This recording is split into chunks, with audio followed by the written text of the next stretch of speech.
And then he's also, as he's going for the Vil, he's got the Cav Archers. And that town center from Sorokuma does get denied.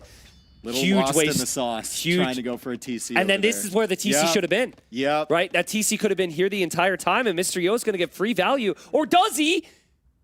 What? Just passing. He didn't see it. He's busy. He did see that the wood was chopped there, though. Uh-oh. He did see that it was chopped. Fortified Church going up. Let's see if Mr. Yo notices this right away. Yeah, he's on to that. Villagers will go down. The church should still complete here. It doesn't take too long for that to build. But that's some value for Yo. And once again, it's another distraction for Sorokuma.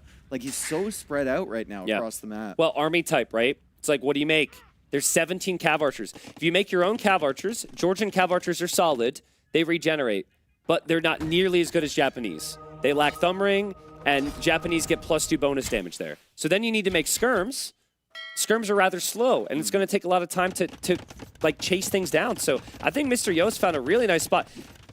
He might want to take down that archer range there, but beyond that, he's cooking right now. Yeah, the last few minutes have been all Yo. Sorokuma, once again, he's got so many distractions. Now he's in full defense mode.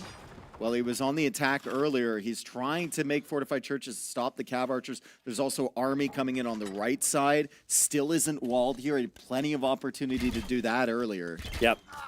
Just, he did so much in the opening. And I think in early Castle Age, Sorokuma, he had two choices. Choice one was play a solid macro game, play defensive. Choice two was make it as chaotic as possible. Yep. And the chaos actually hurt him here.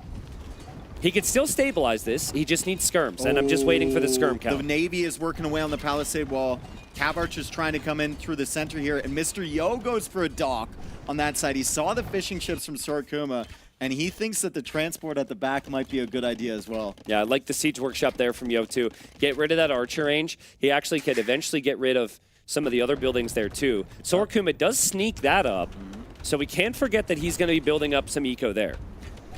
Another fourth town center attempting to go up from Mr. Yo as well. He will find that villager there. Sorokuma is going to be distracted, so Yo should find villagers over here as well. Phil's dying left and right here for Sorokuma. Another monk goes down too. Eco KD, 14 to 14. Yep. Man, lots of multitasking. My goodness. This is so different than the other game we had before the drop. But the thing that's not different, the thing that remains the same is how important this game is. Like, you got 3 days of group stage here. You do not want to be in a situation tomorrow where you have to win. Yep. And Yo just clicked. He's like, okay, I got one eco upgrade. I'll get them all. Stone upgrade, gold upgrade, and wood upgrade. I don't know if I love this castle because it continues the trend of Sorokuma like being focused on too many areas of the map at once. Yep. Right? Like I would have preferred that castle in your eco and then you build up a few TCs there and slowly push out, but... Well, a forward archer range is down. He tried to produce skirms there, and now he's making one at home. Yeah, there's definitely a lack of structure for Sorokuma. But maybe you just have to lean in towards it. Maybe it's too late to build up with structure, and you have to hope for some sneaky Manaspa raids. Maybe. It's still open on the Yo's main island. Well, main island, right? There's not a lot there anymore. Some farm eco. He will have skirms now. For the first time, I'm seeing elite skirm, and he will have siege in defense, which is what he's needed. So maybe now Sorokuma can start to balance things out a little bit more. I mean, these aren't even sneaky Manaspa raids, right? Because Yo can see that castle? He'll be able to see it, I think he should. And he can just wall it up, right? Oh, he didn't have the mining camps over there anymore. Okay, never mind. It is quite sneaky. It's not going to expect that at all. How long is it going to take Sorokuma to rebuild a market? Because he kind of needs that. He's going to build more churches, but that market is actually really valuable in these types of messy games. Good job from Yo to ram that down. Also, Yo soon with enough stone to build a castle. He saw the castle, and he doesn't realize yet. He thought that town center wasn't even complete. Yeah, up on the side here, right? He thought he denied that earlier. And now he's going to look over. There's not going to be any army there. He'll be spamming his control group for that military, and it won't be selecting anything. And Sorokuma about to get housed, too. Losing those houses, Those forward buildings have actually been such a pain for him long term, and I see villagers coming forward from Mr. Yo. He knows great wall off that army would come in, and he walls that up, and now he's going to push the other side. Yeah, fantastic wall off on the Manaspa. The transport ship is still there, though, from Sorokuma, so maybe he can get some damage with those Manaspa. The villagers are coming forward from Yo. Oh, God. He wants the optimal position on the hill to try and lock down this side, but it is a risk for sure. I mean, Ballistics is in, Dave. It's only one night. And with the repairs Only there... the first armor upgrade on the skirms, too. Oh, there will be more siege, too. Yo had the right idea. If he has 3 knights, he pushes his back. With 1 knight, it's a little bit more questionable. Dude, he wants that castle even more forward than back there. He takes the Mangonel. He wants it right up on this hill. There's another one coming, though. There's another Mangonel that can eject. But there's more knights on the way for Sorokuma. Yo going for the castle. Yo is trying to snag this position. There's a flag on that siege workshop, and he's got to be nervous about it. I think you try and hit the vills at least, right? Because you're going to lose the Mangonel regardless. Try and hit the villagers here. See what you can kill. Good shot. The monk's there to convert the knight. Another my good God. shot from Mr. Yo. Where'd the monk go? The monk needs to convert. The monk! The Mangonel! It's dead. Oh, dude, but There's still skirms. What's the castle percentage at? It's going to be at like 70-something, 77%. More villagers coming forward. Denied for now. Sorokuma with a huge denial on Mr. Yo's castle. He got a little bit too greedy with that position. Yeah, I think Yo just didn't see skirms for so long. He didn't see siege for so long. He just felt like I got to push the map control, win the game. But now Sorokuma's held on. The population's even. What a hold from Sorokuma. Housed again at 145, but that's because he's producing so much military to push this back. He's trying to wall off this castle. Mr. Yo doesn't want that to happen. +2 armor is coming in for his cavalry, but there's not really a lot on the field. +2 armor, that is not armor against God, right? Those monks can still get the conversions, and there's not any CA in support now for Yo. I'm really worried for Yo. On the way for Sorokuma. Yo has put his imp resources into the cavalry techs. Yep. And now he thinks he has to go light cav, which is a valid move against the monks. And he's not on stone anymore, so if this castle doesn't go up... Yeah. And Sorokuma can build his own castle soon. Yo can't push this. He has to delete it, or he lost it. I can't tell which. No, he deleted it. He got like 110 stone back. Wow. That was not a lot at all. Mr. Yo, he went from being in a bad position to being in a good position, and then Sorokuma snags it right back. But I mean, to be honest, Yo was kind of the author of his own demise right there with that castle position. It was just way too aggressive. And it's kind of been the tail of the series. He's gone for some risky castles in this set. And it finally has the army here. The light cav move will push back the monks. He won't have the castle, but maybe he can push the position now. Swan Towers coming in for Sorokuma. It would also be relatively easy for Sorokuma if he wanted to take back the water right now, because Yo is fully focused on land, and he's going to have a significant Imperial Age advantage. I think once that ram is down, Yo can't be here anymore. Yeah. That's 2 towers. Swan Towers is in, too. Yeah. It's... Ballistics is in. And Imp, like Yo, had he not produced the Knights, had he not gone for the light cav, had he just placed a safe castle, he would have been an Imp like 2 minutes faster with full heavy CA. Yep. But he threw all of his army away for that. And it is come at a crazy, crazy cost. And there he goes to the gold. You're right, though. Maybe now you switch back on the water if you're Sorokuma. Well, Sorokuma's going to try and get a crazy castle of his own up. He deletes it, falls back, saw what happened to Yo. I think it's Yo's got a decent amount of military here now. Yeah. I think towers is maybe the separator here if you're Sorokuma. So, but I don't know, man. That's a lot of army from Yo. Yo's going to get some value. And Sorokuma actually towering there. And might break in with Manaspa. I think he's going to get in here. Swan Towers on the right side. Another tower push coming in towards the starting island from Mr. Yo. Guard tower now coming in for Yo as well. But he doesn't have that castle, so he can't afford to make more towers like this. He needs the castle so he can get trebs. In terms of space, there's a lot more of the outer land region that Sorokuma has command over, right? He's got like a third of the side they're sharing on the right. And then like the north, that's all his right now. So if he can just tower up everything, long term, he should have access to more wood at least, and maybe even gold. There's plenty of gold out there too. Yeah, I like the emphasis on getting the tower techs first, and now he's going for the docks near Mr. Yo's island. So Sorokuma thinking about taking control. There is a lot of gold in that center area. Yeah. And he knows that Mr. Yo is going to be a little bit strapped for resources here as he needs to upgrade his land military. So he might not be able to put them in the Navy. I like the towers. Japanese don't get bomber cannon. Japanese don't get siege ram. And it allows you to put your resources into the Navy instead of needing it in the land. I also think he noticed this too, Dave. So he's going to see the Vills there. He'll get some kills. Ooh, and Yo actually castle. repositioning his castle as well to block off those docks. Yeah, those dock positions suddenly not looking the greatest for Sorokuma. That's an interesting castle there. Good solution from Mr. Yo, as Yo is getting capped ram to try and push back Swan Towers. But, I mean, if there's any melee unit whatsoever from Sorokuma, that's going to be a very difficult I'd like to just see Sorokuma play conservative with your gold units here. What do you need a gold unit for besides Siege? Yeah. Your skirms are doing fine against most of what you're seeing. How is Yo and the Cav recovered as well. so well? How has he done this? Like, it looked like it was all sliding downhill. Main island was getting pushed. This was getting pushed, right? Sorokuma was coming back on water. But Mr. Yo deals with the tower push onto his starting island. He's still got presence over on the right side. He's got the castle up in the center, so he has the ability to make trebs now. And he's raiding on the left side, too. Yeah, pretty incredible. We have full armor in for the Cav now for Sorokuma, though. So if he can keep that food count up to like 55 on food minimum, random light Cav are going to start to get really dangerous. Yo's insane. Yeah, great. Both players, it's been a great game. I think we've seen some of the, like they had a lot of flow to the third game before the power outage. I think once they've come back, it's just been full mayhem. So we've seen some of the situations here, just the nature of the LAN affect both of them. But that's a good raid for Yo. Those villagers need to be inside of towers. The Sorokuma. composition here for Sorokuma isn't working anymore. It's not working without the villagers forward building more towers. Yeah, but I don't know. Light Cav there, Yo doesn't have Halb yet. And Japanese Light Cav are very weak. So Japanese Light Cav are only good there because it was mainly Vills. But now that there's actually some other army support from Sorokuma, it gets very dangerous. There's 0 defensive castles for Yo in the back right corner. Yep. So if Light Cav get back there... Stone supply is brutal for him. Yeah. Right, Sorokuma is controlling most of the map. I don't even know where Yo's stones are at the moment. Sorokuma with another TC up there. Still pressuring from this north side. It looks like he wants to go for more towers from that area. Yo has 22 Cav archers, but it just feels like with the spawn towers there, they can only push to a certain point.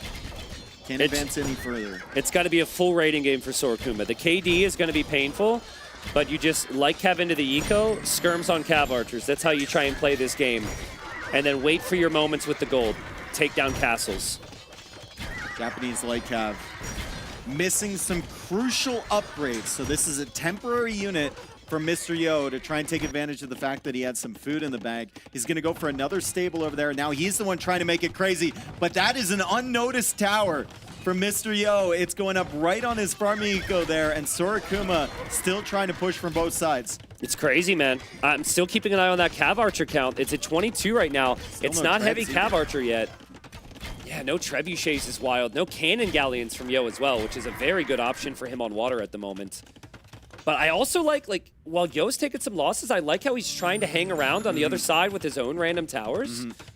It's like hold the line here and then make some progress stable. on the other sides of the map. He also knows long term, I mean, he's going to have a lot of gold, right? And somehow, while all of this craziness is going on, he's also collected 3 relics. And Sorokuma's got a couple himself. We need to see. Yo has 55 on wood. Where are they? Oh, Bro, the Light Cav could go right there, That's man. the only wood line he can take, That's though. the only wood. Like, the Light Cav just need to go raid. Very So easy for me to say. What Yo has to do right now is pretend like that area isn't important. Yeah, true. Yeah, don't wall it. So, like, send the army somewhere else, right? Yep. Pretend like it doesn't matter to you, and Sorokuma's going to get very distracted by your military. Yeah, because, like, if you're not getting the raids, I think the Cav Archer number gets to 40 or 50, and you just cannot fight it. Yeah. It gets really dangerous here. Yo's getting to very close to that number right now. Where are the Cav Archers? Where's the main map? Is it in the center? It's moving. So Yo's going to try and switch back this way. You got to punish it if you're Sorokuma. You can't engage into that easily. Again, you got to raid. he's dealt with this. And Yo's pushing back. He's dealt with this annoyance again. And okay, well, we said he had stone issues. He's trying to solve it. One villager at a time. Dude, when Sorokuma notices where the wood is, he's gonna, like, his eyes are gonna light up. It's crazy it hasn't dawned on him yet. Is this the moment? Here we go. Dude, he's got to see it. You just got to see the lumber He camps. sees one lumber camp. Oh my God. Look how many bills are there. Okay, there you go. Dude, it's like me with a hat and me without a hat. Yeah, true. Like, my God, like that should give him the idea now. Yeah. But it might be too late because Yo has Cataparuto. Yo is starting to push back the other side. He also, I'm still not sure he noticed it. Because his Hussars aren't going there. Another thing on this map that I really like having that center position, because if you have a big Treb stack, you can roll it over, get some value, and then roll it back over to the other side, and constantly be switching up your attack, right? The weakness of Cav Archers is typically you do need them all in the same spot. Oh my God. So maybe, as that town center is going to complete there, know. maybe Yo struggles to keep his Trebs alive if Hussars can swoop in from different angles. I would love to see Yo sell like 2,000 wood, buy a bunch of stone, and tower up that wood line. Yeah. Just to keep it safe. Yeah. Yeah, I agree. I think if you have the golds, you got to spend it in what way you can. He's got 4,000 wood in the bank. Yeah. Yeah, he doesn't like need the wood right now, but the thing is that's like 50 bills all exposed. Cannon Galleon's coming out. Yo's getting comfortable. It's a little too comfortable. A little too comfortable. Nah, but it's a good play. The one thing Yo needs to plan on maybe is Halb, though. Right? Like, if Lycav doesn't necessarily feel the strongest long-term with the Japanese, would love to see the Halb upgrade. The plan here from Yo, that's a great raid coming in for Sorakumi. He sees so much value here on the wood line for Mr. Yo. The plan might be to secure the other side and then slowly migrate your villagers over there. Because Sorakuma's not really paying attention to this side at all. Sorakuma tried this. I love that. He tried to use the distraction to snipe the Trebs, but Yo left enough Cav Archers there to keep it protected. So well played. He is just mining stone under that TC. It's aggressive. Wow. So first series of the tournament. It's been a great series so far. Should point out that there is a timer in the event that games go on for a very long time. Yeah. But we are 35 minutes away from that. Score at the moment ahead for Sorakuma in game. But I think with the kills that Yo's getting on these Hussars and with the fact he's tech switching into Halb, I think I like his composition a little bit more. And Sorakuma's still trying to switch or push forward with the towers, but Yo's done a pretty good job holding that off. Swan towers are absolutely brutal. You got to have that Treb stack attacking. Catapulto's already in for Yo, but it's only 2 Trebs. Dude, this is cool though. Yeah, but it's also 2 elite cannon galleons. Yo isn't there to protect That's it, where though. all Yo's relics are, too. Yeah. I mean, I know he's got the gold in the center, but that could matter. Sorakuma grabbing those. I think Sorakuma will run out of golds pretty soon, compared to Yo at least, because Yo has all this water golds.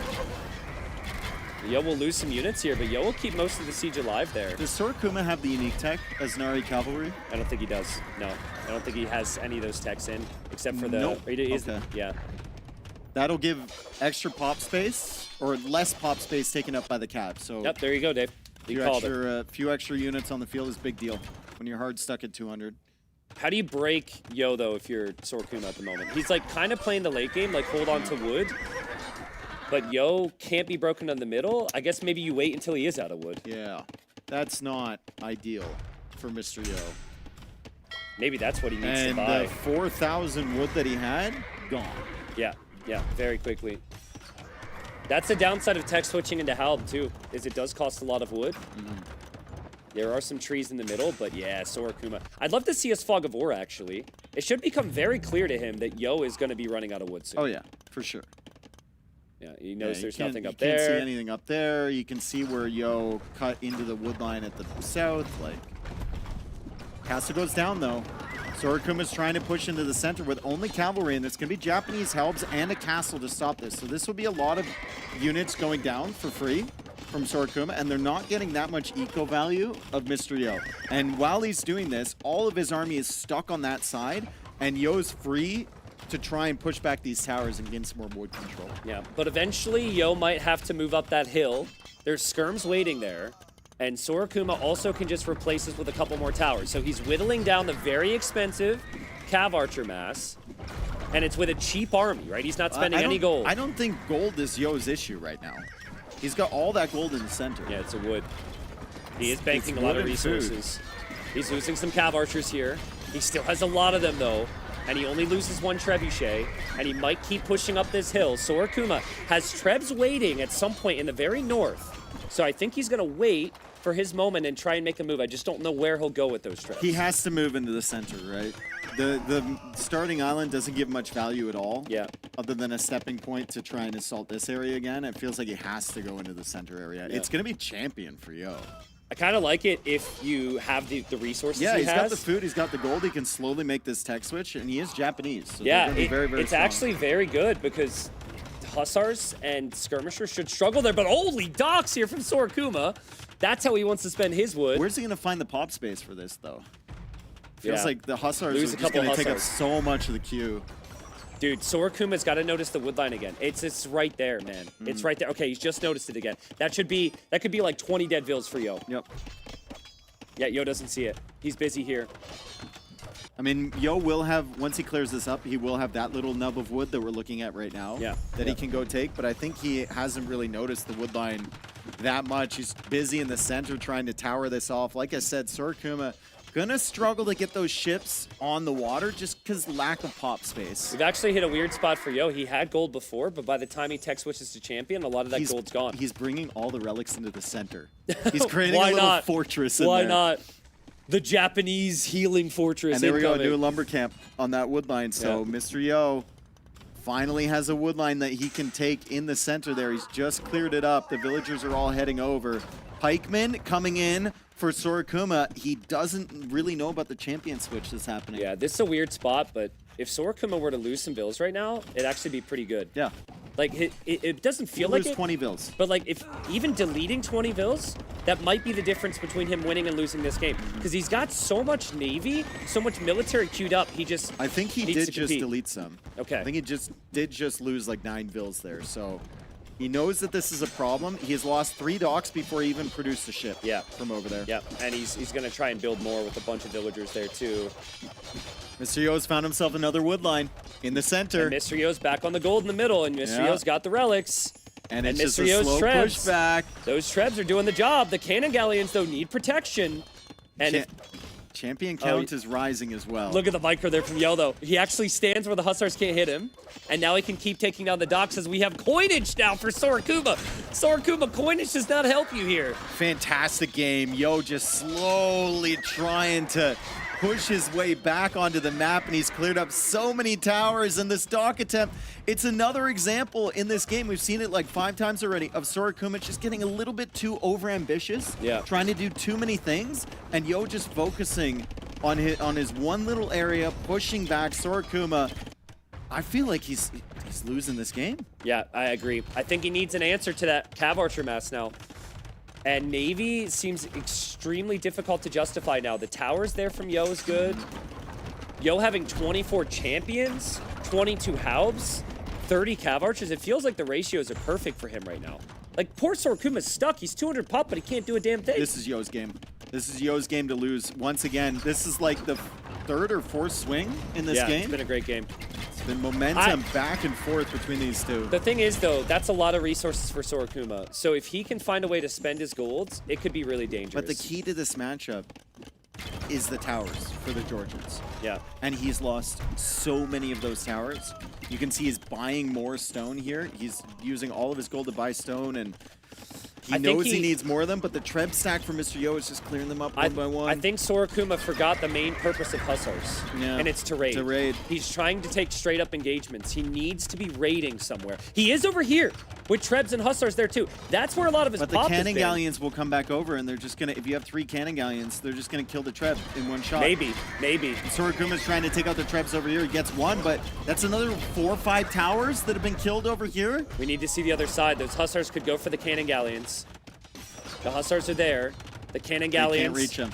Wow. See you later, Treb. And the other Treb, Yo's Yep. attention to detail. He saw that Treb there See too. you later, Treb. Wow. And so see you later, good. docks. The 5th redock attempt from Sorakuma. Dude, these 3 Trebs have been insane. How much damage have these 3 Trebs done? 62,000. 27. I was close. Same thing. This is what we said about the Japanese. Yeah. Haub, Cav Archer, Georgians just cannot easily engage. And there's 2,000 gold for Sorakuma, and I can't even think of something to suggest you make with that gold. There's nothing you can make. Like, the best use of that gold would almost be buying more stone for towers. Yeah.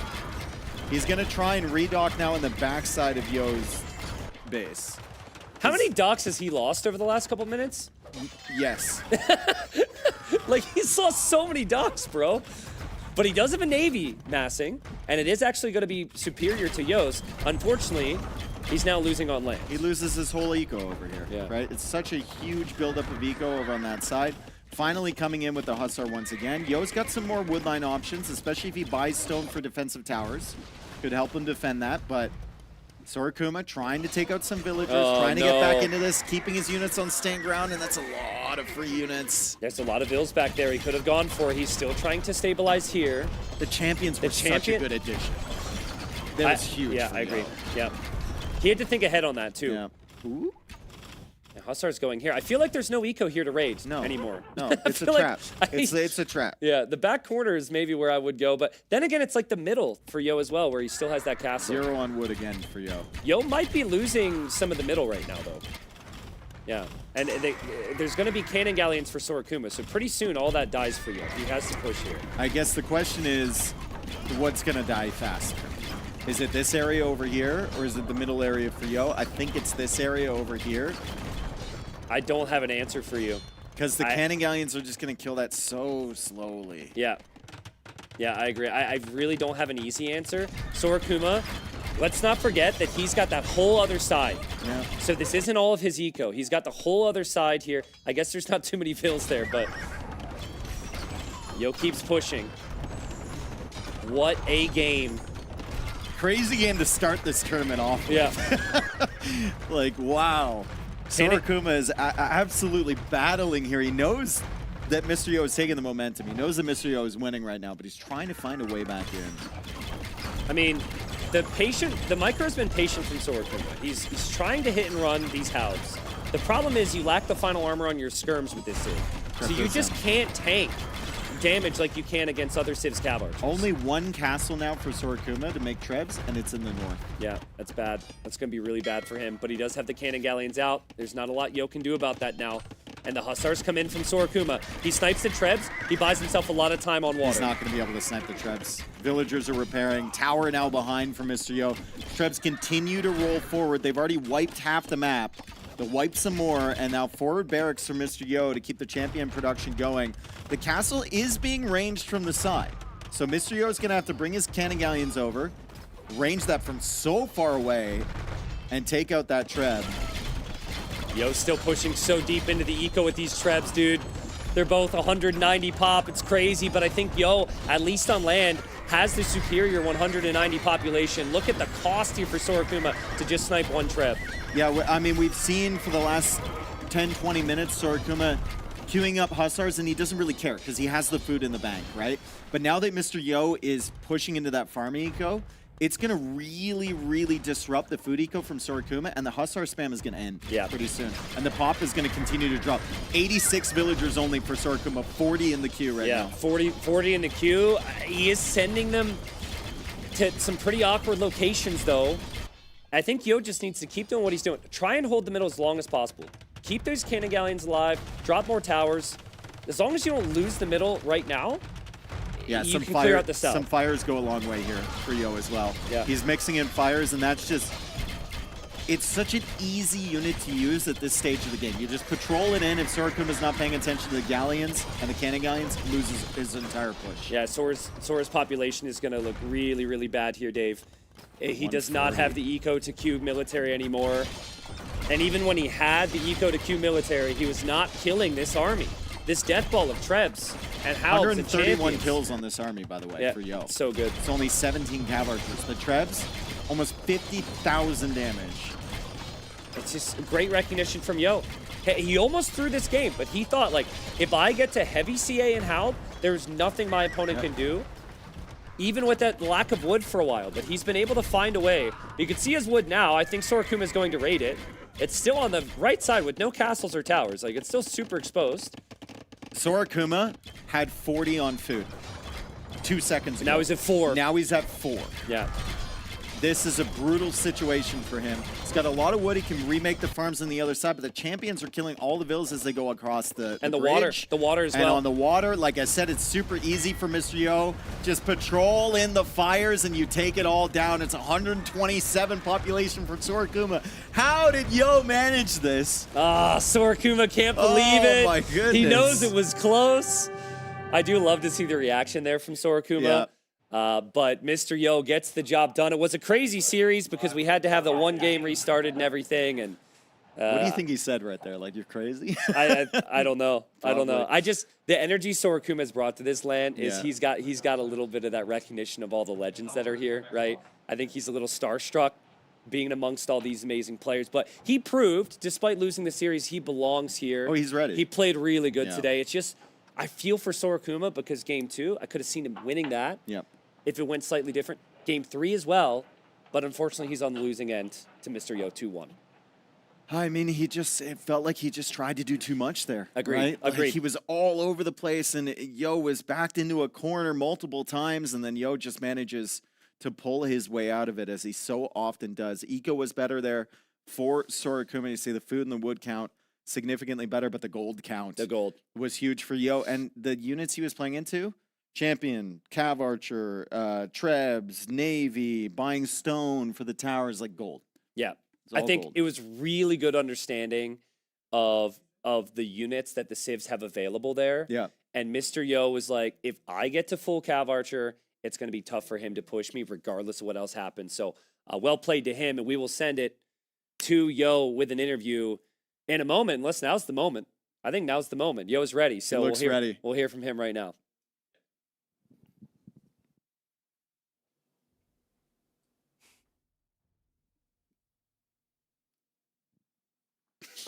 All right, thank you very much, boys, and congratulations, Mr. Yo. That was a very auspicious beginning here for the first timer, Sorokuma, really putting Mr. Yo here to the test. Today was not enough, but we do have an interview now with Mr. Yo, which Hart will be leading. So, Hart, take it away. First of all, congrats, Mr. Yo. That was an amazing set to watch. There were some up and downs for you, even for the internet and the whole thing. Yes. And you start off the event with a win. Kind of rare in you, honestly. I'm sure you're happy about that. Yeah, how are you feeling?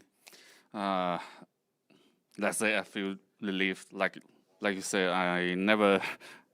It's not never like I rarely win the first set, right? Yeah. In all LAN tournaments, so I'm quite happy that I win this one, and yeah, relax. Was there a bit of frustration there? Because in the last game, obviously, you had to restart, and you maybe were feeling like you were in a good position. And then he switched up the strats on you. That's not allowed, bro. Yeah. Were you feeling a bit of frustration there? Yeah, I was quite mad, and I mean the stopping time. How long was it? Was it like 30 minutes or 45, something like that. Yeah. My mind just blew away, and I was thinking where I was from and where I'm going. So this kind of question, think about life. So I wasn't really focused. Yeah. At It's the easy to get a bit lost there, right? Yeah. You start to overthink. Will he do the same thing? Should I do the same thing? Yeah. Now he knows what you're doing and so on. But yeah, you managed to pull it off, so that was very good. This is game 1. You had Mayans against Burgundians on this map. It's an interesting matchup. Obviously, you probably didn't feel comfortable going Eagles, which maybe was your initial plan on a map like this. He has Flemish militias, and he put you under a lot of pressure. Did you think you were dead here, or did you feel like it's still winnable? It is still winnable until this hole. Yeah, that was really bad. But I think even after this, you still like, I don't know, like you're just toughing it through, right? Your Mayans, do you think you can make a comeback, or is it just all hope lost at that point? My hope was, because I was heavy on Storm, my hope was going for the VB Castle and just try to take his resource and control the middle, but it failed. Yeah.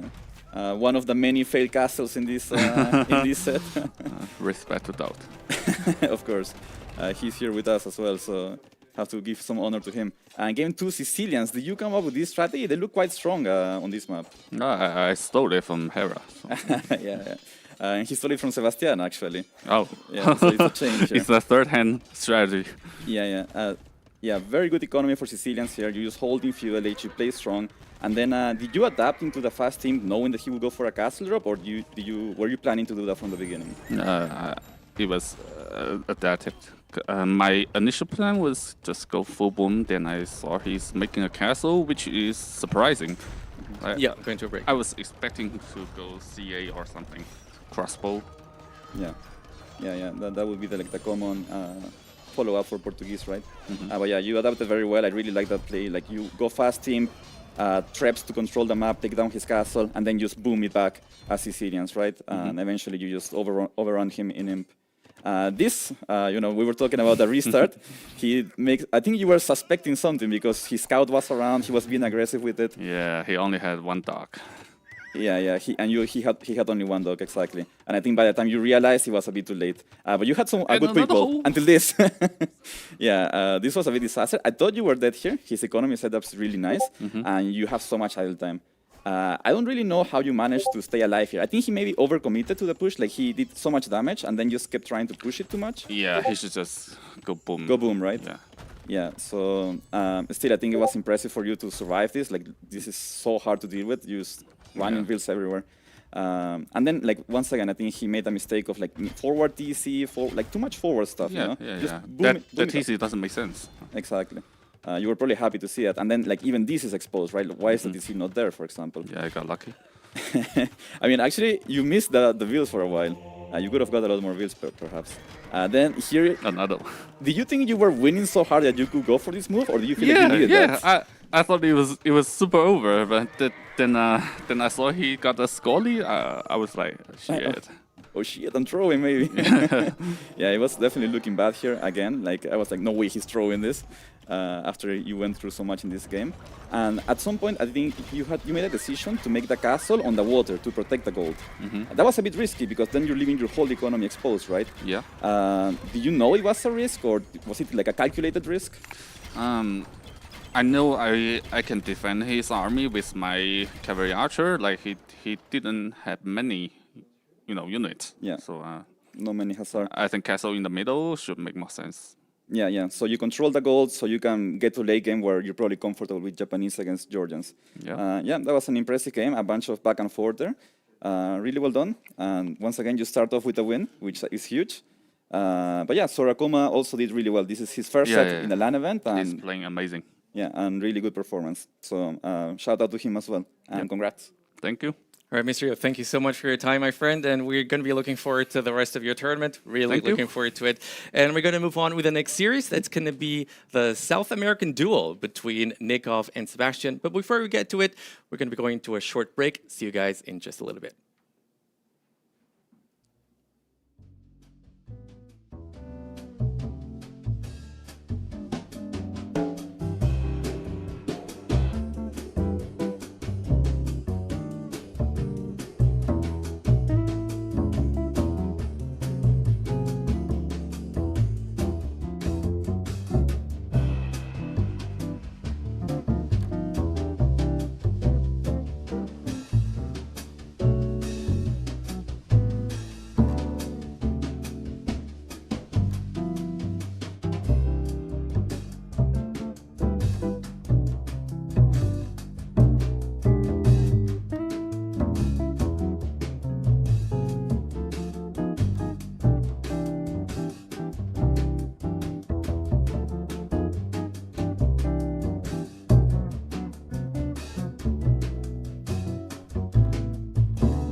Brazil.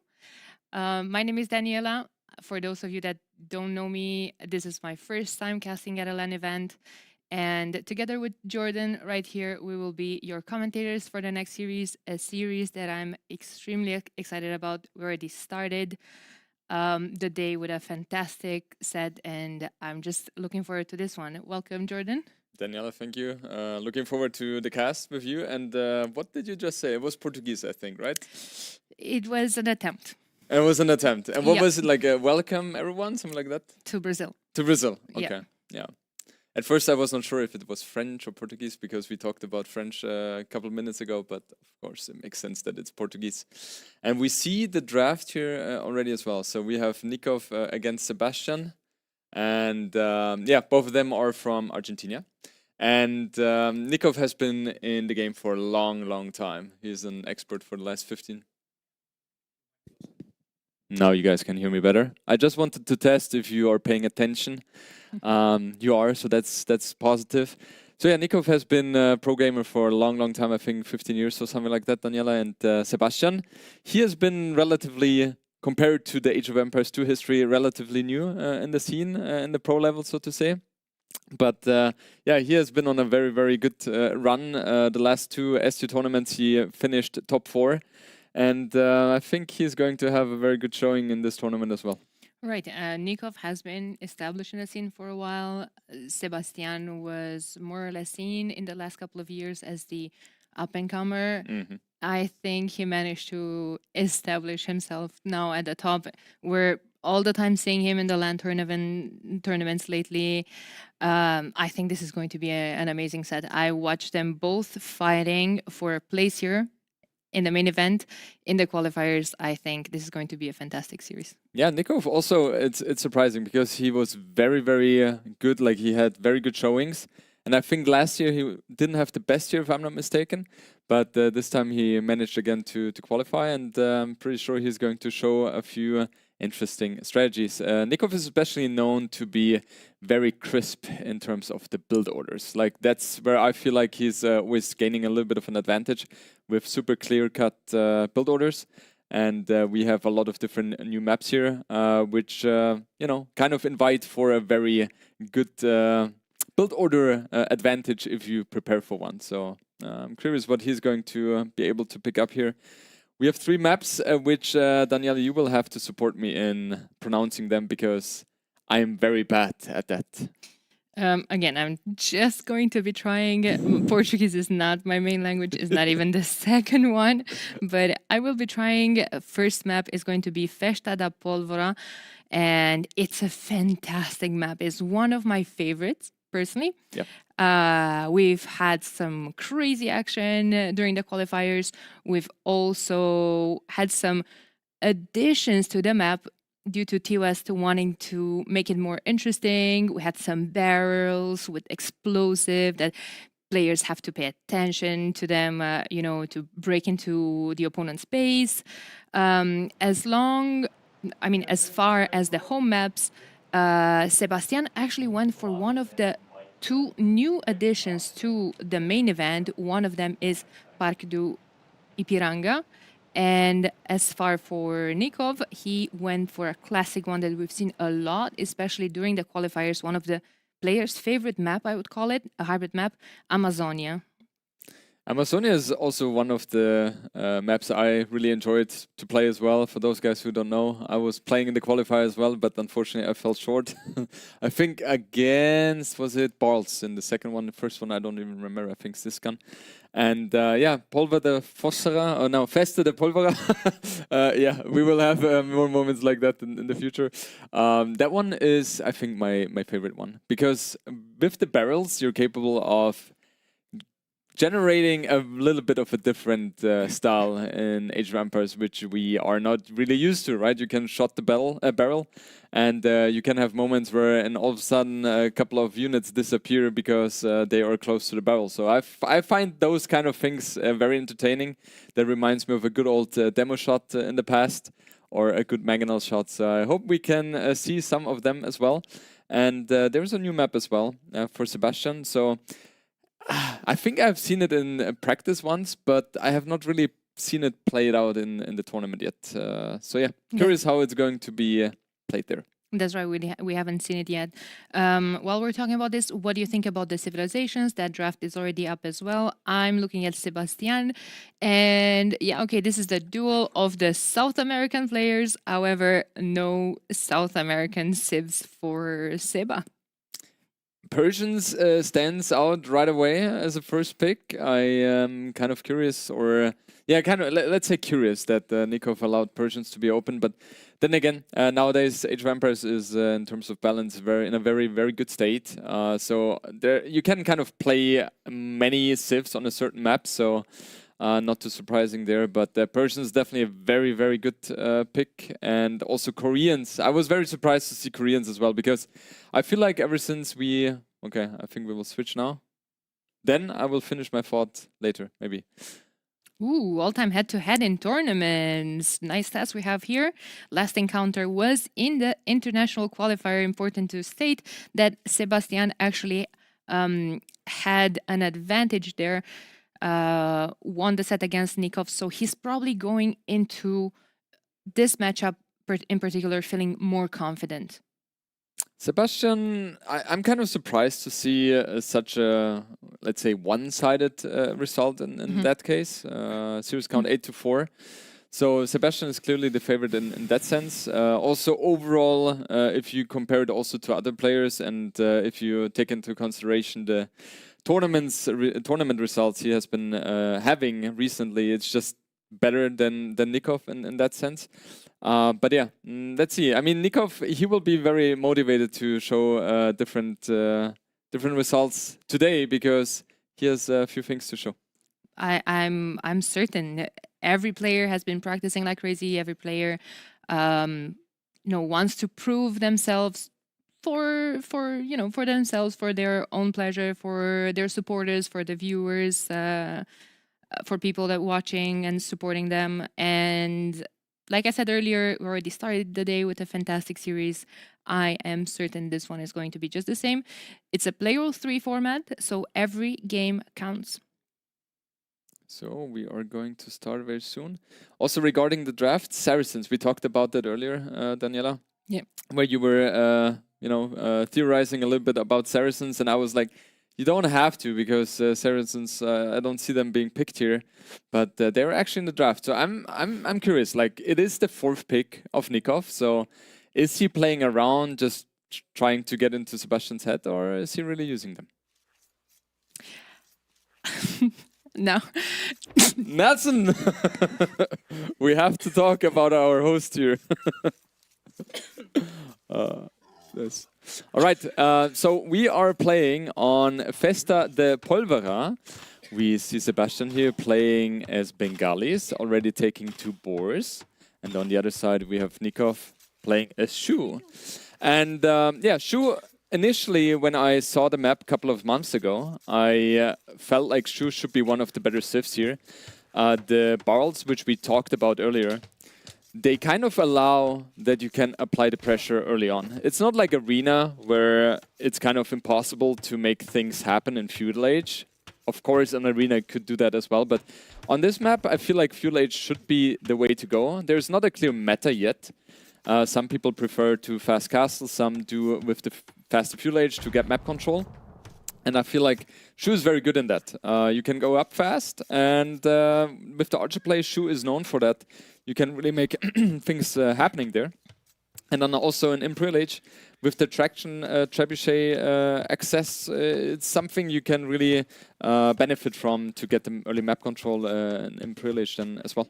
Yeah, you are right. I was going to say, sorry about that earlier, I was going to say that now I'm going to look like, I just wanted to appear like I hope to see Shu here instead of Saracens, but I didn't even have time to say it because game was already loading and they were on the screen. I've seen a lot of the Archer play on this map. Usually, even though it's kind of counterintuitive, you see a big map, you see a lot of the space in the back where players eventually could expand, for a boom. That space is very sensitive to raids in the later on. So even though you do think about starting to raid with Lycav, with Hussars in the late game, because it's so hard to protect, usually this map starts with range units in the middle. And those range units will have to be extremely protected because there's barrels everywhere. Those barrels that we were talking about, there's next to the resources that you do have to expand to. Bengalis on the other side, that's not the Civ you would imagine to see archers from, right? Bengalis kind of shine with their fast caster shenanigans as they get 2 extra villagers per TC per going up to the next age. So Fuel H2, Cast H2, and Imperial H you can make 100. Depends how many TCs you have. And also the monks have 3 armor on them, which makes their monk siege play very, very strong. Especially on maps like that, where it's already a little bit closer, where the opponents are a little bit closer to each other. The closer the distance, the better the monk play is, right? Because monks are the exact unit which is the opposite of mobile units. And it's kind of logic, the closer the players are, the less important the mobile unit is. So I'm pretty sure we will see something like that from Sebastian. A different idea could be, in theory, to go for Rafa as well. That's a unique unit from the castle. But I would be surprised to see something else here. But never mind, he's building an arch range. Awesome. Yeah, that's right. Barracks up for all of them, for both of them. I mean, they're already in the feudal age. This is a 9 villager start reminder.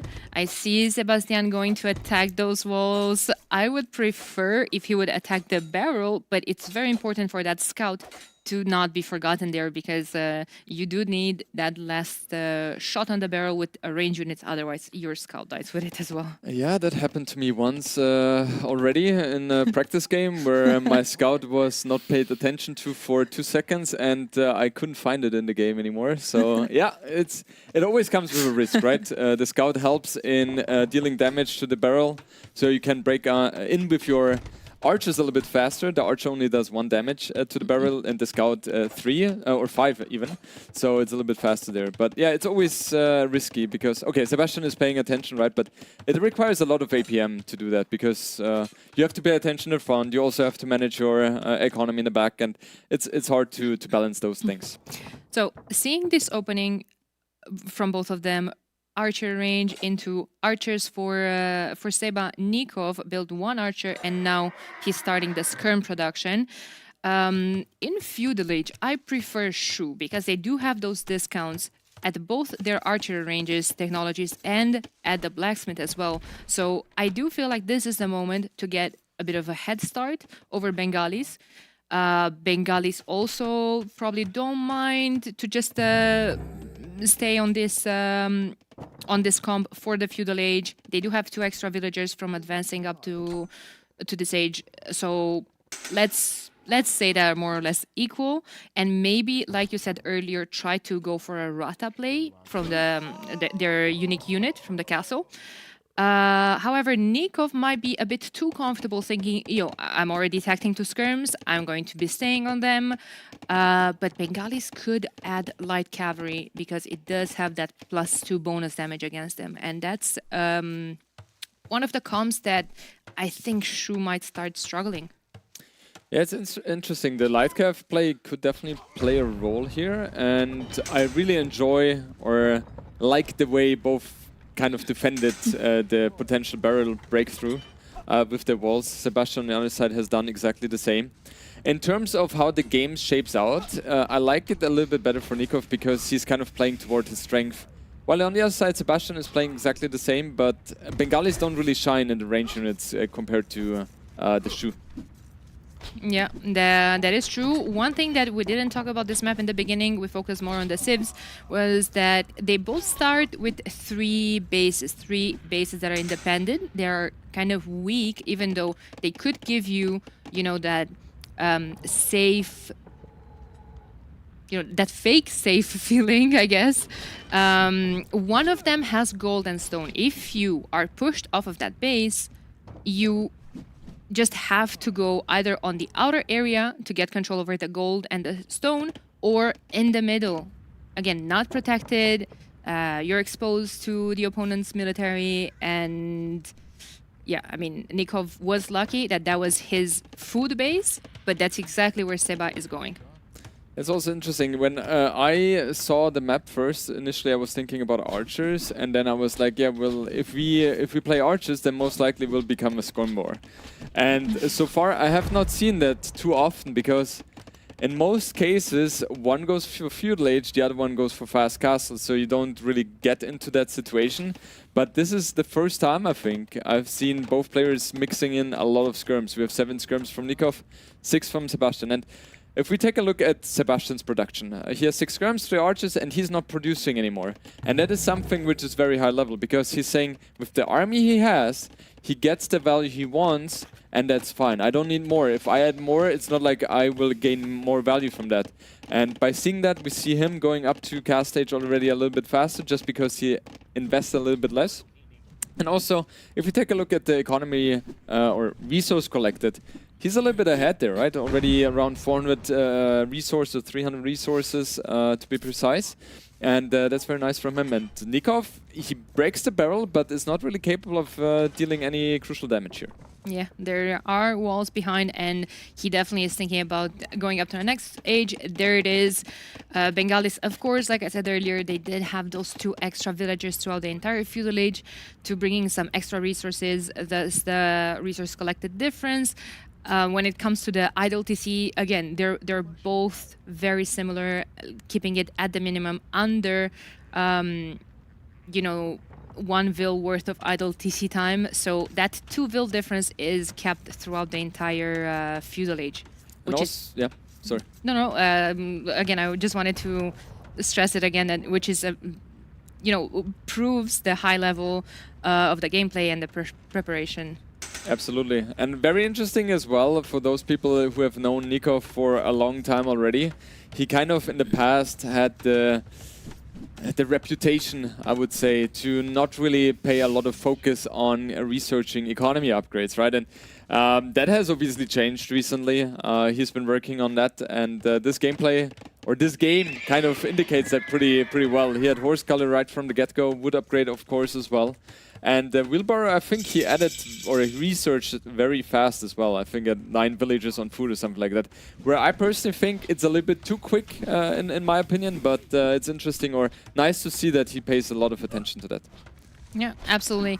I was about to say, after Sebastian clicked up to the next stage, well, we have a big armor before upgrades come in. And that's a big problem for Sebastian. Like in theory, he had a good position, but he lost a couple of units kind of unnecessarily because his cast stage timing, he couldn't really capitalize on that so much. But now we see him jumping onto that army of Nikov, and he's doing a phenomenal job with the micro. Sebastian is no stranger to that. And it feels like Sebastian should be able to clear out everything. Nikov desperately trying to disengage here, just barely able to keep some units alive. But that was definitely a very good situation for Sebastian, even though it started a little bit off. Barely. Was that a bit of a joke because of the kegs? All right. I say yes. Yeah, okay. That was fantastic. Yeah, thank you.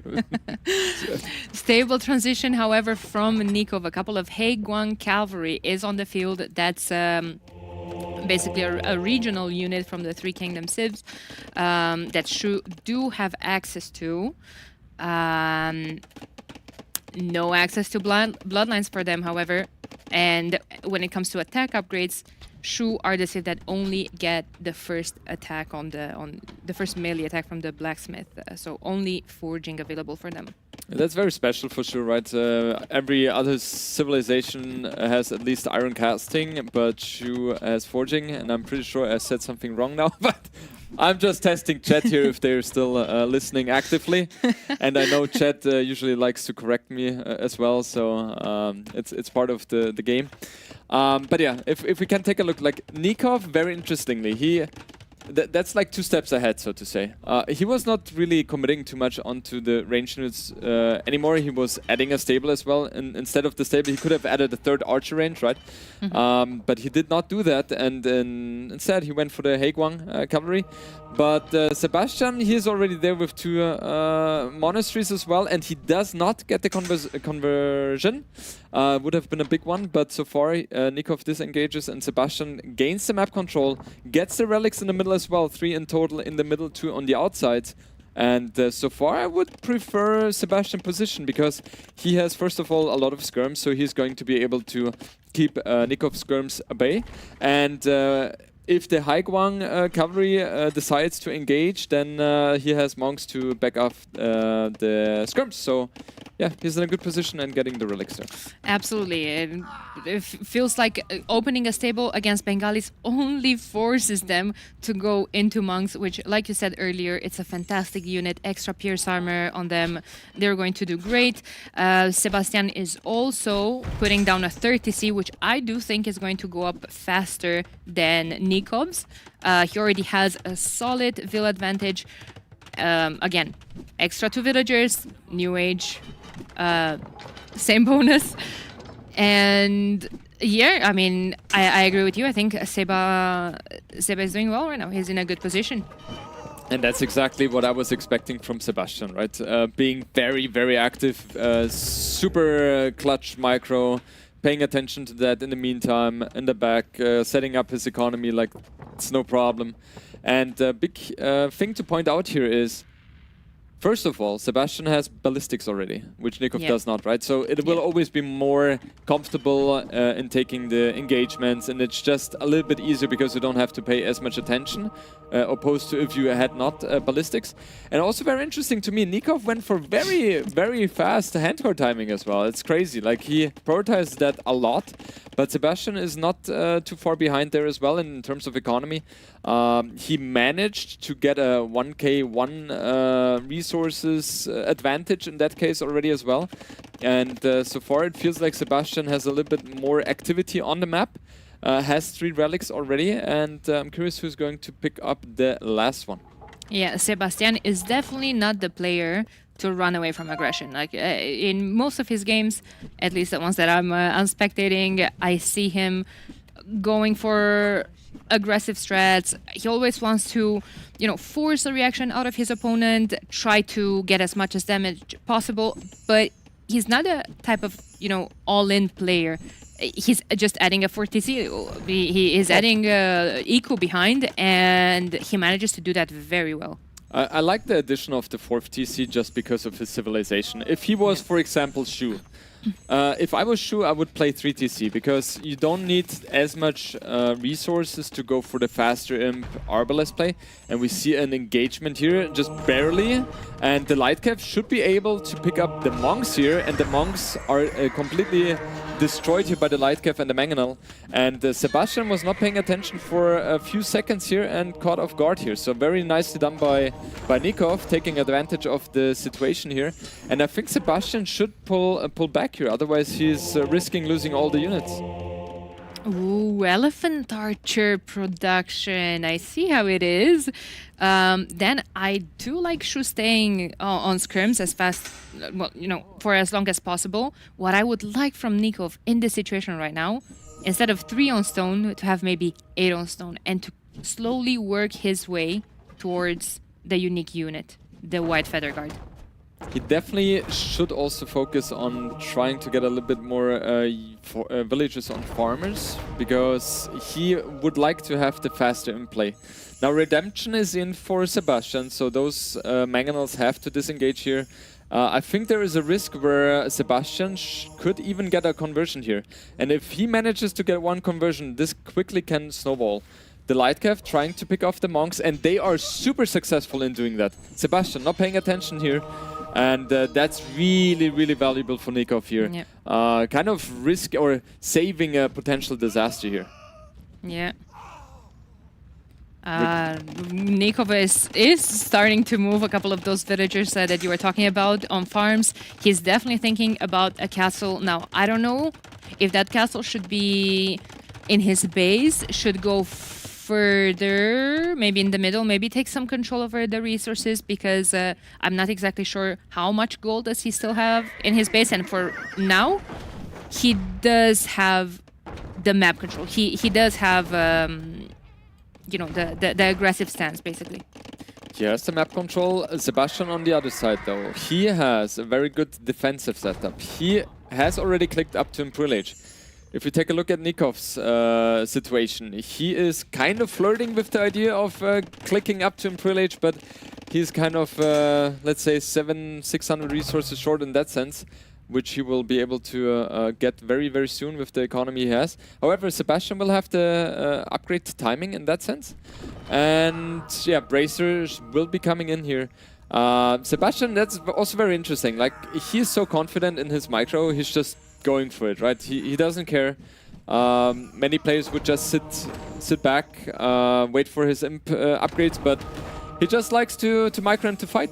He likes to micro and to fight, but this could be risky. Those are shoe mangonels, and they are moving faster. They could run back and forth easier. However, Nikov did lose a significant part of his skirm mass. If you take a look, 19 army versus 11, 100 villagers against 101. So this game, even though Sebastian felt like he had the control over the entirety of the game, it's not really reflected in the numbers here. And yeah, Sebastian able to kind of push Nikov back again, but it's not like a very clear indicator that he's pushing back. It's like slowly but surely. And I feel like Sebastian really needs to get a castle up into the middle as well, just to just to secure the position in the middle, right? Because this map, a lot of it is just about the middle. Like on this map, the middle is, or the center is very, very crucial. Yeah, but those, you know, 1 minute and 28 seconds left for Nikov to reach the Imperial Age are going to be tough. He has to hold on. I'm looking at his units comp right now. He has skirms and monks against a couple of Bengalis, elephant archers, couple of skirms. If Sebastian would have kept, you know, the production in elephant archers, skirms, I mean, they're fine, they're cheaper to upgrade, but the elephant units from Bengalis do receive minus 25% bonus damage and also more resistant to conversions. And I see those monks that from Nikov not gonna be able to get too many conversions. I think that's also one of the reasons why Nikov has not really committed too much on the monks, because he knew Sebastian has a lot of skirms to, first of all, pick off any potential monks they're trying to convert to elephant archers. And also the elephant archers are just a little bit more resistant. And I like this move by Sebastian. You just, you know, skirms are very good against the ranged or arrows anyway. Especially if they have the upgrades, which Sebastian is working on right now, so you can idle a lot of economy. But Nikov, I like what he's doing as well. He's like, okay, you have your main army trying to raid me. I will use that timing and use the situation to get an even better castle in the front, just to cement my position even further in the center. And the trebuchets from Sebastian really will have a lot of work to do. But he has 6 in total, like 3 already and 3 more in the queue. So Sebastian doesn't underestimate that at all, and he will put full focus on destroying those castles. Absolutely. 14 on stone for Nikov. Good, because he's going to need a lot of them. A lot of that resource to, you know, repair continuously. I was happy to see the white feather guard on the field earlier. However, great recognition for Nikov to stop producing it, since Bengalis have 8 monks on the field, had 8 monks earlier on the field. I think it would have been good for Nikov to get those white feather guards out in mass a little bit earlier, but of course it was tough. That would exactly be the unit to use right now, because the skirms he's producing, they are not really achieving too much here. Sebastian already has so many skirms as well, and his kind of setup is perfectly set for going into a skirm war here. The monks, I love that move here by Sebastian. Traction trebuchets could be converted as well by redemption monks, and that's exactly what Sebastian is trying to do. Jordan, I see a barrel. I see a barrel. If those skirms move... Oh, this one. You mean, yeah, I see it now as well. I meant the one next to the stone. He had a lot of villagers mining there, and the skirms were moving straight into that direction. Great recognition from Nikov to move them away. So the castle most likely will go down. Nikov will try everything he can with those 3 traction trebuchets and with the skirms to push those traps away. But it feels like Nikov doesn't have enough villagers repairing the castle, and it's just a moment of time until the castle will finally go down here. And population-wise, Nikov is looking very strong here. We have 171 population against 160, and yeah, light cap switch will come from Sebastian. This is exactly what he needs, but so far, Nikov is holding his ground here. Yeah, we have a skirm war and a treb war. Now, the skirms from Shu, like we kept saying, they're cheaper to upgrade, but they might go down to Bengali's light cavalry, and I do see Seba getting +2 armor, probably stables going up in his main base, and look at 32 on food, 1,000 food in the bank. Lykev's gonna start pouring soon. Oh! So he will be able to build a few light cap here, but he definitely needs to increase his food economy. Usually if you want to go for light cap switch, you need around, I don't know, 40 or let's say 50 at least farmers in order to be able to continuously produce them. And what is that upgrade? Is that a siege armored elephant or what? No, elite battle elephant. Oh, okay. Which changes the variables a tiny bit and kinda makes me want to see the white feather guards again from Nikov. He got the unique technology from the Castle Age, which does offer them, you know, extra HP when they're around other white feather guards or spearman line, and they do have bonus damage against elephants. They do have bonus damage against elephants. Okay, that's something I didn't know as well. I'm a little bit worried here for Sebastian because it doesn't look to me that his economy will be strong enough to sustain the elephant production. He needs way more farmers. Gold count is not looking too healthy as well. He has, yeah, he's kind of lacking in that sense. And what Nikov has done very well is just to cement his position with the castles in the center. And you can take a look.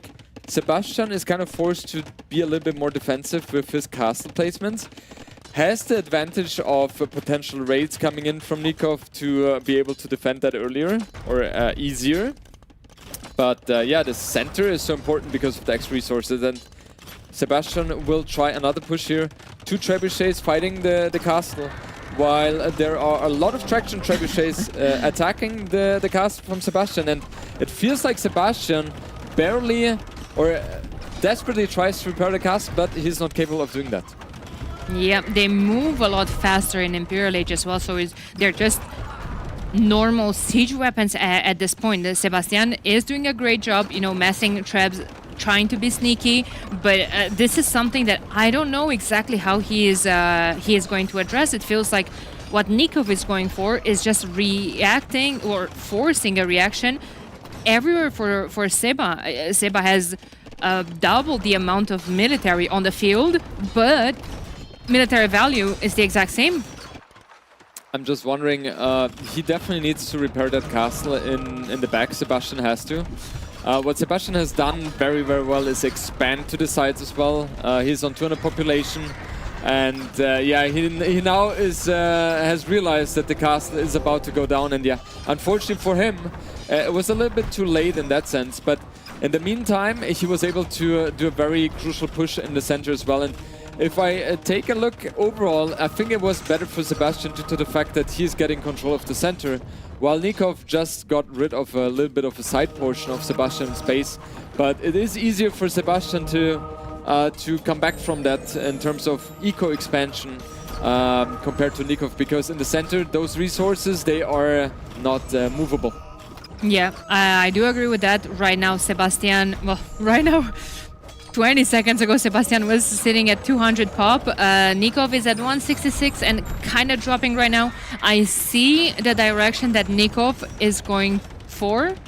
I don't know if Seba is just going to give him enough time, but we have white feather guards, we have halberdiers, we have 8 traction traps behind all of that, and we have the hero for the Shu, which is the Liu Bei, that heals the units around. Now, if Nikov manages to get a big enough of a mess of halberdiers and white feather guard, They can get to a high HP. They slow down the unit, the white feather guards there. They slow down the units just so the range units behind the traction traps can do a lot of damage, but a lot of them are going down unprotected right now. Also, the problem is there are no castles right now for Nikov. He desperately needs to get them to be able to produce the white feather guards. Yeah. And the last minute was so good for Sebastian. He was able to, with his military presence, able to regain the center control completely. And it just feels like Nikov, even though he had a very good setup, he's just really struggling to find the right unit composition to fight against what Sebastian is bringing to the table here. And those traction shapes, they're kind of the last hope, last resort for Nikov. Is he capable of rescuing them? That's the question. Definitely not with only 4 halberdiers and 3 skirmishers around. I mean, those skirms from Seba need to be more scattered around so they don't take that much damage. But just while you were talking about Nikov not having any castles, he just managed to get one inside his base. He needs to play that defensive. He needs something for production, for for defending his farming economy. Well, if we look at the minimap, I only see blue everywhere. I see 3 castles, 4 castles even, and too many TCs. But what happened? A few seconds ago, Sebastian was at 200 population, Nikov at 160, pushing Nikov, and now Nikov somehow turned the tide here. He's sitting at 190 population. Sebastian, 157. What's happening? He's losing a lot. Now Nikov is taking the advantage already in this game again. Is the caster curse? The 3rd time, yeah. It's like very, very close game, right? It's good to see. This kind of shows. Now we finally saw the barrel exploding. This is just a beautiful sight here. But yeah, this game kind of indicates how close the competition is on high-level Age Vampires. And yeah, let's see how it is going to develop. Just look how annoying Seba is playing right now. Random archery range behind Nikov's base. Just 1 or 2 skirms out of that, attacking his farms forever. It could be just so annoying. Another barrel! That barrel explosion was amazing. They're like, how does always said, those units are on life support. I don't even see them alive anymore, but they're still on the field. Yeah, just good recognition by Sebastian to hit the barrel there. And now it's like very good for both players, so to say, right? Lightcap switch is coming now for Nikov. And I'm thinking long term. Like relics, we have 3-2, so it's not going to play a huge role. The traction trebuchets are still going strong here, but the military advantage from Sebastian is just the biggest thing here. 53 military units against 24. Yeah, back to double the numbers. However, the military value is not the same anymore. Nikov lost a big chunk of those traction trebuchets. And yeah, like he needs to keep them protected. I don't see a whole lot of siege workshops forward there for him either. Needs to probably replace a couple of them. Only 5 on gold for Nikov. You were saying that the relics are not important, sure, because there still is a lot of gold on the map, but Nikov simply cannot have access to it. Sebastian doesn't let him. Yeah, that's what Sebastian is doing so well. And as you mentioned, Daniela, he's a little bit more active on the sides as well, placing production facilities there as well, just to be a little bit annoying. And how is it called? Mahayana, the unique tech for Bengalis, which reduce...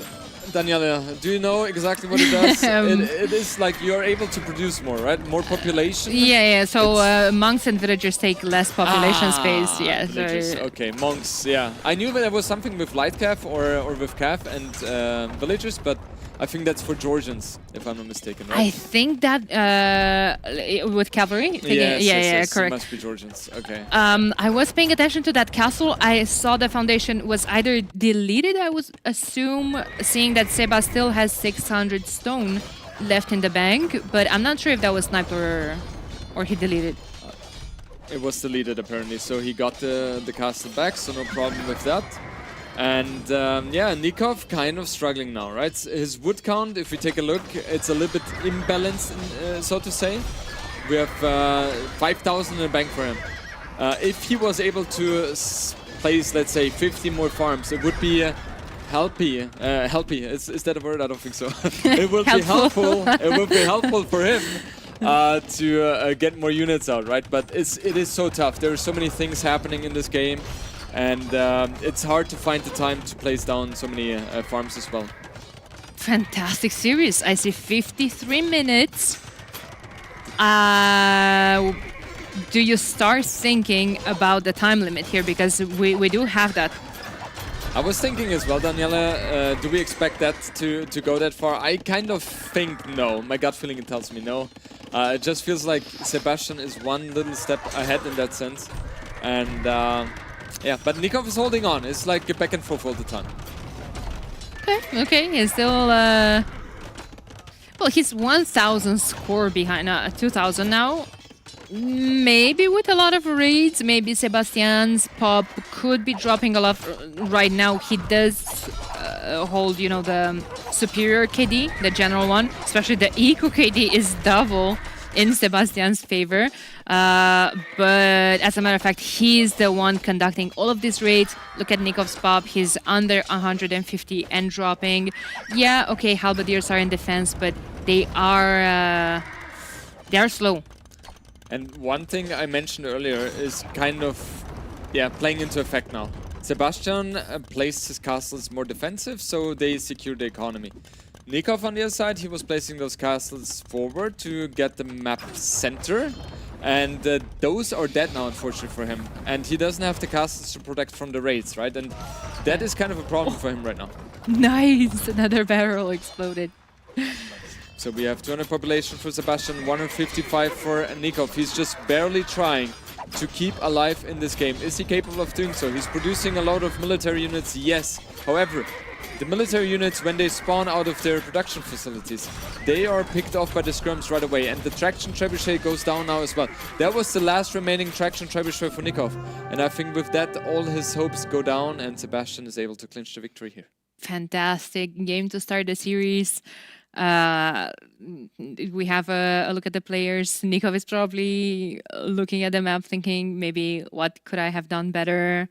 Was it a thing, you know, depending on the civs, on his strategies? Yeah, he's probably going to have to reflect a tiny bit on that. But yeah, was it a thing of not being able at any point to get my army above 46 when the opponent has, 70? Yeah.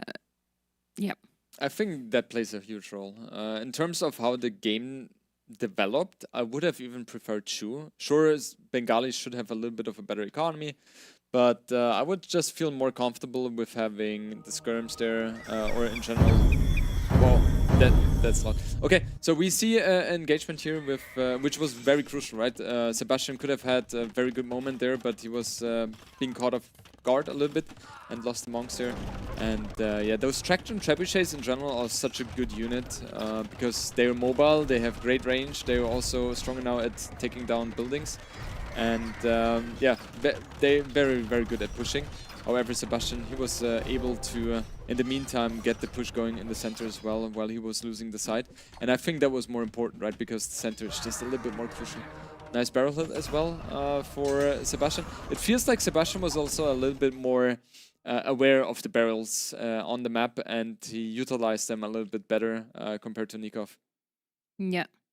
I agree with that. Probably next map is going to be Park to Ipiranga. I do believe so. Maybe...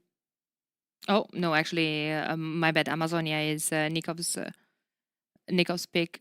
Well, technically to win the set, he needs to win them both, but probably right now he needs his comfort zone. He needs to go to his home map. Yeah. I saw him in the qualifiers playing that map as well. He's solid. What civs would you expect to see on that map? So in Amazonia, I personally like to play Byzantines. However, he has Koreans, right? And Koreans on the other map, which I'm not capable of pronouncing, but you guys at home know exactly which one it is. Yeah, Koreans on Amazonia should be amazing, right? With the wood count, discount, and you place a lot of or build a lot of military units which cost wood on that map, so it only makes sense to have Koreans there. And as it is very hard to protect all areas on the map because your military units cannot be everywhere. There are like literally 3 possibilities, like center, side, and side, right? So three options there. It's hard to be everywhere with military units, and that's why fortifications are very important, like castles, like towers, for example. And Koreans' towers is one of the best in the game. They have the biggest range with 13. If they are fully upgraded, they automatically upgrade as well, so that is very helpful. And the fire lances are very strong for them as well. So Koreans is, in my opinion, a must pick for Nico from Amazonia. And on the other side, we could think of Dravidians and Persians. Dravidians very strong on hybrid maps, no matter what, right? Man-at-arm opening is very nice. And also with the 200 wood, you get deposited in your bank. When you reach the next age, you're able to produce more stuff, right? So that's helpful. And Persians is just a good civ everywhere. What do you think we will see, Danielle? It's just a good civ everywhere, especially on hybrid maps as well, because they don't only have those economic bonuses on their town centers, but also on their docks as well. So that could play a big role into getting a lead, into getting an advantage. I would have been convinced that we might see Dravidians. I also know that Sebastian loves elephant archers. Even though they weren't his main unit in the previous game, he still had to make a couple of them. However, Persian's first pick makes me believe that he might be going for them as well. And as for Nikov, yeah, Koreans are great. And basically a lot of aspects, have a lot of bonuses. Feels like Koreans are more of a pushing it to the late game civ, like their keeps with Yupsong and heated shot to take control over the gold in the middle or to come back on water and all this. However, I do feel that Amazonia could be a very snowbally map, depending if you're going very heavy on water, which could be one of the strats that we've seen before. And I've seen a lot of strategies with Byzantines in the qualifiers where you would go for a lot of fire ships and a lot of galleys. You would have the superior uptime, and then you would just upgrade them from the university and you would end the game quick. It feels like water plays a big role because it also controls a lot of resources that are positioned at the shore. Yeah, we saw it previously as well with Mr. Yo and Sorakuma, how important the center is there as well. As you guys know, the center in general in Age of Empires is a very crucial thing to have. And while you were talking, I was looking at the overlay and I felt like something is wrong with my eyes. And I was questioning myself. But the size of the icon is changing, right? Of the Amazonia. Or is that my eyes? It's going like a... Okay, it's okay. Because like that's probably going to be the next map. Okay, I had before we started the cast, I had a topic about eye surgery and blah, and I was reconsidering here. All right, well, game number 2 started. We have Sebastian playing in blue as the Dravidians.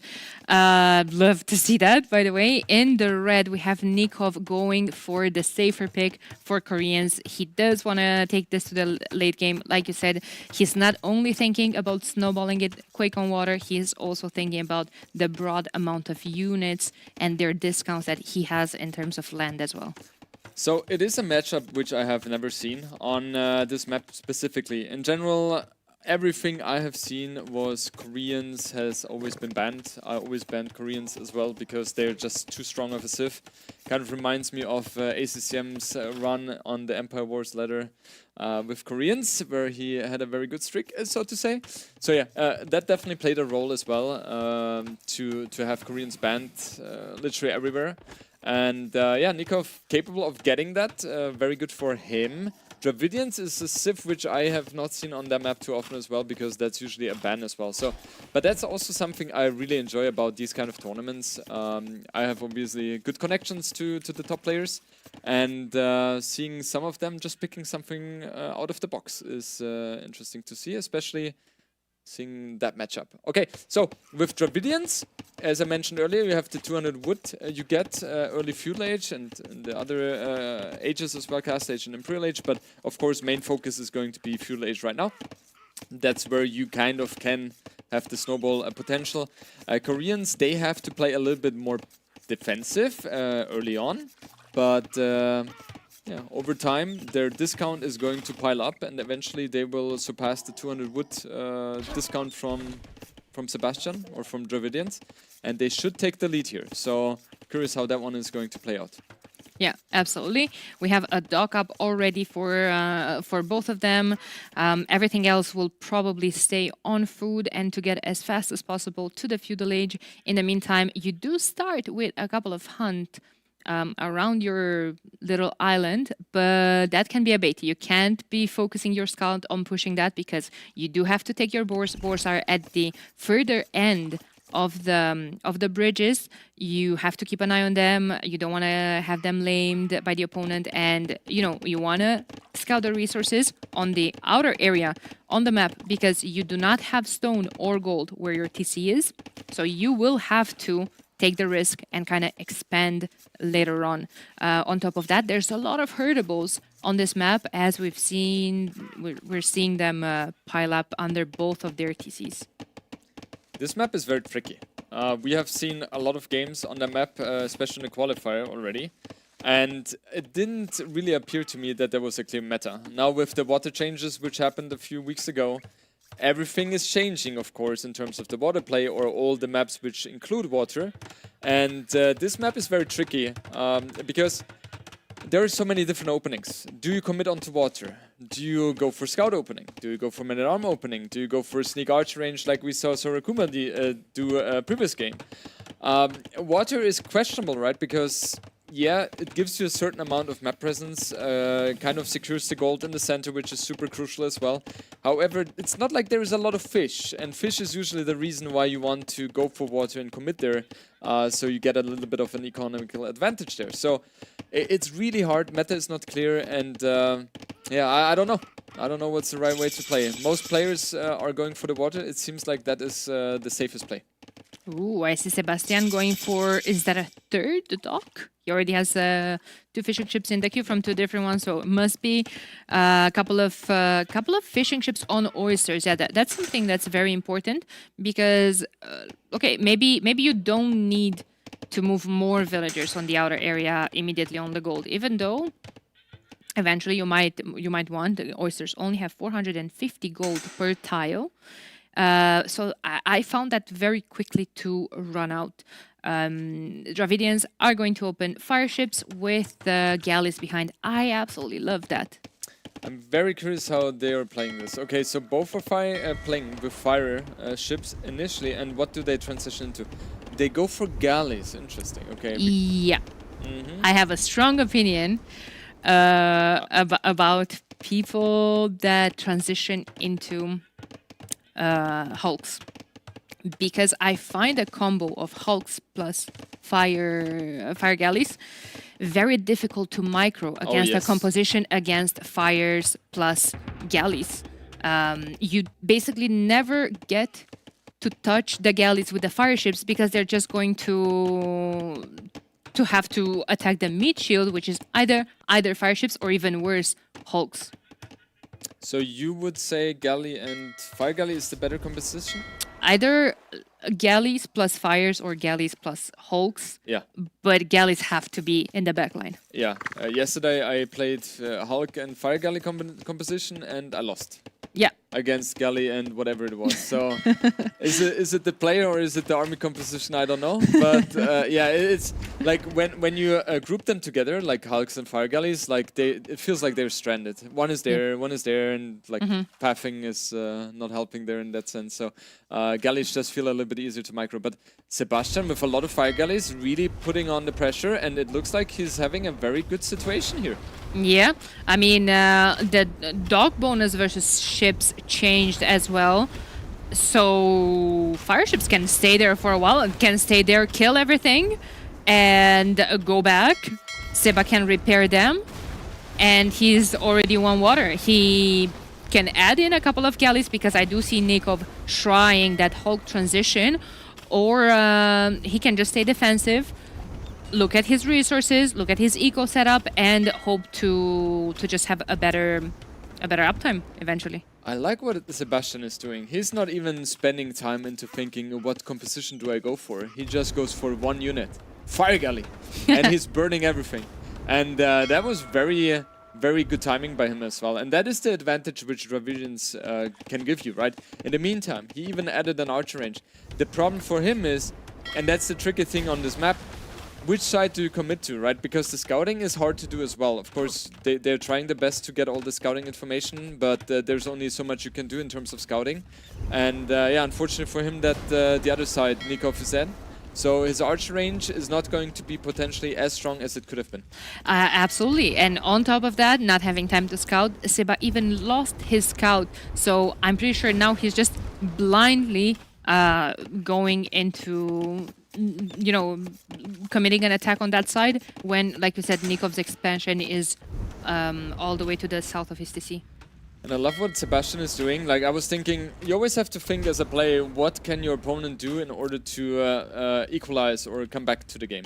And the only way for Nikov to push back on water is adding hulks, right? Because if he starts building fire galleys, then he will be outnumbered, so it's not an option. Galleys, we can forget about it, so it has to be hulk. So Sebastian knows that, and he builds galleys, right? Thinking about that, and there is nothing Nikov can do to save this dock here. He's desperately trying to get another dock up, but I think at this point it's kind of hard for Nikov to make any play happening anymore. The Hulk is instantly taken down here by the sheer mass of fire galleys and galleys. And Sebastian is in a very good position, already up to castle age as well. Nikov with 250 food, 169 gold, so he is a little bit further away from clicking up to castle age. Yeah, resources collected is still very close. Nikov is only 200 resources behind. However, the KD, the investment, all the repairs, all the reaction, all the idle time of the fishing ships, of the villagers, you know, are playing a role there. Resources that Sebastian used to just click up to the next stage. And yeah, Nikov with a lot of hulks, which seems a little bit desperate as well, right, against the galleys, which now have access to fletching as well. Nikov does a very good job at saving the dock here with that one villager repairing, because it's so much about production facilities, right? But Nikov is kind of trapped here, right? He cannot really engage. He's constantly taking damage here from those galleys, and it feels like Sebastian is just on point here. Is in a very good shape. He doesn't really have any units coming out from the archer range whatsoever, so he has no range units on the field. I guess that one is just to be a little bit more safe in case Nikov was building some archers here, trying to be sneaky. But yeah, the main focus is full on water.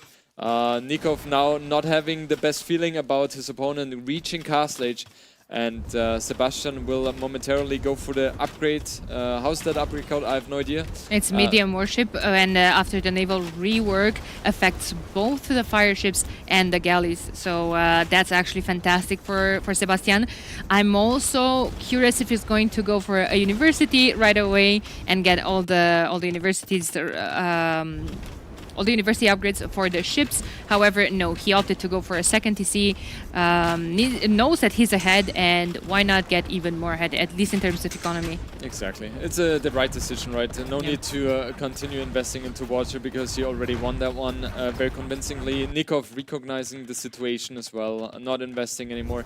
You could argue that he stayed a little bit too long in that kind of situation to hold the water when it was kind of visibly indicating that that is a lost case, but it's always hard to make those decisions on the spot as a player. Okay, so Nikov, what I like him doing is he's expanding to both sides. So he's not focusing on one, but both. And Koreans, I feel like, is a great civilization to do so, because with their towers, they're going to be able to cement their position on the map much easier, because they don't need the military units.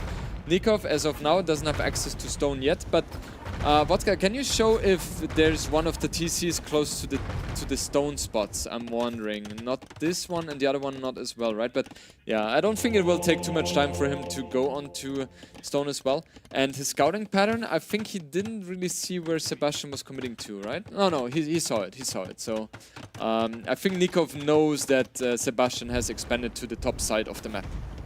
Yeah, he's going to hope to, I guess, just come back on eco in terms of land. He's just going to boom it out. I don't see any military transition from Nikov. He's just going to start grabbing some relics. I see a second monastery on this side. He does have a barrack up, so, you know, eventually, if he sees some aggression, he could build an archer range there and a couple of scrims to defend from the archers, but I do feel like this is going to go into a siege and possibly even a couple of fire lancers adding from Koreans. He does already have a monk on the field that, oh no, he's just gonna grab the relic. Didn't care about her to convert her, but okay. Yeah, Nikov could have done a little bit more there, but it's hard. Like, there are so many things happening at the same time. And you also have to manage your economy in the back of your base as well. So Nikov just going for the secure relic position. And he's managing to get the 2 relics and now transitioning onto stone as well. So that's very good. 1 tower is kind of saving his position. The spearman is on point here, seeing the villagers expand from Sebastian. And of course, that one is not going to deny any expansion, but it just gives information. And that is very, very crucial. I see Sebastian making elephant archers. Oh, he's doing again? Yes, I'm just doing it again. As you said, he loves the elephant archers. He loves them, absolutely. He is pushing forward with a siege workshop. Nikov will reply with 1 in defense. He has a rocket cart in the queue. The siege for Dravidians is, however, cheaper. So all the investment and the reaction he's trying to force out of Nikov should be in his advantage. I mean, Koreans do have discounts on LAN units, but I don't think that applies to Siege, no. I'm pretty sure it does not. Yeah. Hopefully not. Vodka, don't even show it. Don't expose us. No, but I'm confident in that one. It should not be. Yeah. And this is going to be crucial here. The elephant archers. Whoa! That's huge. That's huge. And he takes the rocket card too. Okay, 1 mangonel for a rocket card and 2 monks? Yes, sir. That's a great situation for Sebastian. I was really a little bit worried for him there that he's committing against those 2 monks. But he obviously knew that there was a mango shot going to happen. And well calculated by Sebastian. Nikov, however, didn't take too much damage. Is able to get the tower in time. And yeah, those elephant archers, they're capable of getting in here just because of the naval support from Sebastian. And Nikov right now, he doesn't really have any defenses whatsoever against those elephant archers. As we know, both monasteries were on the side, so he has nothing in the center as of now. And that means a lot of villagers are idle as of now. But Sebastian does not have ballistics. Yes, he does love elephant archers from Dravidians. Ballistics always comes in so late with him, I feel like. It's something that I noticed in other games as well. Late, no one is as late as Larry, but yeah, it feels like those people who are heavily dependent on their micro or are very much excelling in their micro tend to slow down a little bit with the ballistics. And I think it makes sense, right? Ballistics is very, very expensive tech to get. And yeah, the faster you are, you could argue the less important it is. Sebastian, up to Imperial Age already, 111 population against the 80. Nikov, as of now, has a good economy as well in terms of food and gold. That's fine. I don't think he will be too far behind in clicking up to Imperial Age as well. But for Sebastian, the next minutes after he has reached Imperial Age are going to be so important because I would even argue he's on a timer. Koreans is kind of almost unbeatable, I would say, in Imperial Age, specifically on this map. And Dravidians will struggle against that. So I'm sure Sebastian knows that. He has a lot on food. Conversion from the monk is coming in. And yeah, let's see. I'm curious what area Sebastian will focus on. Will it be the top side or the south side? I think it's going to be the top. Yeah, I agree with you. He is kind of on a timer. I'm looking, he has so much food in the bank. Now, I don't know, in terms of Siege, Dravidians to get access to Bomber Cannon as well. I think I want to see Chemistry clicked. First thing first, he can get some Cannon Galleons in the middle to kill Nikov's TCs, to kill Nikov's buildings, just random units here and there, and just push with Elephant Archers, Siege, and Bomber Cannons. The fight we just saw, I hope we will see it in the highlights, because that must have been one of the most exciting fights we have ever seen. Firelancer chasing another Firelancer, the Firelancer attacking the Monk, Monk heals the Monk. Was very exciting indeed. Alright, so Imperial Age is about to hit in a moment, 30 more seconds to go. We don't see a castle yet from Sebastian, so it will be full bombed cannon, and I suppose skirms will be the play here from Sebastian. However, the bombard cannons could struggle here, right? Because of the range of the Korean towers once they're fully upgraded. So, yeah, I'm sure the castle will come soon. For Sebastian, it's so good that he has the access to the middle. That's so good. He also needs to prevent the potential dog from Nikov in the middle as well, which he can do with the cannon galleons, as you mentioned, Daniela. And yeah, overall economy, resource collected, very good here for Sebastian as well. And yeah, the main focus will be definitely on the top here. Nikov realizing that that is going to be the focus of the attention right now. And that castle placement is just beautiful. Still no ballistics. Still no ballistics. Do you... actually, Sebastian does not know about it. Do you like that castle, you said? Because... Yes. Like you said, Koreans, heavy Yubsong, need that extra range on the towers. I feel like that's something Nikov must click as soon as that castle is up. Will that castle stay up enough, though? Yes, because there's no siege. Yeah, he has enough time. Now, that is a very interesting castle. Is that on a hill? Or yeah, it must be a little bit on a hill, right? Otherwise, it doesn't make any sense to build it there. And Sebastian utilizing the hill position here just to get a little bit of an advantage. And that castle is close enough to be capable of pushing the castle of Nikov with the trebuchets. Yeah. Interesting, right? Nikov just says, like migration style in the past, let's get rid of the main TC and let's focus on the TCs on the sides. For those people who question that decision, that's because most likely Nikov is using select all TC hotkey, and you don't want to produce villages from the main TC because they are kind of running into their death as well. So it only makes sense to do so. Chemistry is incoming now for Nikov. I like that. That should be the highest priority in terms of the upgrades, because he wants to have access to bombard cannons. And we don't see... Was it Yu Young or what's the... Yuman? No, that's Britain. What's Yubsong. the... Yubsong, yes. Yes. Yubsong. Thank you, Daniela and Vodka, for your support. Yeah, exactly. Oh, so Tabir versus Skirm was winning. The Skirm has no chance. The Skirm has no chance, but the castle... Oh! That was unfair. Yeah. That was unfair. Brought a castle to a Javelina fight. A couple of bombard cannons. Oh, actually 2 couples.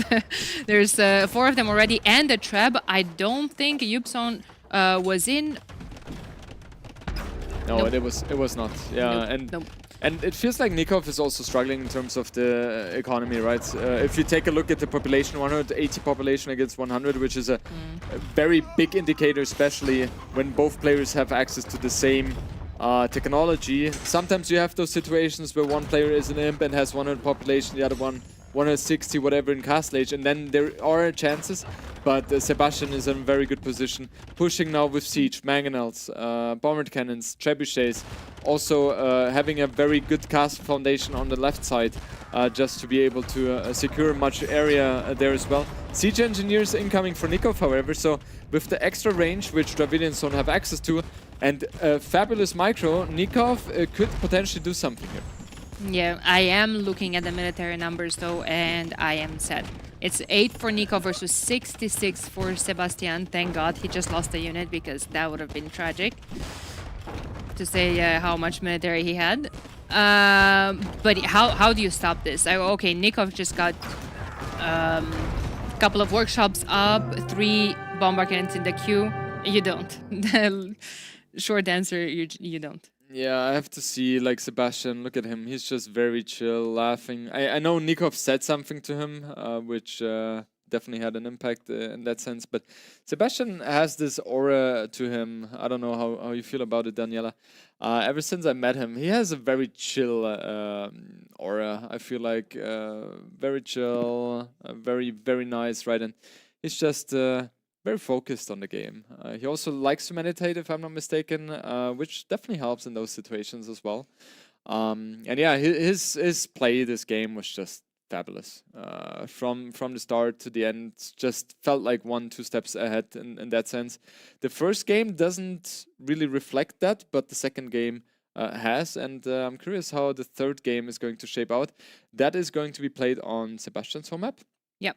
And yeah, How's she it still called? lives. Help me. I'm usually the guy who's asking how's they called.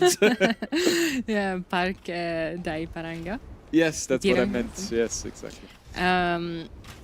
But yeah, you are right. Sebastian has just been calm this last couple of days, has just been preparing, practicing.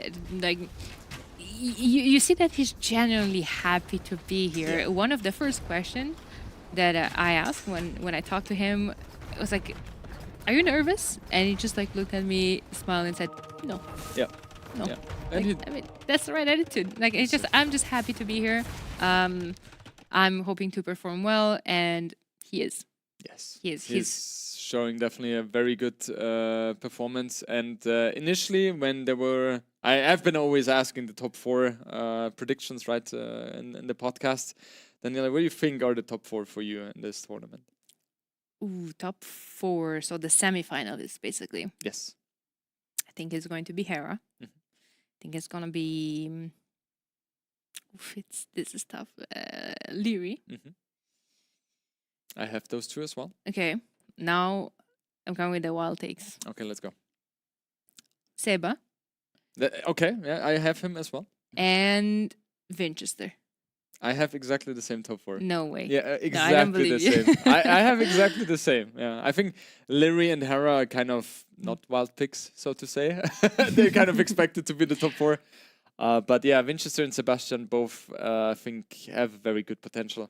And today we also have a very interesting set, right, between Hera and Winchester. They're facing in the first round, and I'm very, very curious how that is going to be played out, because it feels like I've seen Winchester play recently in the boot camp, and it just felt like he's, a little bit above the others. And Hera is always feels like above the others, so it's going to be interesting to see 2 players facing each other who are above the others. Yeah, absolutely. I think Hera recently interrupted his S tier streak. His coming back for a new one, Yes, maybe. yes. I think he's very determined to prove that. Okay, it was one loss that didn't mean too much. Just go straight back into it. I do think there's a lot of pressure on him, however, as well. In that regard, because people are going to be like, "Oh, what is this? The decline of the champion?" Or he, of course, prepared a lot. I know I've seen him practice a lot in the last couple of days. Yeah. I don't think he's well prepared. So is Leary. Leary was part of the boot camp in Onimaru in the last week, last couple of days, and the other 2 could be anyone really.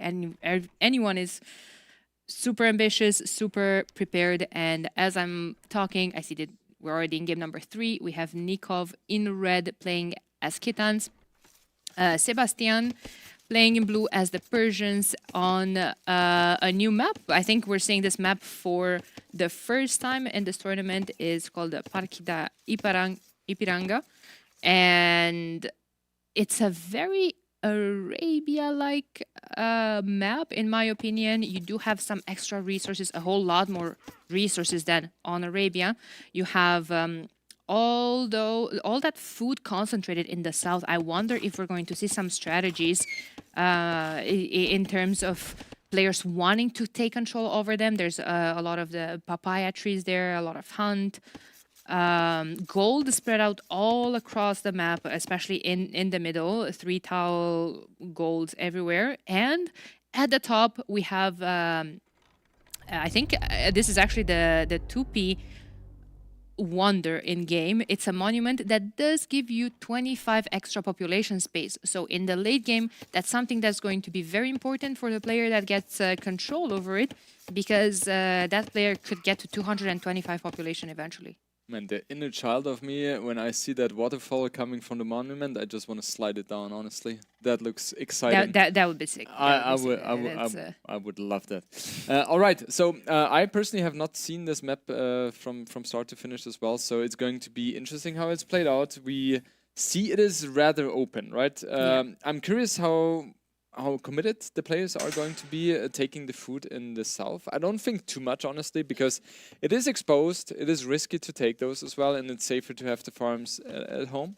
And yeah, Persians against Khitans. Khitans is a civ which is potentially extremely strong, especially on those land focused maps, as their pastures are very efficient in terms of the food income, and forging is kind of applied twice, right? So when you research forging, your scouts have 5+2 instead of 5+1, and if you go for iron casting, your, I don't know, step lancers have 9+4 instead of 9+2. So that is a huge advantage for them. With Khitans, we most of the time see the combination of a scout and skirm play, as skirms are produced a little bit faster for Khitans as well. On the other side, with Persians, they are literally one of the best civs, right? That's also one of the main reasons we see Sebastian prioritizing them so high and picking first. Sebastian almost ran into the TC. They're producing from their TC a little bit faster, so you create more villagers in the same amount of time as other civilizations. And with Persians, most of the time you see scout opening into something. With Sebastian, most likely skirms. But yeah, let's see. Yeah, into something is most likely going to be something with mobility. Yes. It can be knights, it can be camels, it can be cavalry archers. So they have a very special bonus in Castle Age on them as well. As a matter of fact, when I see Khitans versus Persians, that's where my mind's going. You know, stable openings into a scout. Do you think Nikov is actually going to open stable units as well? I mean, probably should. Yeah, I'm a little bit surprised by that. Both go for double blacks, horse color, and I don't know how it's called. The pasture for Khitans. Yeah. Let's say horse color. Domestication. Thank you, Yeah. vodka. Yeah. But none of them commit to a stable. So they're just adding a little bit of spear, one spear each, and Daniela, I have the feeling that they practice with each other. These two players? Yes. Maybe. Oh. Oh, just in time to see Yeah. the stable. Didn't lose a Nice. scout to the TC either. Now let's see his reaction. I'm assuming eventually when he gets the necessary wood, maybe he's going to add one as well. Maybe he's just going to make some walls and try to set up a good pasture eco. You already got domestication, like you said, so extra animals on those pastures as well. I love what Sebastian is doing with the scout. He's so active here, and he also has transitioned to a gold as well, right? So he will have the potential to build archers as well. Nikov seems to be on point as well with his scouting, adding the arch range. He skips the stable completely. And I think Nikov should be able to be a little bit in a better position because he's not going to invest into the scouts. The scouts should not deal too much damage here, running into walls. And Nikov, with his superior, or not superior, but with his good micro, he should be able to defend without any problem whatsoever. And Nikov, with the pasture, should also, in theory, be... They were dancing. He should be able to up to cast stage a little bit faster, I think. Oh, nice engagement here for Nikov. Really killing one scout almost.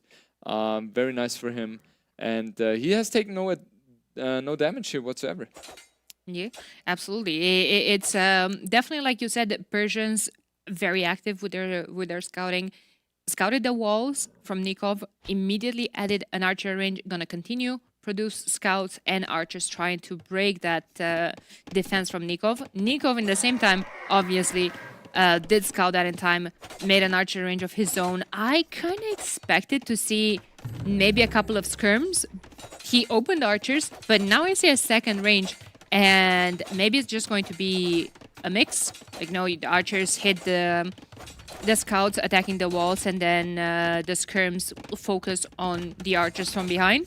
Yeah, I mean, that is a tiny bit of, more micro-intensive, but from behind the walls, you're just sitting there living life, hoping to get a faster uptime, to use your technology advantage to maybe swing and push back all of this aggression and take a bit of a map control. Yeah, Nikov is not risking anything. Adding the second archer range here, he has 9 gold, so he will have full archer production here. And I think he knows pretty well that Sebastian usually takes advantage of early map presence with army. He might be a little bit later to cast stage in that sense, but he has map control. And Nikov says, no, I will go full army as well. I will fully produce archers. And Sebastian, he will struggle against that most likely because he doesn't have any skirms as of now. And the 2 archer ranges should be able to produce so many archers that he's able to push those scouts and archers back. Yeah, he does already have fletching. I do like that he was patient, was massing all of those units from 2 ranges. It's going to be easier for him. However, right now we still have 11 units for Sebastian on the field, only 8 for Nikov. But like you said, he's managed. There's the walls that Seba still needs to go through. In those situations, it's always very important to keep an eye on what the transition is in terms of economy. Like, how many do they have on food and stuff like that. And Nikov, yeah, okay. Sebastian has a good town of farms. Now with Wheelbarrow coming in as well, it's going to be amazing for him. I think he should be able to click up to fuel age or to cast age very soon. However, Nikov has very, very good economy as well. The pastures are doing a lot of work, and I like what Nikov is doing here. He's trying to be a little bit sneaky, so to say, but Sebastian knows that there is something off because he has not seen the archers behind Nikov's walls. Sebastian is fully walled himself, or is about to be. There's still a little bit of a gap there, but he's focusing on that, so no problem whatsoever. And this situation, it might look very simple, but there were so many things happening which kind of indicate how high level both players are. Yeah, absolutely. Now, Wheelbarrow, like you said, for 21 farms now, was extremely important for Sebastian. Does allow him to say, to stay neck and neck with the food count, with the Kitans, who basically kind of start with a mini wheelbarrow. It's not that important for them in particular because they automatically drop at the yurt. They don't have to walk all the way to the TC to drop the food. So yeah, okay, wheelbarrow affects all the villagers, always important, but we know how important it is for farmers, and it's not that important in particular for Kitans. Exactly. Wheelbarrow has the biggest effect on the farmers, and civilizations like Kitans and Khmer, they can delay that a little bit just because of that. Yeah, so most likely for Sebastian, we will see full CA play after initial 10 skirms or something, and that's something I was thinking right now. Can you go for CA right away? Because the weakest timing for CA is early cast stage, where the potential crossbow mass of 15 to 20 crossbows kill your CA, yeah? Because CA you can only build in cast stage, the archers you can already produce in fuel age. But what Sebastian is doing is, and I will copy that, he's producing skirms on his way to Castle Age, so he has presence on the map first of all. Second of all, the elite skirms are going to be able to push away the crossbows as well. What do you do if you see skirms? Well, you will add a stable and try to counter that by knights, but Sebastian is already one step ahead in that sense as well, and he will just have CA behind that, so he will be able to kill potential knights in that sense. So very, very smart play here by Sebastian. It looks small, but it is very big, in my opinion. And now Nikov, he might even be thinking, okay, there are going to be CA. I will not build a stable here. Step lancers are not good enough. Camels as well. I will have to build a siege workshop. Scorpions. Scorpions are the way to go. Maybe even a couple of other siege units from behind the walls that, you know, just keep it defensive, adding instantly a second TC instead of investing in, you know, into a maybe university. I wouldn't mind that either, especially if you're going to add those Scorpions. I was talking more from Nikov's perspective, but here is Seba with an instant university. He has to, I feel like, because right now he's not focusing on his eco. He wants to do damage. He wants to push. He has a lot of skirms that could benefit from all of that. It could kill all of those crossbowmen even. Yeah, and the +2 timing on the archer range, on the skirms is just so huge. Sebastian not able to really jump on that. Never mind, the rocket cart is being pushed away a little bit, but it should not be taken down. But yeah, you can see Sebastian is like, I don't care. It's just one. Maybe if he has 3, he's thinking about going back here. And Sebastian is setting himself up very nicely. And also one thing to mention here, and a big shout out to Vodka. Like, he was scouting so well, Sebastian, right? He moved in with his scout at the beginning of cast stage into Nikov's base. He spotted the siege workshop. He spotted the second TC. And that is very crucial information for Seba. And yeah, he's switching now to Lightcap as well. I'm kind of curious why he's not adding Knights. That's something which would be interesting to me. Yeah, I was about to say that if you look at Nikov's composition right now, he's on crossbowmen and rocket carts. Imagine, Seb already has 2 stables up. He got the first armor.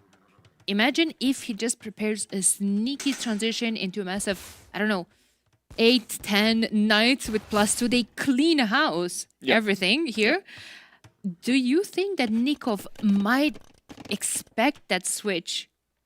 And maybe Seba is thinking that Nikov is preparing monks, or is that too deep of a mind game in there? No, it's very likely. It is definitely very likely. It's not something I would have come up with, but you know, maybe that's the reason why I'm not a qualified player here.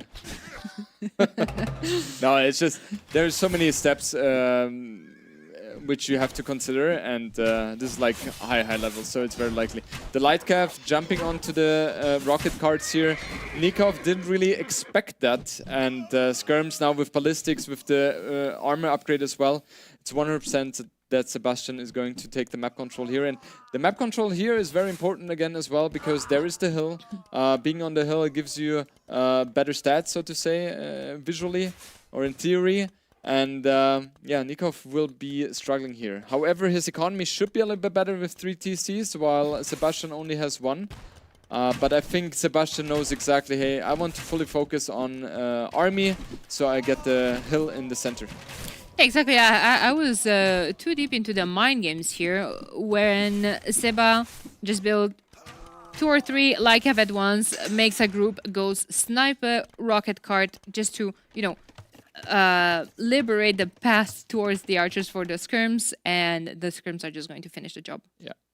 Sebastian, however, look at the gold he has. That's a little bit too high. He has 20 on gold. And 800 in the bank, so he definitely has to smash the market button and readjust his economy here. I'm pretty sure he will do that momentarily, but that's the thing. If you play so aggressively, it gives you a good feeling if it works out for you. However, keeping your economy set up properly at home is one of the big hurdles you have to take as the aggressive player. Okay, double stable in the back of Nikov's base. Armor coming in. Is he switching into Lightcap of his own? The scout line builds faster for the Kitans as well. I think it must be camels, right? The camels should be countering the Lightcap, or is he going for scouts? He's going for scouts! Yeah. Why is he going for scouts? The thing is, camels, like you said, or actually even stab lancers, would have completely killed everything that Seba has on the field. Well, depends on the numbers, right? If you just send the 2 Yeah, I'm a little bit curious, right? Because it is inevitable that Sebastian will switch to Knights eventually. The Lightcav will already do enough sniping the monks, the amount he has. And then there's going to be Knights coming, right? And Lightcav are not going to stop that. The crossbows are not going to stop Knights. The rocket cards are not going to stop Knights, so it has to be the camels then, in my opinion, but he's not going for that. He also doesn't have access to gold, maybe that's why he thought about Lightcav as the last option here. And Nikov is kind of pinned down to his base here. Sebastian very active with his aggression. And yeah, it feels like Nikov has to hope for very good rocket card shots, otherwise he's going to lose more and more ground. Absolutely. These future fights in the next couple of minutes are going to be extremely important for Nikov because he needs, like you said, to go out there to get more control over the gold. I will say, however, that their population are extremely close. Nikov, however, having a considerable lead in terms of eco. He was on 3 TCs the entire time, while Sebastian is only 1 TC pushing, and he's diving in right now. It's kind of like the Hera style, full focus on the army and just try to crush as much as possible. And he's very successful in doing so. He's killing the TC, killing a lot of villagers on the way as well. Will kill the army most likely as well. With 40 army against 18, this kind of feels like Sebastian is about to win this game as well. But now Nikov is able to hold a little bit longer. Skirms have to move back, and now Nikov is capable of breathing a little bit more here. Husbandry on this way as well. And yeah, it's so much about producing army right now. And yeah, Sebastian is doing that. Nikov realizes as well. He has a little bit of an eco advantage, but the question is how much is that going to capitalize? I see Sebastian bought 100 stone to make another TC, a second one, which is going to be probably to protect the gold. They're in the middle next to the monument. He protects that as well. I gotta say, what I would have liked to see earlier from Nikov, since he does have that villager lead, to just grab a couple of them and put them on stone. Stone is on the outer area of this map, but look at Seba. We've been talking about how good of a scouting he had this entire game, and he does have that scout there in the back looking for a possible expansion.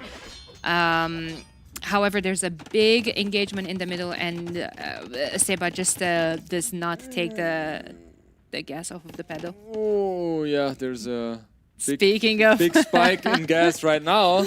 Yeah, there's a lot of villagers potentially to be killed here. Huge upgrade now for Nikov with iron casting coming in, so and all of a sudden his camels, his light calves are going to be much stronger in that sense as well. The camels are good at keeping those knights away, and yeah, Nikov. Yes. Is dead. You were saying? Nikov is dead. That was my analysis. And yeah, Sebas, I don't know. It felt like to me Nikov has played a very, very solid set as well. But Sebastian felt like he was just one step ahead. And he looks very... Let's say it like that, Daniela. I think it is very likely that our prediction of Sebastian reaching potentially top 4 is likely. It seemed that he was just extremely prepared. Like I said, they all are. I have been here for a couple of days. I've seen them practice. I've seen them how invested they are in strategies, into, you know, just being their best, in their best shape. And it shows. I mean, Sebastian came here today ready to show what he's capable of. Yeah. I mean, for me, it was kind of expected Sebastian is going to win this matchup. It was more about, is it going to be 2-1 or is it going to be 3-0? But yeah, Sebastian managed. Yeah, absolutely. Right, I think we are about to hear from our winner, Sebastian, as well. Sebastian, congratulations. And we're looking forward to hearing what he has to say. And we will switch it over to our lovely Nelson and Hart. And Sebastian. Thank you very much. Thank you very much, guys. That was indeed Sebastian with a very, very strong showing here, besting his teammate Nikov. And we are ready to hear his thoughts, again, with our good old Hart. First of all, congratulations, Sebastian. It's pretty nice 3-0. Very well played. You played against your teammate, obviously. I'm sure you guys had some practice in the past on these maps. How are you feeling because of that? You know, confident on the maps you wanted to pick? Do you have a plan prepared all along? Yeah, I had some plans. Obviously, I didn't have everything prepared. It's complex. There are a lot of zips, a lot of maps. But I was confident, I would say. Yeah, I practiced a lot with Nico, but mainly for the qualifier, actually. Not for the main events. We only got one set. So luckily, there wasn't that many mindsets involved, which is better that way, in my opinion. But yeah, it was a really intense set. It was really intense. Yeah, the games were really close. There's always a lot of fighting. Both of you like to brassle it up a little bit. So yeah, very, very good games. 3-0 must feel nice. Going into the tournament sets you up quite well. Yeah. I'm happy of the 3-0. Obviously, 2-1, I would still be happy to get the win. So yeah, looking forward for the next match. All right, nice. So I'm sure we're gonna get the images soon. Game 1, we had Bengalis against Shu, I believe. How were you feeling going into that matchup with the Sif? Were you expecting him to go shooter? Yeah, I was between Shu and maybe Saracens. I was worried about. So I was worried about him playing cross or mangonels with Shu. Yeah. So when I was able to get the game into a skin war, I was feeling I was getting into the right position. So yeah, but I was surprised he had that great eco. I thought I had the game more controlled, especially with the aim timing. But with his traction traps, he was able to do a lot. Yeah, he pushed you back a lot. At some point, I was feeling a bit worried for your position because playing pure skirmishers, I felt like that might favor Shu in Imp because of traction tribute sets. I thought like you maybe would have to get into Elephant Archers and like Lycaf or something, but you kind of just managed to pull it off with mostly skirmishers, right? Like here, it's just looking kind of bad. He has good map control, he has the traction tribute sets, and it didn't really feel like you were in a good position to make a unit switch. How were you thinking about the game at that point? Yeah, I agree. Felt awkward on some moments. I was losing the control, especially because he went for a strong push in the middle. Yeah. That was the issues, but I had more expansions, yeah. Yeah, you expanded well and managed to like just win small fights everywhere. And this map, you both went for a heavy water approach. Yeah. It seems like you just got a nice trade to start off the game, basically. And then you just kind of snowballed off that, right? Just playing water and pulling ahead. You had a much superior castle each time. And I think that's probably what set you up for a win, right? Yeah, I agree. Winning the water was key, especially against Koreans, because you don't want to have those turtle ships around. Yeah. So I knew that I had to win the water. So I went 3 dogs right away for a super aggressive approach. So yeah, I was able to win it this time. Especially because he made some galleys, which slowed him down in this case. Yeah. And then in this game, you kind of just played aggressively. I felt like this part, I think especially, is what broke the game in some ways, right? He was coming with a really strong push of rocket cars, which are more dangerous than mangonels, at least to skirmishers. And you just made it look easy. You microed really well, picked off the mangonels, and then he has to go all the way back to his base. Yeah, looks easy in the micro, but looking at the macro, I messed up big time because I need to work on that. I had like 1k wood, and I knew that if I didn't kill quickly, my eco would kill me. Yeah, you pushed really harder and managed to. You found a perfect spot to push as well, a down center, down the hill. You got your mangonels on the hill, and just that puts him on such a big timer. Even though he was like 15 villagers ahead, it doesn't really feel like that was enough to justify giving you the hill, right? And then also, as Gitans, you don't really have many units to push like that back. Like he had to go, like he tried Lycaf because he didn't have gold, and even if he had gold, like what do you go, camels or something? Doesn't feel that natural. Yeah, exactly. He went Lycaf with no bloodlines, so yeah, they just die. Yeah, in that moment I knew I was in a good spot. Also, on a map with low gold, he invested into a lot of crossbows. So he did no longer have mines available. So I knew that. So you know that if you manage to get him off the middle, you basically win because he will have no gold left to play. Yeah, I was playing skirms as well, so I didn't mind to be in the defensive position. Yeah, luckily it wasn't against rocket cards, but if I had to be, I still had gold enough gold. I think so, at least. Yeah, that's true. That's a very smart way to think about the map. If you're on Expo, you might run out of gold very fast. Yeah, very well played. Nice set. Thank you very much for the analysis. Thank you very, very much, Sebastian. That was indeed very scary shape that you showed today, and a lot of people are going to be very much aware of your shape right now. And we're going to throw it into a break. When we're back, we're going to be seeing the next series, third series of the day. That's going to be between ACCM and freaking Andy. Don't you guys go anywhere.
All right, hello everyone, and welcome into our third set of the day as we're going to have ACCM versus Freakin' Andy. And I am really excited for this set because it's two players who I have seen practicing all the time, both here in the venue and also over the past few weeks sending me bug reports about maps. Those are two of the players who who almost always message me whenever they're practicing and they see something that they want me to fix in the maps. So I'm excited to see them in person playing these games.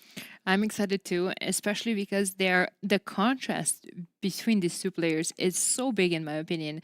They have very different play styles. ACCM, in my opinion, would like, his comfy boom, his comfort zone, and to try to take the game as further down the line as possible, as late in the game as possible.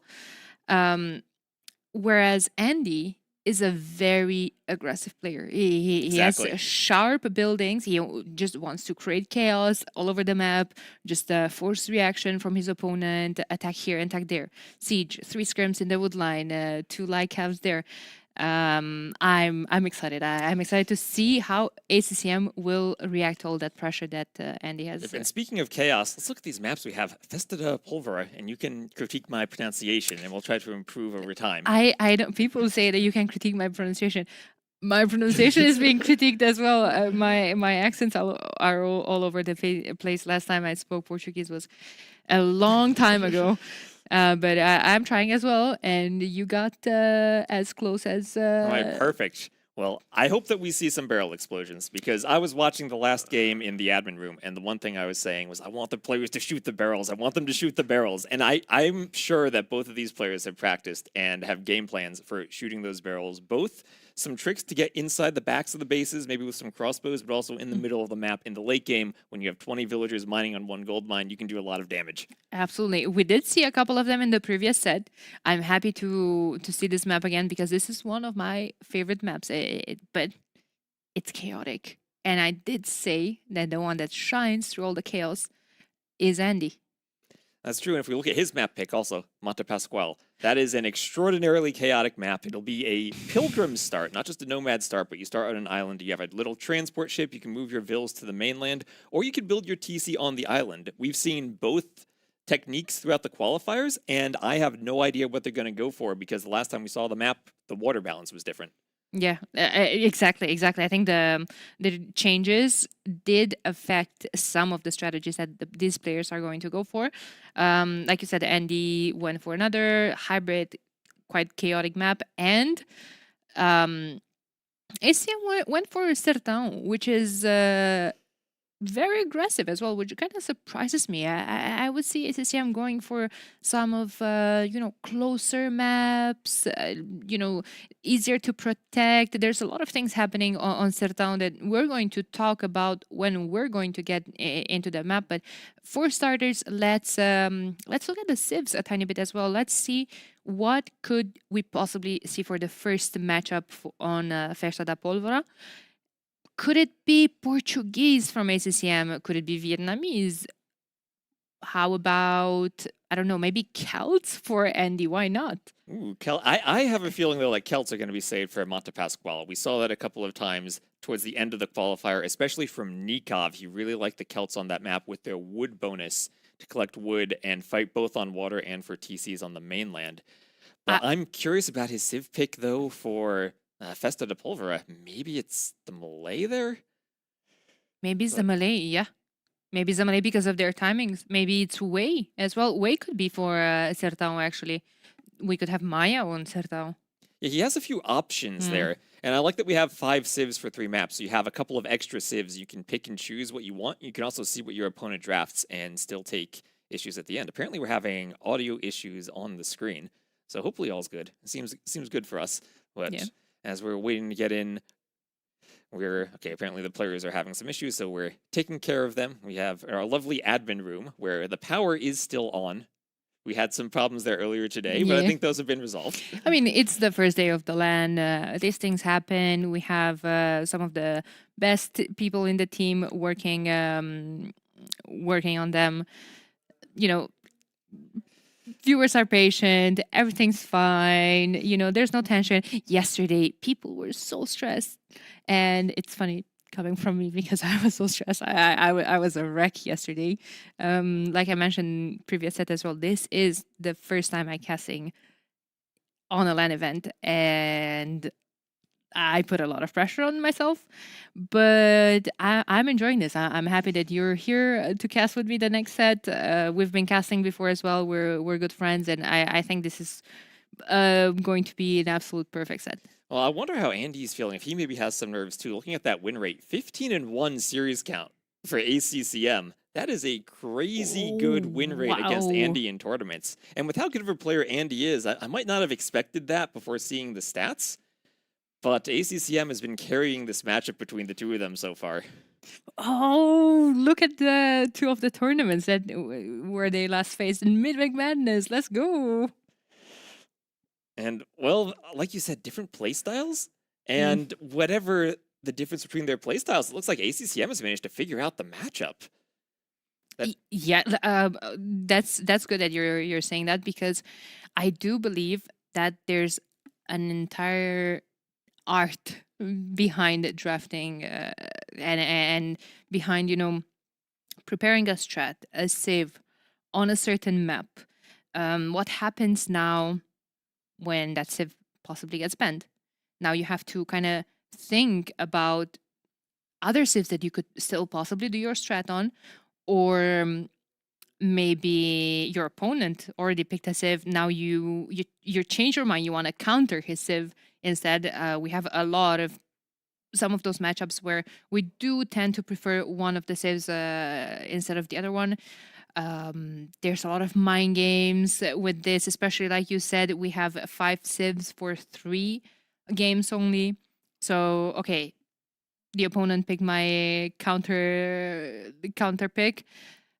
I can just give up on that plan and go for the other, or I could pretend to go for the other, and I'm still gonna stick to my strategy. There's an infinity of the mind games, and ACCM is kind of known for being a good drafter. He is. They call him the chef, and sometimes it all comes down to practice. How much practice time do you have to try out different civs in different civ matchups? You always feel more confident if you've practiced the map and you have played the civ matchup before and you know what to expect.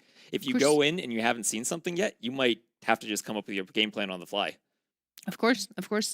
Now looking a tiny bit at also the ban, the civs kind of tells you about what a player is afraid. I see a couple of Khmer, Koreas, Mapuche, but now I see the first game, and we're in, ladies and gents. We have ACCM playing as the Vietnamese. Good civ. It's his home civ. It's correct. It's his home civ, but it's also a good civ for what you were talking about earlier. Maybe we're going to see that massive crossbowman shooting a barrel. Maybe. I hope so. I hope so too. I also love that they picked their colors. We're not just getting the standard red versus blue. We got some cyan versus orange here. Andy's always a player who plays as player 8. And he's the type of player who before has seen someone else in the lobby pick gray and then complain because he himself didn't want to use team colors. He actually wanted to play orange. Yeah, well, speaking of Andy, he is playing in orange, like you say, as the way. And I'm actually curious. Like, yeah, this was one of the civs that I could see him picking it on this map. I think we're going to have to talk a lot about the way, because they do have a lot of bonuses. And they do have bonuses of extra villagers, and they've proven to be one of the best economies in the game. And part of me thinks that on this map, since you do start with the lumber camp and the mining camp and the mill, you might be able to do all of the eco upgrades a bit more easily than on other maps. Okay, we did have a slight pause. I'm not sure if there were still a couple of audio difficulties. However, no, I think we are going to have a restart. All right, so it looks like we're just going to get a restart going there. This is the moment where I fear that the map broke and I might need to run off camera and fix something real quick. But I think we're good. But in the same time, isn't that wonderful that you're here? I guess so. I can go fix it, pull my laptop out. I hope we don't have to do that on stream though. Yeah. Okay, apparently we had a set of barrels that was missing at the back of one of the bases, so I do have to go and fix that tonight after casting. So that'll be a fun adventure tonight, but we're just going to hop right back into it, and we'll have, again, the same civ matchup, hopefully the same colors. I hope sometimes we do a restart and players don't pick the same colors. Who would do that? Someone who never picks a color and forgets to click the button. Okay. I think these players will be good. I think they'll be good. Yeah. In the meantime, yeah, and now that we know the civ, while we're waiting for the players to start, we could kind of look at the rest of the maps and Right, so we've Make up some taken theories. we've taken way off the board for Andy and Vietnamese for ACCM. That leaves, I mean, ACCM has Italians or Portuguese there for Monte Pasquale. Andy has, I guess, Japanese, Celts, and Malay all would be viable there, unless he goes for the Maya. But looks like we're back into the game, and we've swapped sides, so now we'll have Andy to the north and ACCM to the south. Yep, very similar spawn. However, we did see this map in the previous set. Like I said, I don't mind seeing it again. I was talking how they all start in 3 independent bases. And we have monkeys on the tree in the middle. They just hop around the tree there. They don't do anything. They just look awesome. And obviously, we're going to leave that up there. I think that's more important than the actual game. Okay, yeah, well, no. Vodka, come on. Okay, There we go. There we go. Yeah, those 3 bases are independent from each other. So we do see Andy kind of thinking a tiny bit in advance, because what happens if one of your bases is completely surrounded? You do have those big patches of woodline in between the bases, so you would probably be in a situation where you kind of have to evacuate straight into the opponent's military. Yep, and both players are going to be pushing their hunt around those wood lines into the town center. And we've seen this a lot where you delete your initial walls and then build a forward wall between your food base and your town center as you try to get as much food as possible to the TC. So this is a 9-vill start, but it's split up into 3 groups of 3. So you don't have as many vills under your starting TC or as much hunt around the TC as you normally do. You have to be a bit creative with how you get that Dark Age food. Yeah, there's a lot of things happening on the map, especially in the initial couple of seconds after game starts. One of those bases is full of gold and stone, and your 3 villagers start there. Don't need to mine gold or stone in the first seconds of the game. So what usually the players are doing are just taking them off of those resources and putting them on a lumber camp.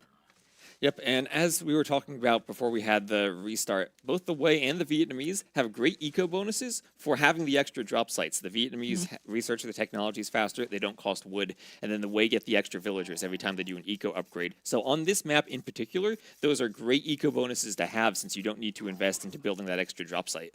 Yeah, absolutely. I mean, speaking of their bonuses, let's look a tiny bit at the Vietnamese as well, because they have great things going on for them as well. Their eco upgrades don't cost any wood, and they research faster. So okay, it's not a free will, but you know it's still honest work there. Yeah, man, look at Andy showing off those Rage Forest skills, luring that Javelina into the palisade wall and the house trick. What a nerd. That's what we'd like to see, though. That's what we'd like to see. Right, nerd is a great compliment for AoE, too. Absolutely. I didn't mean that in a bad way at all. As we see Andy clicking to the next stage, ACCM is actually a tiny bit faster than him. Do you think this is going to be a range unit opening from ACCM? Probably, as I see 2 on gold moved back.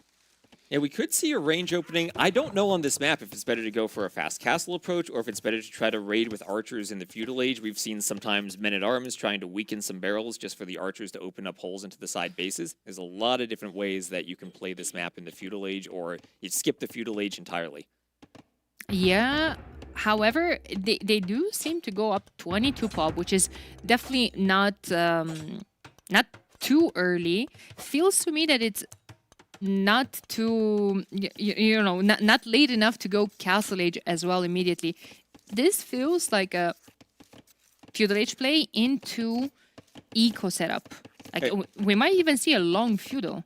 We might. We saw the barracks from both players, and the question is how much do they value breaking through the barrels to raid versus going up to the Castle Age faster, maybe going around the outside. We'll see how quickly you can break through, because once you get to the Castle Age, it's much easier to destroy the barrels with crossbows than it is with Feudal Age archers. Yeah, absolutely. Even though, from my understanding, I think you modified that lately and you decreased the pierce armor on them? Yep, they have less pierce armor, but they still have enough pierce armor in the feudal age that archers do only 1 damage. It's in the castle age where that's going to start to matter. And speaking of archers, there is the range from Freakin' Andy. And no range yet. It looks like a range in the center base from ACCM. Okay. Range unit versus range unit. I like this. Kind of sets up, especially Wei, for maybe switching into a unit with more mobility in the Castle Age, and that's the Chambay Raider. I think we could see that. Oh, Oh, okay, they do have a lot of options. You can attack the barrel to weaken it as long as you don't destroy it. And if you forget about that, you might lose your scout. So a couple of hits there on the barrel. yeah, 60 HP. Yeah, usually if you just leave your scout there to continue attack it, eventually you will forget about it because he does have to attack for a while. And looks like ACCM did win the scout fight, so now he'll have all the information he wants in the middle of the map. And Andy losing the scout, a bit unfortunate for him, but at least he did commit to the fight and weaken ACCM scout. Only 9 HP left on it, however. It is a good thing that Andy did open skirms, a good thing for ACCM, because, well, those might not do as much damage to the scout as an archer would, but yeah, I mean, still, they could just run into a spear. Yeah, and the good thing about still having that scout alive is you can weaken the barrels with it. You can leave it out there to weaken the barrels and get your archers over. We'll have a couple of skirms now for Andy, and this could be a tricky fight for ACCM as his archers are going to have the skirms right on top of them. And that scout does a lot of damage to the skirm, but ultimately it's so low on HP that ACCM has to fall back. That was fantastic micro for ACCM.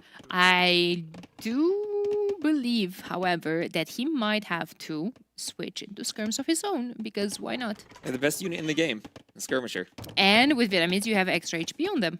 And also Imp Skirm is a possibility in the long run, so if you start amassing the skirms, you can turn them into a very valuable unit. And there goes ACCM losing a spear to the TC, but got a bit of scouting information. And Andy's walling up behind the front, but you have to be careful when you wall the sides, because that leaves you a bit more vulnerable, even if people don't break in through the front. To breaking in through the back, you suddenly have less room to move your vills or run away. Yeah. And honestly, since we were talking about that potential skirm transition from Vietnamese, why wouldn't you want to be on skirms against the way who opened range units? And like I said, you usually do see Wei going either for Tiger Cavalry or for Chambay Raiders. And if there's going to be more ranges and Chambay, your skirms are going to be fantastic. Yeah, and it is kind of tricky to go range units against the Wei when they do have that Tiger Cav option that have such high pierce armor in the Castle Age. They don't take much damage from the archers or even from Cav archers. So it's a tricky unit composition in the Castle Age, but then when it gets to the late game, the Wei start to fall off a bit, I think, compared to Vietnamese. Yeah, I agree. Vietnamese probably a pretty strong late game civ here against the Wei. As a response to some of those Tiger Cavs, the unique unit from the Wei, he could be potentially adding his own Fire Lancers, which they have extra HP as well. They're fantastic for Vietnamese. That they do. They're one of those and bonuses where it's extra HP for the archery range and the Fire Lancers makes them extra strong and a good counter to all of the Cav units, as you said. Yeah, exactly. Oh, now we have a bit of a sneak around the outside. ACCM deletes one of his palisades, and he's going to try to get around the back, but meanwhile, Andy is up to the Castle Age. ACCM shouldn't be too far behind, and he's going to scout it with that spear. He'll scout the archers. Okay, now I wonder what's going to be on the way up to the next stage. I do believe that Andy probably wants both a stable and another range unit, archer range, sorry. I see fletching on the way up. I would expect to see a stable and maybe bloodlines if he wants to go into that unit. Yeah, there we go. There's the second range. Yeah, and he can always go for the Shenbei Raiders from the range, and he's going to move his vills now as ACCM gets in through the barrel, and Andy has to run away. He doesn't want to lose vills, and he can go back to his main base thanks to that tunnel he built earlier, and he might even think about walling that off, or he's bringing the skirms over at least. No more hunt for you, hunt. mister. I do love that Andy's continuing to produce skirmishers on the way up because, you know, who knows? You might have even resources to upgrade them to elite. You might want to just push these archers back and just have a defense at home, not take any damage, set up for a fantastic Castle Age, which I do think that we're going to see in 30 seconds. Yep, and those skirms will chase down the archers, so Andy's had some good luck with the unit positioning with those initial fights outside of the archery range, and now chasing down the archers, having his skirms in the right positions. And there's the second range, so it does look like it'll be Shenbei Raiders. Yeah, Or third one, range actually. even. Yeah, and the second one went up just a tiny bit. Earlier, he did build the stable, but no bloodlines yet. The Shambay Raiders are in the queue. There's the eco upgrade. There's going to be 2 extra villagers for Andy. And immediately he adds those 2 TCs. And that's what you can do with the Xianbei Raiders since they're only a wood and gold unit. They don't cost food. All that food you have, you can spend on villagers at those TCs. And there's Bloodlines. So it looks like he's just going to be booming with the Xianbei Raiders while also enjoying the extra vills from every eco upgrade he clicks. And right now, if you are HCCM, I mean, you're going to have to deal with this before adding even a second TC. And as I'm saying that, he does add the second and the third. But was that wise? Yeah, there's the second TC, the third TC more defensive in his own base. He didn't go for the food area with the TC. He's focusing mostly on the gold and just on that wood line, trying to stay safe. And there's the university, so it looks like Andy's committing to ballistics early on too. He's doing husbandry, he's doing all the upgrades for the Xianbei Raiders, other than Bodkin right now. That can be a tricky one if you've suddenly clicked ballistics and you forget that you've done the basic thing of not clicking Bodkin yet. But there he goes. Bodkin now is in the queue and is going to have ballistics eventually. And I feel like ACCM is going to be in a tricky position here because you have a couple of range units, you have added TCs, but your range units don't have the mobility that the Xianbei have. And you're just going to have to stay defensively or send them forward to try to get some damage, but Andy might just defend with siege against that.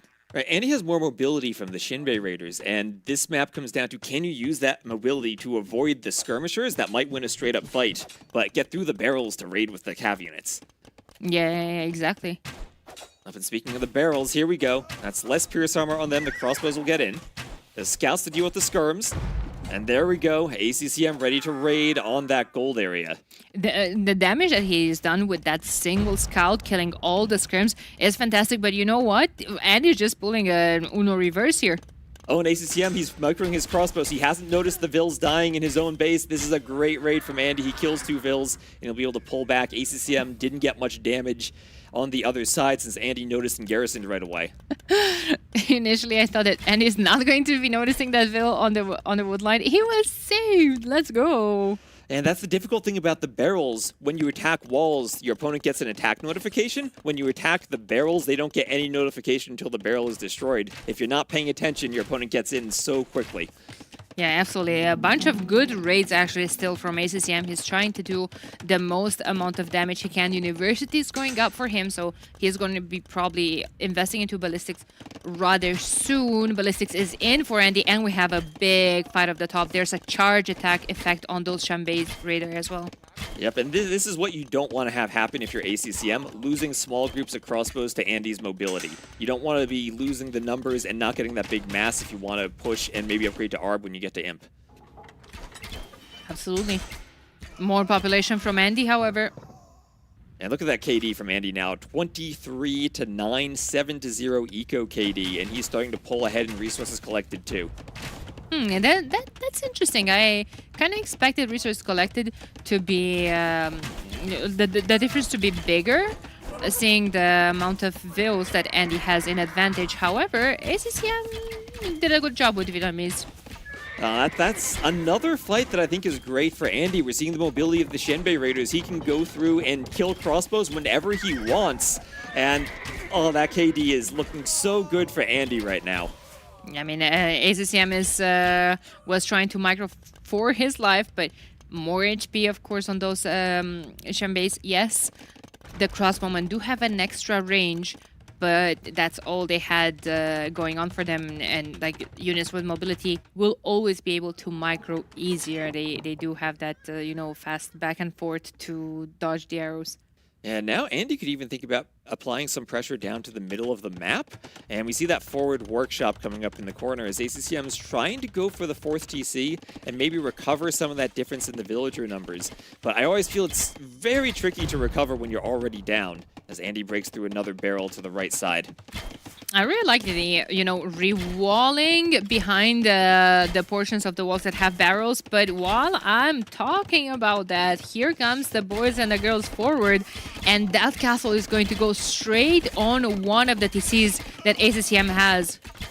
All that is a nasty castle right on his face. Andy had ballistics ready to kill the Bills that were running, and since ACCM went for that 4th TC, he has no defense to this right now. He might try to counterattack with crossbowmen, but he does not have the army numbers right now to stop this. Absolutely. He needs siege workshops, he needs scorpions, he needs ballistics on those scorpions to be able to even get a couple of hits on the cavalry archers running around that castle. Like you said, it's absolutely brutal for ACCM. It ranges the TC, the monastery, one of the production buildings.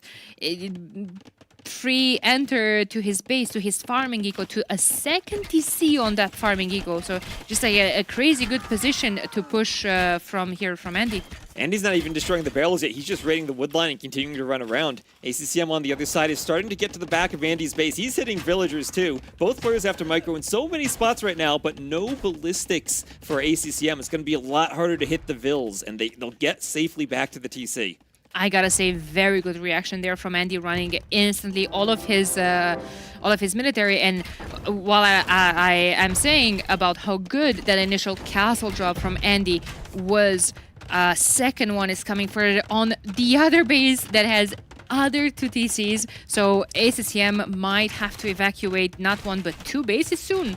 And still no ballistics, so ACCM will struggle to kill the vills. Andy will get a castle up, and he's pushing through with the Xianbei Raiders in ACCM's main base. He is everywhere now. He's got the castle on the right, the castles to the left, the army in the middle, and ACCM. Somehow he still has 81 villagers, but he is struggling for map control now as he loses a TC.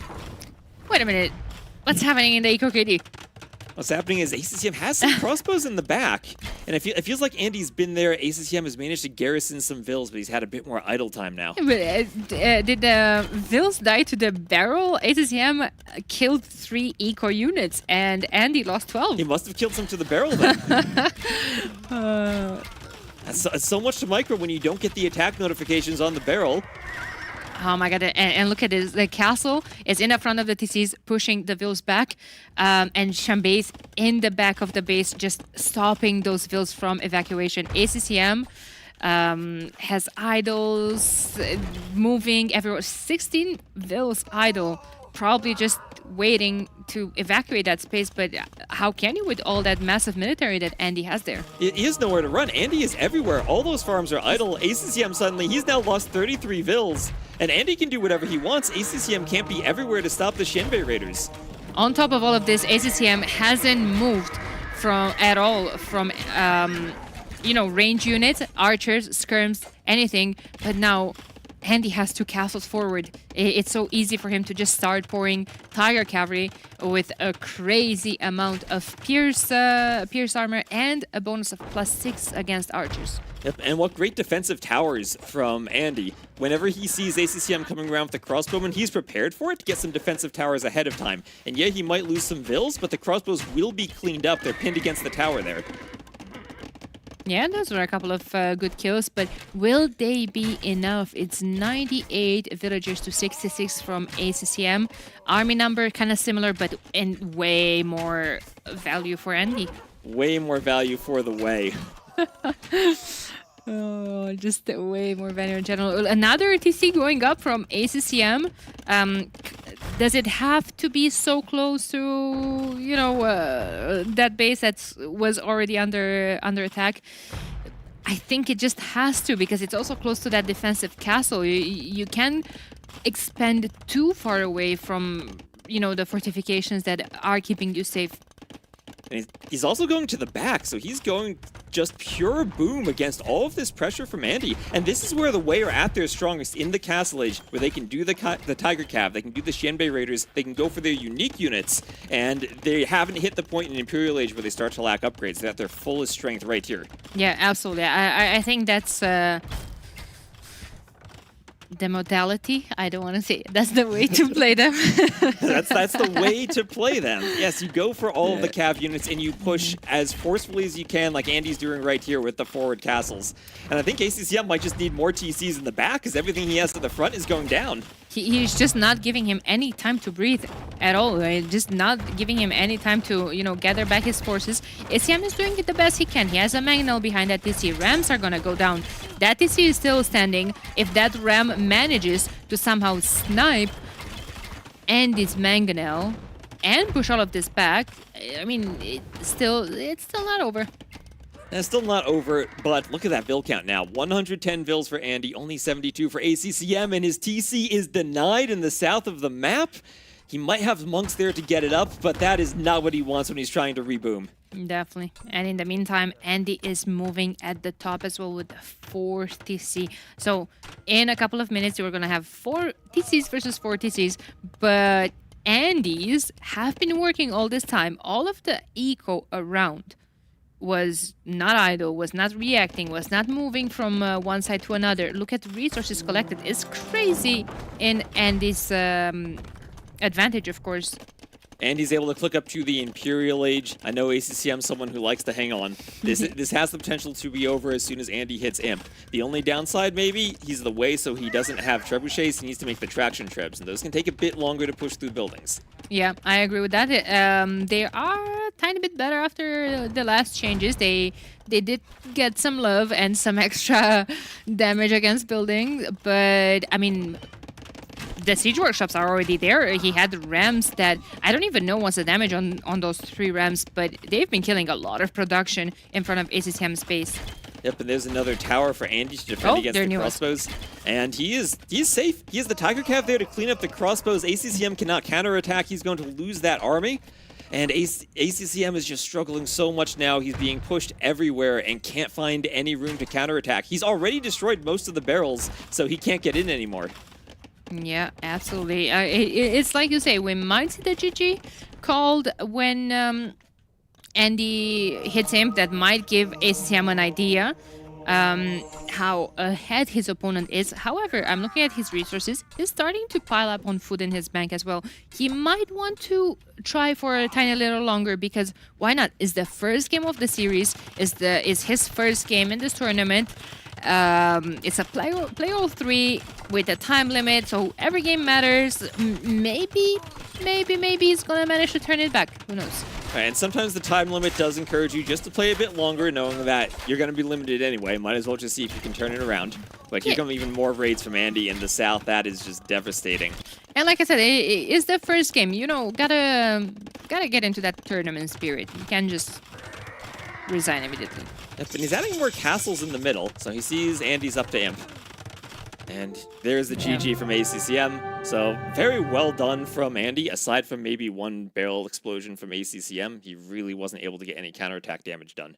Yeah, so we were talking about these players in the beginning and their playstyles. Of course, we did say that Andy does like to play like that, very aggressive, whereas ACCM is hoping for the longer game. He wasn't able to manage the pressure. I do believe that in a world where ACCM defends properly and pushes this to something that becomes, I don't know, a double comp in Imperial Age, same population, same resources collected, I think ACCM's chances are growing exponentially. Right, but we're seeing on that graph there just how many more resources Andy had. 10,000 extra resources collected from the end of the game. And it all comes down to that early success in the Castle Age with the Xianbei Raiders and how he was able to use the mobility to get and destroy the barrels in the back without ACCM being able to react in time. And here we have that replay of that raid. Both players in each other's base at the same time, but Andy's raid so much more effective. Yeah, absolutely. Didn't manage to kill that Vil on the wood line, but he I'm sure he lived a happy life.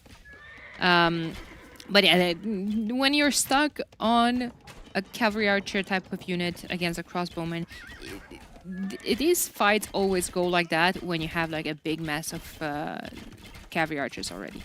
All right, and here we have that forward castle from Andy, and feels like it was basically over at that point once that castle got so far forward. ACCM tried to do some counterattacks, but you get to the point where the castle comes up for the way, you're going crossbowmen against Tiger Cav, they have 6 Pierce Armor in the Castle Age, and the crossbowmen really fall off. Yeah, yeah, exactly.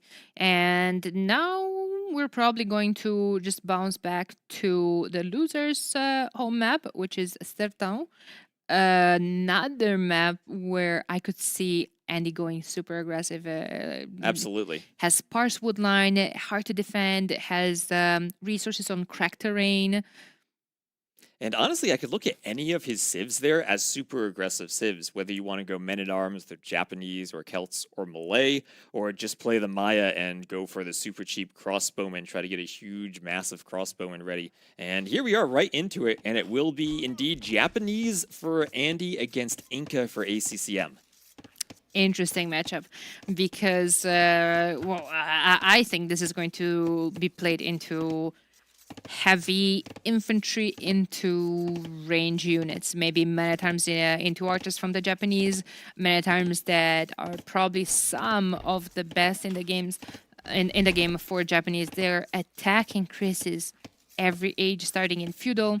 Inca, however, not too shabby. They have champion warriors now. How do you feel about champion warriors in general? That's something that's going to be interesting to see against the Men-at-Arms of the Japanese. Do we get heavy champion warrior play from ACCM, or does he maybe try to go more quickly for an archery range, try to get right into skirmishers and turn this into a skirmisher war where the Inca have the discounted skirms? Yeah, I don't think you want to be stuck on infantry against Japanese infantry.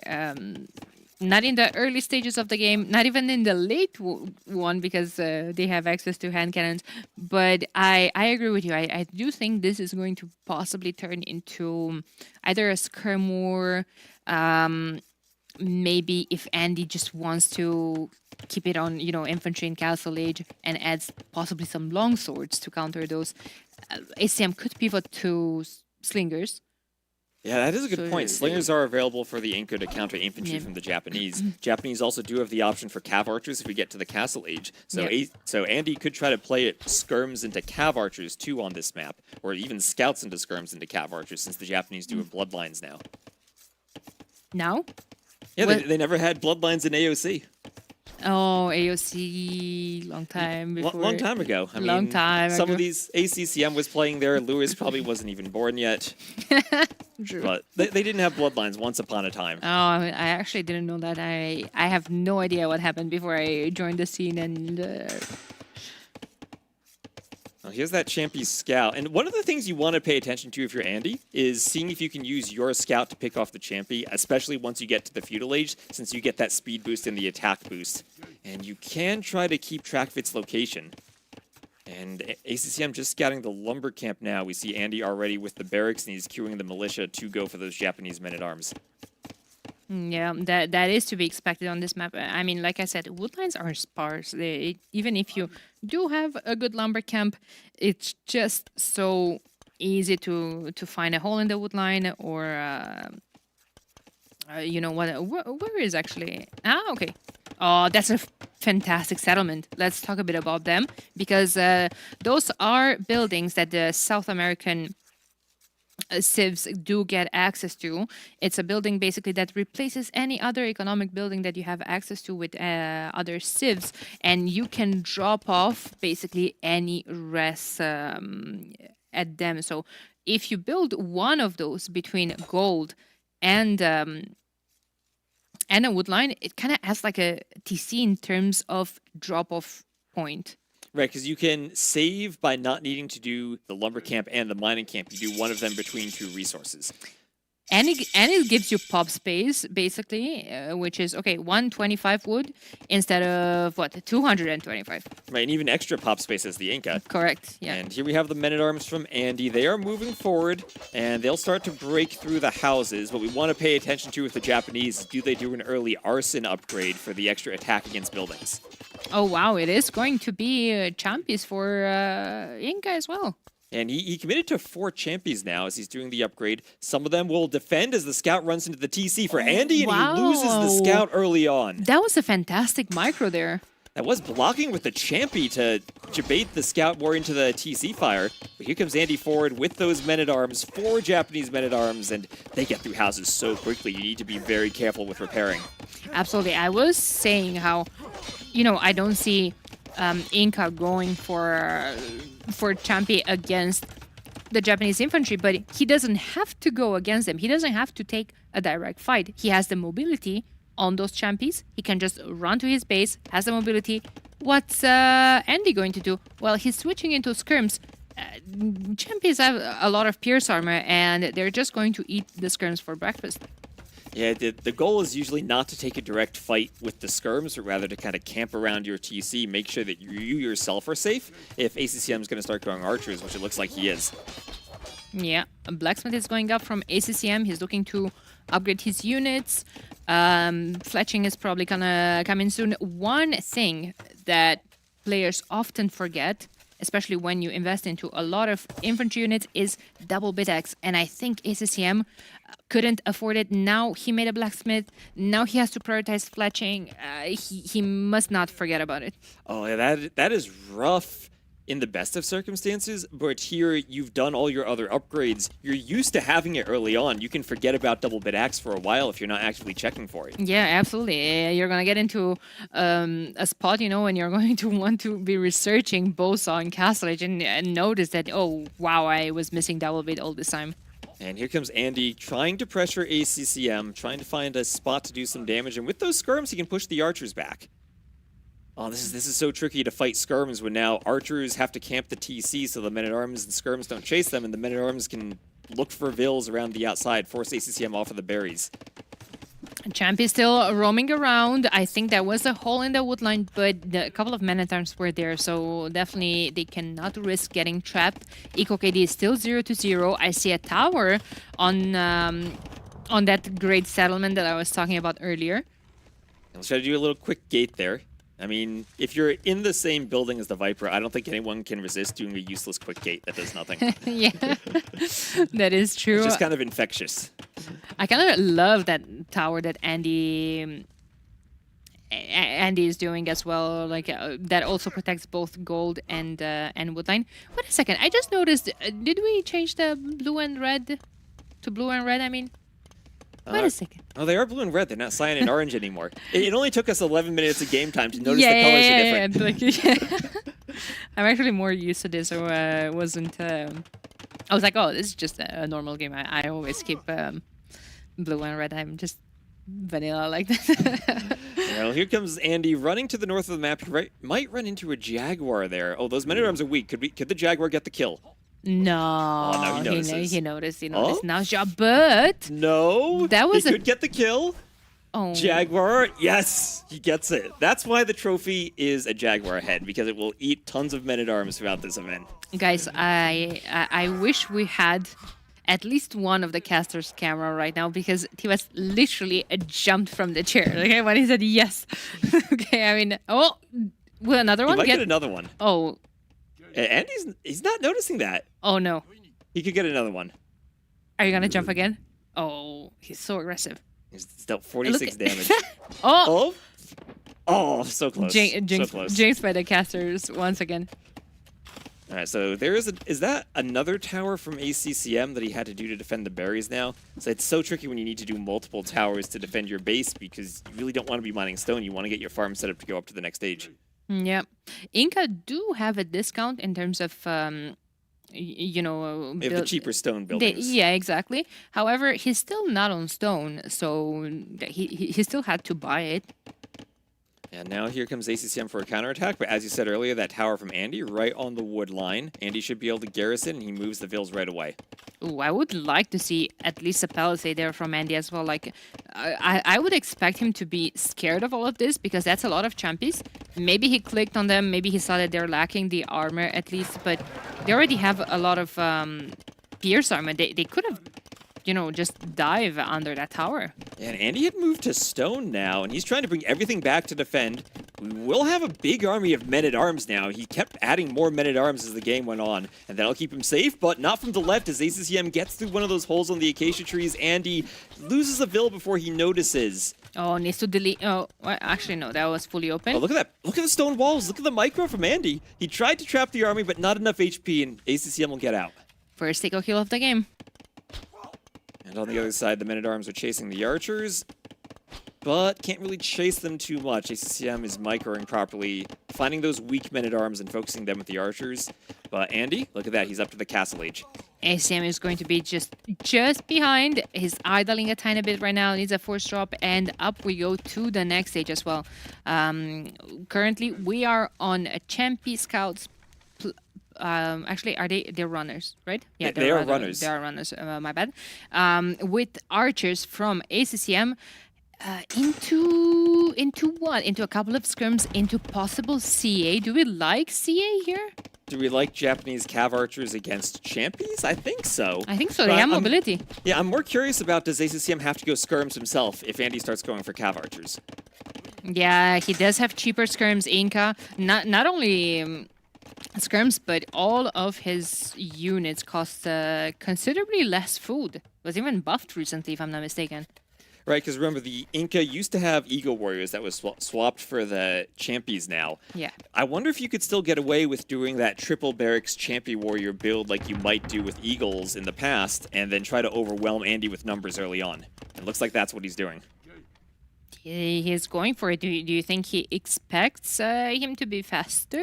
Because he might be surprised. Also, one thing that works against Champy is cavalry. Japanese have decent cavalry.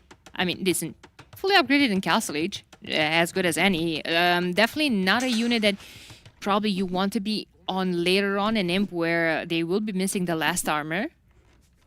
Right, here come the Champy trying to fight the skirms. There's Andy up, immediately doing Bodkin. And elite skirm from him. We all know how good skirms are, but if you're against Champies, you probably don't want to be investing purely into skirms. You'll need something else to fight the Champies. Yeah, I would have expected him to go Knights and Scrims. However, that stable is up. Only 12 on food.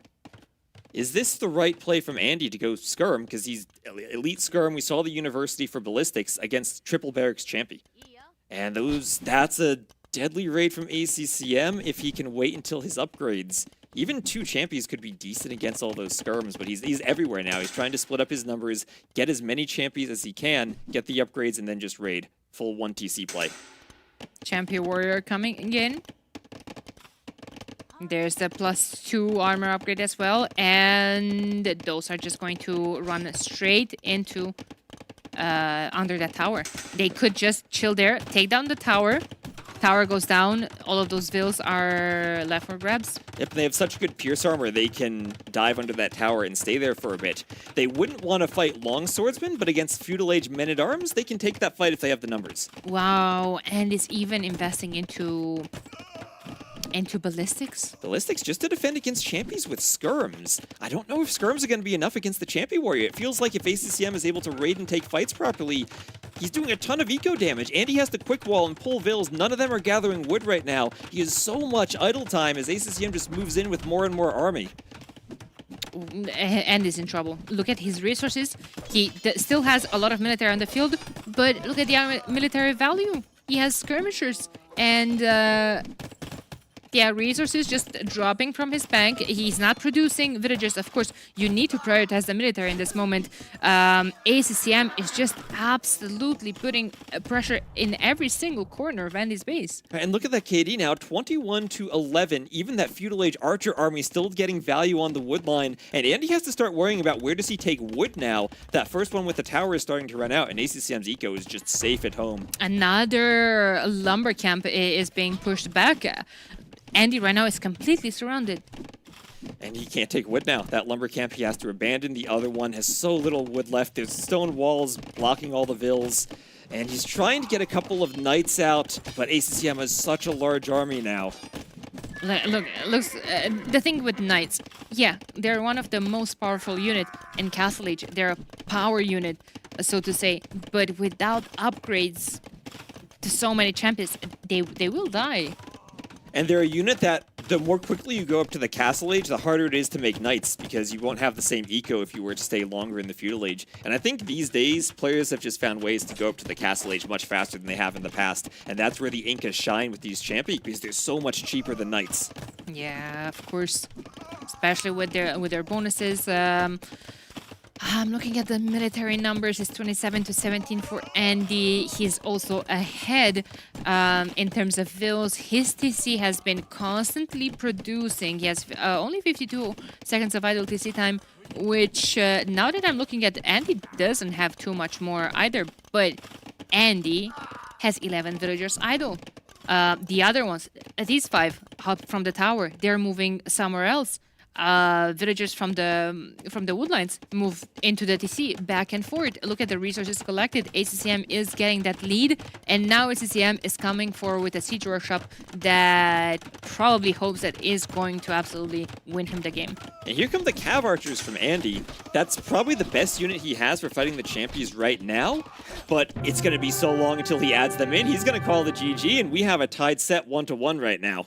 Oh, wow. That's absolutely fantastic. And I'm happy when, game number 3 is a decider.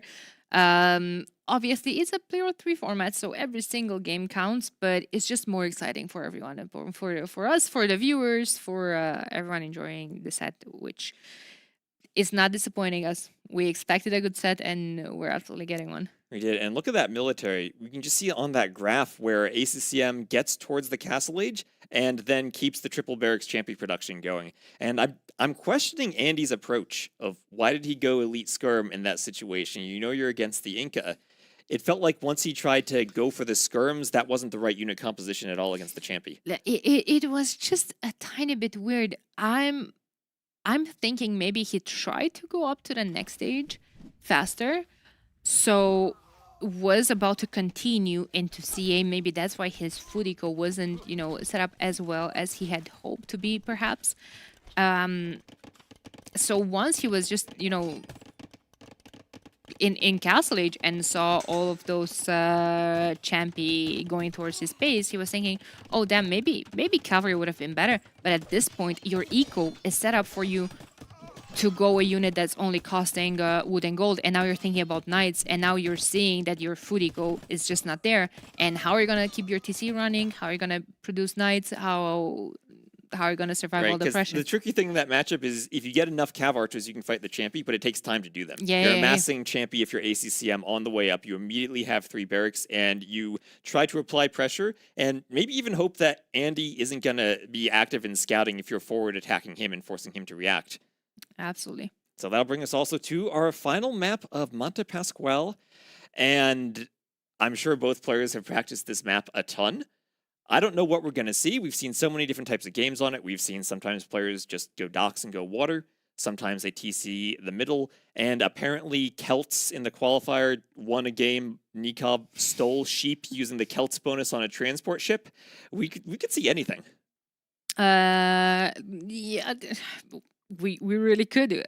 Also, this is one of my favorite maps.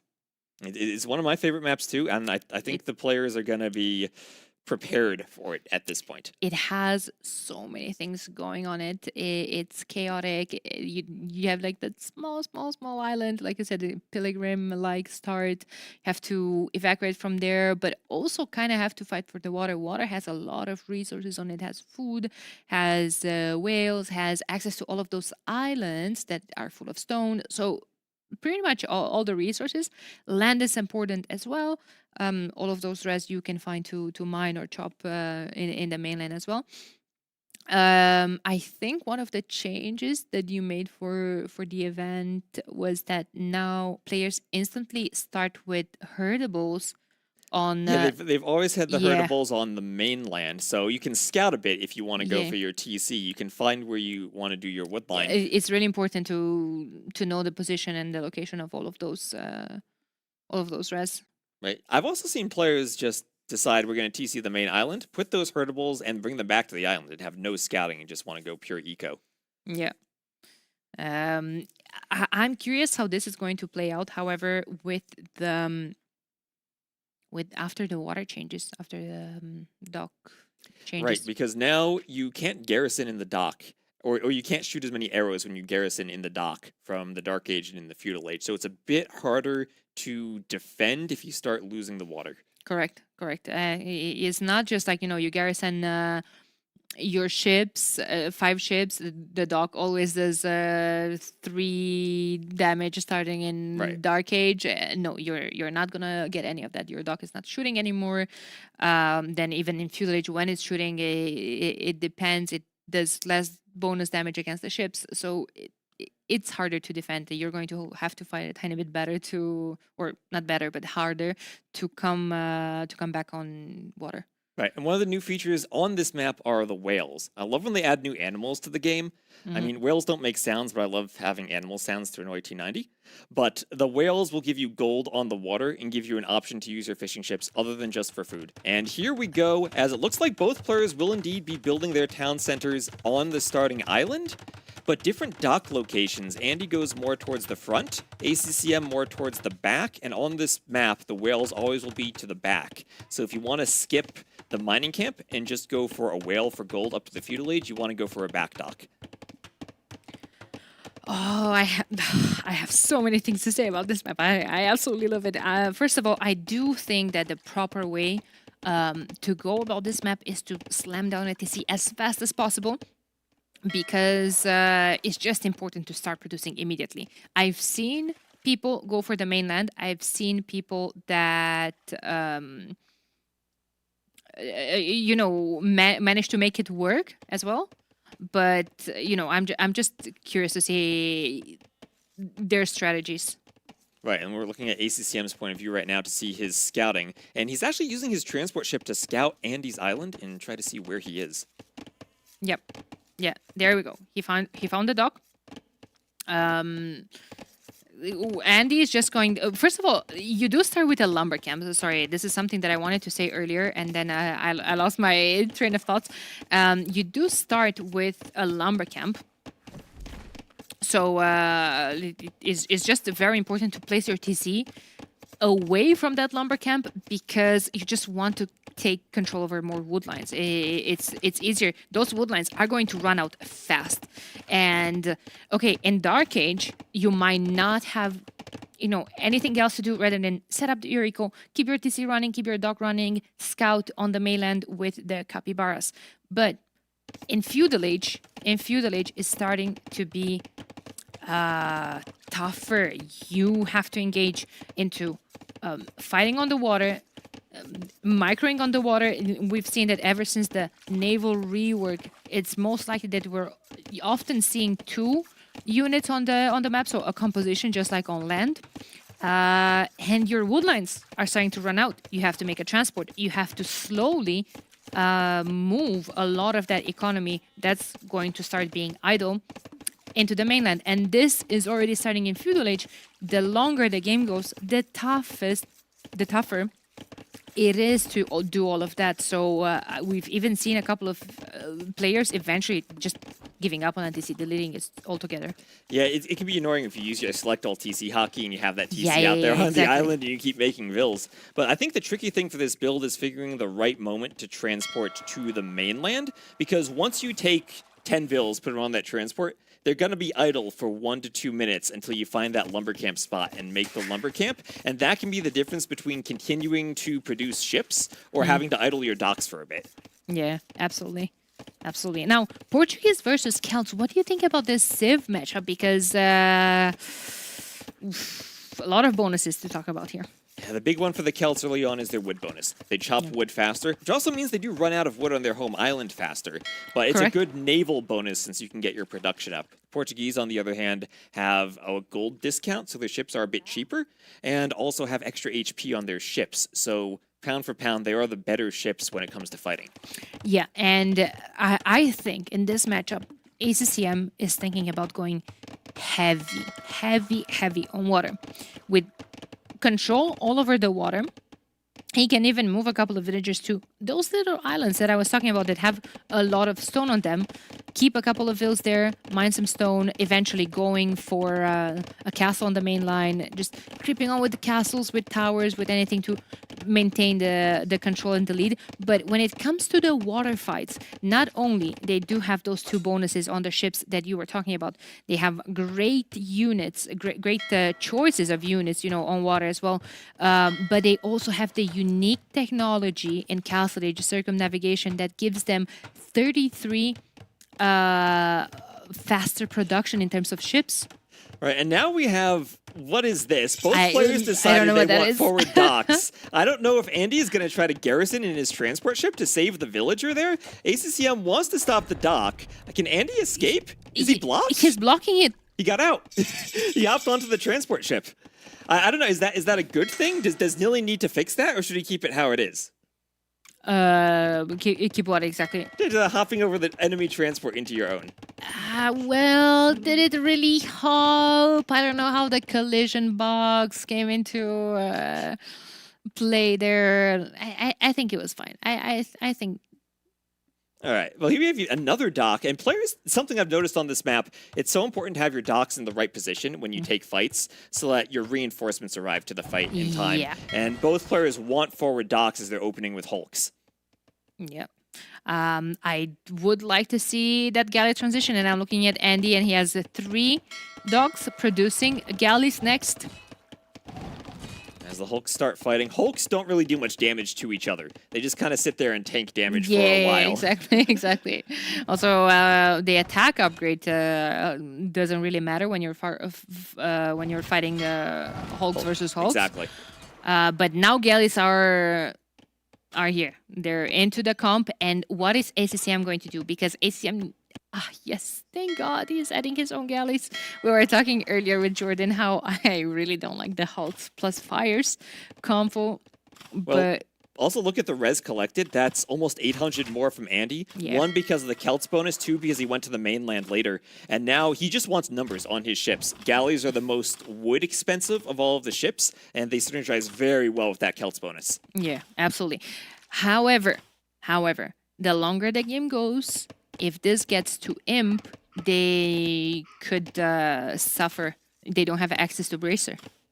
That's true. And also, even if you think about the land army composition, Celts don't like fighting gunpowder, and the Portuguese are a very good gunpowder civ. Yeah. Also in Castle Age, a mass of galleys stacked. Caravel. Caravel could act like a scorpion on water and break those formations. That's true. We don't see it too often, but here we have some more hulks just kind of sailing past each other. The galleys are the real damage dealer in this fight, as we have 2 fights going on the water at the same time. And this is just so much to micro to keep all of your hulks in the right position. And Andy's even now doing loom as he's housed. And it's so important on these water maps not to be housed. You stop your production until the house finishes, and that means you fall behind in numbers. And I also like, where are you going to build your houses? Like, you're panicking, you're going to build a house immediately with a bunch of vills. You're kind of taking out of your farming space, which I do think that needs to be around your initial TCs. Great fight right there for ACCM. Even though he does have less units on the field, I don't know where the rest of military from Andy is. Maybe he's just was trying to go from the other side, trying to surround ACCM. However, he did not fall for it. Yeah, now Andy has 7 galleys, so he should be in a good position to take fights on the water. He even has fletching when ACCM doesn't yet, and he still has so many more resources collected. It feels like as long as he takes equal fights right now, he should be able to pull ahead as he starts sniping fishing ships. Oh, absolutely. Absolutely. There's 5 vills idle from ACM. 18 for Andy. Did Andy just run out of all wood on his island? He did. He's moving the vills to the mainland, and that's what we were talking about earlier. There are these moments where you start transporting vills, and now we have a big fight here as ACCM doesn't quite want to engage, wants to fall back to her dock. Of course, he's waiting for fletching. Fletching is 1 second away from being in, but ACCM also does not have the numbers. Has 2 less galleys. And both players pull back now to their docks as they transport to the mainland. And now the game starts transitioning a bit to how do you set up your eco. There's the market from ACCM if he wants to buy himself up. Andy may be floating a bit of gold while the Vils were idle on that transport ship. But now everyone's on the mainland and we have a chance to fight on the water now. Oh my god. Andy wanted to build a market and he misclicked and he slightly tapped an outpost and now he has 199 stone in the bank. Oh, that's so painful. Now you can't build 2 extra TCs. You can only do 1. Nor can you sell. You sell. Only 100. Yeah, it's... That's one of the worst things you can do because you realize it and you're so fast to stop construction, but just not fast enough. Yeah, exactly. And ACCM is selling his stone as well. I saw both of the players going for the market. I expected this on a map that's so water heavy. You do want to have that timing. You wanna get the medium warship upgrade. You wanna build that university. You gotta build the research clinker construction first. All those fancy techs, careening. And there goes ACCM. We saw he just lost his transport ship. That makes it really awkward to go back and forth. Yeah. But he sold the stone. He's buying his way up, selling wood, and he will be the first one to click up to the castle age. Yep. And Andy trying to sell off the edge of the map there. There we go. Andy's lacking a lot of food. And there's the market. And if he's going to buy his way up, it's going to be a struggle for him. Yeah. Andy's lacking a lot of food. He does have a lot of wood. Not too many on gold. Now, I'm not entirely sure if he's mining gold on the main island or is he taking whales, but this is a huge fight for ACCM. His macro is quite good. Now, remember, Portuguese do have extra HP on their ships, so okay, even having a couple less units might compensate. However, those galleys from Andy did a lot of damage. Yeah, that was a great fight for Andy. Remember, ACCM was selling wood so he can click up. Maybe that affects his ship numbers if he's not producing ships. And now the fires are out for Andy to deal with all the galleys as ACCM now is losing his entire navy. Yeah, like I don't know what all of those galleys were doing alone. All of the fire ships were chasing them, running straight into Andy's galleys. And ACCM is about to lose his entire navy, 40 seconds before Castle Age? Yep, and that means now the fishing eco is going to be in favor of Andy if he can add more fish, destroy the rest of ACCM's fish, and then just play to control the water. ACCM, though, adding the stable, swapping over to land. Andy needs to make sure he's up in time to make Castle Age units to defend from knights, maybe even light cav if ACCM's anticipating monks. Right, so they probably can see, because of the market, what's the price of the stone. They both know that the stone was sold. Now there's going to be knights on the field. We were talking earlier how that's considered a power unit if you are the player in Castle Age and the opponent is still feudal, for instance. And he needs walls around his resources. Well, he's going to destroy so many more galleys now before ACCM even investing into medium warships, but losing numbers before that upgrade comes in. And can you go medium warships when you've lost your whole navy and come back on water? Maybe not right now, but what you do, you cancel it now, you will need it later. Water on this map is important. Here comes the knight. And right now, Andy's still feudal, going Celt Spearmen, which, I mean, they're speedy, but if you get enough of them, you can maybe fight knights. He is so exposed right now, though, with no walls. No walls whatsoever. Here comes the knight. I mean, villagers could fight back, but I think a couple of them will go down. ACCM might be able to recover some ground, at least on land. And he is the question for Andy. Do you lose a couple of Vils maybe to the knight instead of running all of them and getting all that idle time? He's going to fight. He's going to fight the knight with the villagers. He has a spear there. Spear is getting a lot of bonus damage. Another one is... that there. Worked. He just walled the knight in with the Vils so the spear could kill it. Yeah. Another transport ship. Seems like ACCM might be coming back on the water. I don't see a university though. I feel like if you're ACCM right now and you want to come back on water, your save is a university. You gotta go for faster ships. You gotta go for careening to get that pierce armor on your galleys. Well, the galleys that you have bad. And also for Portuguese, a very important bonus that's often overlooked is that they do research every technology 25% faster. That's true. It is easier to make a tech switch with them, especially since you have that gold discount on your units too. It's easier to go double gold units. Yeah. But the Jaguars attacking Vils as Andy starts to move to the middle.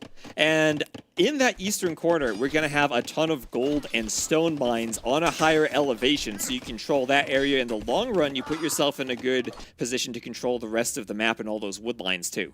Area, however, it's full of predators. It is very hard to take control over, and then it's hard enough to keep control over it because you have cracked terrain. They're everywhere. Exactly. You're uphill, but there's cracked terrain, so it's not the same hill bonus you'd usually expect from a hill. Exactly. And there is our nice raid from Andy, who's going Knights himself and getting in on ACCM's wood line. It looks like we have a complete mirror on land with Knights versus Pikemen on both sides. Yeah, absolutely. What's that Capybara doing there? Like, just blocking all that stone. Well, stone for the Celts. That could mean we get Woad Raiders soon. Could be. And for instance, now, you know what I was saying earlier about Andy's playstyle? He likes to create chaos, and he likes to just make things messy. Look at the minimap. It's flaring everywhere. They're fighting on water. They're fighting on land. There's knights in one player's woodlines. There's spears and monks. Andy's in his comfort zone. And the key for Andy is that he's held on to that water control while he somehow managed to defend those knights. Yeah. I wonder if maybe ACCM made a misplay going for medium warships and trying to come back on water versus maybe just going full on for pressure on land. Maybe you just fully give it up, and expand your eco and do damage on land, and hope that later on you might be able to come back on water. But I feel like, you just leave your opponent with control over the water for so long. Wow, those were some conversions back and forth. No pikeman upgrade on all of those Celtic spears, and they all went down to the knights. Okay, some Jaguars fighting more Vils for ACCM, and that's a disaster if he runs into Andy's TC. Andy getting the high ground first. He's fighting more Jaguars everywhere, trying to chase the Vils with his knights. And now ACCM? I mean, Portuguese monks and knights feel better for them than it does for the Celts. Of course. But you need eco for it. Of course, they're better upgraded. Even those knights do have bloodlines for the Portuguese, as Celts don't. And that gold discount that you were talking to me earlier about, cheaper monks, cheaper knights. And also great monk upgrades. You have the great monk tech tree where you can start converting the siege, the other monks from the Celts. And with that discount, you can get a lot of monks really quickly. Yeah, I think Portuguese are only lacking one upgrade on their monastery, but that's an imp.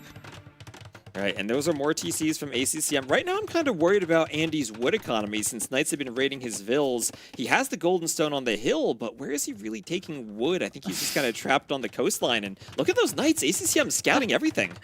He's just scouting. Is he noticing? Yes, he possibly is. This on land, this has been just a complete mirror game. Like you said, just knights and monks.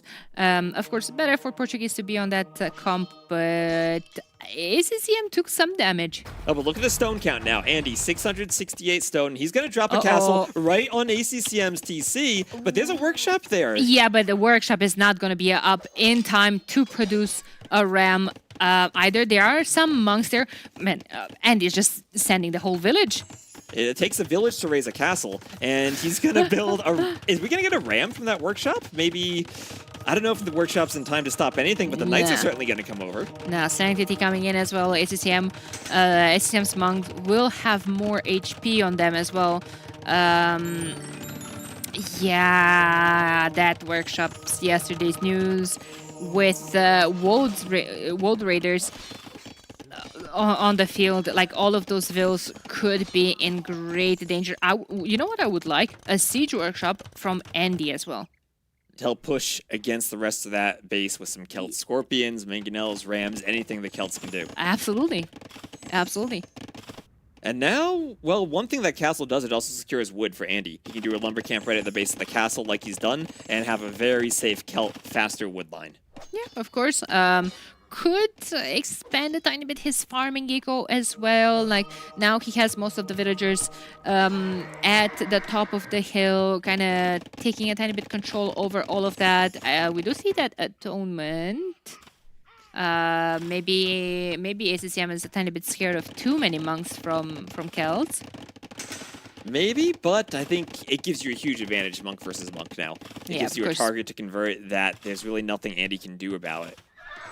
Yeah, absolutely. Another monastery going up for ACCM, so he's definitely prepared to clown it out. I'm looking at the population though, and I see 93 for Andy, only 65 for ACCM. Advantage in terms of eco as well. Now he does have 14 fishing ships still alive, and he's adding more, which I absolutely love. You want the water, just take advantage. Oh, and he can even kill Vils on the starting island. Yeah. And ACCM didn't manage to evacuate them in time. And Andy, he'll lose a Vil to those Jaguars. I'm sure he would love not to do that, but it's going to happen on this map. Absolutely, absolutely. Seems like Andy just has a lot of map control. Like we said earlier, he did win the water, but now even looking at the land, I don't know, I just see more red than blue. We do see that Celtic siege.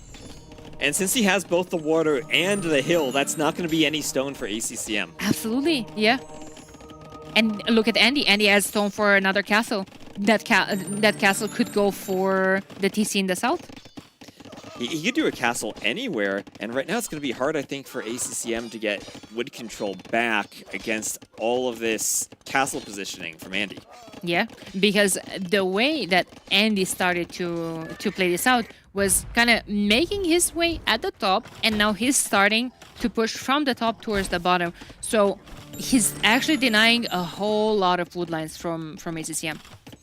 Now there's that next castle going forward on the northern TC again. And there's no way ACCM stops that. But, you know, initially I was suggesting it on the southern one. I changed my mind. I changed my mind because this also offers you a lot of space to farm. And he needs he needs to expand his farming eco. He even tried to steal the farms from ACCM. He's better ram them down. You have a Celtic ram. And he'll go for the TC2 after the castle. Yeah, this is gonna fall. Monastery is gonna fall. Are there relics in that monastery? Well, it's double monasteries. He's just gonna go full clown now. Yep. Another castle in defense, which I absolutely love. ACCM still is trying to push his way through at the top, but Andy's like, no, you shall not pass. I have a castle here. And ACCM, only 100 stone. He's thinking of building a TC somewhere, but he can't find the space for it. This is Andy's game to lose, and I don't know. Seeing this, I'm not sure he will. We might even have a Vil fight later on there, but. Oh, we'll have a Vil fight right now. Oh. But ACCM brought Knights to the Vil fight, so Andy's just going to back off. Who does that? That's just unfair. Will that Knight kill the Monk? Nope. Nice conversion. But the Wood Raiders are there. Yeah. Another TC. Is that Andy's TC? No. It's a blue TC. Sorry, my bad. That's an ACCM TC. But Andy has the stone. He can castle drop it now. Of course. He can get castles everywhere. That's how it works, right? You have stone control. You have 10 villagers on stone. Your opponent makes a new building. You just castle drop it. Man, who would think that in the year 2026 we see the Celts being one of the top picks for a map? That's fantastic to see, actually. Celts should be getting more love. And we're seeing everything from them, from the wood bonus at the start to the Woad Raiders. And ACCM, is he thinking about Imp? Look at those resources he has. Oh, but that's another brutal castle on a new TC. On both TCs even. And you know what the problem is for ACCM? He needs a town center to research Imp. I don't think he can click up if he loses those TCs. He is investing a lot of gold into redemption, though. Like, now I understand that you saw the rams and you panicked. Monks do have to get super close to the ram in order to convert it. And if you have the woads there to hop into the ram and then out... Wait. Did we call this too soon? Will this castle get denied? He has converted Woad Raiders, and the converted Woad Raiders will kill the villagers building the castle. The monk goes down to a knight. that was a nice conversion from Andy, because that knight is converted and he's going to kill the monks that converted the World Raiders. They lost their fate. Now they're going to die. Mangonel is there as well. He brought reinforcements in terms of villagers, and that castle is 100% go up. And I think those units were a bit confused about who they wanted to fight for. But at the end of the day, Andy will get the castle up. And ACCM still no water control, which means Andy has all the whales on the outside too for a bit of extra gold. And another castle. It's just the way it is. Andy has 12 on stone. And it's just, you are not walking on the mountain. No hiking for you today. Trail is closed. Yeah, and ACCM, there he has the resources now for Imp. And I wonder, what TC does he put it in? Because he does not have a safe TC. Absolutely not. He would have to build, he would have to buy 100 stone to build a safe TC somewhere so he can research him. But where could that place be? Where is safe? Oh, wow. Well, maybe he can convert a Mangonel and find some safe spot. If he can deny the castle, he'll kill some Vills and a monk, but that castle's going up. Yeah, I mean, it's 9 military versus 27, 55 Vills versus 89. Almost double the population from Andy. He's getting Arson, he's getting Bakin Arrow. He doesn't want to go Imp. There we go. There's the Imp TC from ACCM. He's building it out on the beach, away from the hill where the Mangonel is. Away from the hill with the Mangonels, but is it away from the raid from the Wolves? Let's see. He has actually 2 TCs out on the beach now. They look like they're in similar locations, but they're kind of less in danger than the other ones. Andy has Arson though with +2. There's and that Mangonel, he denies it. He kills that TC. So I think the Imp's in the southern TC now. So where do the Road Raiders go? Here Andy just has to figure out which TC is the Imp TC. And if there's one civ that eats TCs, it's the Celts. True. There's +2. He's waiting for the Ram. He's waiting for the Mangonel. Will there be a conversion? T-West, he's coming with another castle on that TC. That Imp is not in this game. Oh, there's a conversion. Look at that shot on the roads, but the Mangonel goes down. That's a sick castle if it goes up, and I think it will. That's a big if, but also those are some big conversions if those Mangonels are getting any closer to the Monk. All the Vills going down in the middle of the town center, and the Mangonels keep pushing it. Did he pick the wrong TC for Imp? Does he cancel it and put it in another TC now? I don't think you can cancel it. Like, what's the hope in here? Like, I see a university going up, but there's just no resources left in ACCM's bank. That TC will not last for 1 minute and 11 seconds. ACCM is trying to kill the Ram with the villagers. This TC is out. He's losing the Imp TC as the Mangonel shots come in. And up Andy, no, don't kill the Vills, kill the TC, Andy. Kill the TC, Andy, don't go for the Vills. There we go, Imp is denied. Oh, wow. Where do you go from here? Because you need another TC. You need to spend more gold into buying extra stone. Where did you queue it up? He has 1 TC left. That's his only chance of going Imp. ACCM is going to do whatever he can to go Imp this game. It doesn't matter if he loses. He's getting Imp. But he's 43 pop. He's got 33 Vills. I don't know if that's enough Vills to repair the TC if Andy just brings the Mangonels for it. But he's hoping he can go Imp and then maybe get Bombard Cannon somehow. How? Somehow, but somehow. How? Use the market. He's got some wood to sell. We have 40 pop and dropping. 30 Vills, 9 military. That military is just monks, 1 woad, and 1 galley. Where's the galley? I don't know. The galley probably just sailed off to the corner of the map somewhere to no, stay safe. Oh, nope. The galley died. Oh, no more galley. I mean, he has 2 Woad Raiders. That's nice for him. They'll kill some Vills. There's that TC again. The Ram comes in. Oh, no. The Mangonels come in 50%. Oh, my God. No, not again. The Vills will try to fight the Rams. I mean, there are Redemption Monks there. They could convert the Mangonels. Oh, they could, couldn't they? They could, couldn't they? But here come the woes. They're out of the Rams. Oh, no. Oh, the Mangonels kill all the monks. The TC goes down. ACCM, no more town centers. He's floating 1,000 food, wood, and gold, and he's got nowhere to spend it as he calls the GG. And Andy now will improve that record he has against ACCM and take a win in that set on a crazy game of Monte Pasquale. 21 pop left for ACCM, and he still had hope. He fought like a champion till the last second, and hey, he still got a win. Like we said, Swiss format, every game counts in the end. But yeah, he probably would have been happier winning this set, of course. Congrats to Andy. That was an absolutely fantastic play. Congrats to both of them.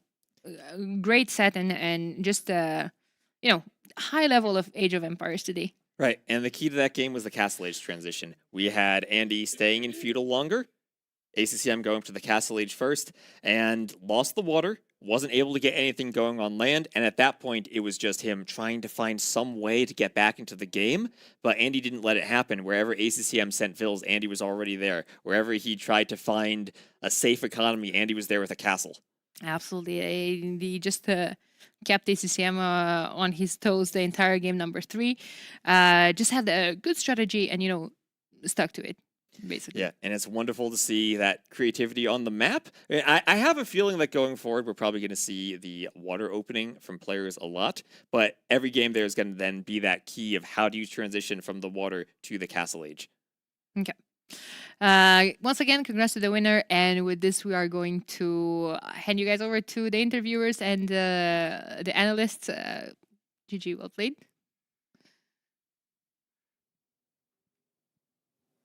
Thank you, Daniela and T-West for this amazing cast. And we are sitting here with Dogao and with Andy, who has just won as we see the set against ACCM. Yeah, we will ask Andy some questions, and Dogao, you can go ahead. Andy, first of all, congratulations for your first win in this tournament. Also, you are here in Brazil already for over a week, right? Can you share with us a little bit how it has been? How is your days? Well, it has been amazing. Waking up, playing AoE, and every now and then eating, and then keep playing and practicing and play a little bit more, right? Play a little bit more. Great. I can't talk. Also, I heard last week you guys had a football match, right? And a barbecue, Brazilian style barbecue. Can you share with us some stories in the football? Maybe some highlights, maybe negative highlights. And also, I think people are curious to know if the barbecue here is different than where you are from, for example. Well, I don't know if it's a positive or a negative highlight, but watching Lewis playing football is always fun. That's like the highlight of every boot camp. Can you elaborate why? Well, he does movements that no one predicts, no one has seen before, and that's true. Yeah. It's fun. And yeah, barbecue compared to where I live, it's more meat, that's for sure. And well, I don't know, it's amazing. Can't say more. No, I'm glad you guys enjoyed. Now coming back, going to a little bit about the games. This is the first win for you in the tournament, your first game as well. What are your expectations for the tournament? Well, my first expectation was beating ACCM, and like I was going into the set, doesn't want to sound mean, but I'm always facing ACCM online, and I'm like, I can't beat him because I'm lagging. And now we have like same setup, and the win rate is not really in favor of you, right? Exactly. I'm most of the time I'm losing, and now I don't have any excuse, right? It's just I have to perform here, and I think I had a good set there, so I'm very happy. Congratulations. Thank you. Yeah, I think especially the first game, right? I'm pretty sure we will see the highlights momentarily, and here they're popping up. We had this map, which Doka, can you help me? How do you pronounce the? It's in the bottom middle. Festa da Pólvora. Festa da Pólvora. Yeah. And Vietnamese against away is a very tricky matchup. We have seen that a couple of times already in Empire Wars Rebel on Crownwood. When you saw his Civ, what were you thinking? Like, how was your gameplay going into that game? So first of all, I think Wei and Vietnamese are kind of the same style, like economic, Cav Archer or Xiambi Rider in that case. I just think it suits way on this map specifically a little bit more because you start with lumber camp, mill, and mining camp, so I can take all three right away when I get feudal age, and I think that gave me the eco boost I needed, and I would have guessed I was ahead in eco the whole game because of that, and yeah. Also, regarding the last game, it was also very interesting. The two castle positions, I felt like that really gave you so much control there. And then game number 2, I always call that or refer that to Arabia. Yeah, Japanese against Inca. When I was initially thinking about it, I felt like Japanese should have the advantage because of the man at arm into skirm. Were you a little bit surprised that you were not able to deal as much damage as I was maybe thinking and you were maybe thinking? Yeah, usually you go into Japanese, you want to pressure, but against Inca, they have the settlement. I haven't faced Inca that much, so it was a little bit tricky. But yeah, my goal was to win my home map and admin map, so I was fine with the loss there. Yeah, and on this map, like, I was a little bit surprised by Portuguese. I've never seen them. I mean, it makes sense to pick them. Was it also a surprise for you? And were you confident, even though that he reached feudal age a little bit earlier than you? Well, I was a bit skeptical after he reached feudal age there. Portuguese was surprising. He had first picked Chinese, so I expected those on this map. But yeah, Portuguese overall very solid. I don't know how many berries he took, but that's like free wood income. So that helped probably. Yeah. And yeah, ships more HP, they cost less, so it's overall a very, very solid civ. And there was a moment in the game where you kind of won water. He reaches castle age and he raids you with 1-2 knights. Is that one of the moments where you were like a little bit nervous, or were you confident saying, okay, I have to take control of the corner and then everything is going to be fine because I'm going to spam a lot of castles? Well, the water part probably disturbed me more at one point because I had 10 villagers on my base idle all the time. I should have probably deleted my TC. Was a bit tricky. I was always scared that he gets to imp somehow, I don't know, and yeah, because he didn't resign, I was like, "Ooh, please, please, please resign! I don't want to keep playing." And well, worked out. Okay, so I was about to ask you as well because ACCM is kind of known to stay in the game a little bit longer than most players do, and for me especially, I feel like when I'm winning in a winning position, then I kind of enjoy someone not resigning because I'm like, yeah, I'm cruising, it's fine. How is it for you? Was it like mentally tough on you, or were you feeling like, okay, I'm at a stage where I 100% won the game? At home, I'm the same. Yes, here on stage, like decider game, it's a bit different, right? The first game, for example, I knew I won at some point. There I enjoyed. The last game was a bit more tricky. And the last game was a bit tilting as well because I did the second transport because I didn't find mine at what point. That was a bit like, please, where's my transport? I was looking around, didn't find it. And yeah, I think it cost me a little bit there. Andy, one more time, congratulations for your win in this important match. And guys, don't go anywhere. We are going for a short break. We are going to be back for more Age of Empires action.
Professional? Oh, we were muted. Oh, good.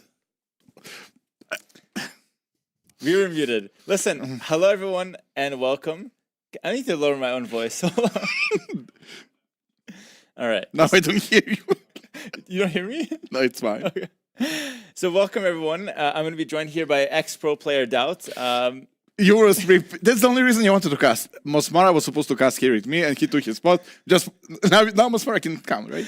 No, this is great. No, I have a lot more material. But I just want to say, Doubt, thank you so much for coming in. This is fantastic. He actually flew all the way down. Why you're taking the main caster role here? Like, this is not Warcraft. Like, here invitational. This is my home, Onimaru. So you can talk. Introduce us to the viewers.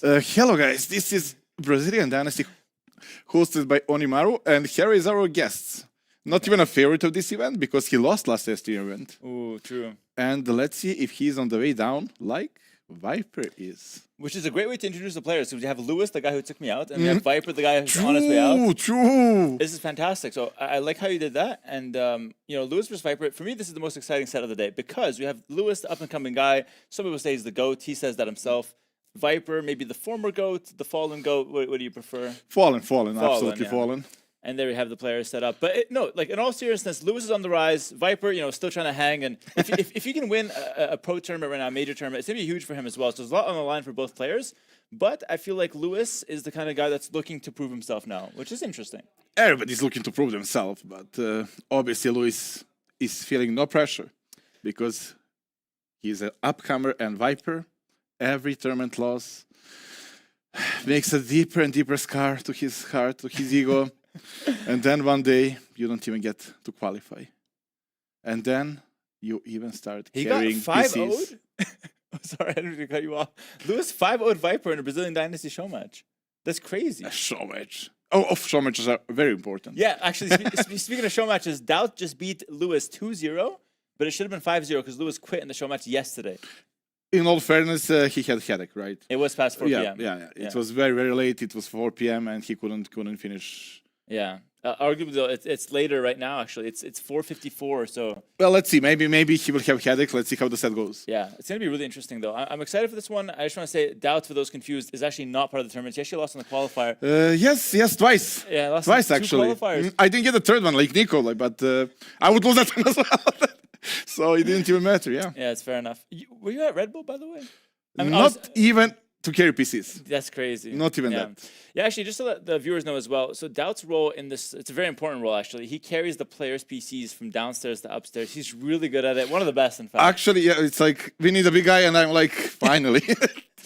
And yeah, I set up I set up Andy PC, I set up winner PCs. I didn't set up an PC. Okay. That would be too much. Yeah, fair enough. Casting role, you're kind of doing a little bit of everything here, which is great. Very multiple. After they are done, I'm cleaning like the bathroom and everything. Like. Yeah, it's fair enough. Yeah. Also, the plumber on the side. As long as I'm invited and part of the community. As long as you get invited, you're happy. They'll do anything, guys. Listen, we have the maps here. Festa de Polvora, for the first one, they have Coast Arena with a fancy name, and we have Parque do Ipiranga as the third map. You know the names. Barely. I learned them like 2 days ago. But I just want to say, taking a look at the draft here, we see a first pick Spanish versus a first pick Mapuche. For me, it seems like the Mapuche first pick seems nice for Parque.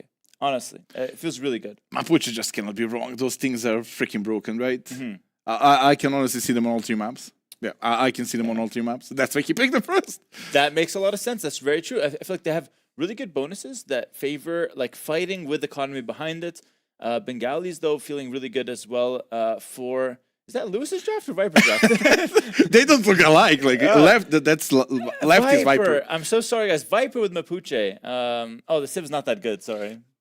So you're cheering for Lois? just spreading some propaganda. Who? It was production. But okay, the Spanish first pick is interesting. I feel like Spanish. I like the Mapuche more. I feel like Mapuche for Parque are really good. Spanish could be used on Costa Rica. They could also be used on Festa. I feel like Lois' draft is more straightforward. Like Spanish Arena, Burmese, I don't know, Vietnamese? Sorry, the production said something and I didn't hear it. I know. We will get used to it. We are new to him. I have to get used to this. I will be probably regular. Yeah. But overall, like Megalis is for Arena. I can predict that. First map is what? The barrel map. Yeah, first map is Festa. It's a very fun map, actually. It will be, I predict, Mapuche against Vietnamese. You're wrong for sure. Mapuche is for sure on Parque. Actually, maybe not. Maybe not.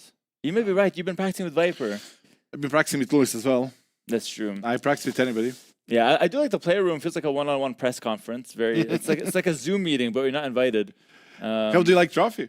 The trophy's fantastic, really cool, on theme. It's got the Jaguar head. You can wear it as a hat, I think, as well, which is kind of insane. Ooh, can I wear it? I will break it. I think it would be nice if a few pictures with you in the trophy hat. But no, I like both drafts. Seems to be a really nice set up close of Lewis, of course. He looks like he's locked in. I feel like Lewis is the kind of guy that likes to troll around and make jokes, but I think this set kind of matters a lot to him, and it's an Onimaru mirror match. It's Onimaru mirror match. Although one player doesn't feel so much like Onimaru. We'll not say which one. Which one doesn't feel like Onimaru? The one who is not sitting down with Onimaru. Oh, okay, fair enough. Yeah, makes sense. No, but listen, it's going to be 3 new maps for the event. I mean, Costa Rica has been played for some other maps as well, so other tournaments as well. But Festa and Parque are new maps, so I think I'm going to be really interested to see how they play out. Parque actually never even saw. That's a brand new map. I saw the other one. The other one, TP, what's the name? The TTT something. Oh, Tepui. Yeah. That one is very nice. We played, That Yeah. one was very nice. This one I didn't see yet, so I cannot guess if Mapuche will be there or not, but... Oh, sorry, I almost forgot. I played a set versus Doubt yesterday, and it was a really good set. Loved every game. I actually won 5-0 there. Doesn't matter, it was good. I enjoy every... You actually made me mad, and you asked me to retire, and I was like, I prefer to be mad and lose than to be a caster and not feel anything. Like, it's just how it is. So I'm trying to get Doubt. Maybe the viewers agree with me here. I'm trying to get Doubt to focus more on his skill set nowadays. I think you're an excellent player, but you know when you put bread outside for more than like 3 days, 25 years. yes, your bread that's been outside for 25 years. It's not even moldy. It's like the next step. I know. Your gameplay's got some issues, but you're a great caster. I think you have a lot of insights, a lot of strategic depth. So I think Doubt's skill set's better used in the casting booth. He disagrees. I mean, I am not polished as a caster. I can just go with insight, but lead conversation like you hear speaking native and so on, accent, not for me. I like to play. I want to focus on playing. I want to focus on losing. I will carry PC if it takes, but I'll be around the players, and that's important to me. I feel younger that way. I love the dedication. I think it's fantastic. It's admirable. It's not all about money, right? Obviously, casters don't pay more. But it's not all about money. That's fair enough. Fair enough. I respect your constant effort to try to get past those qualifiers, those pesky qualifiers. I swear, every time it's getting harder and harder, and I get, with all due respect, every new S tier tournament, I get easier and easier qualifiers. Like, literally, they want me there. I cannot deliver. Like, it's like it's fixed. Maybe it is. So, like, you're saying you get easier rounds, but you still lose. Yes, it's a mystery. Yes, every month it's every next S tier. I don't know. Next time, maybe I get Lewis. I don't know, and I still will not qualify. Yeah, it's a shame. But to be fair, like the level has really risen. Like the level right now is actually pretty hard. I actually feel like you said it yourself. You're playing the best Age of Empires of your life. That's actually the fact. And it's just, it feels like your results are, not as... This is not my interview. We are supposed to speak about the players who are supposed to play, not true. about me. This is not like history of doubt. Like, yeah, it's true. It's true. That's very unprofessional of me. I was talking too much about doubt. But we have Viper versus Lewis starting soon. They can focus about Viper. Do you think he still got it? I think he does. I think he does. Dude, everyone was saying Viper's washed, and I was the one person saying, no, he's not washed. He's just bad. I'm joking. He's completely spotless clean. Like. I actually think Viper's really, really strong right now, and I feel like he still puts out good results. Like he's always a contender for these events, and I actually think he's the favorite going into the set against Lewis. I think Lewis can win though. It seems pretty even. I hold Lewis to pretty high standards. Why? Not because he beat me last time, but I think he's a good player, honestly, and I think he has a good mind for the game. Agree. Like, for example, Viper did not qualify for Red Bull, and everybody, Viper is washed and so on. He lost to Sebastian in, like, decider game. Yeah, exactly. And, like, Sebastian is easily top 4 now. It's all very close, and Viper is still bringing results.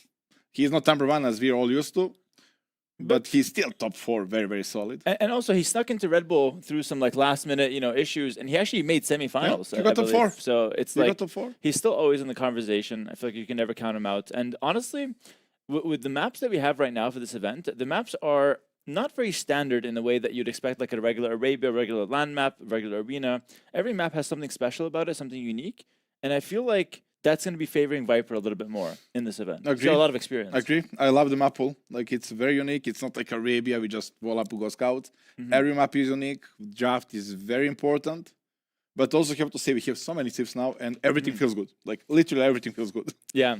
One of the common themes, actually, in the practice room is that, like, dude, the guy has, like, Vietnamese, and you have, like, Wei. And it just feels like those two are S-tier civs, but then you have, like, Chinese in the conversation. You have Khmer that's always there. Bengalis can pop up. There's so many civs that can just work in scenarios. So I think it comes down a lot more to player preference nowadays. It used to be, like, Chinese first pick. That's it. Yeah. Now, yeah, I can allow Chinese, but... There are other very, very solid tips. Balance is getting better. Thank you, Nilly. 100%. Shout out Nilly, of course. But I just want to say, like, looking at the bans here from Lewis's side, Magyars, Tupi, we have the Shu, we have the Bohemians. These are 4 civilizations that can do what people call the phosphor rush, or like the FC all-ins. And it does feel interesting that he's banning those out. I wonder if it's because of those FC all-ins that he's scared of. Viper has shown to actually lean into those strategies sometimes. Viper do those strategies against players who are better than him. He will not do them against Luis. Like, so I'm not sure why he banned that. Like, he did that against you and KOTD, but like, it's like he will not also rush Luis. Like. But maybe Lewis has so much ego that he thinks he's the favorite, you know? Who's gonna tell him? It's a mind game, actually. Viper is probably feeling scared. Damn, like, he thinks I have to false rush him. Wonder what he has in store. But looking at that Muiska pick, now, maybe it's not really correct to say this, but Lewis was talking about how he's got something kind of prepared with the Muiska. So even though that's the last pick Muiska, I think we might actually see that come out. I don't know on what map. I'd imagine maybe on Parque, but I don't know for sure. I don't see anything. Like, they have only champions, and you make sure the champions are not your unit anymore, so... They have something else. The Temple Guard. Temple Guard with Rams. It's not a bad strat. You don't like it? Will you do it? I wouldn't do it. But, no, but here's the thing. But for them, it's good. Yeah, for Lewis, for a player like Lewis. No, but like here's the thing. We saw it in the tournament I hosted in the King's Gauntlet. Now, obviously, it's not a pro tournament, but it is a strategy that can really catch your opponent off guard. You basically make, one monastery, one siege workshop. You can make some infantry units in the Temple Guard from the monastery, and then one or two rams, and you just go in. You can make them from barrack as well, Yeah, you can make them from barracks as well. You don't need to wait castle age. I mean, monastery. Yeah, that's true. But yeah, I guess. And then you have an option of champions as well, because like they have extra armor and they're so damn good. Really, you think the champions are good? I think if you're gonna go for the fast castle, I think I'd go straight for the Temple Guard. Really, not champions? Like, I don't know why. Like... Okay, I know what you're doing. No. No. Let me tell. I'm gonna tell the viewers because there's some downtime. Clearly, is some Yeah, let's talk issues. champions. Like, let's talk champions. Hold on. Let me start. New DLC, amazing idea, absolutely amazing. Infantry forgotten. Only infantry worth making was the Eagle Warrior, right? Let's be honest. Others, not so much. Amazing new DLC gets a new replacement for champion. God damn it, I cannot finish.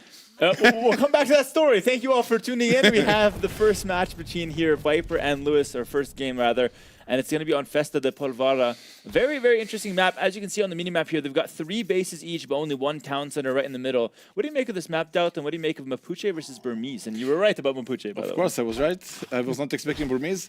This is the most confusing map, because like on one little base it's food, on other little base is gold. Yeah. Decide, like literally decide. For opening, food is more important, but as game goes on, well, you need gold.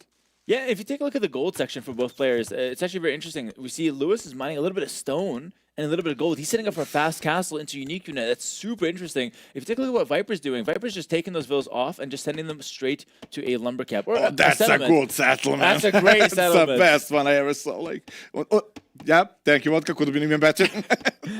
Yeah, it could have been right there on the stone, gold, and wood, but very interesting start, I would say, between the two civs. Like, we kind of know what Lewis wants to play towards. He wants to play towards a very strong Arambai. What do you make of that? Exactly that. What do we think? Bolas or Arambai? Like, that's the mindset right now. Yeah. Lewis need to choose. Like, all those units are new, and we don't know exactly how they will run out. In my head right now, I think Bolas beat Arambai. Yeah. Not sure what Lewis thinks. Yeah, it's very interesting, right? Because, like, Lewis seems to be pretty set in his strategy. He's already on stone. That tells us that it's one thing. He had it in mind. He was going to go for it no matter what Viper picked. And Viper with the Mapuche has a really, really good option. So the Bolas Riders that was mentioning here, the Bolas Riders actually have an attack bonus against all things cavalry. And they also have a special ability. Every 1 minute, it's like a recharge ability, similar to the Custodia charge attack, where they do extra damage and they slow the opponent unit as it hits. And the most important thing is, as Mapuche, they don't have stable upgrades. So all those units are more or less like they have bloodlines, like they have husbandry. It starts from beginning. Yeah. You don't need to invest. Yeah, it's built into the unit. Thank you. Yeah, exactly. Absolutely. It's a really good point. I think a lot of people don't even think about that, right? Like, they see a lack of stable as a disadvantage. It's actually an advantage for Mapuche because the unit is performing as good as a cav archer with husbandry. Exactly. If you didn't have that, then unit will be useless. It's hard to balance the unit out. And I honestly think Lewis needs to adapt. He cannot go Arambai. I tend to agree with you. It's very interesting that Viper, I feel like with a perfect read here, let's see if Viper decides with the fast castle or the fast feudal. For me, a fast castle would be the perfect read to the situation, but it looks like he's going for a fast feudal, which is interesting. Fast castle makes more sense because like you're bulletproof against any feudal unit. If he's going fast castle, I guess you're weak to the monks only. Against unique unit, you're happy. Yeah. Again, very little experience in this matchup.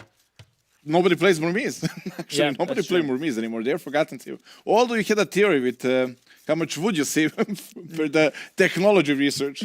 Yeah, that's a very interesting concept. So for the viewers here, Burmese, they get free double bid axe. You might think that's just a free 100 food, 50 wood, but actually you save a little bit extra because it comes in right away. So as the opponent is researching it, you're getting a little bit of extra wood income because you're chopping faster. I still remember Grand Melee Tournament, you keep saying that day after day, and you actually picked them and won. Yeah. So I guess you stood correct.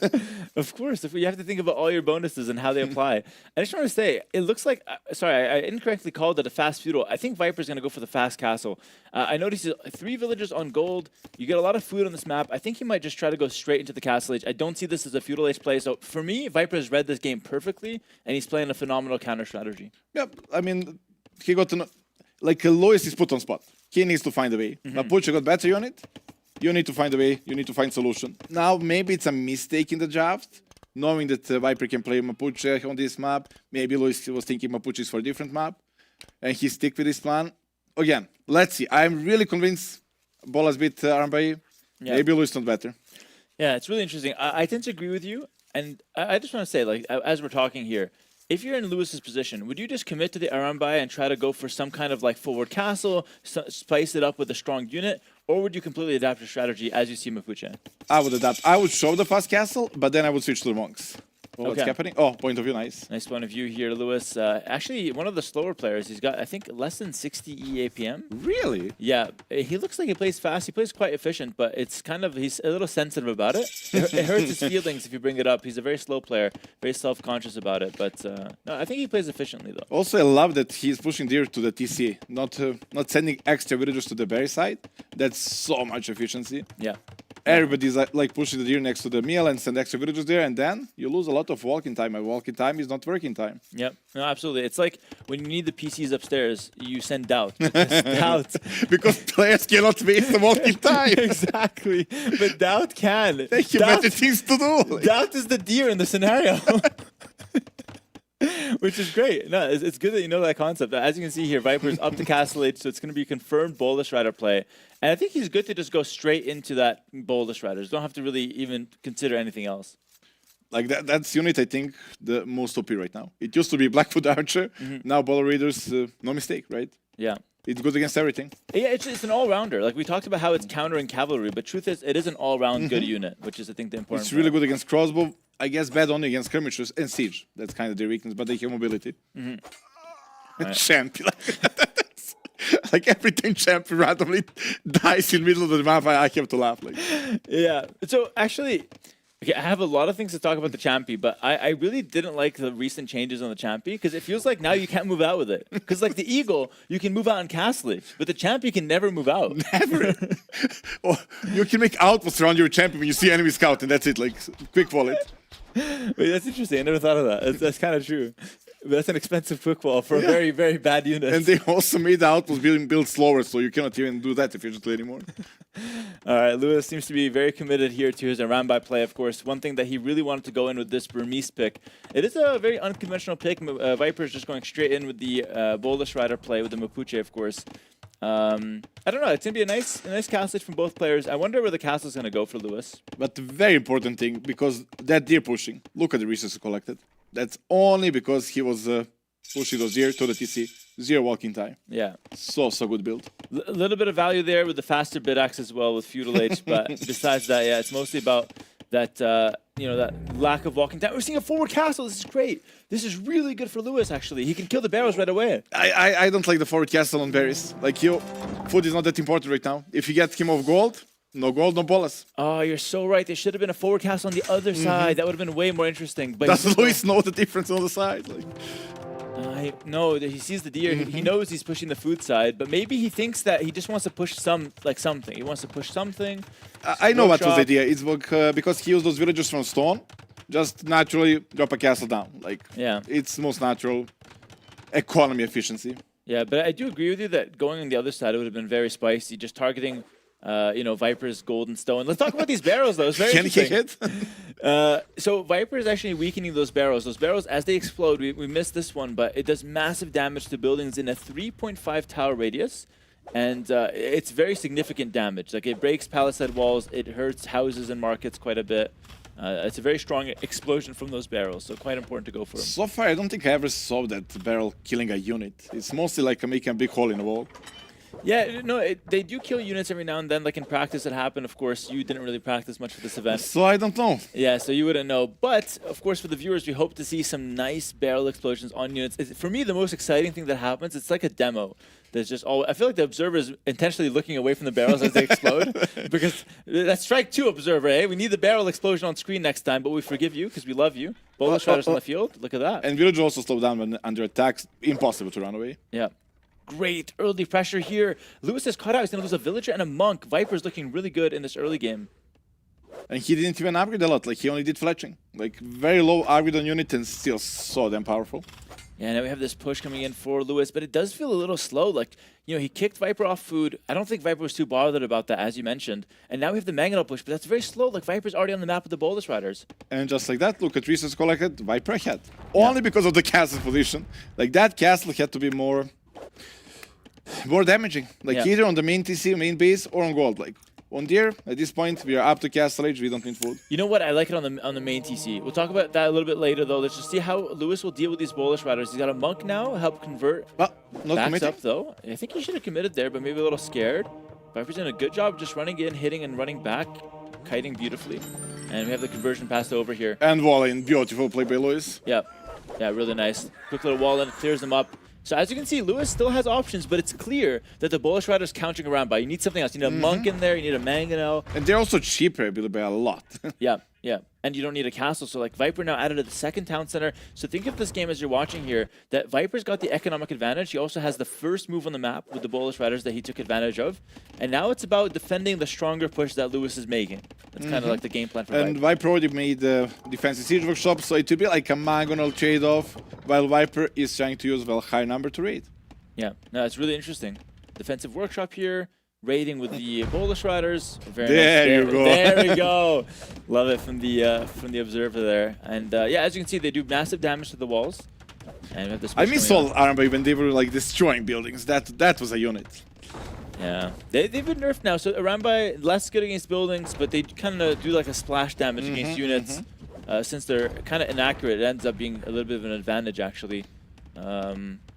You kind of need to split against them. They are mini Mangonels. Like when you have a lot of them, they do a big splash and well, everything dies. Yeah, it's interesting. I think if we get to a lot of Arambai here, I could see them actually taking good trades against the Bolas. Nice little attack ground there for Viper. Viper's one of the best Mangonel players in the world, by the way. I would say maybe second to Leary. He's really good at that Mangonel control. He plays super safe with them. Let's see how Lewis approaches this. It's very hard for the red player here. Really, Viper? Think like MBL, Nico are really solid with Mangolos. They are, but like Viper plays a really nice defensive style. Oh, nice barrel. Can you get that barrel explosion time? I don't think so. Viper is picking barrels the whole map. He's just killing barrels. That's pretty good though. He might find himself a Vil kill.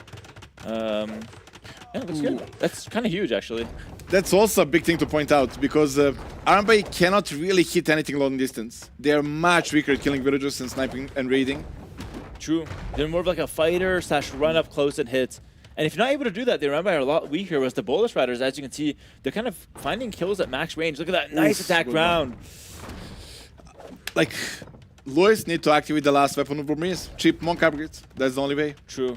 Oh, that's a really good one. Nice little split there from Viper, but it looks like Lewis reads them. I like that idea, I think going for Redemption Monks. Ooh, good attack. Both. Bounce from both, actually. It's like I'm playing. Like everybody's hitting. Nothing's being dodged. It's one of the doubts games. Nice little dodge, nice little split there from Lewis. Of course, those Mangonels only taking 1 damage per Bolus Rider shot. Villager gets sniped though, so this is looking better and better for Viper's defense. Yeah, he can always repair, and Lewis lost that forward villager, so no more repair for him, and I think he will back away. Oh, Viper, the presence of mind to run away there. That's very impressive. I've seen a good form from Viper so far. Lewis isn't playing bad on his own right. 1-for-1 trade on the Mangonels, but not the that second 2-for-1. 2-for-1. Oh. Here we go. It's a very intense game, though. As you can see, there's action everywhere. Both players trying to add in some town centers. Res collected is even, by the way, which is super impressive on both sides. I think Viper is adding third TC. Okay, both are second TC and Viper added third one. So economy is even, everything is even. We are going to him. We are most likely going to him here. Yeah, I think the only way we don't see Imp is if Lewis decides to go for an all-in Castle Age. It could be possible if he adds in the Redemption Monks that we talked about. I think it's a great addition. But Viper is one heavy on stone. Viper wants a castle, probably on that gold spot. I still think that's a key. Like, getting opponent of the gold is such a massive thing on this map. Yeah, because as you can see, there's a golden stone on all 4 corners, so you could expand to the corners, try to get some of that extra res. But a nice fight in the middle here. You could explode the barrels, by the way, in these fights. You could target those barrels. I wonder if the players will go for it. But yeah, that stone expansion, that gold kind of you know, circle, that gold camp, very important to protect. Look at all these minerals. Players really need to protect You this. know what's also important if I forget the castle? A unique tech. Pass-through damage. Now we are equal. Now I have bolas that are also Arambai like that. Oh, that's actually crazy. That tech is amazing. Yeah, that unique tech. I think it's a Silver Crown as well. It's available in Castle Age. Can be really, really strong. Also, the Imperial Age unique tech makes the Bullish Riders cheaper, I believe. But the Castle Age one is like you don't need him. Like, you literally don't need him. You don't even get Bracer in him. You don't need him. You just need that upgrade and you're good to go. Castle Age forever. Super interesting. Like that actually opens up some play for Viper here. He could consider a forward castle if he wants to, or just a defensive castle for now. Sanctity in for Lewis, giving extra HP to the monks. That's a monk upgrade, right? So maybe, but he needs more than one monastery. Like one is for upgrade, one is for production. Yeah. That's not even sure why he upgraded one monk only.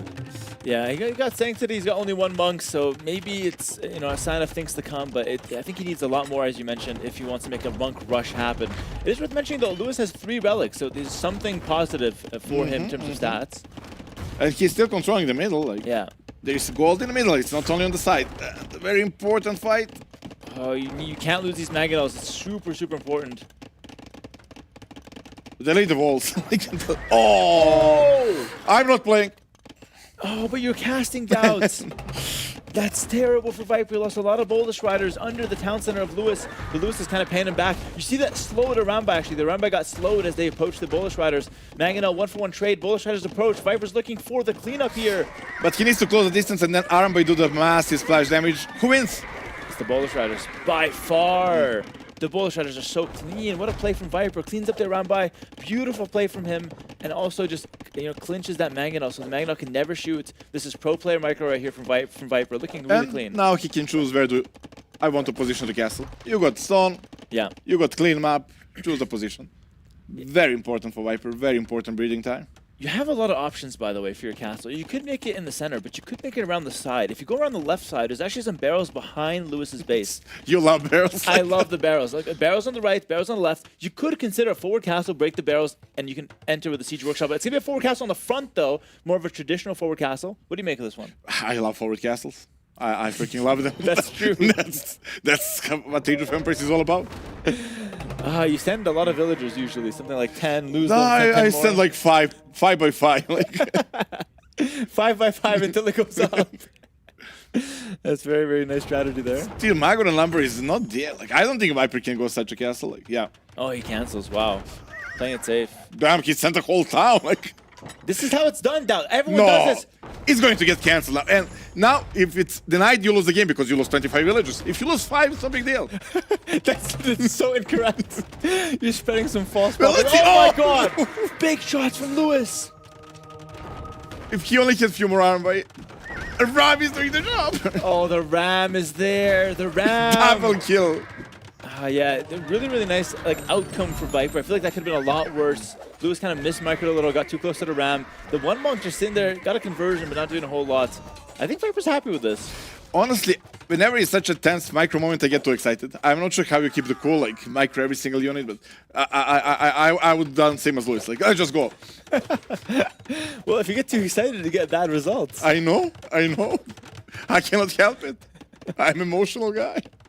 Emotional player, I love to see it. And I think Viper, what he's doing is kind of interesting here. He's mixing in the Kona, the unique unit for the Mapuche. Do you think it's a good unit? It's a good idea to mix it in? Not against Arambai, right? You already have the checkmate unit, you don't need to switch anything. Yeah. Lewis is the one that needs to check. Probably few of them to snipe Magonals, right? They're very, very good against that. And nice little replay there. Mangonel's getting some big value. That Ram killing the Mangonel on the right side, super huge. And I feel like Lewis could have done a lot more there, but still got a decent trade, killed some villagers. And overall, Viper pretty happy with that. He can mix in the Kona, but as you said, Doubts, not the main unit here at all. Mixing a couple Now, imagine maps. if that Monk had redemption, like converting Viper Mangonel, that castle would just get denied. Like it's really important when you have a sim, use everything it has to offer. Yeah. Yeah, I agree. Like, imagine 3-4 monks. You talked about the second monastery, 3-4 monks, 1 on the Mangonel, 3 on the Polish Riders. They can also heal if they do not, like, they're always try to bolas as well to get converted. Like, it's such a powerful unit, and your team, well, got almost 3 upgrades for it. Yeah. And, you know, it does kind of show that Lewis didn't think this Burmese pick all the way. It felt like he really thought that the Arambai would be the killer move. Yeah. And he wasn't really ready to play the full game. He's not really ready to play Burmese to the fullest potential. Of course, maybe a learning lesson for him. But he's not out of the game. I mean, he's still got 2 castles here. He's got 3 town centers. But Viper's resources is looking really healthy for Imp right now. Like, a game is more or less equal. You see, like, villager number similar, military similar, but we just know that Bola Raiders is still such a big problem to Burmese that, like, Burmese don't even have, like, armor, second armor on the skirmishes. That's true. the only weapon you have against Bolas. Yeah, nice little monk snipe there as well. Barrels! Let's go, Hero! It's your moment! No, not now! Oh. That was very lackluster. That made the barrels look bad, but the barrels are not bad. Yeah, that's... I'm even disappointed. Yeah, we'll get them next time, though, guys. There's still a few more We're barrels. running out of them. There's less barrels, but there's still a few left. Lewis with the raid down south. Little pause here. Oh, Viper. Viper looks like he's in bad shape here. Oh, bring out the eye drops. Oh, my God. That's cheating. Like, is that legal? I don't think so. Like, if I had that, I would qualify. Like, that's... Like, supervision, literally. Like, yeah, zoom him in. Like. Yeah, this is... Yeah, also, can we just analyze this for a second? When I paused, everyone's like, oh, he's taking a pause to break. Because you drink water, he puts it in eye. It's not the same. It's not the same. It's not the same. Yeah. Okay, that's good. I feel like eye drops plus glasses right now. Viper's seeing in like HD right now. Like, this is great. He's coming in locked He's playing 5D right now. Yes. Lewis is not ready for this new form of Viper. Viper with eye drops in. And oh, look at that. Already a kill. This is fantastic. Lewis cannot even react. He's completely stunned. Yep. And Viper can see over the house, which is crazy. He can shoot through the house now. So yeah, really nice second win there from Viper with those eye drops. Another barrel explosion. Look at that. We are running on them. One more barrel. And no, I love this strategy from Viper. I think it was a perfect response to the Bohemians. The Burmese, excuse me. And he continues to get insane value here with those Polish Riders. 17 eco kills so far this game. But that's the thing. Like, Viper didn't have to do amazing damage.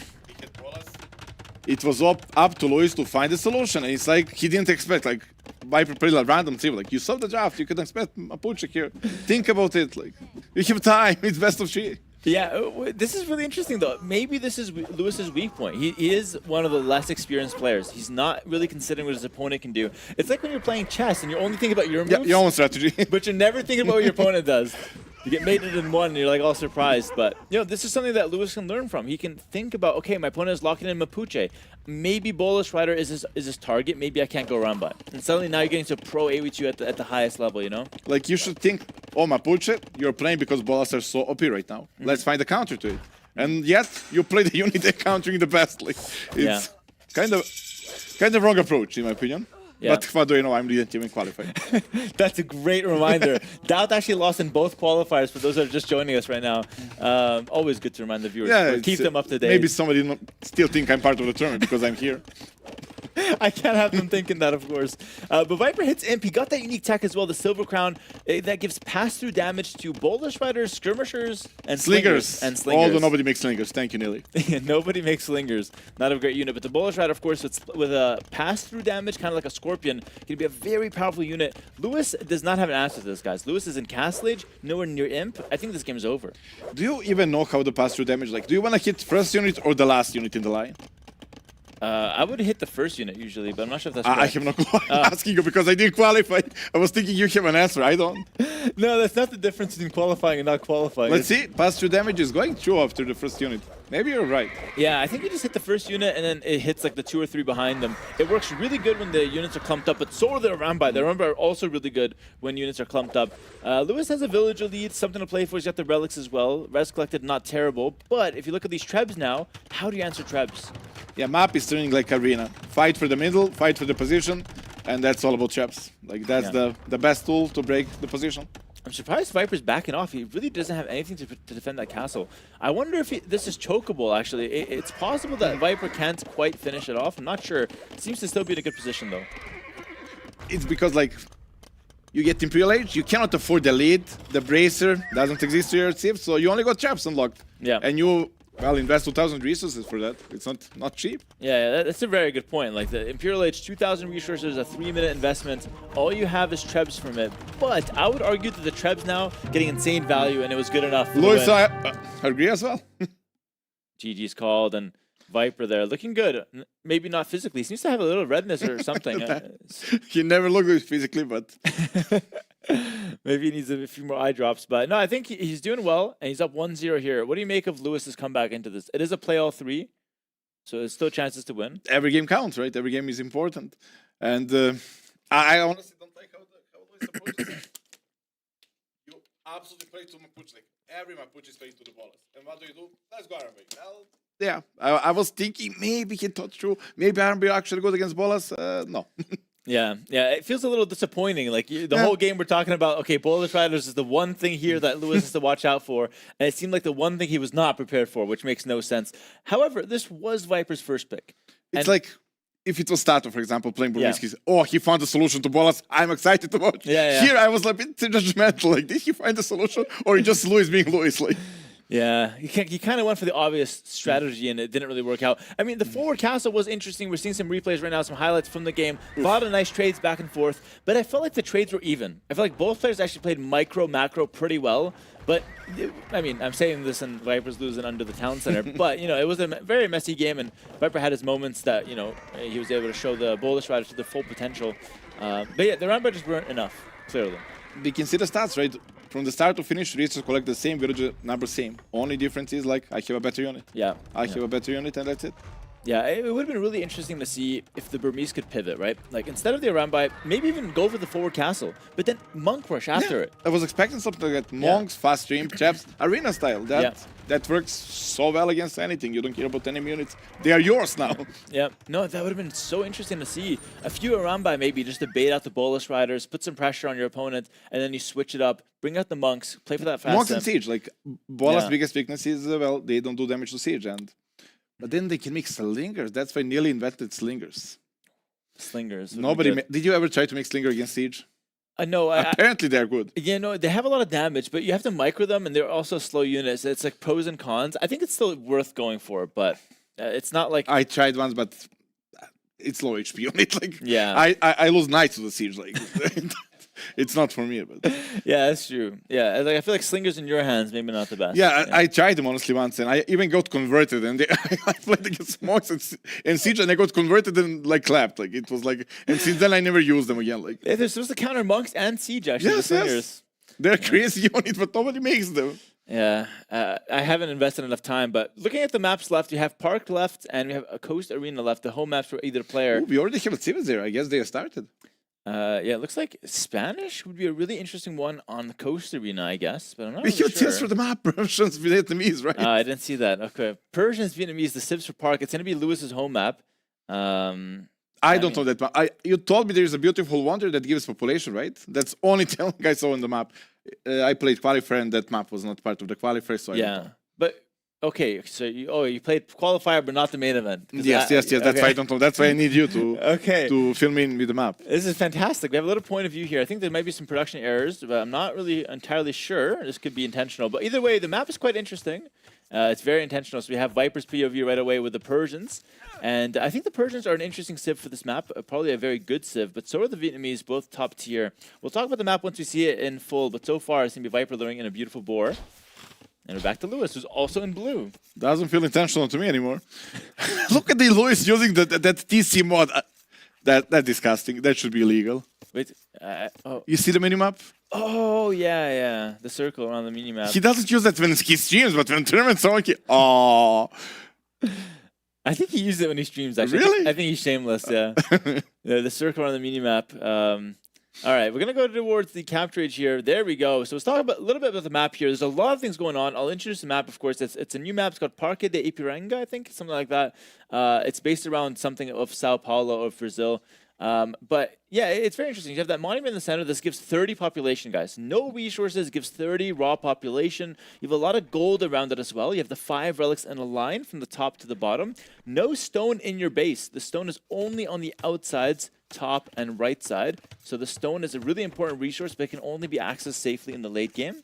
And then in the bottom, kind of like the middle bottom, you have berries and deer. And So what that's- about the river? Can you pass? Can you walk? the river? You can pass, Okay. of course. There's a lot of passages. No You- fish? We could see some water play. There's some shorefish here and there, I believe, but it hasn't really come up too much, and I don't think it's a big part of the map. But it is there as more of like an aesthetic thing, and it does cut the map a little bit. Make it like more open. Let's say you cannot follow wall of call maps so easily. Yes. Yeah, exactly. So what do you make of this map? Of course, you know, not something you're maybe too familiar with in terms Yeah, of I didn't meta. play this map. I saw you play once, and now when I see it, feels somewhat of an open version of Arabia, where you have a lot of gold in the middle, a lot of hills. Yeah. Just I feel like those berries in the bottom won't be used a lot, right? It's too much investment to be there exposed.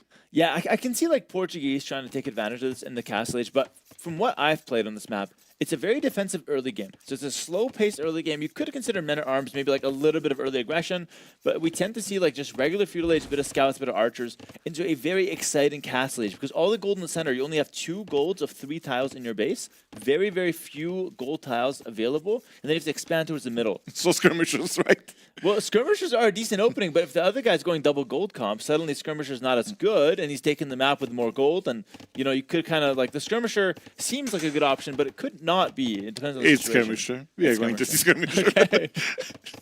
We are going definitely to see skirmisher. Like there is no question about that. 100% skirms. It's like both opening scouts and then maybe cavalier archers into skirms because you don't have enough gold. Like you will spend gold on mangonels. I predict. Never played the map. Skirmishers. If this is right, this is a fantastic prediction. I mean, in my experience from the map, if you try to go archers, you run out of gold way too fast. Yeah, exactly. Yeah. And you want to Archers- use that for mangonels probably. Yeah, exactly. Our archers feel like it's just not really the play, but I can see like cav archers being played. Vietnamese do get the extra HP on that. Persians can get Parthian tactics in Castle Age, a very, very nice upgrade there for the Persians. I personally prefer the Persians here, by the way, because I think you get a nice advantage with a few villagers. That's extra. your favorite. So, like you prefer them on arena even. Yeah, honestly, I think they're really good. I think it's one of the civs that you're just ahead by default, and that feels great. But the Vietnamese has been one of the best civs in the game for a while, so I'm interested to see how this plays out into the Castle Age. Both players up to feudal age, standard time. Looks like it may be a scout An extra rush. population for Viper, right? Yep. Is that a Lom or a Persian thing? That's a Persian thing. I think he does have loom. He just up 1 population, up 1 villager because the Persian town center is working faster. Okay, I agree then. Persians are insane. Yep. And that will add up whole game. Faster Castle Age after, faster aim. Yeah, of course, you're getting so much advantage there from the Persians. But of course, the Vietnamese do get double bid axe faster. You get it with no wood cost as well. So you are getting some savings from the Vietnamese. But it's going to be a stable opening for both players. This is looking like a standard scout rush into walls, into a cav archers. Into Cav Archers and maybe scams to counter that. Like Cav Archers is not a long-term plan for Persians, right? Although you have a pattern tactics in Castle Age, it's still not something you want to. It doesn't scale as well. Yeah. While Vietnamese, they have insane Cav Archers, almost full upgrades and extra HP. Yeah, it's a really good option to play towards. Let's see how this game develops, though. You're going to see a little bit of scout-on-scout action. In pro games, for those interested, when you see scouts versus scouts, it tends to be a little bit more of a wall game. It tends to be a little bit less exciting in the early game. You do some raiding, but it's not. No one's going to try to win the game right now. It's going to be set up your base, play towards castles. Yeah, only I can lose the game, like to the scouts opening, literally. When you try to wall, you have no loom and you don't qualify. But normally you just finish the walls, you then have 3 TC boom and play more economy, less units. Like units you make as reaction. Yeah, absolutely. Although on this map, I can see less booming in Castle Age, but we'll talk a little bit more about that as we get towards it, of course, right now. Lewis, looking for something, looking to play aggressive. Couple scouts forward, but Viper more than enough to defend. Looking to save on the spear. This is actually really smart from Viper. He doesn't want to make a single spear. Lewis already made 2 spears.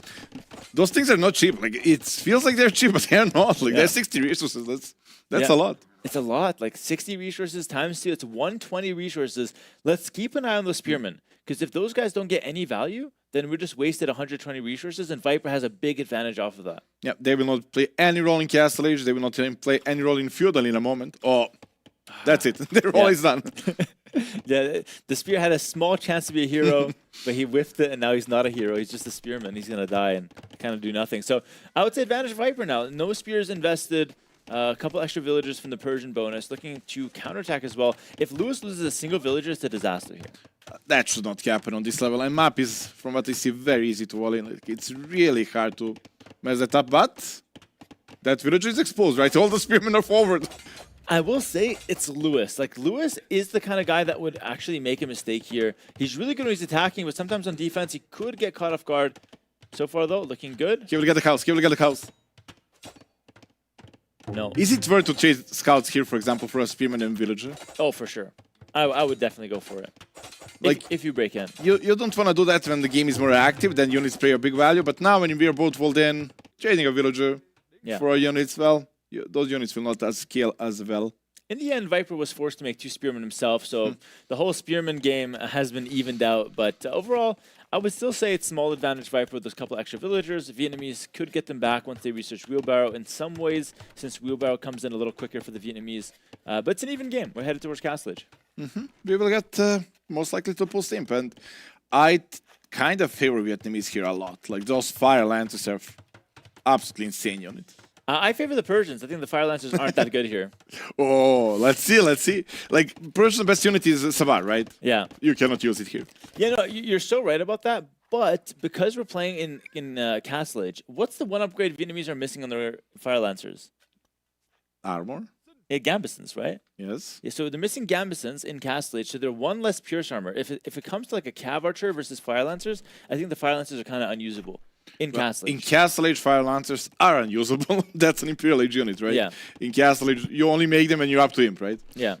So it'll play a role later, but like I honestly think it's going to be like a Cav Archer control for the golds. I think that's like the best thing you can do, because if you try to go Fire Lancers in imp, but the opponent has full gold control, you're going to really suffer.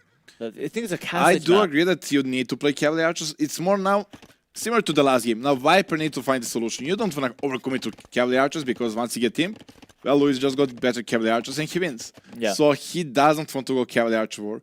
He can probably go for like Siege push with Camels maybe. He needs to find a solution. Yeah. I don't think 3TC Boom against 3TC Boom plus Cavalier Archer is going to work out for him.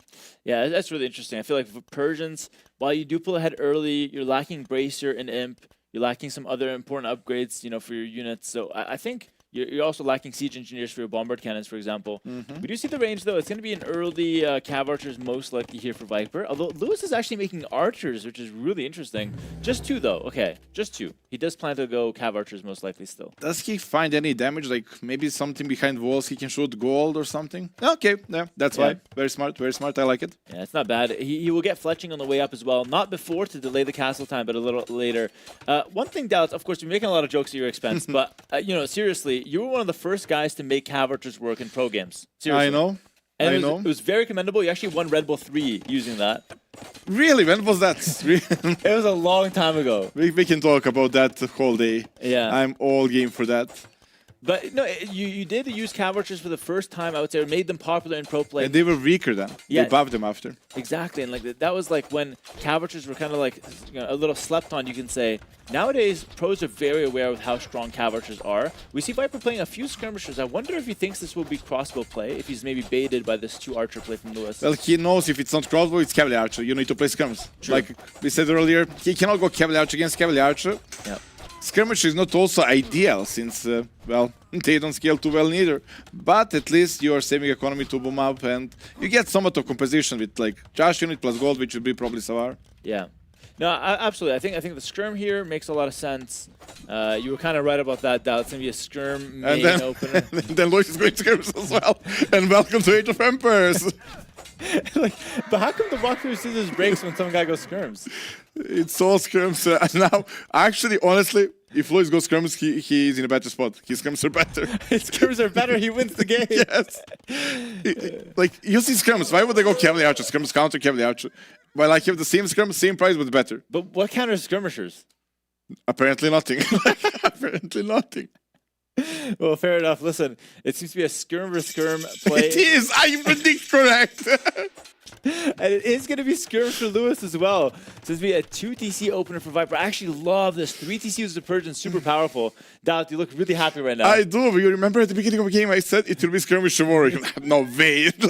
And you said I would be a genius if I and here we are. Doubt, you're the smartest person that didn't qualify to this event. Genuine compliment. I take it. I really mean that. I really take it. Knight on the field here for Lewis to clean up those skirmishers. The Knights do beat skirmishers, but of course, this is mainly like a small number thing. Once skirmishers get massed and we have some monks behind, they tend to be strong. But actually, Viper's going cav archers. He got baited. I don't know what's happening. He doesn't know the meta. He doesn't respect the game. He needs to play skirmisher. Viper has no idea what the meta is right now. He's Elite skirmisher. He's about to find a Townsend of those. This is actually a nice find from these cav archers. But we have skirms from Lewis, but Lewis very flustered there. That's a good catch here from Viper with the one Knight as well to push away the skirms. Looking good for the blue player right now. Why do you call him blue player? That's so disrespectful. No, it's because I said Viper twice. okay, let's call blue player. And red player, why did red go so far with the TC? Makes no sense, right? Yeah. It's you want to keep your base as compacted. When I do my coaching, the most important thing is the triangle of TCs. They always need to work together to protect your base. Like Viper, look at the minimap. Yeah. That's perfect. Nothing can enter and leave alive. And look at this, I can enter and leave alive. You don't even need to micro here. I can imagine you entering with a PC, looking for the 7th floor, and I think you'd be fine in Lewis's base. I do agree with you. Triangles tend to be really strong shapes when it comes to town center placements, but Lewis is trying to play for those golds, right? He's trying to play for those golds, which doesn't make sense. He's making skirmishers. So you know what? I'm really struggling to figure out why Lewis is so desperate for those golds. But that's a good 4th TC spot. Yeah. Once you secure the map, you want to have the position with extra gold, but for the 3rd one, you kind of want to more focus on wood, especially when you're making skirms. Yeah. Yeah, it makes a lot of sense here. And Viper already pulling ahead in terms of economy as well here. It's looking really good. 10-vil lead, more or less, for the Persian player here. And we have was that forward monastery from Lewis, or is that a forward siege? Looking to make something in the center of the map. Looks like it's just a house for now, but he's planning on something. He's just waiting for it right now. But with skirmisher, if you don't have position, skirmishers go well with monks. Monks convert knights, and that's it. You cannot just randomly now go aggressive with siege. Skirmish also work well with defense and start bombing, but Viper already grabbed that initial advantage with economy, faster TC up, and Persian bonus. Looking rough for Lois, although his save is better, way better in my opinion. By the way, this is one thing that Viper does sometimes, that sometimes is really good and sometimes is really bad. He makes a 3 TCs right away. This is something I don't advise most players to do, because it can leave you very vulnerable, but he hasn't been punished at all. Triangle, that was a 3rd TC support. Yeah. Need to respect the triangle. We all play the 3 TC, I'm not sure what you're talking about. We all drop instantly 3 TCs and then we qualify.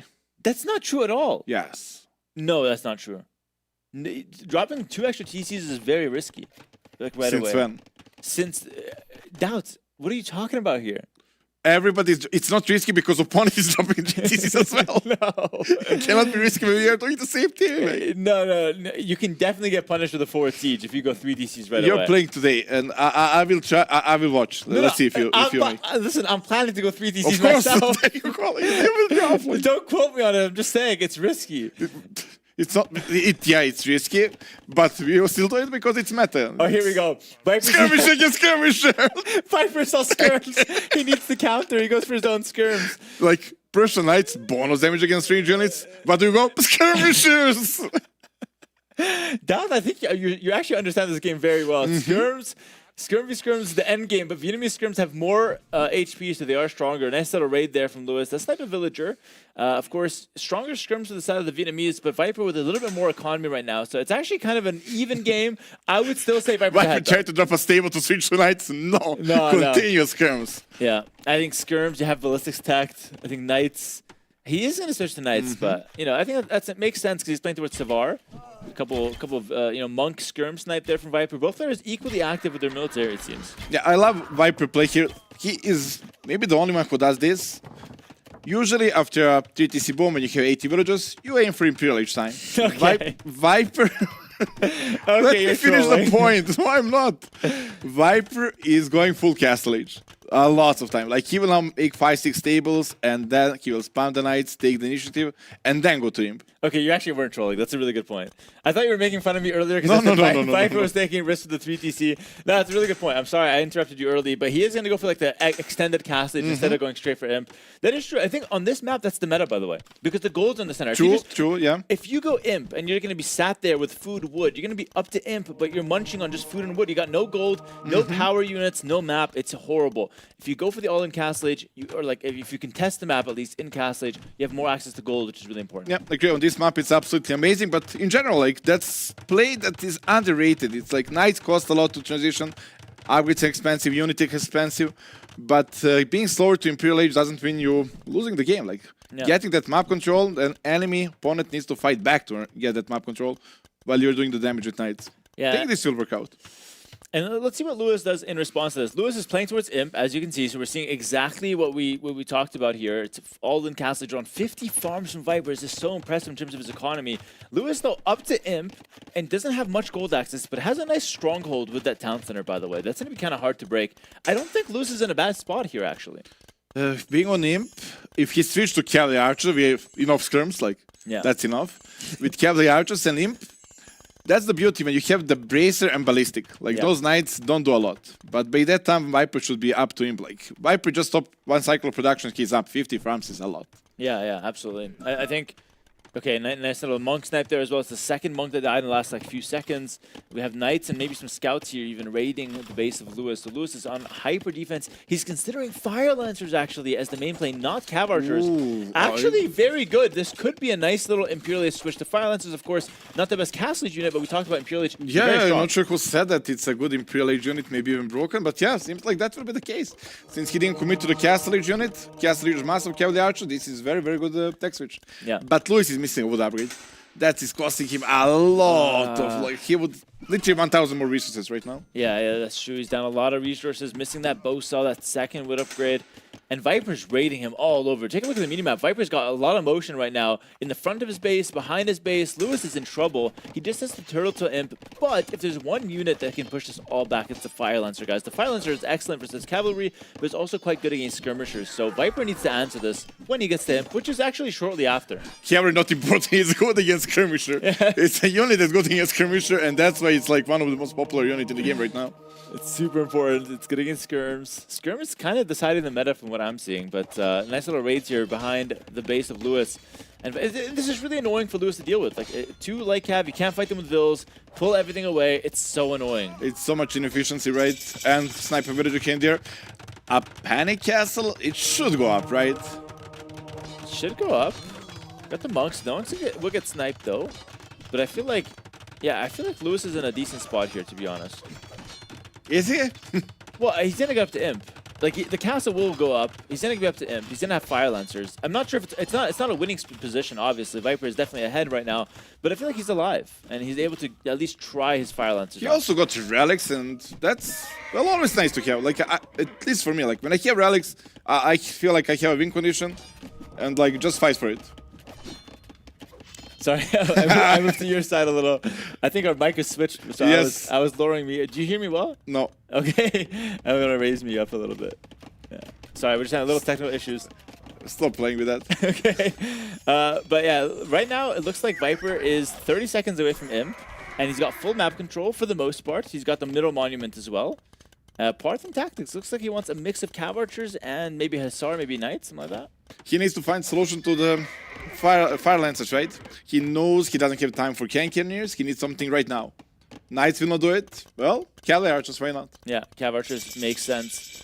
Capram as well. Looks like he wants to play that macro game. Very interesting style coming out of Viper, but Lewis is surprisingly healthy. 100 villagers. He's got the skirm defense. He's switching it to fire lancers slowly, but I just feel like he got in first and didn't use it. And that's what we were talking about earlier. True. That all-in castle seems to be really strong. Yep, he got Imperial Age like 2 minutes earlier, and what happened? Nothing. And I really dislike his upgrades. He's missing the farm upgrade, he's missing the wood upgrade. Yeah.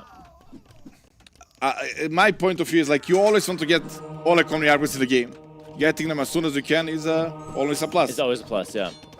Yeah, the only time you want to skip economy upgrades is to prioritize something important for the moment. But this is terrible news for Lewis. Relic block skip as well. The relic block there. This is nasty. Like, you have, what is that? 12 villagers going down. It's a big raid for Viper. Viper's up 30 villagers more or less here, and he's got Siege Ram teched into. I love this from Viper. This is really interesting. Siege Ram to break the buildings. You can raid with Siege Ram as well. You can push the castle in the center, or you can make sneaky workshops on the side and push the side of the Viper base. is so active. Like, such a beautiful game from Viper. I don't know. I would be scared if I would have to play against Viper in this tournament. Yeah, hopefully I can avoid him for as long as possible. I think he's always a guy, especially on these maps, that, you know, he's just gonna always play them solid. He seems to have a really good read on the meta as well here. Beautiful play from Viper so far. Lewis seems to be a little outclassed in these late games as well. Like, Viper played that delayed Castle Age, got a lot of map control, a lot of raiding. Now he's up to Imp. He's got a lot more to play with. And despite the elite Fire Lancer here from Lewis, I still feel like Viper's in a commanding position. It's such a clean game from Viper, right? He's constantly raiding every spot with few light cap here and there. He's preparing the beef push through the middle. It's beautiful to see. But it reminds me of old Viper. Okay, that's good. That's good for the Viper fans. Listen to this. And he's got a lot of fans. Of course, he's one of the favorites going into this tournament. I can say you never count him out. But I will say here that the Vietnamese Fire Lancer is one of the few units that can push us all back, honestly. It's a really strong unit for the scenario. I wouldn't count out Lewis just yet. Oof. The Chocho is coming. I'm not sure if there's enough Lancers. How many is that? 18? And they're spread around all across the map. Like, if he's group up at one spot, they're fighting through the middle, yes, but... I'm calling it now. The siege jump could be a throw. I'm not saying it will be, but it could be a throw. You could send in the siege ramps. The Fire Lancers will clear them up, and all of a sudden, all that investment into the Rams is going for, like, nothing, right? Yeah, it's expensive upgrade. Should be cheaper, thank you, Neely. Actually, I agree with you on that one. Only pushing unities like Trebuchet and Bomber Cannon. Yeah, the Ram feels a little underwhelming sometimes. It's very good for raiding or like side pushes, but a push down the center here. Dude, I honestly feel like Lewis is in a better position right now. The Fire Lancer is so good here. We need hand cannoneer. Viper is still in a better position in terms of economy and map grip, but the units right now, this Fire And Lancers, you know what counts as cannoneer? Oh, Skirmisher! The group from before is there. Dude. And we'll snipe another one. That's it. This is such a deadly composition, right? It's so good. This is why Vietnamese are so meta, but Viper with a beautiful quick wall up top. He actually blocks the Fire Lancers from accessing the And blocks with trebuchet. villagers. That's so good. What a trap from Viper. Beautiful plays on both sides here, but Lewis, it has to be said, he endured so much raiding. The fact that he kept like that focus, I need to get to the Fire Lancer. Beautiful play from Lewis. A lot of respect for him fighting on in this game. He's still behind, but he's doing well. I'm with you. Like, I like Lewis spot more and more. Think he just now go back. Don't get the don't get don't get overhyped. hyped. Yeah. Go back. Wait. You defend the first attack. Play for the pulse imp. You have better too. Yeah. Imp skirms. Get a couple more relics in. You know, keep getting your upgrades. He's still missing armor and all the attack upgrades on the Fire Lancers. Damn, that unit is absolutely melting everything. Yeah. So good. It's not broken though, guys. Let's nerf the champions instead. The champions are the Hey, problem. that's my saying. The champions are the problem. The Fire Lancer is perfectly balanced. But of course, a little bit of sarcasm there. The Fire Lancer is really, really strong. Some would say overpowered. Depends on who you ask here. But as you can see right now, it's kind of keeping Lewis into this game. Score is getting closer. You were right. Rams were a big show. Like like it was 6 Rams with cap ram upgrade, with siege workshops, with siege ram. That's For the record, full lead. I liked the Rams, but I didn't like how he used them. Pushing down the center only, not as impressive. Couple Rams on the side, couple sneaky siege workshops. That's how you want to play. Viper going with a mill in the center at minute 39. That's those mini light cap raids. If they were supporting the Rams, it would be game over more or less. Yeah, exactly. Right here, couple Rams. You take out the town center. You raid all the villagers with the light cap. That's what you're looking to do with the Rams, in my opinion. Of course, Viper can still do this. He still has the Ram. He unlocked the tech, right? Yeah, he unlocked the tech, exactly. and there it is. Go. Viper is literally Hera, but just 3 minutes behind. Yeah, and that's why he's not winning anymore. He's got to get 3 minutes ahead again. But no, actually, to be honest, the times have moved on. He needs to get like Lewis now. He's the new talking point. Here we go with the hand cannoneer on the front, but of course, Skirmishers making short work of them. Imperial Skirm coming in now for Lewis. Now they are on another level. Like Imperial Skirm, the best tech in the game. It's Skirmisher, but better. we thought with the Skirmisher we had it all, but there's actually Imperial Skirmisher coming in. Look at that tech. It gives them extra damage, extra tankiness. Viper is getting desperate. He's switching to the cavalry. He wants Savar. Yeah. That's kind of desperate. Like you're attacking into a unit that gets destroyed, but on the unit that's already on the field. Yeah. Yeah. That means you want to win the game with one snowball effect. Which is really interesting, and I think it could work, but it's not something that I would really recommend you play towards. What would you recommend? I think the siege ram raids is the one shot. The one you made fun of earlier? No, this the side raids with the siege ram. Really, really strong. I think supporting that with hand cannoneer is a good idea for a nice win con here. Yeah, I agree. But also that with Savar works well. If he can afford both and look at the gold income, actually, Viper can afford everything. Ton of gold, of course. We're talking about like he's losing. He's still got 160 villagers. He's got more than 200 pop because he controls that middle monument. Lewis needs to take that monument away, actually. It's a very important monument for late game. But this is the best spot Lewis can been whole game. Yes, true. Literally the best spot he can whole game. And he heard you. Yeah, he's going to go Savar here. Forward castle is taking the monuments. Viper now cannot go past 200 pop. You need to control that monument to be able to do so. It gives 30 extra population, if I'm not mistaken. Bomber cannons on the field as well. Bomber cannon is really strong here from the side of the Vietnamese. Even Scorpions, like Viper literally doesn't know what to make. Yeah. He's unlocking every single tag. Oh my god! 3 light cap just dead to the fire lancer shot, and then they can go into melee mode where they're actually strong. It just feels like Viper's out of options. Would this be considered a throw? Is this a nice comeback from Lewis? It's hard to say. I would go with comeback from Lewis.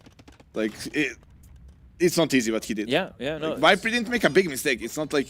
Yeah. He did a very good Castle Age push. He did better Feudal, better Castle Age. Great raids. We're complimenting the raids all the time. Like, great grip on the map. But you know what? We can say it, game balance is off and look at Nili. Yeah, that's true. There's always Nili to blame, of course. But for now, Savar's coming in. 20 seconds on that upgrade. This is... Top score! Lewis has a score lead, but it's going to switch when Savar comes in. Listen, Savar's the last push from Viper, right? We can say it's the last push. He's going to go all in gold. He's going to try to win the game one shot with the Savar. It's a very, very powerful unit, but the Fire Lancer actually beats it. And go figure, Fire Lance is beating everything right now. It's 100 HP unit with Vietnamese. That's the most important. Like, extra HP for Vietnamese. On everything that matters. On Cavalry Archer, Lancers, and Skirmishers.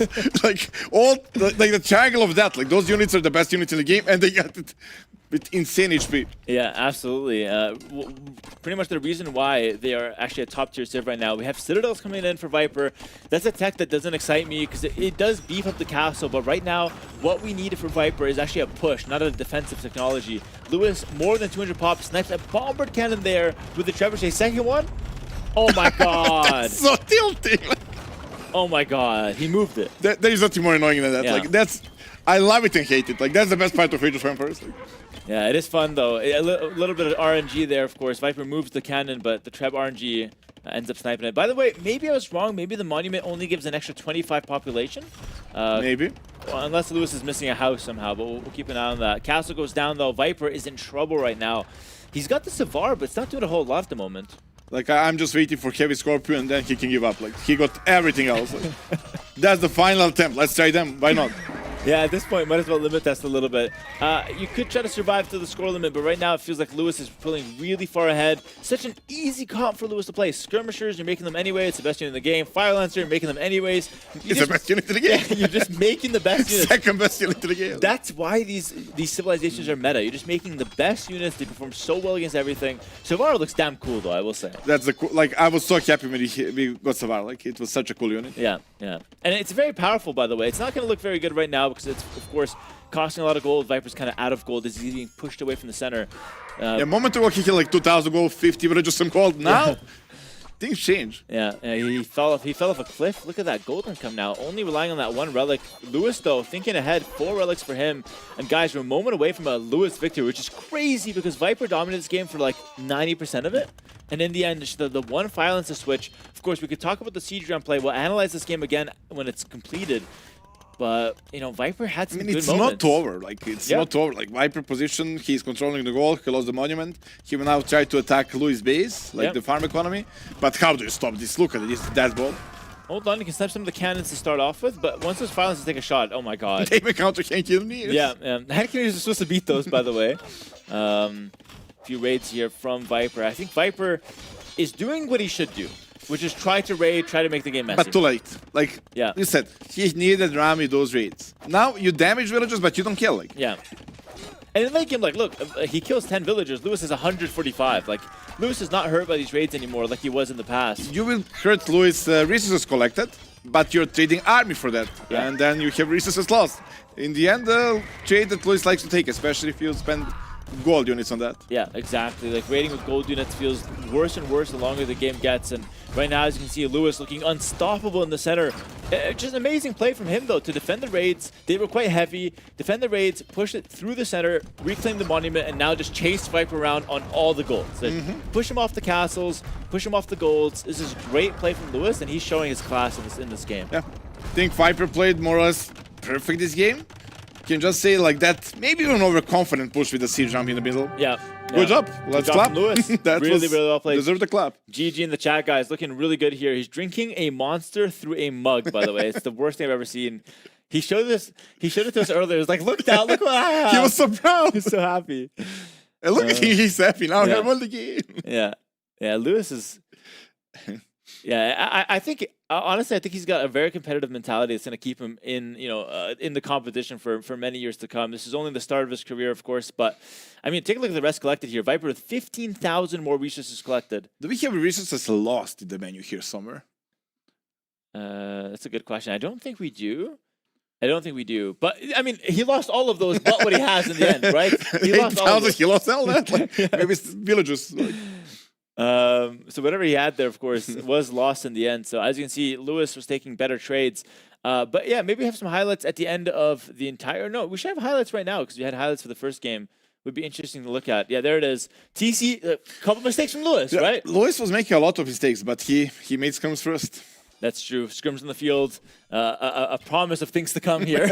As you can see, texting that elite scrim, looking promising for him. Heavy. We skipped all the game, by the way. Heavy raids in like the late game, and this is where siege jumps could have been good, though. Yeah, exactly. Yeah, right siege jump support here, like killing villagers is obviously amazing, but you needed a finishing blow, and I think this was Viper knows that. Yeah. This was overconfident. He was like, I control the whole game. I will just finish in the middle, but then Fire Lancers.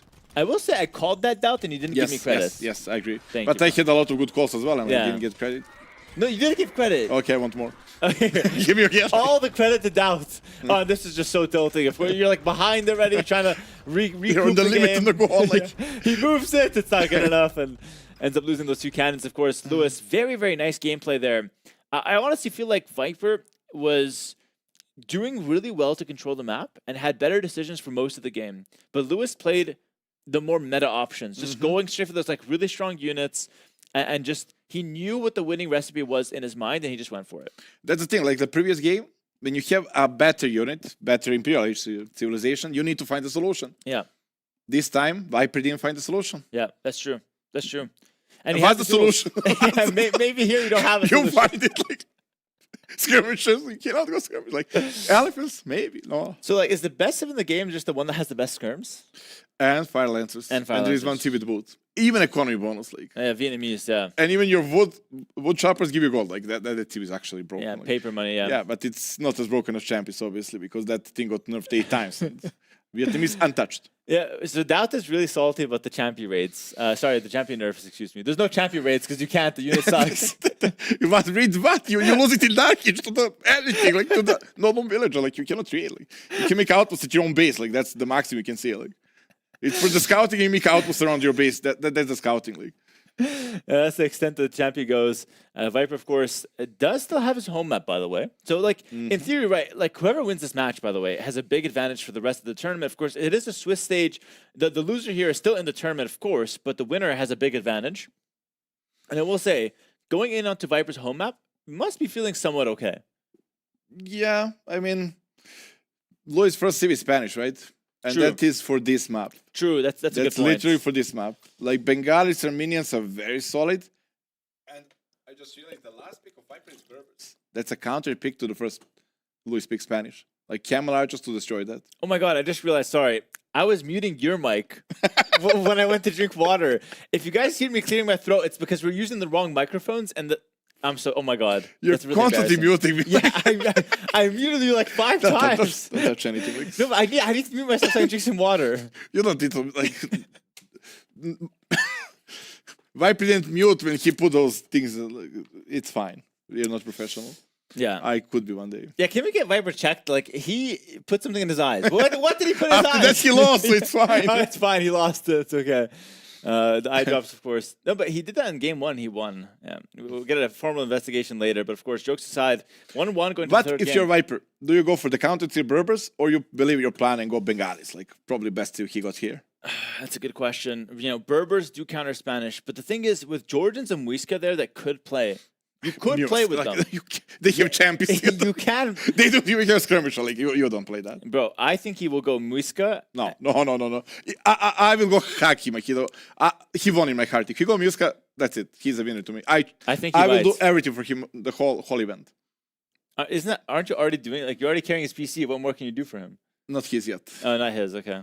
Yeah, that's where I draw the line. Like I have still some dignity and self-respect. Like You're carrying PC and Spanish for a speak, obviously. The Spanish for Lewis, saving the Muisca for another day, or maybe just had nothing in mind with the Muisca. But here we have Armenians for the Viper. Pretty solid civ, but it's not the Berbers and it's not the Bengalis. So, and that's why he will lose. Like Armenians got nothing in Spanish. I'm not sure. Like unique unit. I mean, you can go monks, but I prefer Spanish monks. Feels like again. Skirmish against skirmish, I got better skirmish. He used monks against monks, but Spanish got better monks. Like, yeah, I love how you see the game. It's so linear. It's like it feels like you can't do anything. Like, it feels like the game is over. You haven't even started. If you don't make mistakes, that's it. Like, but that you make a lot of mistakes. I do. That's why I didn't qualify. Oh, look at the high level move. Oh, Viper littering the board with the scout. This is very interesting because the scout has no purpose on this map in the early game, right? Almost feeling like a champion at this map. Yeah. No purpose, no use. It is basically like a champion warrior. I mean, I think it's nice for some early game efficiency, but if you do this with the scout, you can't scout the map for the relics, which could hurt you in some cases. Now, let's talk about the Spanish here. Why are Spanish so good on this map? Because it's arena.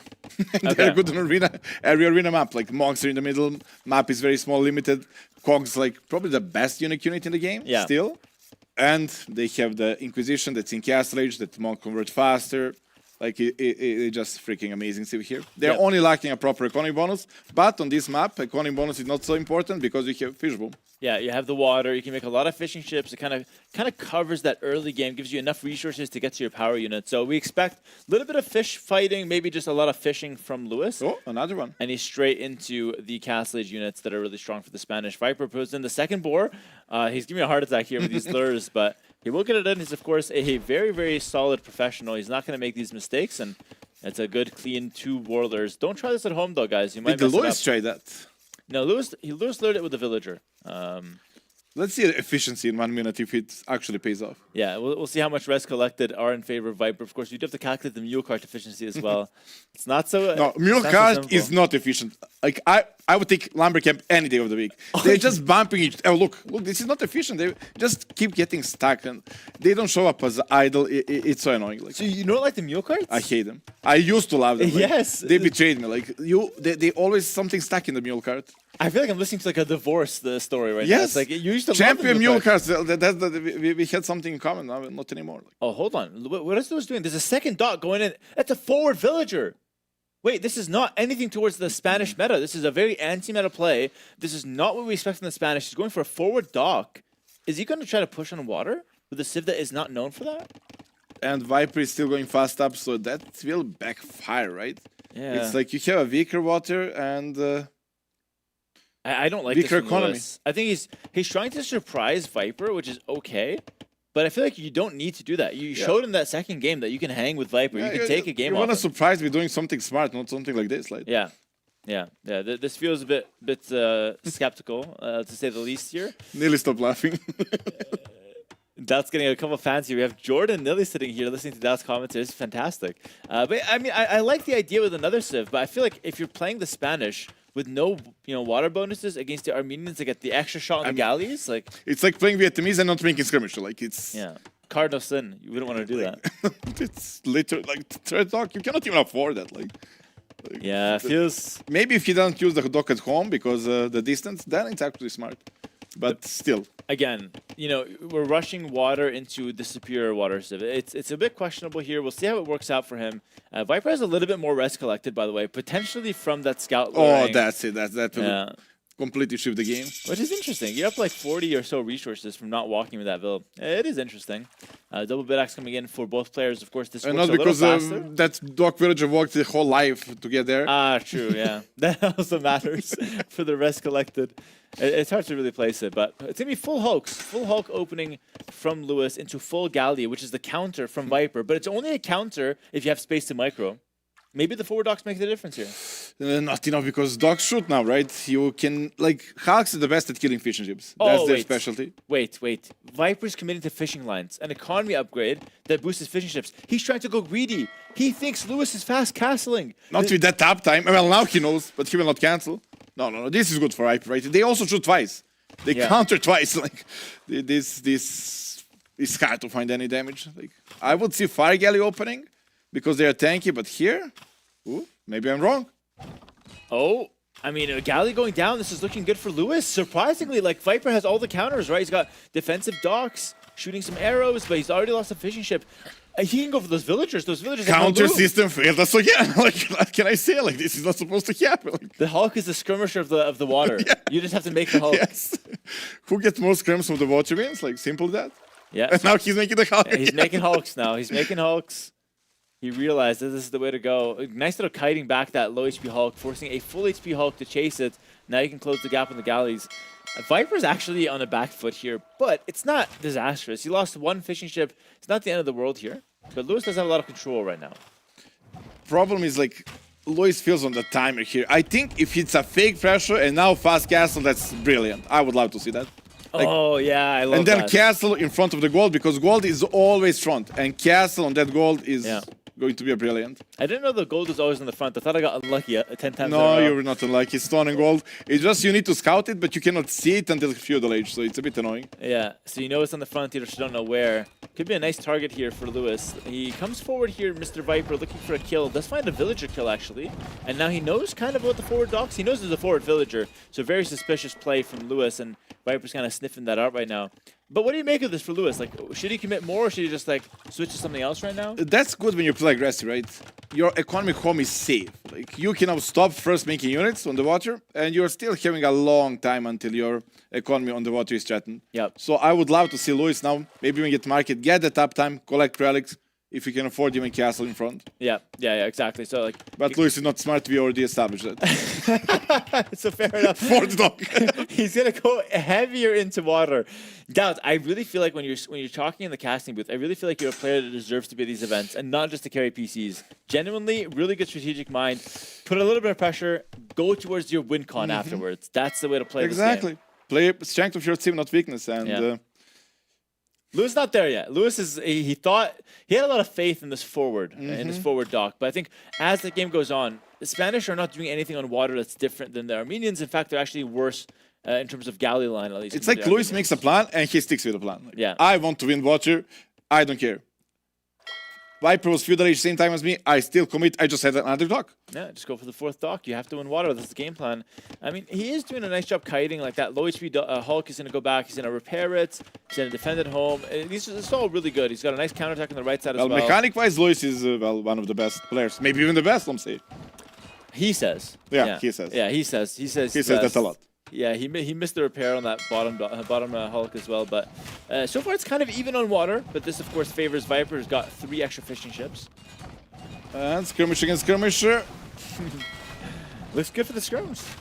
It's looking good for the skirms. Yeah. Gary's actually adding a lot of value because Hulks against Hulks do so little damage to each other. Yeah. So let's say a Hulk gets forging against a Hulk that doesn't have forging. It's Who same wins? thing. Same thing. There we go. It's like skirm with armor without armor. Yeah. It's skirm. Like, It's literally a skirm. Armies don't matter. It's literally a skirmisher here. And we're seeing a Loom from Viper. Interesting decision. Castle. Okay. I like this, Lewis. Lewis is doing what you suggested, but he's doing it late. Yeah. Because he added a 3 fourth minutes dock. behind me, like you said Yeah. for Viper. Yeah, Doubt is Lewis is Doubt 3 minutes behind. Oh, let's not That is insult what each it other. is. Okay, fair enough. But You can call me a PC carrier, that's fine.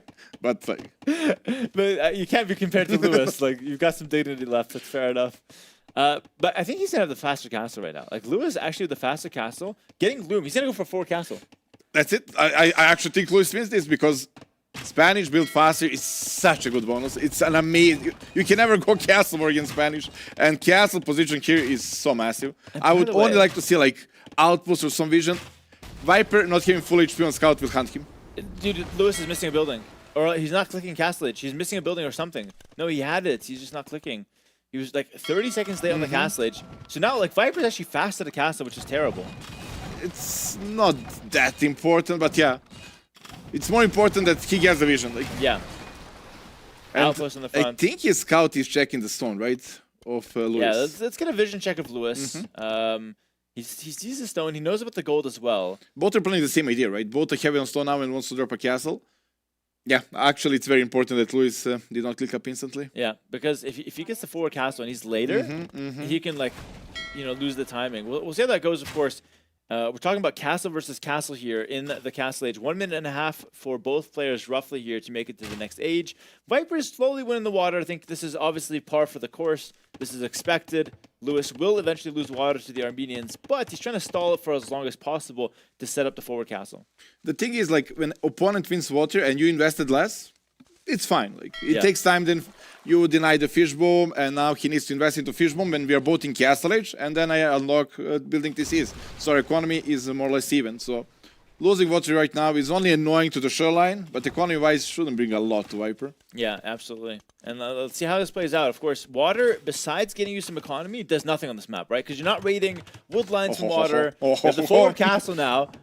Lewis is planning this. He knows the gold. Scout is there. Yeah, he's going to go straight for the gold, which is the correct. It's stone and everything. Gold. This is where Dow shines here. I want to see it. Bodkin right away. Viper is... Oh my god. Oh my god. Oh, Church. Church can right. No. The Spanish castle built faster. Viper, no. No. This doesn't work. That's not the play. This doesn't work. And also the range of Church is now nerfed by a lot. Also, he's getting Bodkin. No, it'll still be 6 range. It's okay, but I don't think it stops the castle, especially not a Spanish castle. Lewis is clicking. It's click of the victory. No, you cannot stop this. But I mean, 3 villagers dead is not bad, though. This is actually better than I thought it would be for Viper. He's going to kill 3 villagers. That's not terrible, but... yeah, loses one on the way out. But he also donated the relic, like that. Wait, Viper can go for forward castle himself. It could be a base race. Oh, base race would be really interesting here. Then comes down who gets him first. And also then the water play will come into a big play. But Lewis is not done on water. He's also taking into the warships. He wants to play a little bit more water. He's not quite done with this harassment. He's going to look to try to snipe some fishing ships. Very good. Yeah, he just wants 2 snipe fishing ships and then give up water. Forward castle from Viper. It's going to be a base race. He's going to go for the base of Lewis. Both players now can break the stone wall with relative ease here. They're going to be fighting on water on both sides and on land on both sides. How cool is that? I only don't like that Lewis 2 villagers on food. Like, Kongs cost a lot of food. He needs to fix his economy as soon as possible. Like, Kongs is still way better unit than the composite bowman, but he needs to be able to produce them. Yeah, and I think the water gameplay is distracting Lewis. They give up the water, get your economy back, get the Kongs out in the field. He did kill a couple villagers here with the Kongs, and we'll split away. Did you call them conkies? Like yeah, conkies. And didn't want to stay in the middle, but yeah, the water unit's not doing a whole lot from Lewis. I mean, the score is still in favor of Viper, but that's mainly because of the water victory. But I think if you can take some of these relics, Viper's still okay. I don't know what position I prefer, honestly. Like, who picks up the relics first, I prefer that spot. Okay.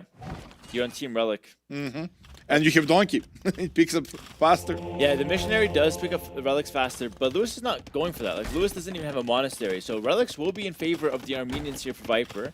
With the Mangonel coming forward, Mangonel could harass the villagers nicely over the top of the wood line. That wall is not finished. Like, you cannot wall under TC if you have nothing under TC. That's not how it works, Viper.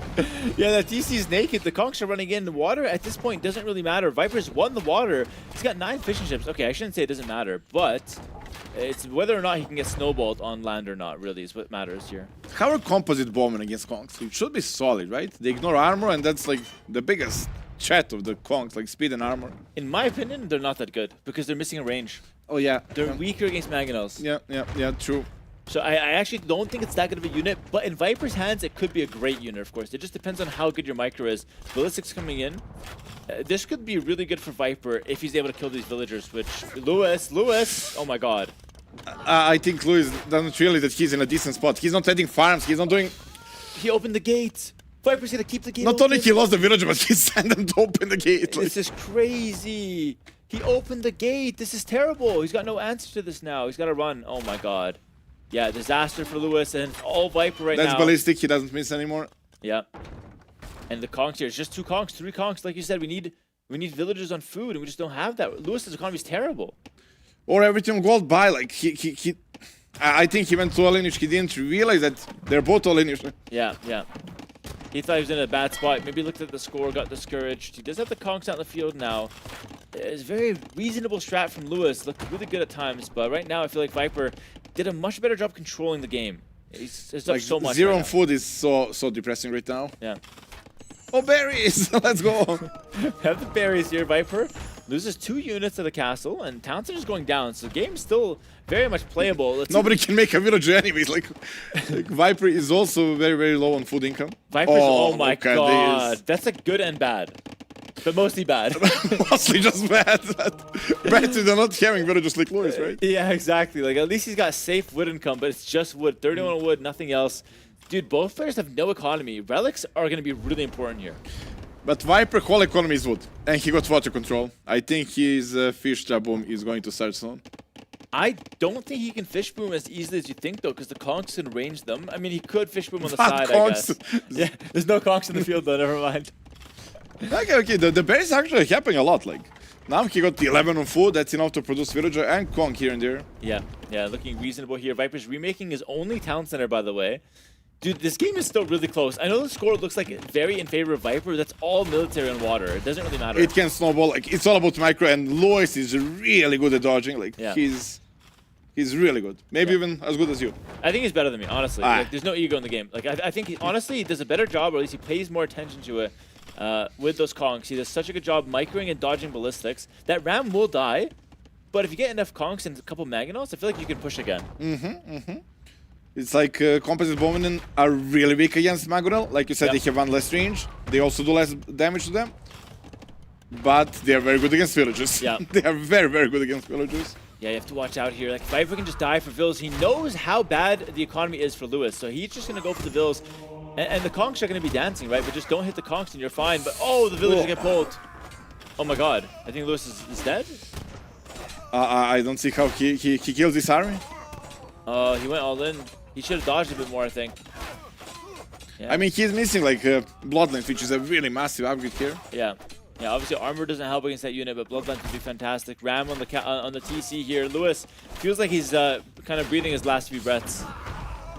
Well, this might give him hope, but when you see a villager count, an army count, all the most devoted, still it doesn't look pretty. Yeah. 85 pop now for Viper, of course. Mostly water, we can say. We can maybe Fish boom argue, coming! He's going to start fish booming. He's got the water control for a reason here. Fish boom's going to be really nice for him. Really interesting game. Really cool game, but in the end, I feel like Viper now pulling ahead. Lewis had idea. He was just missing timings a little bit. Yeah. Or if it was like click Castle Age right away, that 10 seconds I think changed the game. Yeah, like Viper got the church first, right? Like that shouldn't really happen. And here we have the GG well played. Give it up for Viper in the chat though. 2-1 victory for him. He's showing that he still got it, of course. Lewis though, I think making a name for himself, honestly. Did well. See the little handshake there, of course. Both Onimaru, both teammates. And I think Lewis will be happy with at least taking 1 game. But Viper, the victor today. Yeah, now he will need to cheer for Viper for the book holes, right? Of course. Oh, we got to get you to explain the book holes later. We have AI now for that. Okay, fair enough. But yeah, it was a really interesting set. Of course, Spanish here looking really good. It was the first pick, but couldn't quite just piece it together. Viper, of course, making the Armenians look really smooth there. I was thinking Megalis for sure, but Armenian plan?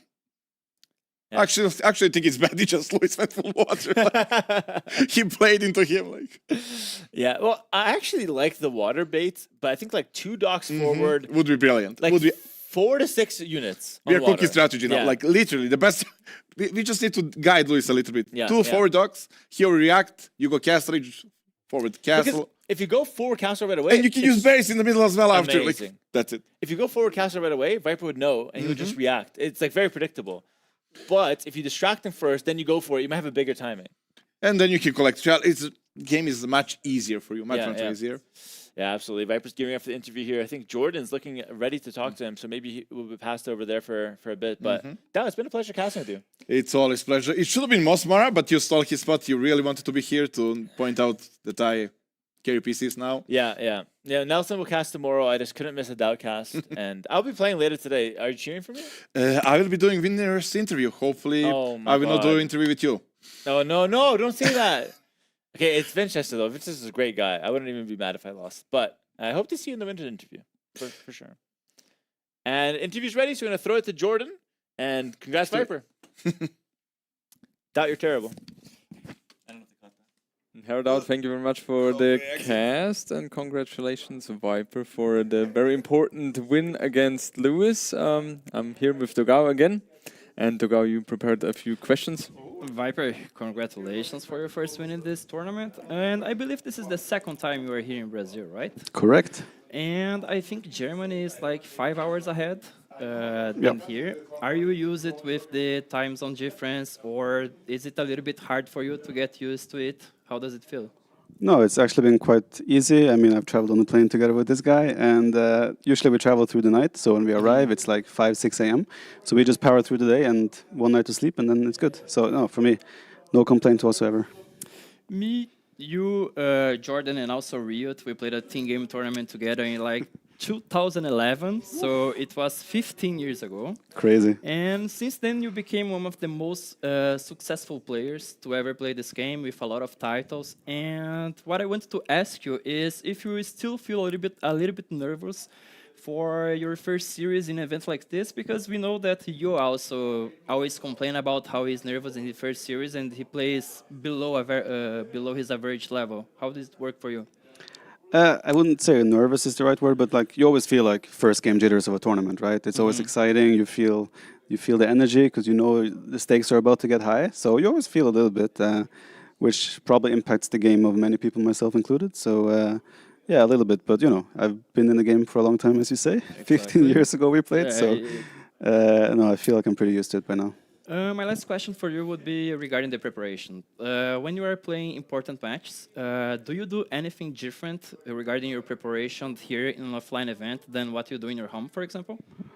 Yeah, offline it's way more efficient. You are more like locked in on the PC, and you're like, there's not too much other things you can do because you're here in Brazil for a purpose, and it's not like you go out and about. I mean, not all the time at least, but yeah, you have a lot more opportunity and freedom to train and prepare compared to when you're at home, because at home there's a bit more responsibilities.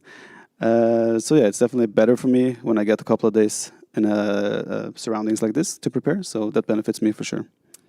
But there was a lot of trash talk beforehand between you and Lewis. How is that win tasting now after all the trash talk? I can't even imagine how it'd be if you lost the game. Oh yeah. Oof, the pressure was on, you know. Honestly, that's if there's anything that gives you nerves, it's those things that you have been trash talking for so long, right? But yeah, I mean, in the end, now it's like Lewis played well, and we are teammates still, and we're like, obviously the trash talk is it's just for fun, so yeah, it's good. So going into the highlights here, first game was.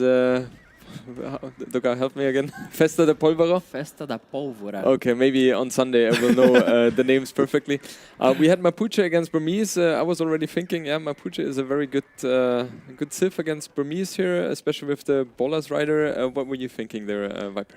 I mean, I was happy with the matchup, but I wasn't sure how he was going to play it. Yeah. So when he went for the 4 castle, that surprised me a little bit. And I didn't really know how the game was going to play out from there. It got a bit more messy than I would have liked. Like I said, first game jitters.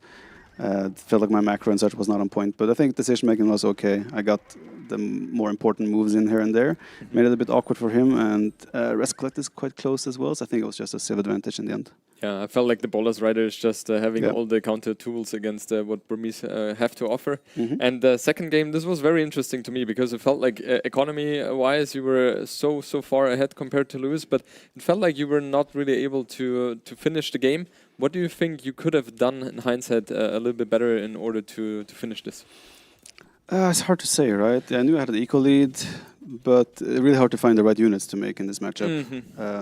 I kind of ended up going a little bit all over the place, maybe too much. I know that feeling very well. Yeah. I was here. I felt okay. This is a great start for me. So I wanted to go a bigger castle age to like put a lot of pressure on it when he was on the way to imp. But I was mega housed, and I ended up okay. Well, suddenly I have the resources to go imp myself. So that's why. it wasn't really according to plan. But yeah, I think in hindsight, after I got the initial raids, I should have probably just locked in on the hill and tried to play from the hill only. I was hoping his army was other places to defend the raids and such, but he had a healthy army there as well. That's why I sent the Rams in. Yeah, no, probably just Hank here and there's bomber cannon. Maybe some skirmers. I don't know. What do you make against this? It's hard to do, right? I think siege rams on the sides would have been better compared to push in the middle. Yeah. And I think if you had not been housed, the initial plan of fully going castle age would have done a lot, right? You could have denied the castle position from him. You would have been able to take the hill, and then from there you should be able to win the game. Now going into Coastal Arena, he played in a strategy which all of us surprised, going Spanish forward dog against Armenians, opening hulks against Armenians going galley. Were you confident seeing that? I was a little bit confused because his score was so high, which I felt like, okay, that has to be scouting, which to me implies I haven't seen his scout on my walls. So I thought, okay, he has gone on the sides. So I felt like this could have been something he was trying to do. Yeah. I would have probably gone up this uptime no matter what, so it was good for me, but I was a bit too greedy. I did make a fishing ship and the fishing lines upgrade after my first 2 galleys. Yeah. So it could have gotten a little bit dicey, but yeah. Who would have thought that you make greedy moves here, Viper? Well, the rush distance in theory is far, right? Yes, so. yes. And what about that moment? You see his villagers coming forward, he reaches castle age, you know what is going to happen.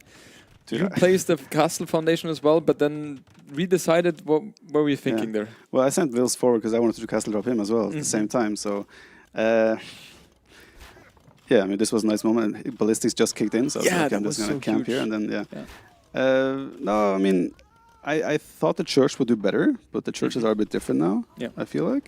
So I didn't kill as many Wills as I would have liked, but I still knew, okay, I have the water, I should have better economy, I'm Armenians. If I get my castle up on his side, it's going to be really hard for him to play, because he just lost his whole food economy, and his base would be exposed, and it's way easier to make a wood and gold unit compared to conquistadors. And in those kind of situations, what would you think or say is like the most important thing to focus on as a player? Everything. What's the most important? I don't know, like for example, don't die. But for example, take control of the relics, or push him away from gold, or winning water, stop the raids from him. I don't know, whatever. I think the easiest way to put it is like minimize your own damage and try to make it messy for him. So it depends. It does depend. What a question. Okay, when you start the game, what's the most important? Like, there's so many things you need to do, right? I know, it's hard. It's hard. Answer was satisfactory. Yeah, it was. Satisfactory? Oh, did you learn a new word now? Oh, God. Oh, no. Oh, no. Because Tato always plays that. Well, anyway, Viper, thank you so much for your insights. Congratulations again for the win. Thank you. Next step is going to be Tato against Lyri. That's going to be a very interesting one as well. Tato playing super solid, Lyri obviously as well. And guys, it will continue after the break. Stay tuned.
All right, Lawrence.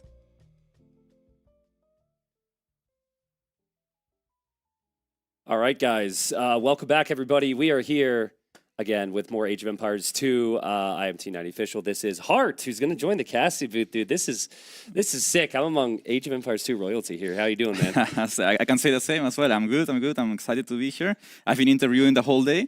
Yeah, true. Now it's my turn to cast a little bit. Nice. I think we get one of the best matches of the day as well. Tato against Leary. That's super hype to me, at least. Yes, definitely. I mean, there's so many sets. I think it was 26 sets between these two in competitive tournaments, which dates back like 10 years or something like that. Two very distinct styles as well, I would say. Leary's very much like the definition of aggression first into perfect macro behind. Always tries to find whatever perfection would be in Age of Empires 2 and models after it. Tato's more about chaos and creativity. Should be really fun. Exactly, and I feel like that's something that can sometimes catch Leary off guard, right? Tato's mess. Sometimes Leary might not expect what he comes up with. So I think that's especially what Leary needs to be careful about. And Tato needs to bring the mess. Like he needs to make it messy. Question for you on that. So obviously your teammates, close friends with Leary. How does that affect preparation, right? Like you want to prepare, but when someone can be so out of the box, like is that almost a bad thing to try and prepare for that? What do you aim for? Yeah. Like he has to tell his practice partner, try this, try that. Like don't play your normal style. Try to do this, which he might expect Tato to do. Okay. Because that's how he prepares for him, right? Yeah. But in reality, like how many players can actually simulate what Tato does? Yeah, exactly. Okay, Not cool. many. Yeah, I mean it's got to be tough, right? Because you don't want to. Also overlook the fact that Tato can play completely standard play as well, right? Like against many players, Tato doesn't need to do anything outside of the box and he can still play the meta here. So we're going to get to the draft here in a second. We'll see the civs on screen, but is there like a certain map that you were maybe expecting here? I know you're a teammate of Leary, so maybe some conversation. Any surprises here? I was a little surprised to see Leary's pick Tepui, mainly because resources can be like so exposed. That could maybe be a downside for Leary. We got Pantanol, and then we also got, you might need to help me with the pronunciations here, but Serra dos Carajas, I think. Sounds better than me, dude. Sounds better than me. Dos Carajas, maybe. Yeah. I think the sieves are actually switched up. Like I think those are Leary sieves. Could be. I believe I saw the draft downstairs. And, you think the draft is swapped here? Yeah. Yeah. For sieves at least. Well, if that is the case, they'll yep, there you go. They'll swap that over. Somebody has to confirm. I'm not completely sure. Don't rely on my word. Art's just trolling here. Just say. Okay. Well, I mean that actually makes me feel a little bit better too, because I was surprised that Leary had picked Tepui just because it's so messy. It's like a Socotra in some way, right? Yep. It reminds me of Socotra. But yeah, we see 3 land maps. I thought Tato would try maybe some water actually against Leary. True. But Leary is also historically very good on water in the last like 2-3 years. So maybe he's giving him some respect on that, right? You know what's kind of interesting? I'm gonna have to double check myself here, pull it up. So these two played in the qualifier for this tournament against each other, where Leary won 4-1, and I believe they had a game on Pantanol, which was Huns versus Tatars. And I see Leary has Tatars, and I see Tato has Huns. I recall Tato like tower rushing and going scouts. Huns against Way. Was it Huns Way, maybe? Yeah. Okay, so I got one of them wrong. But, I mean, that is a rematch on a map that we've seen them play before, at least. So that's kind of cool. Yeah, so that's something interesting. They did face in the qualifiers for this event. Leary ended up winning 4-2, but the games were close. And also, like, the way Tato won the first 2 games, like, it looked like he was going to take the whole set, the way he was winning. Yeah, Leary's got the tendency to be able to, like, just, like, flip the switch a little bit. Yeah. I feel like that's the thing with Leary. He very rarely has an off day, right? Yes. Like if he ever has a poor game, it's still like a 7 out of 10, right? Yeah. It's never anything below that. Where I feel like for most of us, or I say us, most of you guys, right? You might dip down to a 5 or a 6 every now and then. It might happen 1 out of every 7 games. With Leary, it's just always such a high level. Yeah, he's very consistent, I think. And his style is always so scary. Like, even in practice, it's so stressful to play against him because he just put in so much aggression every game. Yeah. And I say that as somebody that likes to put aggression as well, right? Yeah, but he just brings that to like a different level. It's always super intense game. So I'm expecting, he actually, I took the elevator with him. He was asking me, do you want a fast set or not? I was like, oh no, bro. Like what what do you think is gonna be? It might be a quite fast one. I mean, look at the maps though, right? Like, I think all these maps can have a lot of aggression. Tepui, most certainly. Pentanol, which is going to start off. I mean, that gets started very, very quickly. Yeah. You may not have access to gold on that map if Tato does what he wants to do with a potential tower rush or something. And then Cerrados Carajas, I don't think we've seen it that many times. Yeah. But I mean, you're not seeing anything but aggression, in my opinion. So. Yeah, it's a quite open map. But it depends a lot on the spawn. Sometimes if the players spawn like close to the edge of the map, it can be fairly easy to wall, and then you can see a more passive game. Okay. But what can also happen is the wood lines are just positioned so that you basically can't wall, or it's hard to do so. So that's when you're going to see a lot of aggression. I think I also see poles from Tato, and I've seen poles being played on that map. So that will be quite interesting. Okay.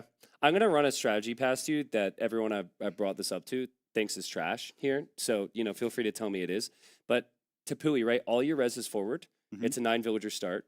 So I was thinking with certain, especially civilizations that have the resources for it, like maybe Persians, Lithuanians or something, instant barracks and full militia. Yeah. All your res is forward, woodline's forward, berries forward, gold is forward, so it's hard to go fast feudal archers. Yeah. I just have a strong feeling it's going to happen at some point. Yeah, like with Incas, for example, that could be viable. Yeah. Incas would be very scary. You don't get militias, you get champion warriors. Yeah. But that might even be better. So yeah, I can definitely see that being a strategy in the future. It's a new map to the main event as well. We didn't have that in the qualifier. Yeah. So we're just like the meta still probably hasn't been discovered completely. Yeah. Question for you on that. Do you think there's a lot of hiding of strategies going on right now? It's group stage. Many of these players expect to make it go deep, go to the weekend, and potentially win it all. Is everything figured out, or would you say there's a couple like wild cards maybe out there? No, I think people are still being conservative with the strategies they go for. Okay. Like keep in mind, many people were boot camping here for like a week, right? Yeah. So like they won't show the main strats they have. They will use them when they need to. Ideally playoffs, but some of them are gonna have to show them before, right? Because you wanna make it to the playoffs first.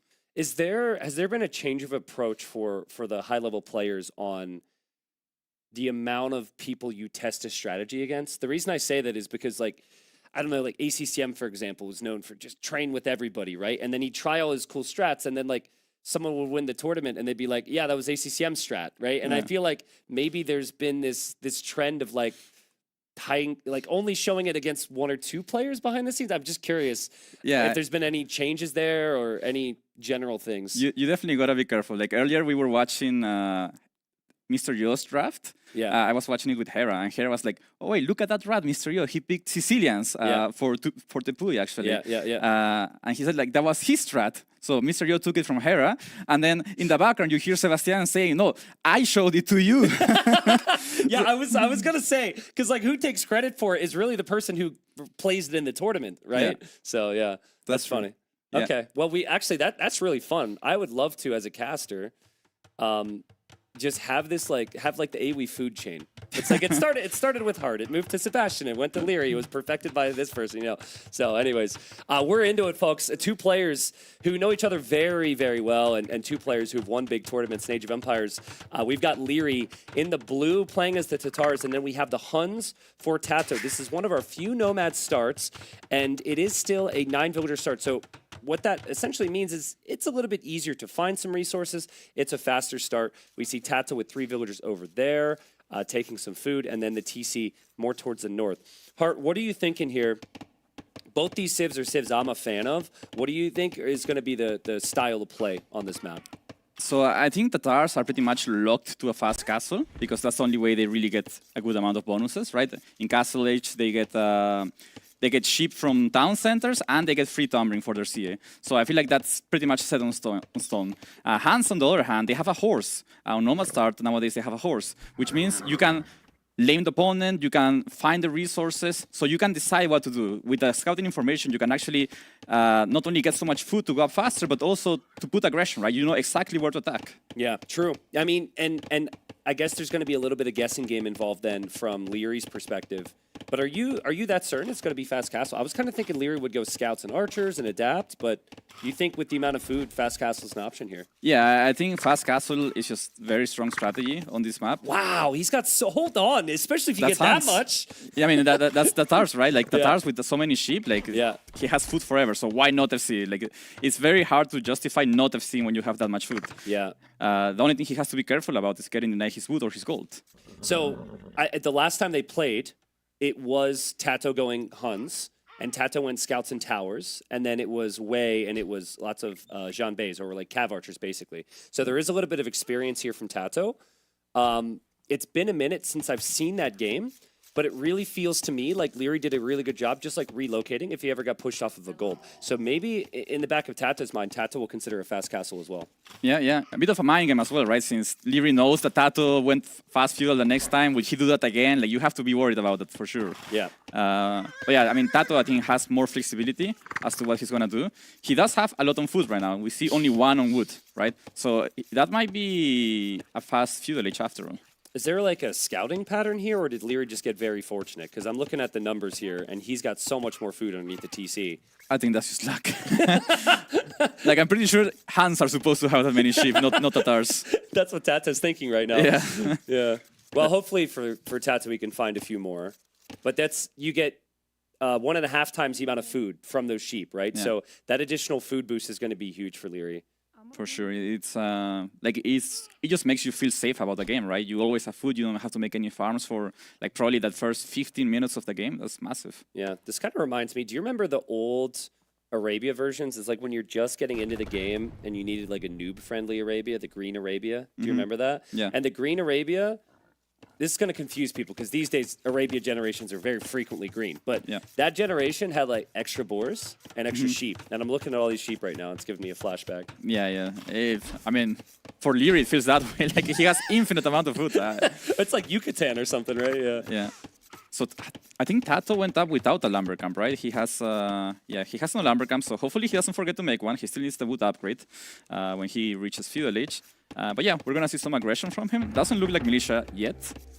But yeah, I think he's gonna try to put aggression with towers. Yeah, that's what he did before. I think I'd like to see Tato's Fog of War and just know exactly what he's able to see here, because you don't expect the TC is always going to be on the gold. And players will try that, but usually you're going to prioritize a wood line, and you want the town center up immediately. Yeah, so we see 2 builds going forward here. I don't think this is just for a range. It's probably a range and some towers. Okay. Leary needs to be careful, though. I mean, he has a woodland at the back of his town center, right? So that's probably like impossible to deny for Tato. But the gold's still exposed. And if you get to Castle Age and you have no gold for CA, then what are you really going Castle Age for? Yeah, true. Yeah, and this would be a very smooth economy. The thing is, the Huns, very flexible, not needing to build those houses really kicks in when you're spamming the military. And eventually need the wood for other things here. Should point out, I don't believe this is dockable, right? This water, that rock terrain doesn't allow you to. Don't think so. Yeah. Never seen it, at least. We'll see that in the finals. Yeah, maybe. And there we go. Wow, it's a double military building opening from Tato. Yeah, that's a range and a stable, right? That's crazy aggressive. Interesting. So, I mean, Tato obviously had some scouts. There are going to be some villagers exposed. I believe the 3 villagers you typically put on the food are always exposed. Yeah. So maybe that's where the scouts can go. But typically I find it's tough to utilize scouts when everyone crams so much eco underneath their TCs. Yeah, scouts might not find that much value, especially because Leary can just run them back. He doesn't need the berries with the amount of food he has under his town center. So I think Tato is on a small window here to do something. It's not the end of the world if you don't find much damage, right? You're still having a good economy at home. But he's for sure looking, especially with the horse he had, right? Yeah. With all the scouting information he has, he really wants to find damage. Yeah, Tato looking around. Almost looks like he wants to build a tower. But again, it's like there's not going to be any vills there. He doesn't know about the gold yet. And he would have to scout a bit more actively to find that. Yeah, very smart of Leary to just send the villagers back, taking no risks. And now he's up to Castle Age. Yep. Quite fast. Is there not an argument to have played stable here if you're Leary because you have the food? Maybe, but it's just so tempting to play CA with Tatars. Like, you just can't go wrong with them, right? I feel like on paper, Knights is actually better with that much food. But yeah, like... Yeah, but then you run out of food and what do? Like, eventually you will run out of food, so... Yeah. And planning for the future, I suppose. Okay, Tato sees the gold there. He sees the gold. He's placing a tower. Can Leary see this tower? What? Wow. What? Well, now That he is can. crazy. Okay. Yeah. What do you do? I think it's justifiable to add your own tower. You could also Vil Rush this down before more archers and scouts arrive. It will be a counter tower here from Leary. Yeah, I think it's a good counter tower. I mean, you just take all the pressure off yourself, and you're free to go CA after this. He just has to be careful to not get denied a boot after. Yeah, archers could always swing around that way. It's also important for Tato, if he can complete this tower and garrison the archers there, he's got some potential to kill a couple of villagers here. Tower's going to go up. This is still annoying for Leary. Yeah, I'm surprised Leary didn't shoot the villagers, actually. I think he could have, I don't know if denied it, but at least try. Yeah. He killed one archer, though, which is not bad. Yeah, the villagers pushed off of gold for Leary. I think Tato's repositioning to the wood. How are you feeling about Tato's eco transitions here over the next 3 minutes here? Because he's committed a lot of villagers forward. Yeah, I think it's an issue that he didn't find more sheep, actually, because that's going to delay his uptime significantly. He might even need to start switching into like skirmisher soon, right? Yeah. Or more towers. More towers, I like that as well. Well, Cav Archers cost wood, as well as the golds. Leary's going to have the golds. There are some trees around the town center, and he's got 2 archer ranges now. And he's in Castle Age. Pretty fast start. I know it's a 9 villager start, but that's still an insane uptime here from Leary. Tato could be through the house, and a tower going up that still could disrupt the golds. Also, any of the army that hops out of the ranges could be in jeopardy here. Yeah, Leary's economy is stretched super thin. I think the gold's getting denied, so he's moving to the one at the back, but that can also be denied, and losing that one CA hurts so much right now. Yeah, this is what we talked about, man. This is what Tato does such a good job of, just applying pressure and making it messy. I think if you play perfect AoE with that many sheep, maybe, you know, you're expected to be able to get the Cav Archer Mass to eventually win this, but the towers just completely shake up the game, and Leary was never prepared to build another tower. Yeah, and Tato is just so good at this style, right? Like, this is exactly what we were talking about. He loves to go for these feudal age tower plays, and Leary really needs to respect that. Yeah, so what are you thinking right now if you're Leary, right? Like, obviously you got to fight this army back, but at a certain point, counterattacking's in your future too, right? So Yeah. like, how are you judging this situation as a player? So he has to delay this tower as much as possible because he's so low on woods. Counterattacking will be deadly, but if he counterattacks and doesn't deal enough damage, like if Tato has a single tower in defense, Leary's dead, right? Because the counterattack does nothing, and he has taken so much damage at home. He's actually gonna rush down the tower, and the villagers are not even fully healthy. I don't think this is a good move. Oh no, I don't think so. I mean, certainly not for Leary. Tower could go up here for Tato, and then he can use that against everything that's out here as well. And Leary, I don't think he was expecting this much pressure, or at least hasn't been able to deal with it. He's gonna run forward now and try and take this tower down. This is probably what he should have done for the beginning. Like, instead of rushing down the tower at the bottom, he should have just gone for this one. And then he frees up the gold. But yeah, you can see how many villagers he has actually working. It's so few. I mean, but he still has CA. This unit's deadly.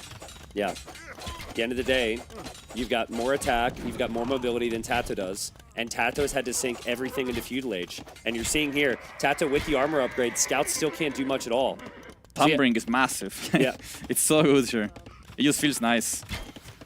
This is I'm getting deja vu from the series they played before, right? It's Yeah, just like Leary just holds So on similar. and he gets to the Cav Archers. Tato's done a better job at denying the resources, but at a certain point you do have to kill the army here if you're Tato. Yeah. Leary's hitting that amount of CA where it's just like really hard to deal with them in Feudal Age. Tato's gonna need some defensive towers now. I would say the forwarding time is over for him. Now he, like, if you look at his economy, only 6 on foot. He's so far away from Castle Age. Yeah, I think he's going to have to seed farms. Farms will take a long time. Also, there's not a lot of space to really farm around your TC with the way the base is set up here. Nice hold from Leary. It's a crazy map. It's like, on one hand, I think Tato's played an incredible game, but I think maybe Leary's strategy is just so much stronger. It's better, yeah. To the point where he just holds on. He's in such a good position. And I think he was, like, if he didn't go back with those 7 villagers he sent to kill the tower, he would be dead, Yeah. right? So he was really close to losing the game, but he thought about it better, and now he's, I think, winning, right? Yeah, I think so. I mean, we got like 12 idols inside of the TC for Tato. Tato's going to have food problems even producing villagers. He will get armor now and try and get the skirmishers out. But Leary's still in a state where he can produce more Cav Archers. He's got 7 right now. It'll be 10 soon. And even if the tower goes up for Tato, his eco is just in shambles right now, man. Yeah. The situation's kind of turning around for the players, right? Leary is in a good position now. His villagers are working. Tato is super idle. Yeah, I think market as well for Tato might be needed at some point, but now with Siege Workshop from Leary, you mix in Siege here, you can start to grind down those archer ranges. Obviously use the Siege against maybe the town center as well. And Leary is still taking shift. Like, that's how important those guys are for him. He would be... Like, he would have to make farms, but he had no wood to make farms, so he would actually be dead if he didn't have those, honestly. Yeah. Yeah, I honestly, it might be worth reviewing, but you said Leary was lucky. I think he was lucky. Okay. Either that or he knows something nobody knows. Leary knows the capybara spawns better than anybody. Maybe. I saw him having this exact situation, but opposite against Sebastian, so maybe he found out something after rewatching that game. Ah. Yeah, I mean, there could be something about the spawns. But Tato is not able to relieve too much pressure here. Leary's micro is really patient. Maybe he loses 1 unit, but he's still going to kill like 5. And while these would typically be throwaway units, you'd need every military unit you can get right now if you're Tato. It's not like you're on the way to Castle Age. Yeah, he's trading so efficiently. And yeah, all his units are working, his villagers are working. And once the first siege unit comes out, I don't know what Tato's going to do. I guess just more towers, maybe. Yeah. Try to hold on. 11 Cav Archers for Leary. So good. Leary's just so good at exactly this. He'll soak up some pressure. I think he took more damage than he would have wanted this game. And then the second he gets to, like, he always finds that perfect timing for the attack, and then the micro is just perfect. Yeah. I think once he gets like the critical mass of just being able to run around his opponent, he's so hard to beat. Yeah. Some of those here are low HP, so Tato could snipe them potentially. I think Tato's doing the correct thing here as well, just like trying to avoid the main army because he can't really deal with that, and just try to harass the woodline. He knows this is Leary's only woodline. Yeah. So if you can idle it just a little bit, delay the siege, delay the CA, it's a big win for him. Yeah, I'm really curious now how many Cav Archers and Siege comes out for Leary because he actually seeded his first farm. So he will have to invest wood into the farms. And good micro from Tato. Tato still is the villager lead, just because he hasn't had as much idle TC here. And he's also running around just to keep those Cav Archers away from his base. Yeah, he's just trying to gain time. The siege comes out, and what do you do against that guy? Not much, really. Tato's wood eco isn't that good either, to be honest. He's going to have to move pretty far away at some point. But I think he considered Vil rushing the Mangonel, but he decided better of it here. Leary has 6 on food, but I think only 1 farmer. So like very soon he's gonna stop producing to. Actually he stopped producing now to make some farmers. He has to get only 5 or 6 farmers, right, to produce villagers. That's all he needs. Yep. I think it's like 6 farms per TC. That's the number I always go by. So as you're playing the game, you can think of that. Tato's up to 11 on food, so he does have that, but he needs a little bit more food here to keep the skirmisher production rolling. Tato's done a really good job to just hold on here, but he will need more skirms at home right now. Yeah, probably towers even. I don't know if skirms are gonna cut it. And like 1 tower on that woodline would maybe secure enough map to feel a bit better. Yep, villagers there. Maybe need to get back to work for Tato. He's not exactly looking there. This army's still running around. Honestly, Leary has not been able to track this army, and we're expecting Leary to take perfect fights and everything, but it's just not easy right now with how mobile Tato's being. He's been so annoying with those guys. Like, it's easy to look away from them, and then they just die to something, right? Yep. But Tato's keeping them alive, running around and finding damage. Yeah, and does he have enough time for the tower here? He might need to pull the Vils. Ooh, really nice timing on the tower. Does lose 1. But also, oh, he's okay. Actually, not so good for Tato. He's going to lose some army on the front. Cav Archer's just patrolling in. It's this never-ending cycle for Tato. And now Leary's adding a ram, so he's trying to take down some buildings at the front. There are 2 ranges in front of Tato's base, right? So he can take those down for free, basically, as long as he has just a little bit of support. I'm trying to think of suggestions I would make for Tato here. I think he's doing the correct thing, right? Yep. Yeah, try and take him away from your base. Give yourself some eco. Yeah. Or some time to boom up your eco, right? Ooh, but he's adding scouts. I don't know. Like, he just feels like he's so far away from Castle Age that he needs to add scouts to survive, right? But like, how do scouts do anything against this many CA? Yeah, maybe tries to pick off the Mangonels on their own. But I think once Leary sees the scouts, Leary should know to keep everything together here, and it's actually perfect there. And Tato doesn't have forging yet either. No bloodline. Feels like Tato needs this kill, right? Like he needs this kill because he's investing into the upgrades. He's not gonna get it. Yeah, he felt forced to go just before the upgrade, so he doesn't get the kill there. But at the same time, if Leary sees his scouts, he will just keep all his army together, and then they don't get value later. Yeah. So tough choice there. Yeah. Tough choices all around for Tato. It was a good start. but I think the KD tells the whole story. Like Leary once said, you don't lose fights, you don't lose the game, right? Yeah, And that's basically what it is. 56 kills, 25 deaths for Leary. Tato's going to lose essentially everything there, and now the Siege can move forward. Take down the archer ranges, maybe take down the town center as well. Yeah. I guess that's the issue with going few village, right?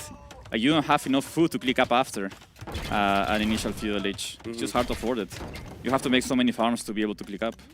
I'm guessing in Tato's case, he probably has used full feudal to beat Castle Age enough times, because this is now the second time he's attempted it, but the fast castle from Leary is just too smooth. Yeah, I think it was the amount of sheep he had, honestly. Like, Tato probably wasn't expecting that. That was just massive for him. Yeah, one archer range down. Tato's still in feudal age here, and towers are going to go down even faster than that archer range did. And Tato trying to get some counterattacks wherever he can, maybe, but second TC's coming up from Leary. So he'll get even more sheep here, and yeah, tower's gone, dude. Yeah, this is such a classic Larry playstyle. Just mangonels and archer units. How many times have we seen him do this? I mean, Leary very rarely makes any melee units these days, you know. Yeah. And I think when he will make those melee units, it's when he's built up the eco to justify a lot of them, right? Yeah. And that's what's so good. Leary could have maybe considered going knights because he had the food, but he did exactly what you said. He planned for the time he was going to eventually run out of the food underneath the TC and went heavy onto the Cav Archers there. And Tato scratching his head like, my God, what am I supposed to do against that? And when Leary plays, I honestly don't have answers sometimes. Yeah, yeah. You know? I mean, for a while, it felt like Tato was doing amazing. Exactly. I was like, I was thinking Larry is dead, right? He was so close to not having any wood. But then I think, I don't know at what point it clicked for Leary, like, I don't need to rush down this tower. I just got to like, take down the one that's unprotected. And I think that's when he wins the game. When he realizes he can take his gold back by taking down the tower at the top. Do you think that Tato need to wall in that tower? Yeah, but I think he made it against one of Leary's buildings, so maybe he didn't feel like it was worth it. Okay. But yeah, I think it was important to wall it in. Yeah, so I mean, I don't want to say it's a capybara win. It might be. But there's a clear difference there. And it's really hard for Tato to know, because Tato has the horse. He's scouting the map. So Tato could probably think about it logically and say, okay, I got like 10. I have the horse, my opponent doesn't. My opponent probably has like 6. Yeah, right? yeah. No, it's Leary got an unfair amount of sheep there. I want to know if he has a trick for that or something, because that didn't feel real. Maybe he had a villager just walking around trying to find stuff. Well, in my experience on these 9 villager starts with nomads, you do have a higher likelihood that you're going to encounter things on the way in, right? Because of the way the villagers move in and you have so many. Also, it just does seem like there's a much higher spawn rate than I was expecting there. So Tatar's a really good pick. Kind of sad that to see Tatar's not picked for like the hill bonus or whatever, but we see the sheep bonus come into play on a map with no hills, and now Tata's got to go to the drawing board here. Yeah, I mean, it was just like 1 minute before this, it felt like Leary was dead, right? And yet he takes this fight, and now it's like, oh, he's winning. Yeah. Only 23 vills, they are barely working, but he has 6 CA, so he's winning. If the sheep count's the same there, is it justifiable to try and go like Hun's Cav Archers to match that because they're super cheap? Like an FC? Like Fast Castle, yeah. Yeah, for sure. I think Hans FC is one of the best strategies in this map as well. Okay, all right. Well, we'll see. I'm excited about Tepui here because we have Bulgarians for Tato. Could easily be man-at-arms, towers. Poles, more man-at-arms, towers at least. Ketons as well. Could see lots of army. I mean, even freaking Spanish, and we're into it here. Looks like we are on Tepui, and we're seeing the point of view here from Tato. Tato's gone for Bulgarians. It's going to be Burgundians for Leary. And the thing about this map is you can't really get outside of those cliffs on the side. Everything's forced to the front, and a lot of the food's forced to the front as well. So Tato trying to push in a deer for now, so he has a bit more to work with when he makes it to feudal age. Yeah, Bulgarians is interesting. I wonder if it's for some kind of cheese, or he's just going to play like standard men-at-arm, right? Okay. Burgundians for Leary, it's probably just going to be fast feudal age Flemish and defend. So yeah, I kind of want to see Tato trying some FC, like FC Crepost or something. I was going to say, so you say cheese. Tell me what you're talking about. You're thinking Fast Castle, like fast, Conics? Yeah, like a phosphorus strat with Conics, maybe. Okay, interesting. Not going to lie. I love the fact that that's on your mind right now, right? Because like that, I think it'd be very strong on this type of map. I was thinking even just like the Roman Fast Castle Scorpions. Like you get to enough Scorpions so fast because you're super close quarters, right? I guess what you have to worry about is not having enough food, but yeah, I mean, you have those foxes even, so it's easy to get gold to click up, right? Yeah. It's like 35 gold for Fox. Both players are going to take advantage of that now. I think there is still decay rate, so you end up getting like 29 or 30 or something like that. Some viewer in chat's going to know the exact number you'll get. But that'll definitely benefit the builds here. But I would just guess, because Tat's building the barracks now, he's going to go for the standard man-at-arm play. But it's just not your typical Civ pick, right? Like, people are so resistant to picking Bulgarians because of no eco bonuses at this level. Yeah, exactly. And like there are better Civs out there to do militias, but it seems like Tato's going for men-at-arm actually, because the barrack is a bit late. Usually when you go militias in Dark Age, you go for 4 on wood. He only went 3, which indicates men-at-arm. So yeah, it's going to be interesting. He's going to have to put a lot of aggression. You can see Leary actually skipped double B tags, which you would usually do in Dark Age before clicking up, right? As soon as you can. He's skipping it till after clicking up to Feudal Age because he wants to get up faster to have Flemish Militia to counter Tato's men-at-arm. Interesting. And to my knowledge, Flemish Militia pretty close in terms of the stats. Obviously, you don't have to spend as much food, which is the big benefit here. Yeah, I think they're cheaper, and they got nerfed recently. I think before they would beat the men-at-arm. Yeah. Now I believe they would probably lose by a little bit, but they are just cheaper, and they produce so fast, so... Well, I mean, if you can start making them... I'm just doing the math here, but if you can start making them in 30 seconds, and Tato doesn't get his man-at-arm upgrade for about 80 seconds, maybe his the numbers Bulgarians will end up being even. Yeah, true. No men-at-arm upgrade. Yeah, true. It's going to be instant. As long as you get 1 out, you're probably fine, because then you can fight back with villagers, right? So shouldn't take damage. I don't think Tato's going to expect this uptime from Leary. I think he's expecting maybe 30 or... Yeah, this is very fast. Seconds late, yeah. Not the standard Burgundian uptime. And Tato's going to go forward, actually. So this is going to get messy. Leary could rush these guys down with his own villagers if he sees it in time. Yeah. Let's see the reaction here. He's going to see the villagers. He's going to know exactly what those villagers are there for. He will drop an archer range there. Not a fan of that. I feel like, yeah, I think he has to fight it because if Tato gets a tower on top of the range, he can take down the range, but right? Feudal Age can come in at like any second, so having the villagers exposed could be really risky. There are 5 men-at-arms for Tato. They're not all on screen, and he does also have the hill. So Leary's probably expecting the standard 3, thinking he's fine with 3 to 4. But I guess he's gonna keep adding them. Tato doesn't want any smoke yet, dude. Tato's not ready for this. It's scary, but at the same time, he kind of has to go, right? Because he can't produce anymore. Armor, okay. Wow. He rushed down the blacksmith. Okay, I like this. Do you think Leary expects it? I don't think so. You don't look for it, right? It's so fast. There's so much happening at It's once. 6 men-at-arm and blacksmith. He cannot expect that, that's for sure. He might take a fight without checking even. Yeah, I mean, I definitely would. There's a skirm. That skirm's not going to do much That's at all. useless. And here's the fight. They're both going to stack in. Who's going to win? Tato also has the villagers there. Tato wins this. I can't tell. Or does he? Yeah, he wins this. I Or think does he? You're supposed to be the expert, Hart. Tell I me don't who know, man. wins. Like, what expert? I'm an analyst. Oh, man. I mean, is it just a full reset? Because there's going to be production coming from the barracks right next to this. Yeah, full reset, but keep in mind, Leary has only 2 on food right now working, so... Yeah, armor definitely paid off, though. I think if Tato didn't have that, he definitely wouldn't have had a chance. Leary will come to Vill Rush this. And, I mean, that's 4 villagers around the tower. So they should be able to take the tower down. And now Tato's out of resources. And Tato doesn't have the military, so he cancels. The production speed on these guys is so insane. They produce so fast. So Leary can basically just produce them on demand. He needs 1 more, he makes 1 more. This might be the first time in the 100 games they played in tournaments that they both have idle TC times this high before 10 minutes. That's true. Or certainly before 15 minutes, right? Like, they've had no food.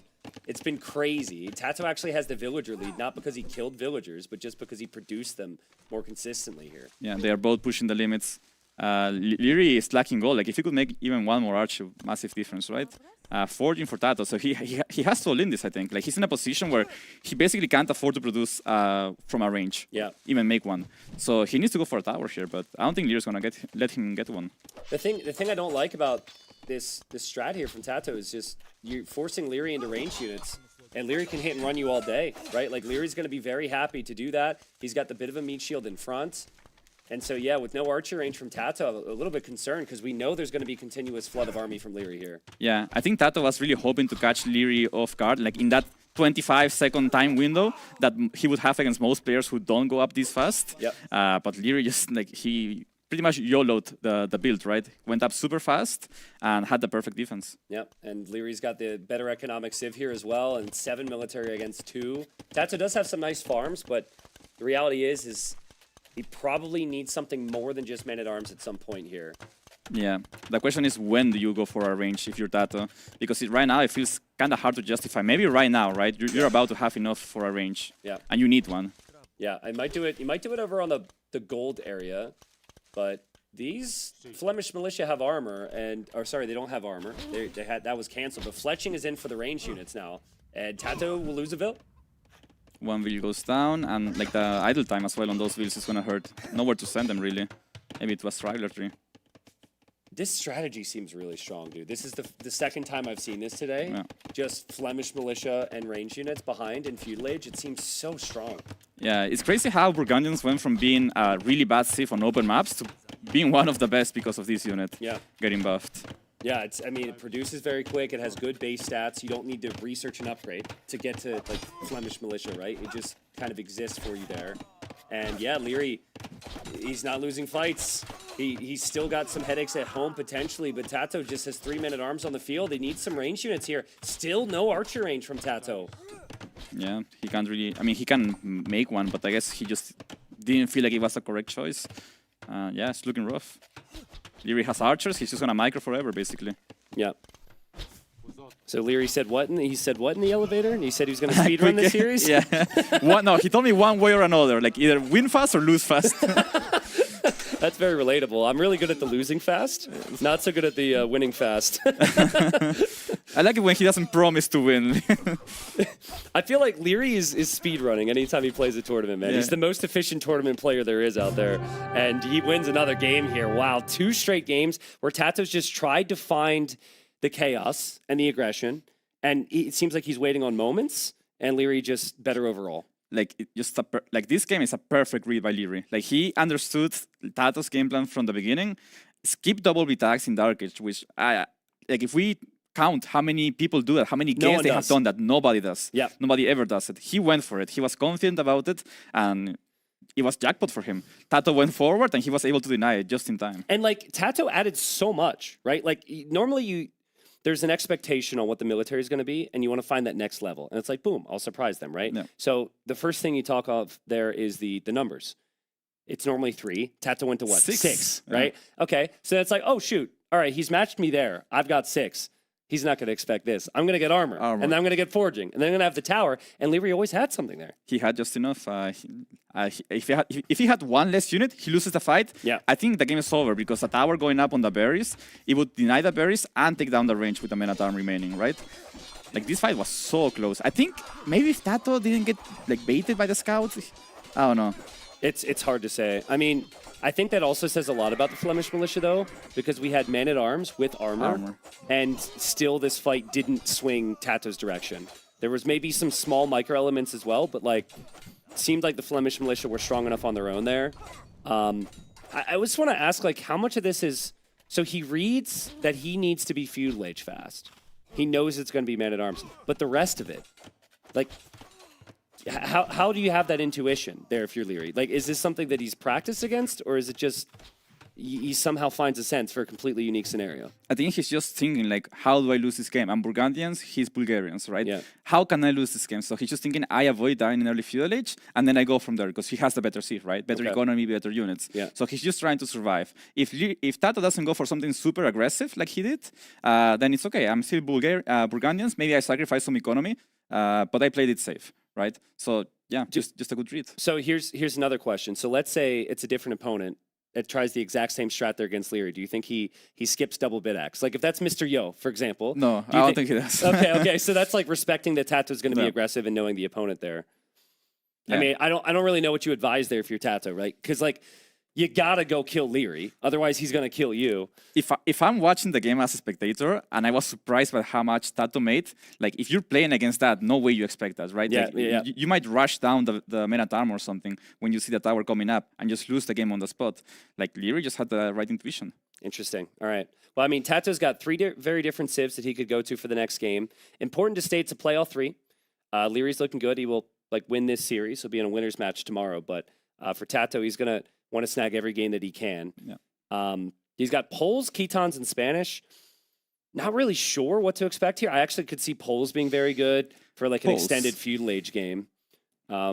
But Ketons as well, maybe the safer pick to go for lots of scouts, lots of spears in the mix. And he's going to end up going with Poles. So here we are. This is the third game where I'm thinking Tato could potentially consider towers. Poles getting a bit of gold income when they mine stone. But more importantly than that, I think just amazing when it comes to their farming. And then Leary on the other side, maybe the best civilization for lots of scouts. With the free forging upgrades. And with Leary's micro, it's going to be dangerous out there. And this map is similar to Arabia, if you know that. Very open, very expansive here, so expect army. Yeah, so Magyars would usually match up or will match up very well against Poles early on. But once Poles gets the forwards going, they can outproduce Magyars, right? I don't think I'm going to see towers from Tato this game, just because Magyars will produce so much army. I don't think you will ever be in a position to drop towers. Yeah, makes sense. I mean, when I think of some of the most enjoyable Tato games, it's always full feudal. Yeah. Full scouts, full archers, full spears. I know he'd love to pick Romans on Land Madness to just mass tons of spearmen against heavy scouts from Magyars. I was actually curious on that. I don't know if you recall, but I feel like Leary might have considered banning Romans against Tato because of the history there. But Magyars are dangerous. So I'm thinking 18, 19 pop scouts. When do you consider switching out of scouts here if you're either player? I think Poles will stay on Lycaf line the whole game, scout line the whole game. It's just what they play. Even in Castle Age, if you're up against CA, you probably go Lycaf and Scorpions, right?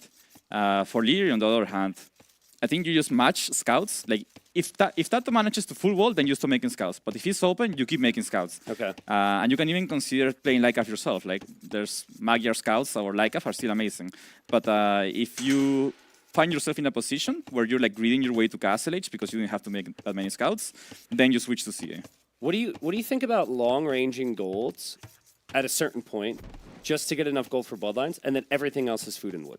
Yeah. Just for full feudal. I like that. For Poles specifically, right? Yeah. Cheaper bloodlines. I think it's cheaper on the food only. But yeah, I think it's a very good bonus. And I would be surprised to see Tato not using that. Okay. Yeah. Yeah, I mean, there was an old school trick we'd do back in the 22 pop feudal age scout days, right? Back when maps were horrible, we're walking uphill both ways, where when you go to lumber camps, you send 5 of those Veils, go into the one lumber camp, collect gold, and then build the second lumber camp with that just to have that sneaky amount of gold for bloodlines. I remember those times. Yeah. I don't know if you were getting tower rush as frequently as I was because we're in slightly different ranks, but so sometimes I would actually. Yeah. I played some games against team, full wall team. Yeah, dude, that's crazy. Well, I don't think a lot of people realize how far back you go as a player, right? Because I think you had that period of inactivity before returning to the game. But I think it was King of the Desert 1, you were in the semifinals and lost to Leary? Yeah. Yes, exactly. KOTD 1 was my first tournament, and I did lose to Leary in the semis. Yeah, not a bad first tournament. Yeah. Don't ask me about my first tournament. I don't want to tell you about that. You can tell me later if you don't want the stream to know. I'm pretty sure they already know. Wall's coming up here from Tato. Yeah, which makes sense because you need that time to get your eco. And the starting scout goes underneath the TC there for Leary. That is kind of massive for Tato. That's going to relieve him of some pressure early on at least. Yeah, losing HP like that on a scout is pretty bad for Leary.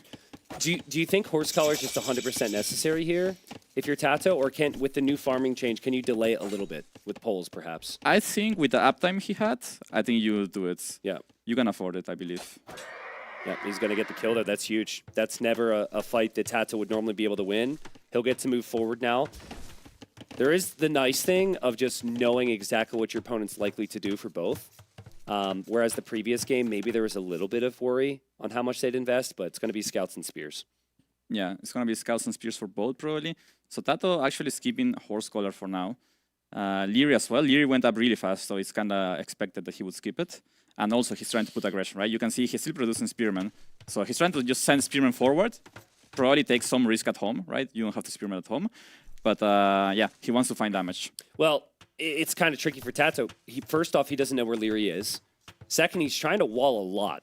So if he gets caught out on any of these walls, he's going to have a real issue, and he might just end up having to pull his army home because he doesn't know where his target is, essentially. But he is going to pull the villagers to the side, and now he knows. The TC's right there. Yeah, and it's so awkward for Poles here, right? Because Magyars has better scouts and better spearmen.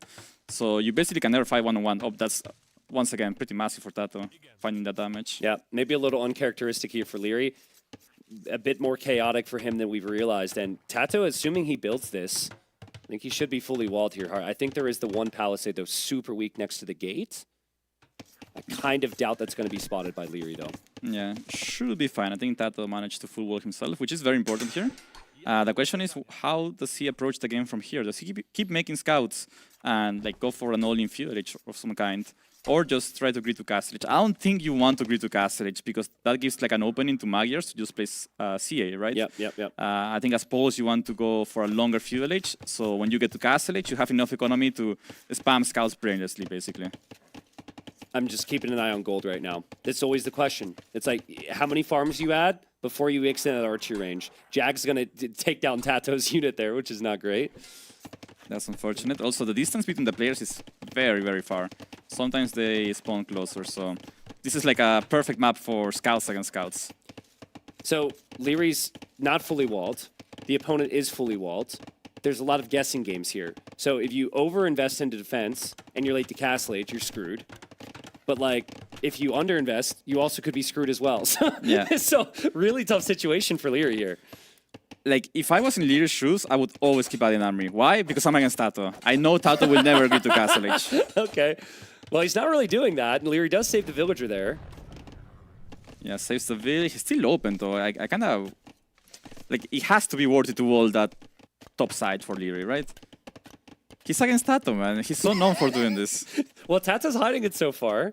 I'm actually really curious how long Tato waits with the scouts. Because he's also gone to stone, which to me felt like he was going to come forward and drop towers. I think he might do that eventually. Like, once he knows he has a superior army, he might send a few builds forward. But they are so far away, so I don't know. Maybe he can just make a market and sell the stone, right? Yeah, you're going to get what you're hoping for here. Your teammate is going to wall up a little bit. Maybe not exactly how you're envisioning it, but the walls from the wood line to the TC should be fine. And he shifts to gold as well, and here comes Tato with the additional scouts. This is the army we're talking about. Tato waited a long time to move forward with this. Will Leary get the walls down in time here?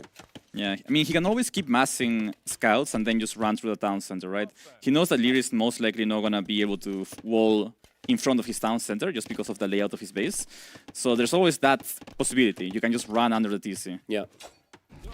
Kind of curious what Tato's going to do. Like, most people are not taking stone this early, even though you get some gold income, because it's just so inefficient for the gold, which is what you need, right? I feel like Tato's going to use the market and, like, sell the stone or something here. Yeah, I mean, he probably just wanted... I guess it's more efficient long-term to do this. Not forever, though. Okay, Lear's he's being very smart here. Like, he is trying to cover all angles, walling in front of the town center like that. So Tato's gonna see that, and then he has to decide, do I go now, or do I wait, or do I just hit a building? I think also Tato's expecting this to be a bit more open than it really is. And losing that scout on the right side of the base without being able to know exactly where Leary was is maybe the problem. Okay, there it is. And Bills are going to have wheelbarrow in a second as well, so they'll be forward a lot faster. You can only build one defensive tower here if you're Leary. Yeah. So you got to be really careful about a counter tower. Actually, is Tato building that tower so Leary counters, and then he can just tower where his initial tower was? I think so, Okay, interesting. He wants to make sure one tower doesn't protect the whole side, basically. So that's... I don't know if he's thinking that way, but that's very smart of him. Well, we saw the foundation. Let's see what Leary does. Leary wouldn't have known about that foundation, but now he needs to immediately react. So there he goes with a counter tower. Scouts can't run through. Yeah, so he's going to get a tower here. He's going to defend his gold. I think Tato is just going to abandon this position once his tower goes up, and then move to the right side and go through there. Okay. Now that he forced a tower out of Larry, he has the whole right side open. Yeah, exactly. He's just going to move to the right, make another tower there. Yeah, but, I mean, in 2 minutes, we'll see Castle Age for Leary, so Tato's got to do this quick. Tato's scouts engaging against a bunch of spearmen here. It's kind of forcing the issue. Leary's done a good job to add the spears, but the spears don't kill Vils quick enough. And the archer range is behind for Leary. The plan is always cav archers, but he needs the gold for that, and there's the tower that Tato, I think, originally maybe wanted to go for. Now he should be able to push some of that gold back. Yeah. And I think he just wants to keep Leary open as well, right? I don't know if this is the correct move by Leary. He has 2 Spearmen in the queue though, and 5 on the field right now, but those are scouts with wheels as mid shields. I can't. These are impossible to cast, right? I feel like it's similar to the previous game where you don't really know how the fight is going. Spearmen go down. Now Tato can build the tower again, and the villagers are exposed. And this is really bad for Leary. Yeah, that might be 5 dead villagers. Did he really need to rush this down? I don't know. It feels like Tato quite often puts Leary in a position where he doesn't know what to decide to do, right? Yeah. He makes you commit, right? Yeah. And Leary, so far it's worked, but the games have not looked easy at times, and it certainly hasn't been the comfortable sit-back macro game that Leary's kind of known for. And yeah, the villagers will go down. He is still mining the gold, and he is in Castle Age though, so he's going to produce a knight, and 3 cav archers are in queue. Yeah. Tato needs to keep massing scouts. He probably has 2 stables by now, if I had to guess. Might need a tower. Yeah, 2 stables. Kills the scout, that's nice.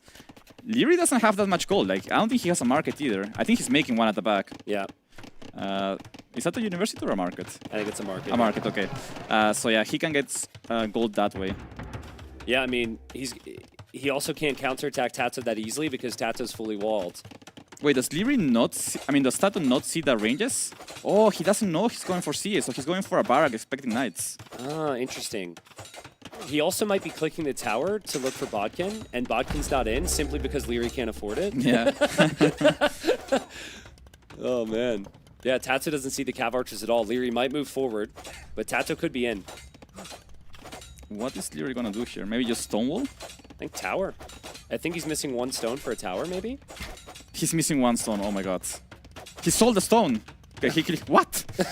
He's repairing the house, okay. I mean, he distracted the tower fire, which was half decent. Now he needs to pull the villagers away at the perfect time, which has been amazing so far. And the cav archers are counterattacking. And Tato needs to be careful here. I don't think those guys are gonna find much damage here. It depends. If Tato cannot focus on walling this unit will get through, and that might be GG. Yeah, I mean, Bodkin is in right now. So those cav archers are pretty dangerous. Yeah. Really nice job by Leary here, though. He's just getting himself time, putting the CA behind the walls. Yeah, lots of gates here from Tato. Tato will have to stay in feudal age again to mass scouts to deal with that. But he does drop the market. He is dropping another tower. This tower is ever so slightly closer to the goal. Actually, it's 2 more towers. So yeah, soon there'll be 3 towers trying to push Leary off the gold. Tato's, oh my god, he gets the perfect patrol in there. Leary doesn't have bloodlines, so these here are still very, very fragile. Yeah, also the other units for Leary on the left side. Leary could lose some villagers on the wood line, but he's still trying to push into Tato's base where Tato needs to defend. This is crazy, but Tato, his villagers do regenerate ever so slowly. So if he has some weak ones, they're going to be healthy again, and he stonewalls Leary out. And Leary's going on stone, so he can sell some to get gold. But that's a position you don't really want to be in, right? That's expensive. It's not efficient. Yeah. Tato's got 24 on food right now. That aspect of his eco is insane. But it's the same thing as that other game. Leary doesn't lose his key units. He'll lose some vills, but he will not lose his cav archers here. Yeah, exactly. He's once again trying to find that mass of units that just lets him never take bad fights.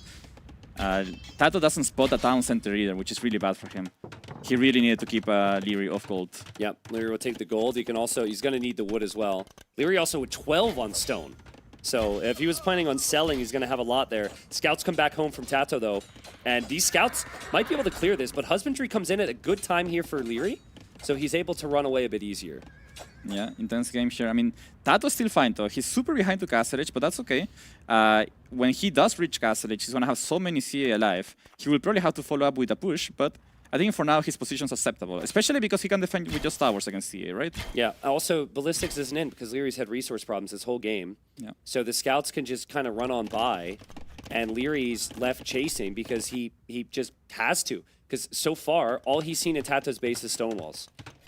Tato has played this so well. Like I just love watching him do this long feudal age plays because I feel like I learn from it too.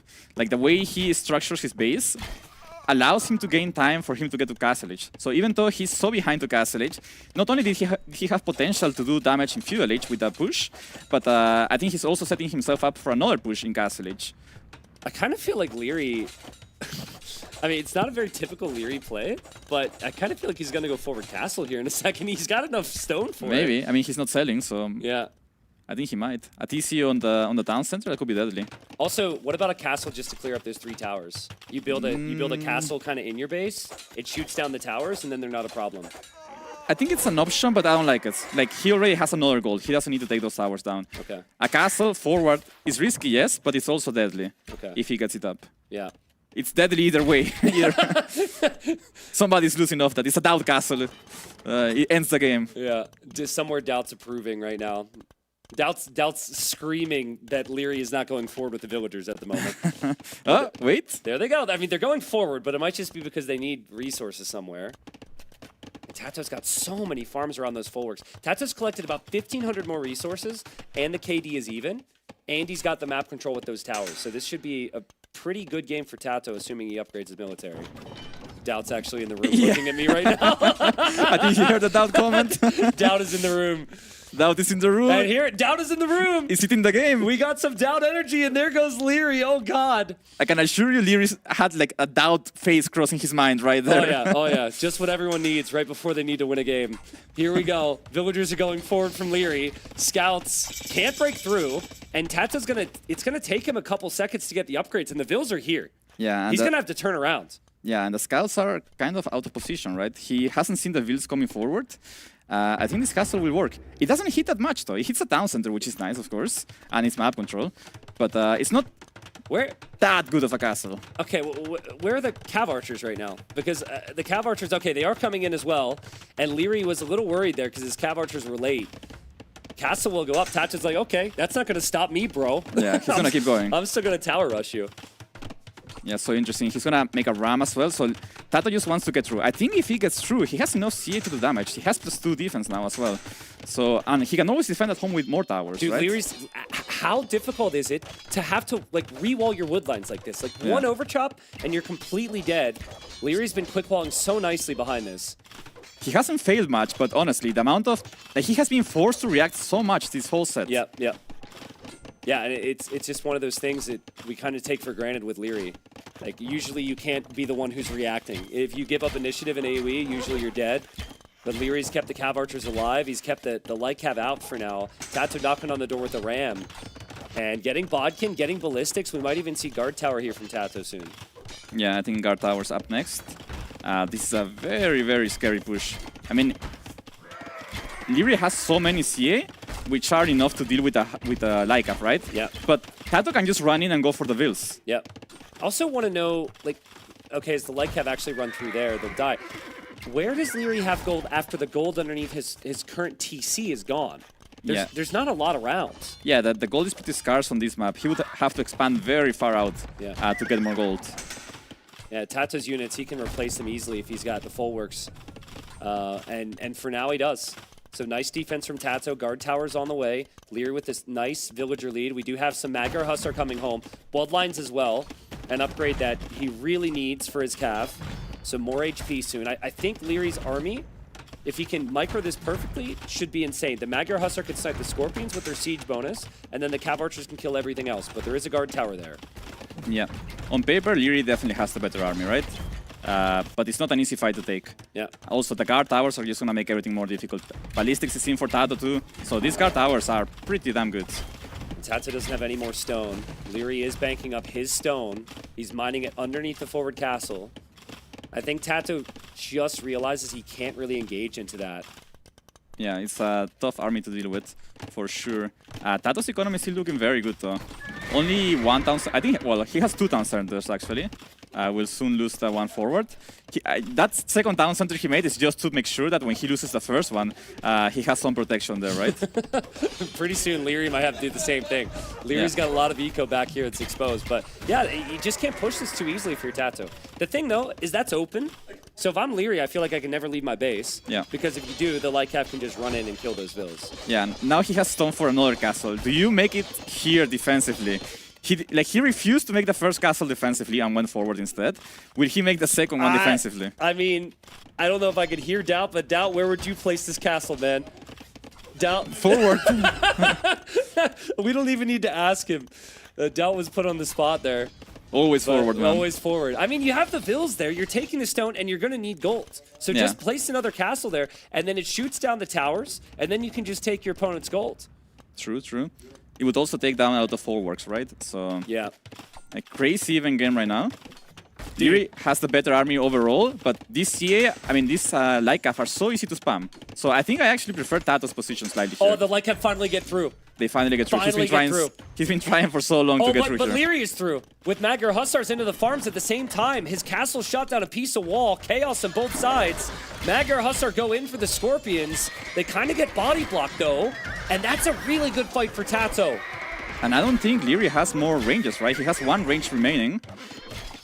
And I mean, he can always stick to Magyar Hussar, which are really good, but oh man, it's not ideal. That's crazy. It was like back and forth, neither player making mistakes, and then they force some issues at each other's base where both lose some villagers and have some critical idle time. It used to be 25 on food. It's 6 on food right now for Tato. Yeah. So both players are taking damage. I think Leary is a bit better off just because he has ranged units alive still. Yeah. So he can always get value out of them. But actually, I would probably place a castle right next to my cav archers right now. Like right out of range of the tower. Maybe now you just cut this off, take those towers down, but it's very reactive. Yeah, I feel like if he hasn't made a defensive castle yet, I don't think he will at all. Okay. It's Tato with 16 light cav. Cav archer count's pretty low for Leary. But he's somehow found a way to get wood and get gold when he's been pressured like this. Tato has somehow found a way to hold on, even though Magyar Hussars are going to come back into his eco. I don't think Tato's realizing how they're getting through. I think that's possible to re-wall. It probably won't let that happen again. Yeah, these Magyar Hussars are so cheap as well, and they produce so fast. We've seen them becoming so popular lately, right? The people are just going fast castle with them. They're just such a good unit. They're just kind of abusing them here very nicely. Yeah. Oh, man. But now Tato trying to push into the open farming eco. It's kind of crazy, though, right? Like, we don't see their siege bonus that often, but this is like the perfect scenario for them. Yeah, they are 3-shotting Scorpions. It's insane. Yeah. Tato needs to clear this up and get his farmers back to work. He needs to get himself in a position where he can spam Lycav non-stop. Yeah. That's his win condition. Yeah, I mean, it's kind of tough because he's also losing Lycav so consistently. I think that's the issue for Tato, and Tato sees the overchop, and Magyar Hussar running this way as well. I'll also love Leary's TCs. They're like in a line in the middle. Yeah. Like, look at this. It's just this straight line right through the middle. It's worked out for him. Losing a couple vills there, though. And losing a couple vills here, too. And he's out of gold soon as well, so he might be... Okay, he's trying... Finally makes a defensive castle. Took him like 15 minutes. He probably wants to take that gold back. He has Tato's gold, I believe, in the front as well, right? So he could always expand to that one. Yeah, what a crazy game, dude. This game is so sick. I don't think we're going to see many games like this. I don't think so. In this tournament, honestly. I think it would have to be Tato against somebody. Tato forces this out of his opponents. Yeah. And like, I just trying to figure out where you even go from here. It's just all instinct, I guess, at this point. Game planning's out the window. Yeah, so this gold is still denied, right? So I think Tato still needs to play around gold denial. It's if he knows how scarce gold is on this map, he might focus on them completely, right? He has already denied one from Leary. The castle doesn't actually protect that gold. Can you imagine being that dude? Oh, hello? This guy, he's looking for a safe gold, and he finally finds it. Such a strong dude, man. He forced a castle by himself. It's funny because Tato probably thinks there's a whole army coming. Yeah. Oh, but this is still an issue for Tato. He still cannot fight this army straight up, ever. Like Towers. The Magyar Hussar and Cav Archer is still such an issue for him. Tato needs more stones so he can make more towers. I think he's trying to save up for the castle upgrade that makes knights cheaper. So, yeah, I think that's the reason he hasn't produced units in a while. Yeah, exactly. There it is. Slack to privileges. Oh, man. I mean, we could see the percentage if we can get Vodka hover over here. That percentage is crazy. I forget if it's 65 or 60 or 55 or... I'm an analyst, bro. I don't know.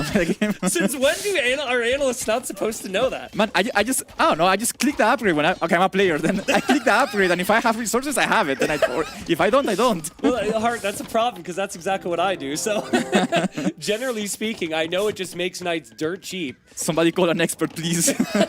Yeah, maybe that'll be Doubt and Jordan. They're doing their research right now. Okay, 60%. Yeah, it's somewhere in the realm of what we thought. Of course. But I mean, like Tato, I still haven't seen a super smooth food eco, to be honest with you. His full works aren't what they used to be. He is now having 26 on gold, but I mean, even the wood eco is an issue. He's overchopped that side now, and Leary could run in. Yeah. I think he just needs more towers, honestly. Like, oh, that's so painful. Leary gets in again. Okay, Tato is adding more towers. Definitely needs those. I don't think he can fight this army head-on for a while.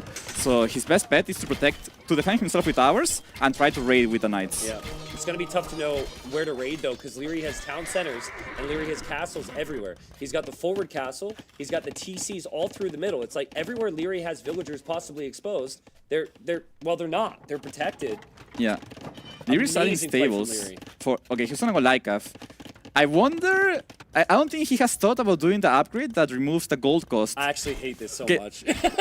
Vodka's a genius, man. He popped up with that just as I was thinking about it. Leary's an analyst just like you, and he doesn't know how cheap that upgrade is, No. Like that upgrade. Magro Hustler's an insanely good unit.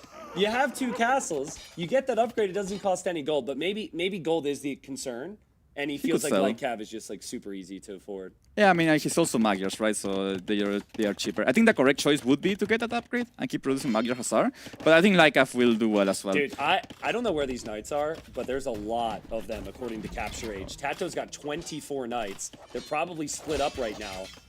He's going to want to fight with the whole group, but if he can fight with the whole group, Leary could have some serious issues. Yeah, it feels like Siege is just not the play right now for Tato. Leary has too many melee units to kill them quickly. And Knights are over there. Knights are going to be here as well. Leary did find the gold, but I don't know how easy it's going to be to mine. Tato sees Tato that. comes in, immediately dropping a tower. Tato 30 vils behind, but he's got access to gold right now. Oh, and Tato has vision over that gold at the top as well.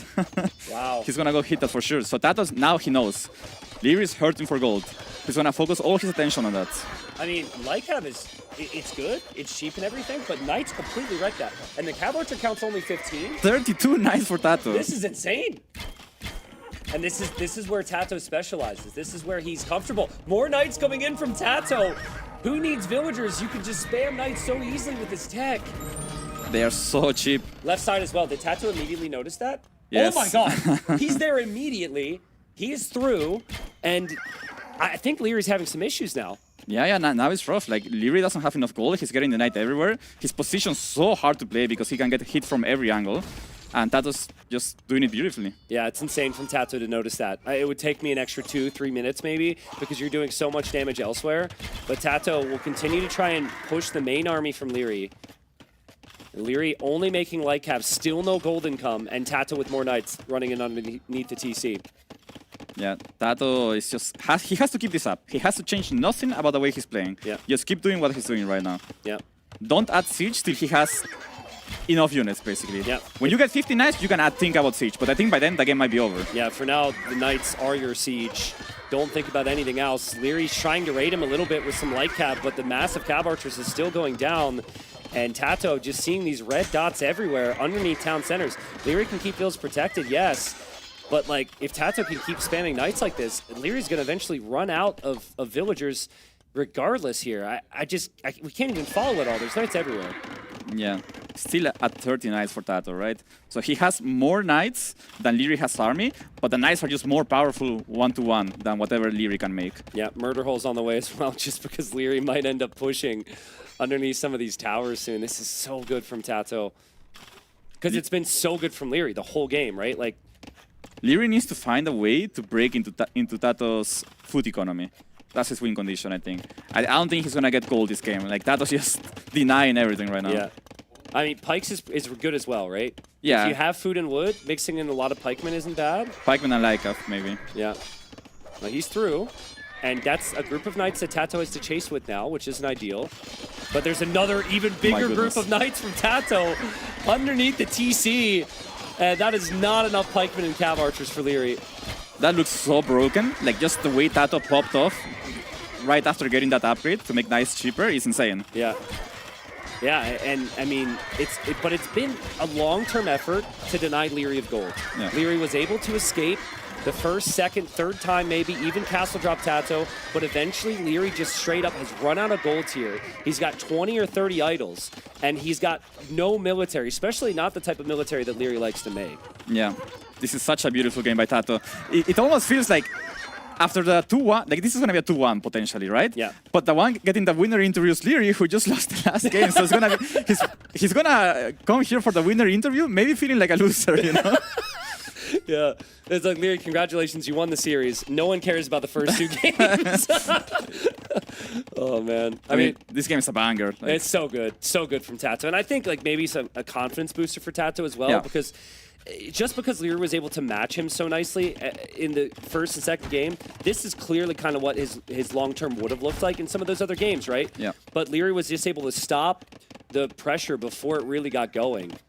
Yeah, from Tato's POVs, he had good plans. It's just that, like, I think Leary is the only person who would react that way to them. Yeah. And yeah, I mean, this game is a masterpiece, honestly. Yeah, Leary's got 17 pikes.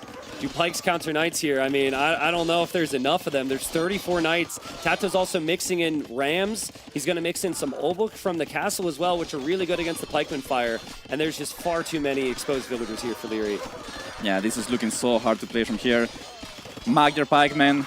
I don't think we see those often for a reason. Nothing wrong with them, you know, but it's just not what you want to be on. Yeah, I mean, pikes will always beat the knights in a 1v1, and Tato's got the more expensive unit in theory. Tato wins the game. What a finish. And a bit of a reminder there at the end of the play all 3 what Tato's capable of. Leary still looked insanely strong in this series and should be very satisfied. Yeah, I think those first 2 games by Leary were so smooth. It just shows that, you know, Leary is probably still one of the better early game players in the game. Yeah. He just got such a nice lead, and he's always so good at finishing off the games, I feel. Like, if he's not up against Hera, when Leary gets a lead, he wins the game. Yeah. He just doesn't throw. Okay, so the question there is, like, was there something Leary did wrong? Because I just felt like Leary had done so much right that game. I think he needed... Like, I think he was stubborn about not making the castle at home, the second one at least. Like, he had the stone for a while. He could have made it earlier and maybe just, you know, get that pressure off you. Yeah. I mean, it's so tough though, because like Tato did such a good job always moving in if he need to with the raids. Yeah. But yeah, that was 3 straight games where Tato went tower rush there, or at least plans to, because the second game he wasn't able to. You know, Leary, we'll get an interview from him in a second. Do you think he's disappointed he couldn't get the 3-0 there? It's not as sweet of a victory when you lose the last game, right? Yeah. I think he was looking to get a clean 3-0, but I think the way Tato played, he deserved a win there. So yeah, I agree with you there. Interesting stuff. Well, Hart, we've learned a lot this cast. We learned the exact percentage of selective privilege, and we've learned not to ask an analyst percentages. But it basic was, stuff. Yeah, it was great having you in here, man. Obviously, amazing player. Thank you so much. We're going to hear from Leary with Jordan and Doubts.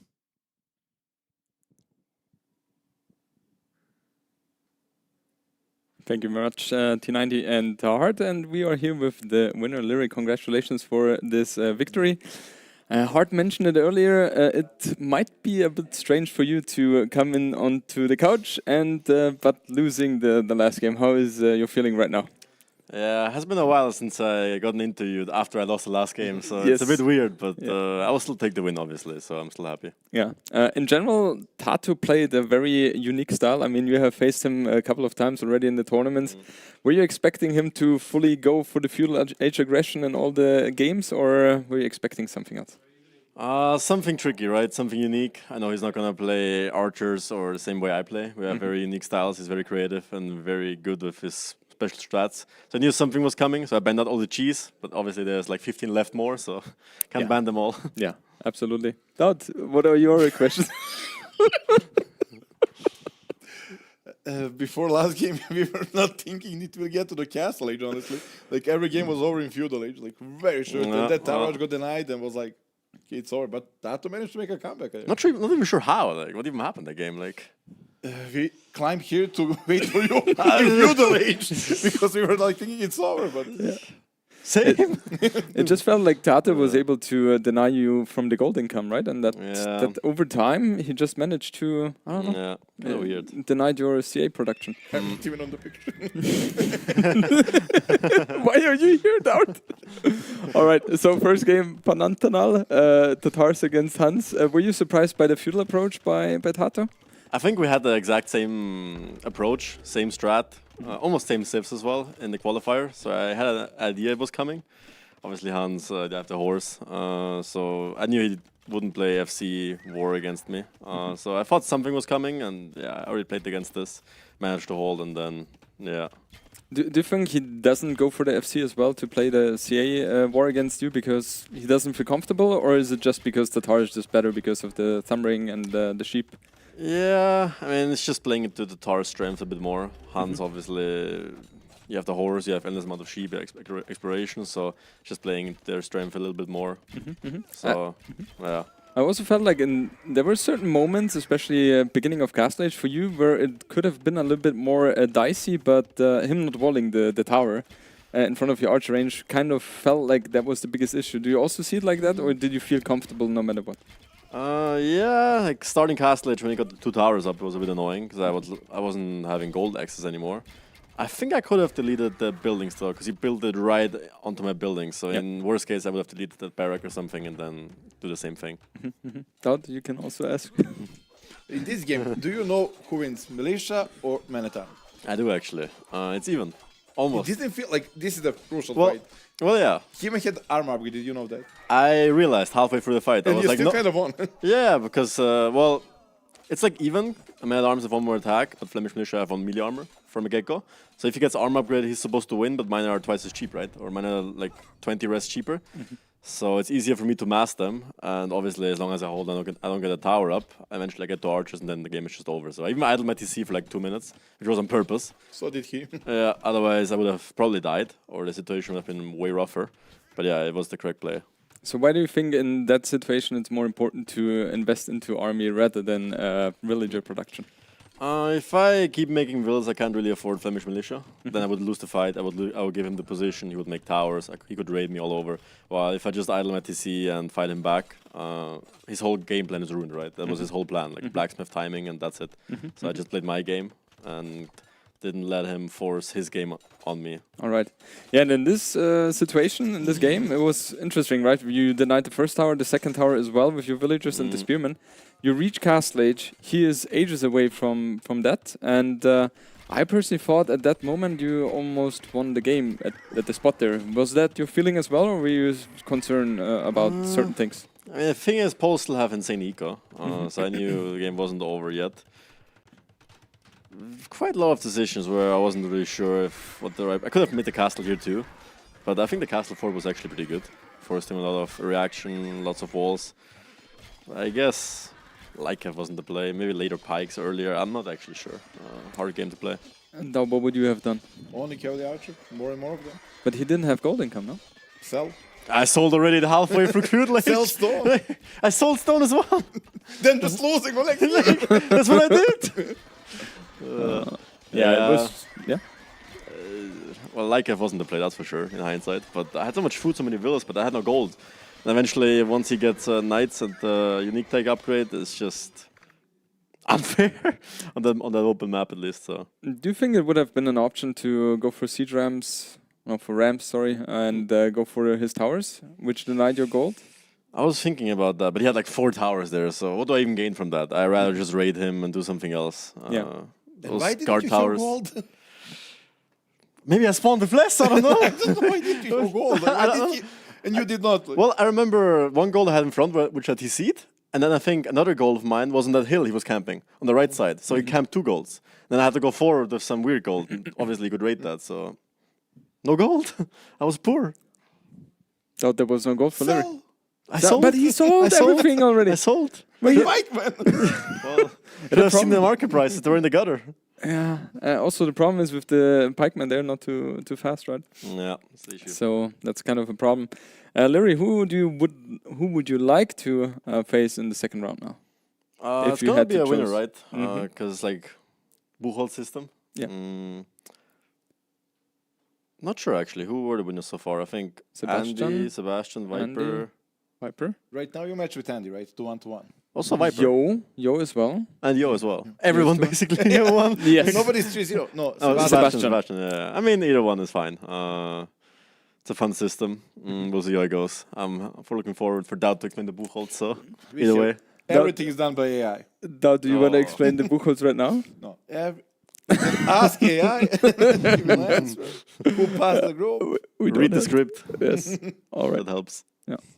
All right. Then I would say next set is going to be a banger as well. I'm looking forward to that one the most for today's set because we will have Winchester against Hera, and I think both are going to show a nice performance here. Thank you very much, Leary, for joining. Dowd, it was a pleasure to have you on the couch as well. Yeah, Fresh as helped. always. Yeah, I'm tired. But All right. I guess we take a small break and then we will have another set.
set of the day and maybe our most anticipated play all three today. We have Hera up against Vinchester. The last time these two met was also in a play all three. Vinchester managed to take it 2-1 in TTL. I'm Dave. I'm here with T-West. We're going to close out the day. First day of Brazilian Dynasty. What do you think so far? This has been amazing. Although I have to say, the one restart was the game I casted, and I'm hoping we don't have any more bugged maps that I need to go fix. But other than that, this has been absolutely amazing. We've had a ton of great sets, and just individual games inside the sets. I think players are still figuring out some of the maps and some of the more meta decisions to make, what their Civs drafts are going to be. And I'm really interested in seeing what the drafts are here, as we have... Here we go, game one on Lençóis Maranhenses. Then, Vinch picking Festa and Hera picking Tepui. Hera picking Tepui. We were just discussing this, and we're like, we feel like Hera should pick maps where he can't die early. Right, exactly. This one is very, very aggressive, so maybe he's mixing it up a little bit. Yeah, because I think I have that feeling of, even during the Red Bull finals, when he lost early, and even the games he won, he was kind of dying early to Leary and finding ways to hold on. We were thinking maybe he's going to pick the more closed maps, find ways where just the map itself would give him ways to get to that late game where he's so efficient, where he'll have Hussars raiding the entire map. But here he picks probably the most aggressive map we have in the map pool. Yeah, Lençóis Maranhenses. Am I close? I think that's good enough. I think that's good. Dude, I've been working on this behind the scenes, guys. It doesn't matter because, I'll be paired with T90 one or two times. So yeah, as long as you're better than T90. Exactly. He'll just follow suit. And then Festa da Pólvora? Pulvera? I'm told the first syllable is the emphasized one. Exactly. Which has been a really interesting map and has been picked quite a few times today. Already is in the draft there for Vinchester. So a lot of questions about, Hera's form heading into this, having lost his first S tier in a while in Warlords, and then Vinchester as well. Always a threat. So is Vinchester there to take advantage of that? Is Hera going to go into day 2 with a losing record, or is he just going to continue his dominance where he left off? I think Hera should still be the favorite, but I don't think everyone is capable of beating Hera. I think Vinch is one of the players who is capable of it. Clearly. And here we go into game number 1. Right into Hera's point of view. From Hera's point of view, game is paused. We're going to get the spectators up for everybody. Vinchester saying, sorry, no sound. I mean, if you want to play against Hera, ideally, you would like sound. I think ideally you want Hera not to have sound. Yeah, true. I think you want it the other way. We have sound. We can hear them spamming 14 in the chat. And we're ready to go pretty soon here. The first map is going to be Lençóis Maranhenses, as you said, and this is a very, very interesting map. Also another super aggressive map, and they've both picked civilizations which capitalize on that early aggression, particularly around the infantry. We've got Japanese for Hera, we've got Romans for Vinchester.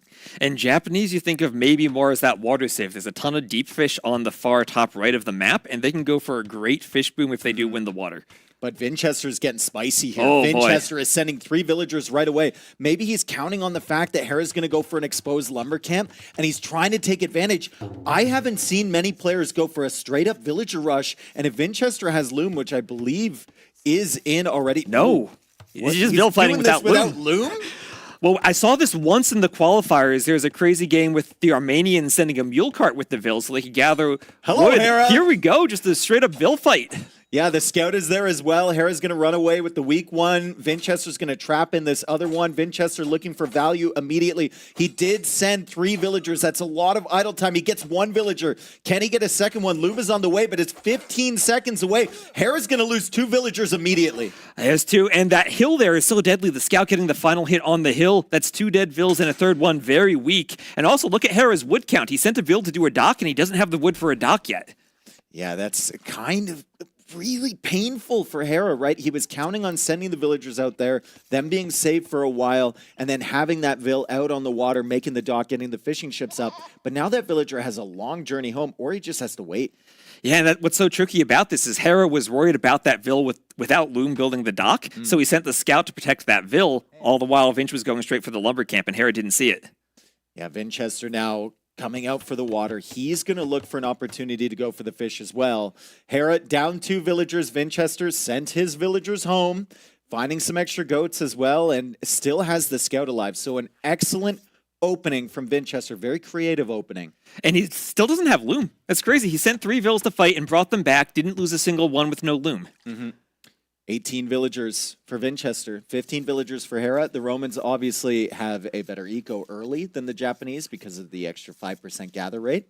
And Vinchester's now just going to try and take advantage of that. My question now for Vinchester, as we slow the game down, we're only 4.5 minutes in, we already have 2 villager kills.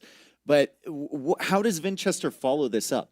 Does he just take the eco lead and try and play an economic game behind it? Or does he go for that hyper aggression? Does he go for a good feudal age time and then try for a men-at-arms push? I think it's tricky just to trust that you have an eco lead because the Japanese fishing ships are going to be so good. And even if Hera is a bit delayed, well, so is Vinchester. His dock is delayed because of that Vill fight too.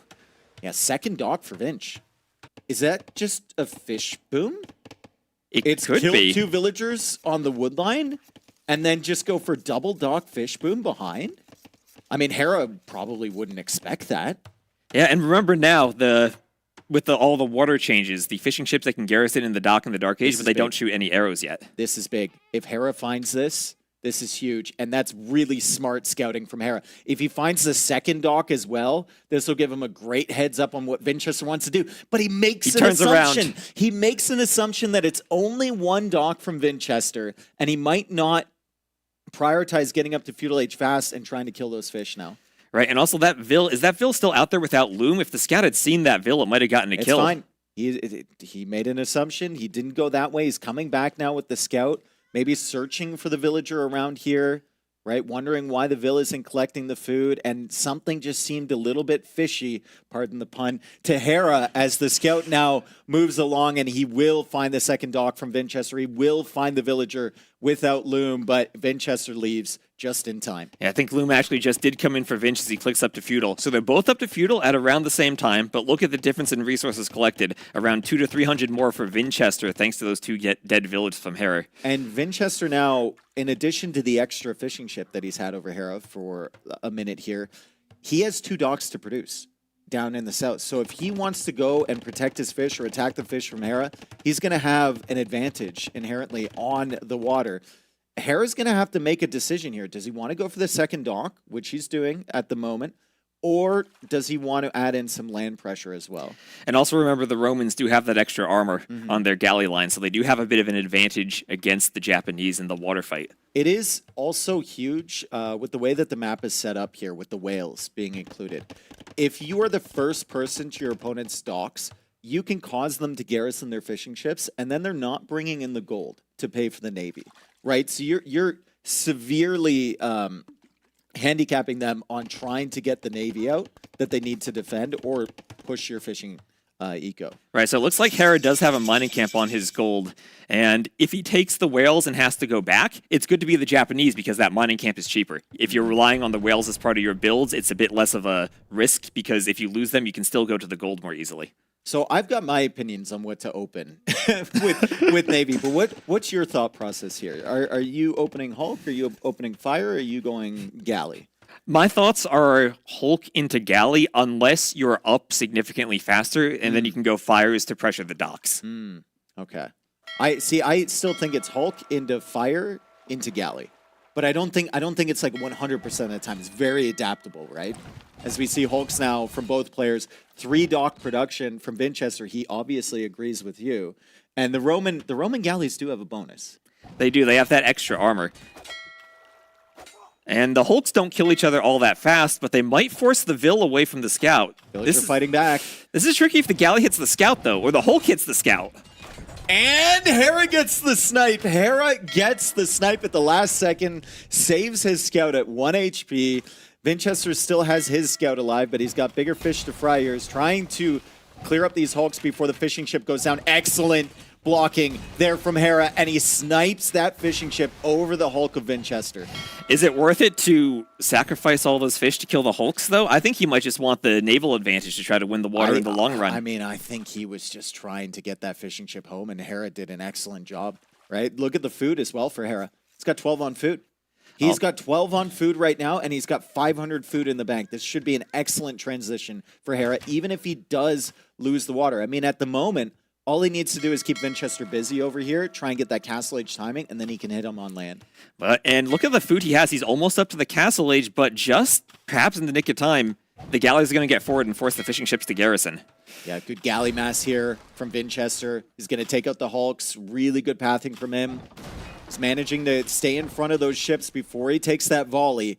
Then he can take those out. He's pushed Hera off the whales and the fish to some extent. Hera's still sending units forward, and I think he's going to try and get that time into Castle Age. And then once he gets there, feels like the Japanese have a very smooth transition from Navy into Cav Archers on land, because it's both wood gold units, right? That they do, and we've seen Romans play against Cav Archers so many times. They have great Scorpions, but they're not as mobile as the Cav Archers. On this map, mobility matters so much if you're trying to take those mills on those shorefish ponds. Well, and it also matters, like playing Cav Archers against Scorpions. If you're so far behind a Castle Age, you're just going to be walling up in field. You're going to be going for towers. By the time you get that first Scorpion out, Hera's going to have like 6, 7, 8, 9 Cav Archers, and he's just going to be running around. He has lost the water now. Vinchester can try and take advantage of that. But critically, let's look at the food count for Vinchester. Let's look at the gold count for Vinchester. He's just not where he needs to be to find a competitive Castle Age time. Yeah, he invested so much into the water, and casting the qualifiers for this, I got the feeling that whoever invested more into the water ended up losing the game. Yeah, I got the same feeling as you on that one, as Hera now going for the gold mining upgrade. So he's really prioritizing that. He has been pushed off of the whales. There's the barracks right there. I wonder what he adds behind. I suspect that it's going to be a couple archer ranges. And we still have 8 fishing ships for Vinchester, so he will collect food, but he's not going to be anywhere close to the time. It'll be knights coming out. So a couple knights coming forward. There's still gaps in Vinchester's base. Vinchester's on the shorefish to the right. He's got a lot of exposed farms and maybe exposed woodline. And a knight, much more difficult to deal with than just one Cav Archer, as Vinchester now adding the market. He's going to try and click up, but he spotted the stable now from Hera. Excellent scouting from Vinch. It's absolutely key that he knows what's coming. If he sees it's knights, he can be a bit safer just by walling. They're a bit easier to keep out, even if they might be more damaging than the Cav Archer. Still taking the whales as well, Vinchester. He's got 8 fishing ships behind this. Res collected, still 600 ahead for Vinch.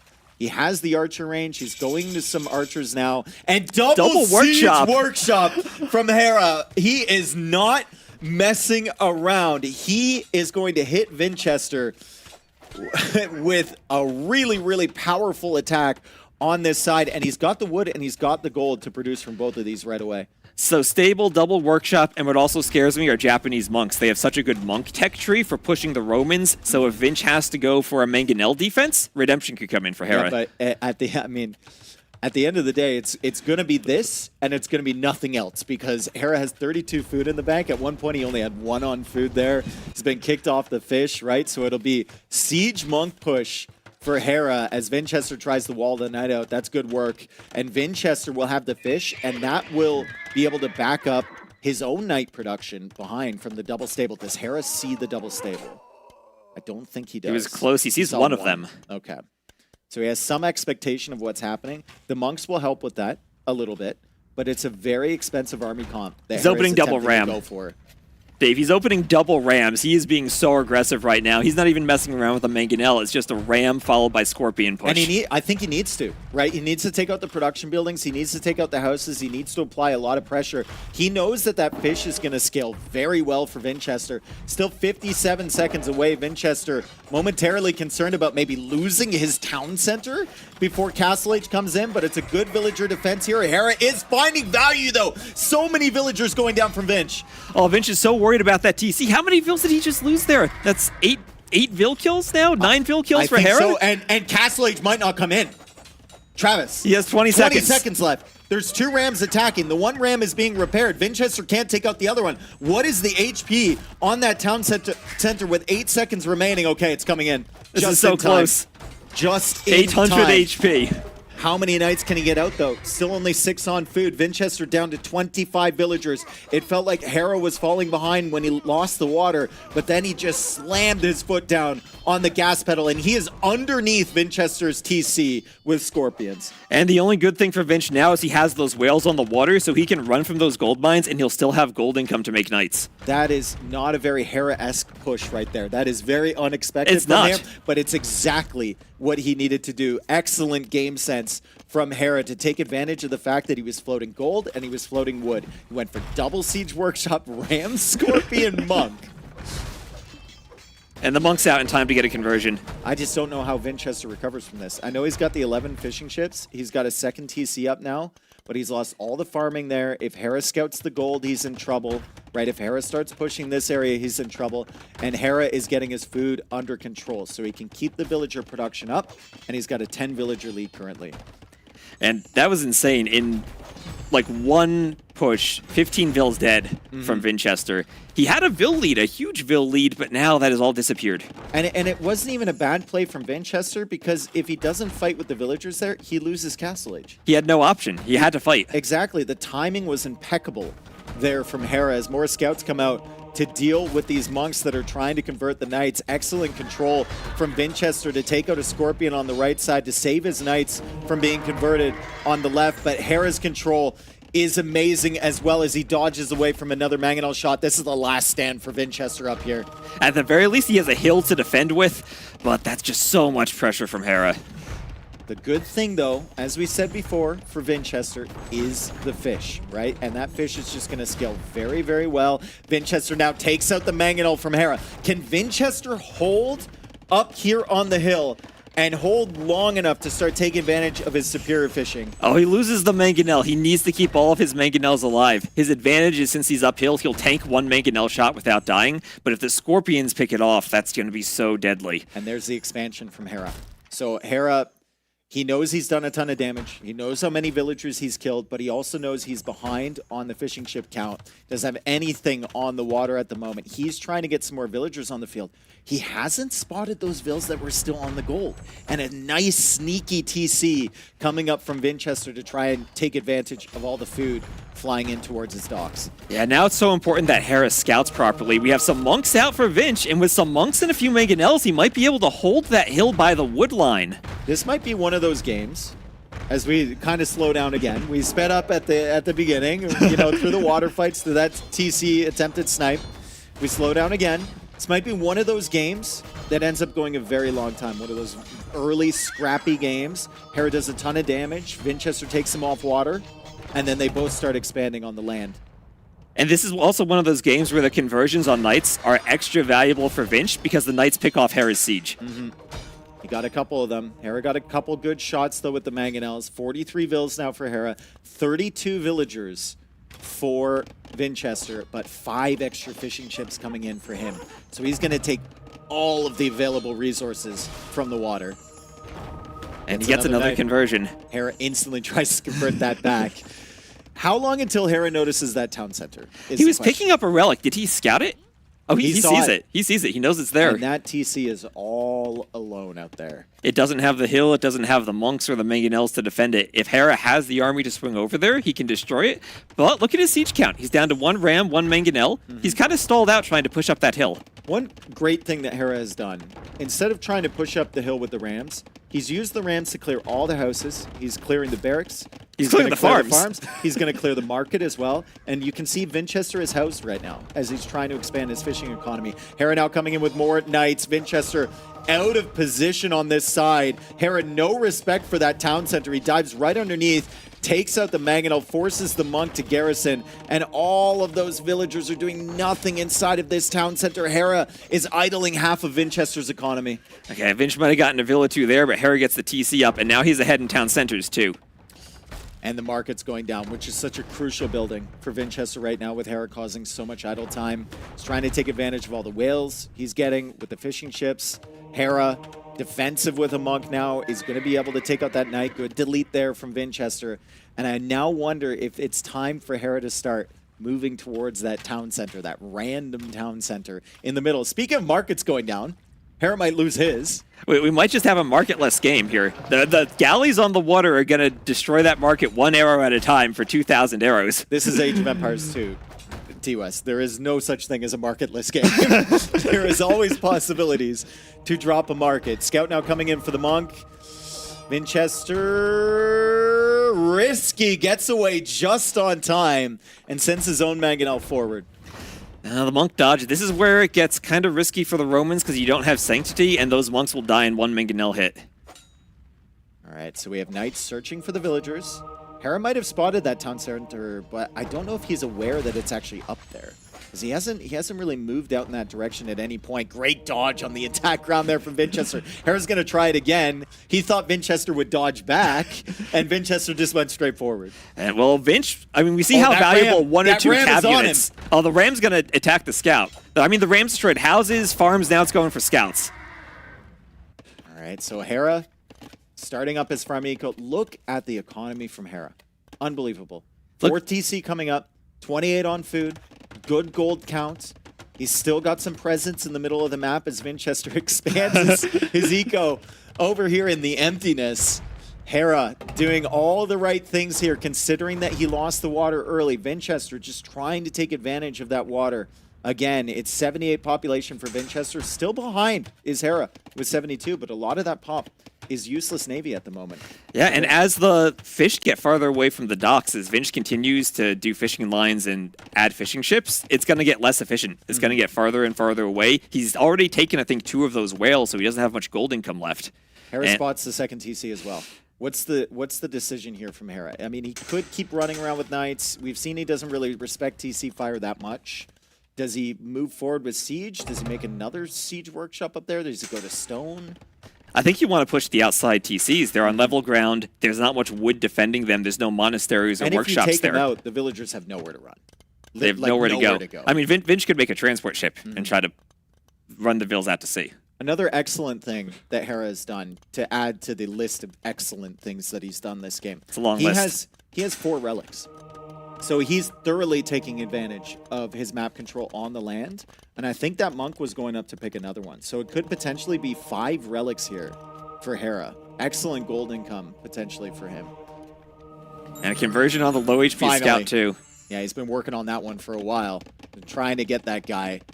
20 on food for Winchester, 15 on gold. He's trying to stretch out to the farms again. But there's a threat from Hera to push those top 2 TCs. That's a nice snipe on the Mangonel there for Vinch. If you're Vinch, what do you even work towards now? You know you're so far behind, at least in the villager count. How do you make army to fight this? As we see the Cav Archers finally for Hera, we talked about those earlier, and just starting to make the transition, where he didn't need them early on, now he has maybe time to get the numbers up. And I don't really think that Romans have the better Civ matchup here in the late game. I think Japanese are quite good against Romans. If they just play in the Cav Archers, you force Romans into like Scorpions or something, and I think the Japanese are fine with that. And particularly on this map, I think Yasama towers are very useful. With how open it is, you can start towering the entire map and control all those little 2-tile gold and stone mines. 89 villagers now for Hera. 12 villagers in the queue. 40 villagers on food. Winchester's still in recovery mode. He's still in this game. But it feels like he's going to be the one that has to make something happen. I don't think he can sit back and just simply wait. I think that's what he has to do, though. He doesn't have the military to push out. All of his military numbers are just leftover ships. Is there like a sneak attack he can pull off? Can he go for a castle drop? Like, what is the solution here for Winchester? And if he wants a castle drop, Hera has more stone. If he wants a sneak attack, Hera's walled by his wood line. I think Hera has the map locked down with his 5th town center. Yeah, and he can just play patient, which we know he does so well. He's buying stone now. Hera's thinking about a castle. He's going to put it on. Is he going to put it between those 2 TCs? I think I see a little bump of a hill right there's there. a hill right there. That's perfect. That's on both of the TCs. That's the perfect castle for him. And Vinch has no land army. He can't stop that. And he's going to have the military to support it as well. Like, he's got a couple knights on the field. Winchester coming out here with Scorpions. Ballistics did come in for Winchester. Okay, well, Scorpions will be good. The question is, can Vinch actually get the mobility to use them in the fights against Cav Archers? I mean, we also still have Knights, right? And the Scorpions, while they're excellent against the Cav Archers, they don't have the mobility to quickly get up to this castle and potentially deny that. So now we're going to have 20-plus villagers from Winchester just in the middle of nowhere. In the middle of nowhere. They have nowhere to run. I mean, now he has the Rams. He's pushing those workshops back. Where does Hera have those relics? Maybe Vinch could grab relics from that monastery. If it's in the forward monastery, potentially. Oh, all 5 of them are in that monastery. Oh, man. Okay. Suddenly we're seeing options for Vinchester. I mean, let's not ignore the fact that there's a castle going up on half of his eco right now.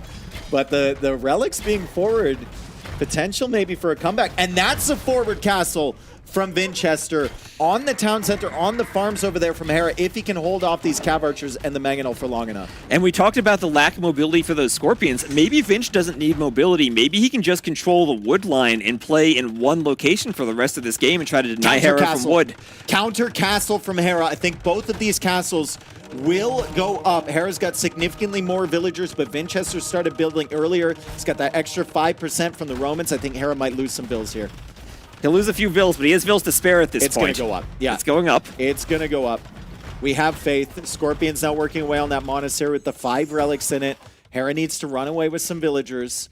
Feels like at any point Hera can unqueue vills, unqueue light cav, and maybe click up to Imperial Age, but at the moment, he's thinking of a Castle Age investment. And here comes the Ram push. So Hera lost those 2 forward workshops, so he doesn't have any siege production. There's no Mangonel to defend the castle, and Vinch has 3 Rams queued behind this. Was Vinchester able to get away with some of these villagers too? He's trying to tower. Went for a watchtower. He saw the gold over here. Hera just goes for another castle up on that TC. Vinchester still trying to push this castle from Hera. Hera has a couple Mangonels coming from behind this. If he can keep this castle alive long enough, and you can see he's dodging the castle shots by ejecting and then garrisoning the samurai. That micro is insane. It's crazy micro from him. Excellent timing from Hera, and the Mangonel is up and the castle has been saved. Vinchester with a big investment.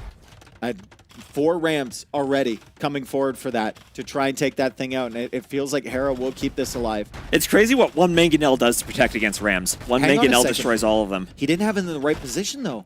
He did not have that in the right position. So the castle will die. Is he going to give it up? He's trying another castle, but the Scorpions are there now. A rare mispositioned Mangonel here from Hera. The castle does go down. The monastery goes down, but Vinchester can't take advantage of that and snag those relics. So Hera's going to bring those back to a much safer location, and he also goes for another castle behind this. 138 villagers on the map currently for Hera. At the very okay, never mind. At the very least, Vinchester resigns. But, I mean, wow. The problem solving there from Hera after he loses the water and he sees he's floating tons of wood and tons of gold to go for double siege workshop that far forward is amazing. And also, I think we missed him going out to fish early with the villagers. He lost his fish near the docks, but suddenly he had 500 food. So I think he made a couple mills on the shorefish and managed to take in a lot of food and got that really good castle. Right, and that's another advantage of the Japanese on that map because the mills are cheaper and it's so much easier to spread out to the shorefish. And we'll have some stats here, and we can look at those economy stats. You see Vinch, and this is what I think makes the map so awkward to play. Vinch is so far ahead in resources collected, but he invested into fighting on the water, and he was so much slower to the castle age. Yeah, heavily invested into that. I also think he probably had... Because he was heavily invested in that, he had most of his fish on the, or a lot of them on the whales, and not on the deep fish. So you didn't have that food coming in. You were spending the gold on the ships, and then you couldn't go up to Castle Age fast enough. We see the replay here. I mean, this was an amazing play from him. He came forward and instantly killed 2 villagers, and I can kind of feel the surprise there from Hera as Vinch shows up. You can also feel just how Vinch has practiced that and how he was so prepared for Hera to send the scout out to protect the Dockville. And the audacity from Vinchester as well. No to go loom. out there with no loom. That is crazy. Do you think that was planned, or do you think 100%? 100% that's planned. Forgot to get it. Okay. Seems very strange to me. There's the double siege workshop play from Hera. Phenomenal play from him, and this was just necessary from Vinchester. I mean, sometimes you just get unlucky. In Vinchester's case, sometimes you get lucky in Hera's case, but a lot of times you just make your own luck. And this push forced Vinchester to try and take out the Rams before he loses Castle Age, and he lost so many villagers for it. Yeah, and was the game just lost at that point due to the economy difference in the Castle Age timing, or did Vinch have some play with the TC when it's getting pushed? Yeah, I think it was just good timing from Hera. I think that position is lost. Maybe he could have retreated and made another TC, but I mean, it takes so long, right? It takes so long. He needed almost to stone wall in front of that to just give himself another 20 seconds before those Rams arrive. Yeah, that's so tricky to stone wall when you have your farms there already, right? Because you have to delete them as well. Yeah, it's very tough. Winchester tried to make something happen. He had all that income coming in from the 15 fishing ships, but even at this stage, I mean, it's 114 villagers for Hera and it's 80 for Winchester. So the fishing ships already completely negated at that point. Right. I always look at the vill numbers and say it's more valuable to have villagers than it is to have fishing ships. 100%. And as long as you're equal in vills, you're fine, even if you don't have the water. Yeah, because the villagers can become more and more efficient. They can take different resources. The fishing ships, I mean, they're getting further and further away from the docks, right? And that food is coming in slower and slower, and they're also not as versatile. They can't shift onto wood. If there's no oysters, they can't shift onto gold, right? So it's difficult for them. Monkeys, let's go! Let's go. Monkey Rock right in the middle, and then some more monkeys surrounding it. These are the new DLC assets. I looked through all the assets and was like, what can I add to the maps? And I was like, gunpowder barrels, monkeys. Yeah, they need to go in the maps. Excellent map here, T-West. Well done designing this. It is very interesting with the gunpowder barrels. You will see these barrels around if you're not familiar, if you haven't watched yet today, as we have a brief pause. Admin talking to them. You'll see the barrels around.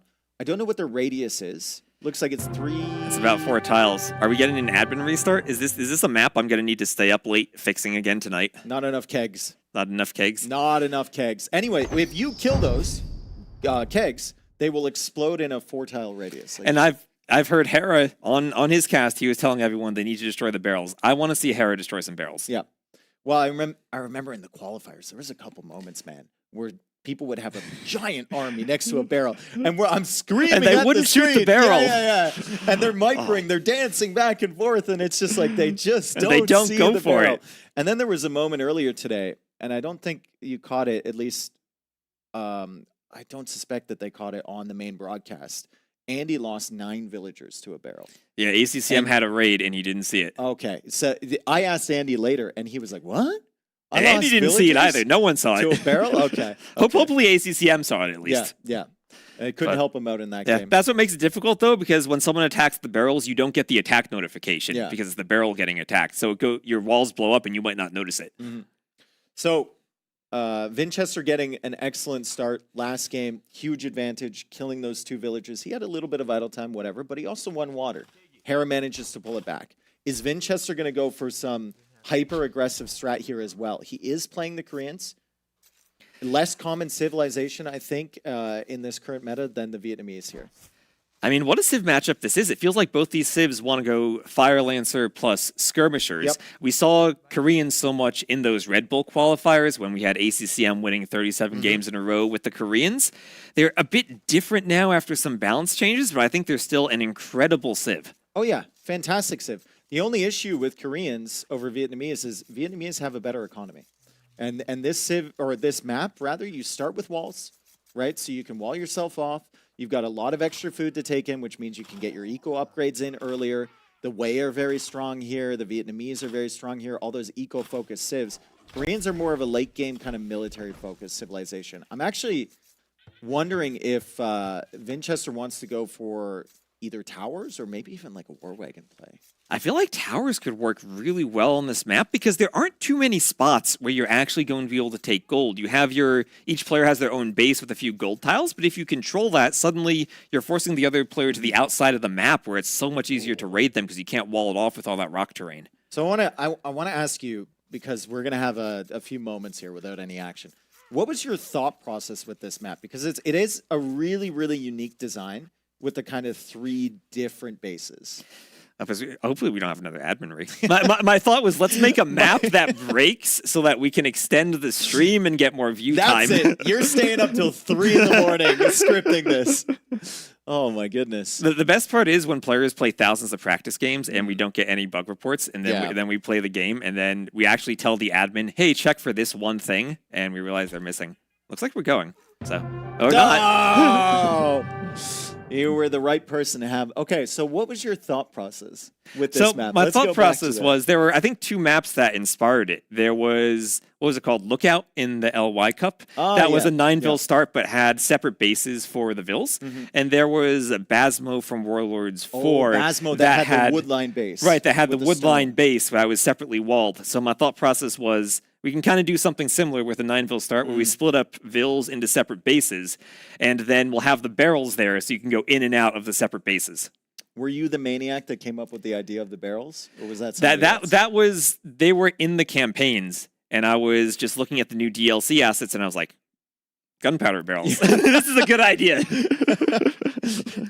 The Spanish just kept leaving those around. They just left them over. The Portuguese and the Spanish just kept leaving them everywhere, and now they're breaking through our walls and they're raiding our villages, and this is very, very unfortunate. But we will get into game number 2 again. I was told there was some deer missing from one of the players. So here we're going to have immediately they're pushing the deer. They're also going to challenge JBR to admin this map because the challenge is what if they take the deer before you actually check them? I mean, at this point, they've played 3 or 4 minutes twice. Their start better be perfect. I don't want to see anyone losing a villager to any of these, right?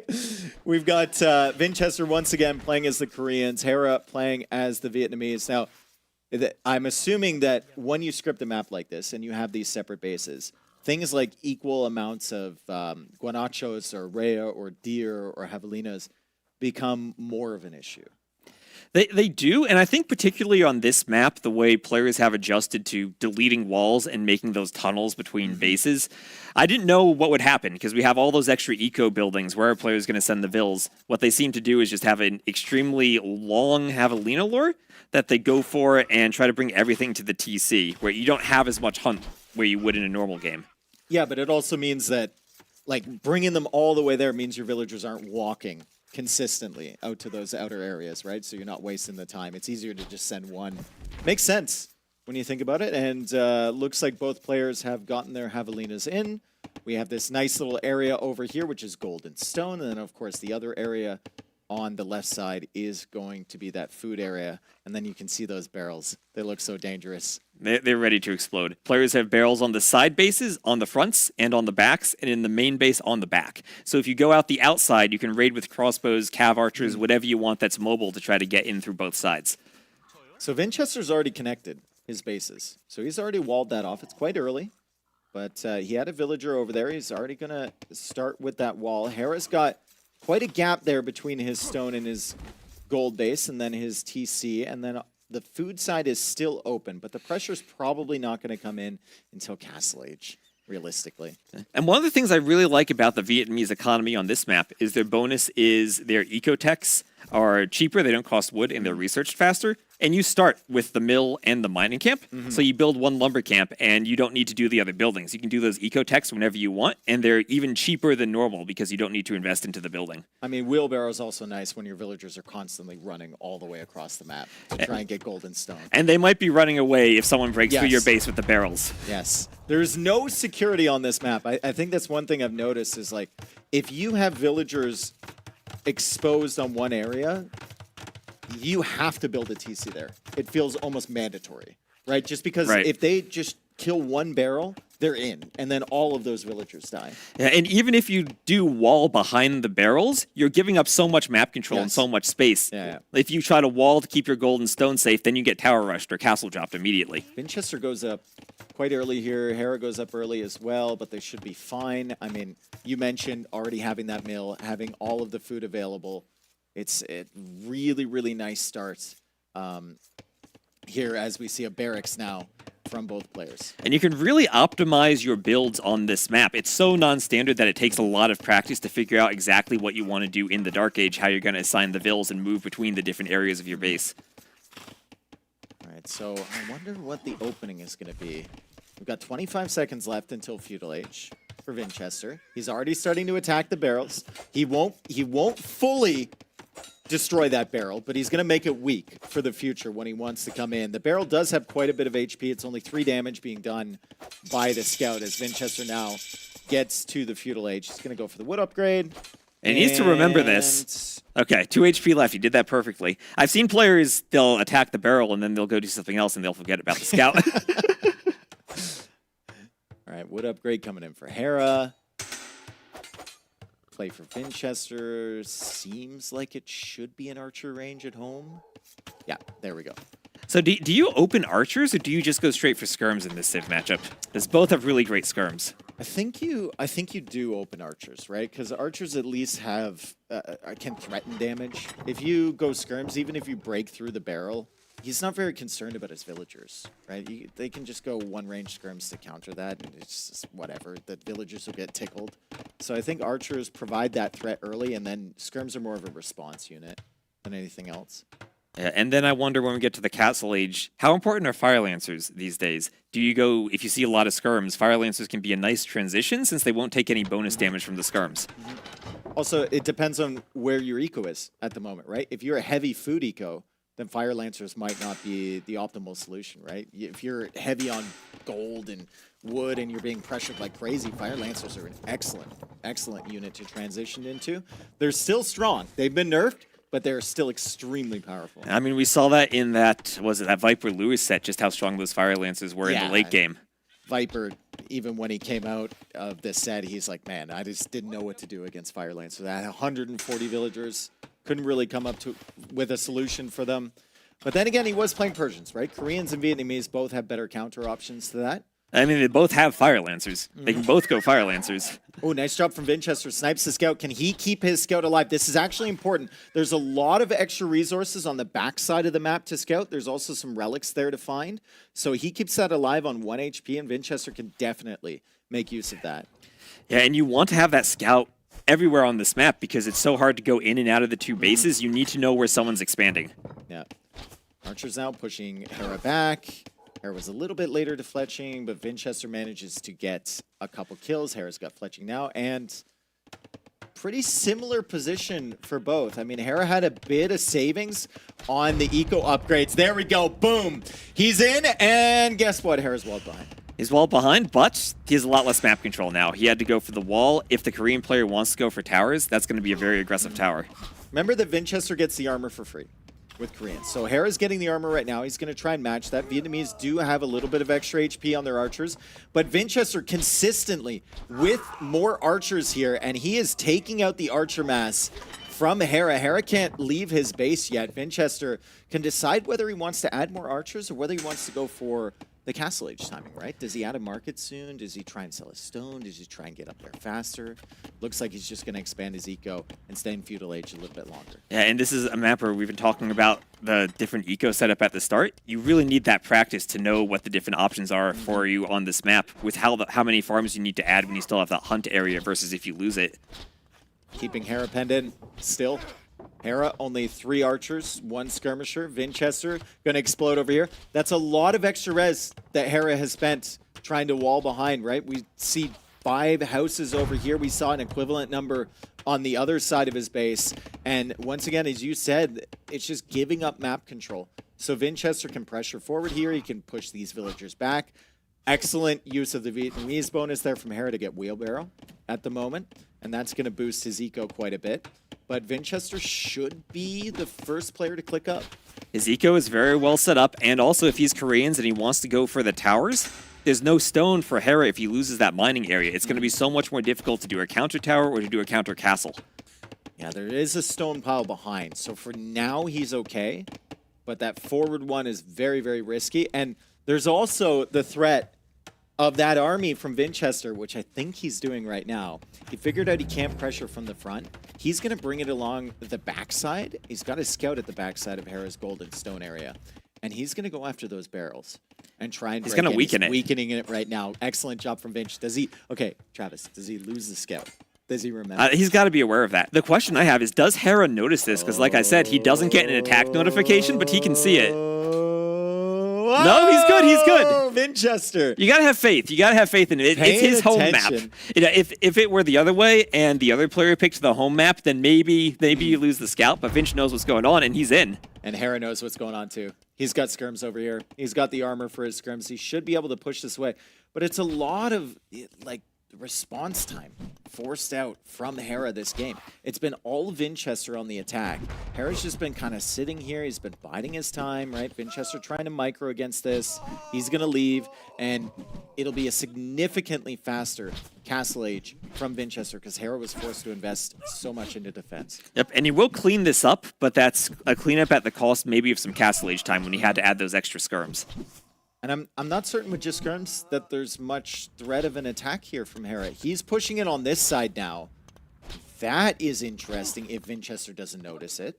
The archers could get in on the gold and the stone area. And that's something it's going to be very sudden unless Vinch is paying very close attention and All the looking there. skirms are going to the right. Vinchester doesn't know. Because Hera wasn't attacking the wall. He in. was attacking the barrels. And now he's in. And Vinchester probably didn't get a notification that that was happening. Does Vinchester not have Loom?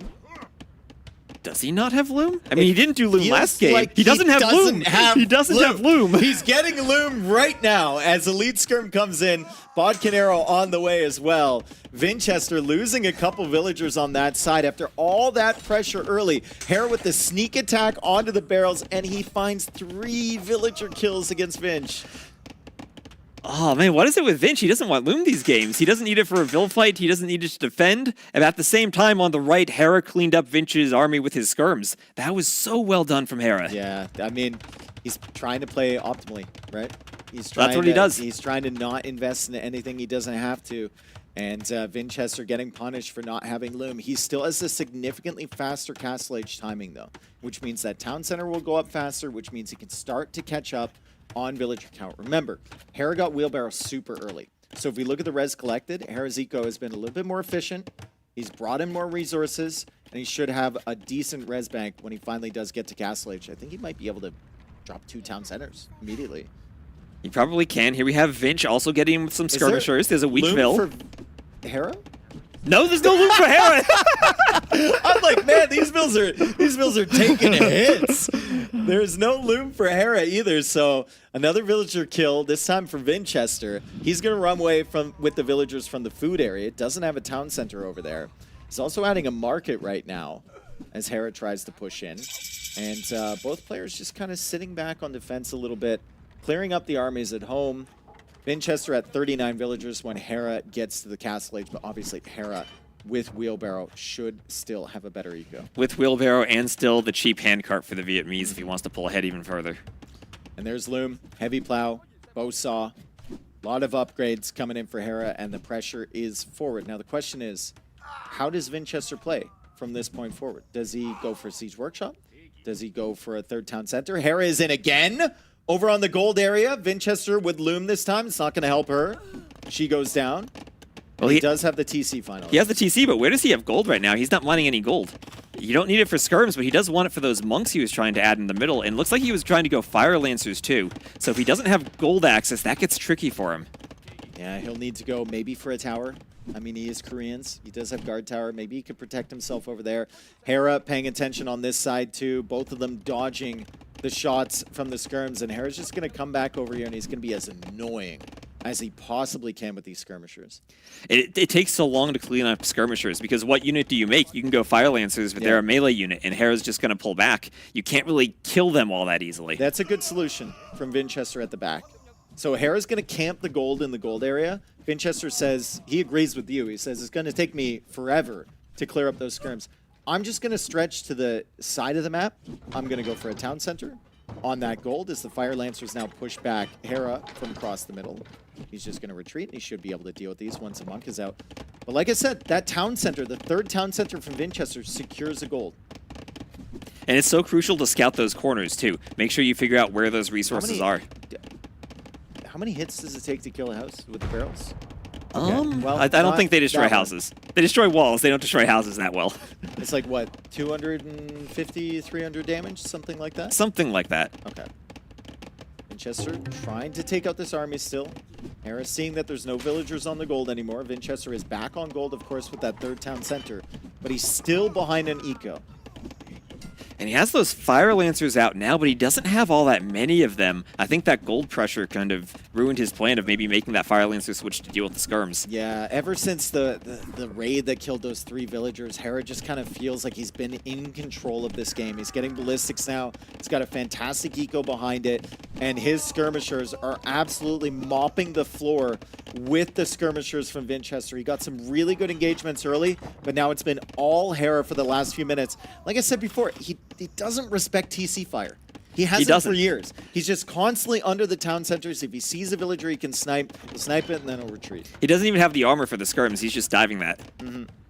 Ballistics now on the way, making life even more difficult for Vinchester. And you really don't know which unit Hera's going to target with those skirmishers as he adds a 4th town center. All of the pressure on Vinchester, going after some more of those barrels at the front. And this whole time, Hera is up by around 2,000 resources collected. You're going to start looking for army count and imp timing for how he's investing that. This is exactly the type of game that Vinchester does not want to play against Hera. He doesn't want to play the stalematy type of eco games. He doesn't want to play the skirm war games against Hera because Hera is a master at that. He wants to get an advantage early, get up to Castle Age faster, and then get a villager lead if possible. It's weird seeing that this was Vinch's home map pick too, because it feels like this is exactly the situation where Hera will Hera's thrive. going after the barrel. Ooh. That was a little ambitious. Maybe a little lost in the sauce there for Hera. He saw the barrel, he saw the clip of all the villagers in the farms dying. He went after it, and he actually ended up losing quite a few skirms because of it. But now he's back to his regular old skirm micro in the gold area from Vinchester, and he's going to be able to dodge the shots from this rocket cart all day. At least he went for it, man. I just want players to go for the barrels. Surely I don't jinx this, right? Surely Hera wins this fight. Nice split. Oh, that Fire Lancers are going to make life difficult. Vinchester might be able to clear this up. He actually trusts the Fire Lancers to clear these. Oh, and he still dodges that shot. He hits 3 skirms and he's still microing them. It's insane from Hera. He's just so comfortable with the way the units are moving right now. It's Vinchester, 73 villagers. Hera, 84. 10 villagers in the queue right now for Hera. 32 on food. The eco setup is perfect. He snipes another villager under the TC. And now he's pushing out across the middle. And Vinch even invested into that really early monastery and hasn't gotten any of the relics. He's on 1. What are these vills out here for? It's for a town center in the center. It's in the middle of the map on the stone. He really wants stone, but there are so many skirms there. There's no way he gets that TC up. He goes for another TC. It's a monkey TC. He's building it in the center. Right beside the monkeys. He's trying to get the stone that he needs maybe for a castle in the middle of the map so he can control this middle area and then potentially push Hera. He knows he's behind in this game based on what he's lost. So he just needs to find a way to open up Hera's base. And it's so frustrating to play against Hera and know that you're never going to land a good rocket cart shot, especially against Vietnamese with all the extra HP too. Jinx it more. Jinx it more? Okay, Hera. Jinx it more. Hera's never going to get killed. Never hit Hera with a rocket cart shot, ever. Never. As Hera clicks up to him. Hera will never lose all the skirms to a barrel. Yes, never. Hera trying to snipe the monk on that side. Does get it. Oh, finally, a couple skirms. He might be trapped in that corner now. Little shot from the rocket cart there. Hera pulling these 4 skirms over. He's trying to save them as best he can. He's got 115 population, 99 population for Vinchester. And Vinchester trying to secure the middle. Trying to go for towers. He wants the stones. He wants to delay Hera for as long as possible, try and catch up on eco potentially. And then probably use that better tech tree from the Koreans in the late game. I think they're better in this Civ matchup. It is close. It is close. The difficulty is the imp skirms, right? The Koreans have the cheaper skirms. The Vietnamese have the better skirms. And what are those? Is that a bunch of barracks? So it's going to be Fire Lancers, I guess? I mean, from Hera? I think he wants Fire Lancers. That's going to be barracks 2 through 8 at the back of his base, and he's actually hiding them from Vinchester. So he's just going to swarm Fire Lancers. It could be problematic, though, for him if he does run out of gold. And you can see that gold area being pressured by Vinchester with the guard towers. Yeah, but Hera's still expanding towards the back now. He's going to do another TC out there. He just needs to find the golds in the corners. The thing I don't like from Hera here is that he doesn't have anything on stone. So he's not going to have a castle. We'll have to wait for chemistry to come in to make bomber cannons to start pushing this back. If Vinchester heavily invests in the towers on this side, Hera could find himself in a situation where he doesn't really have that much gold or that much stone. Yeah, and it's tricky to clean those Korean towers because if he does get imp and does his unique tech and does all the upgrades, then the keeps have the same range as the bombard cannon. So if you're not investing into trebs in the long run, those towers are really difficult to remove. Good job from Hera. I think he's found himself some stone in the southern corner.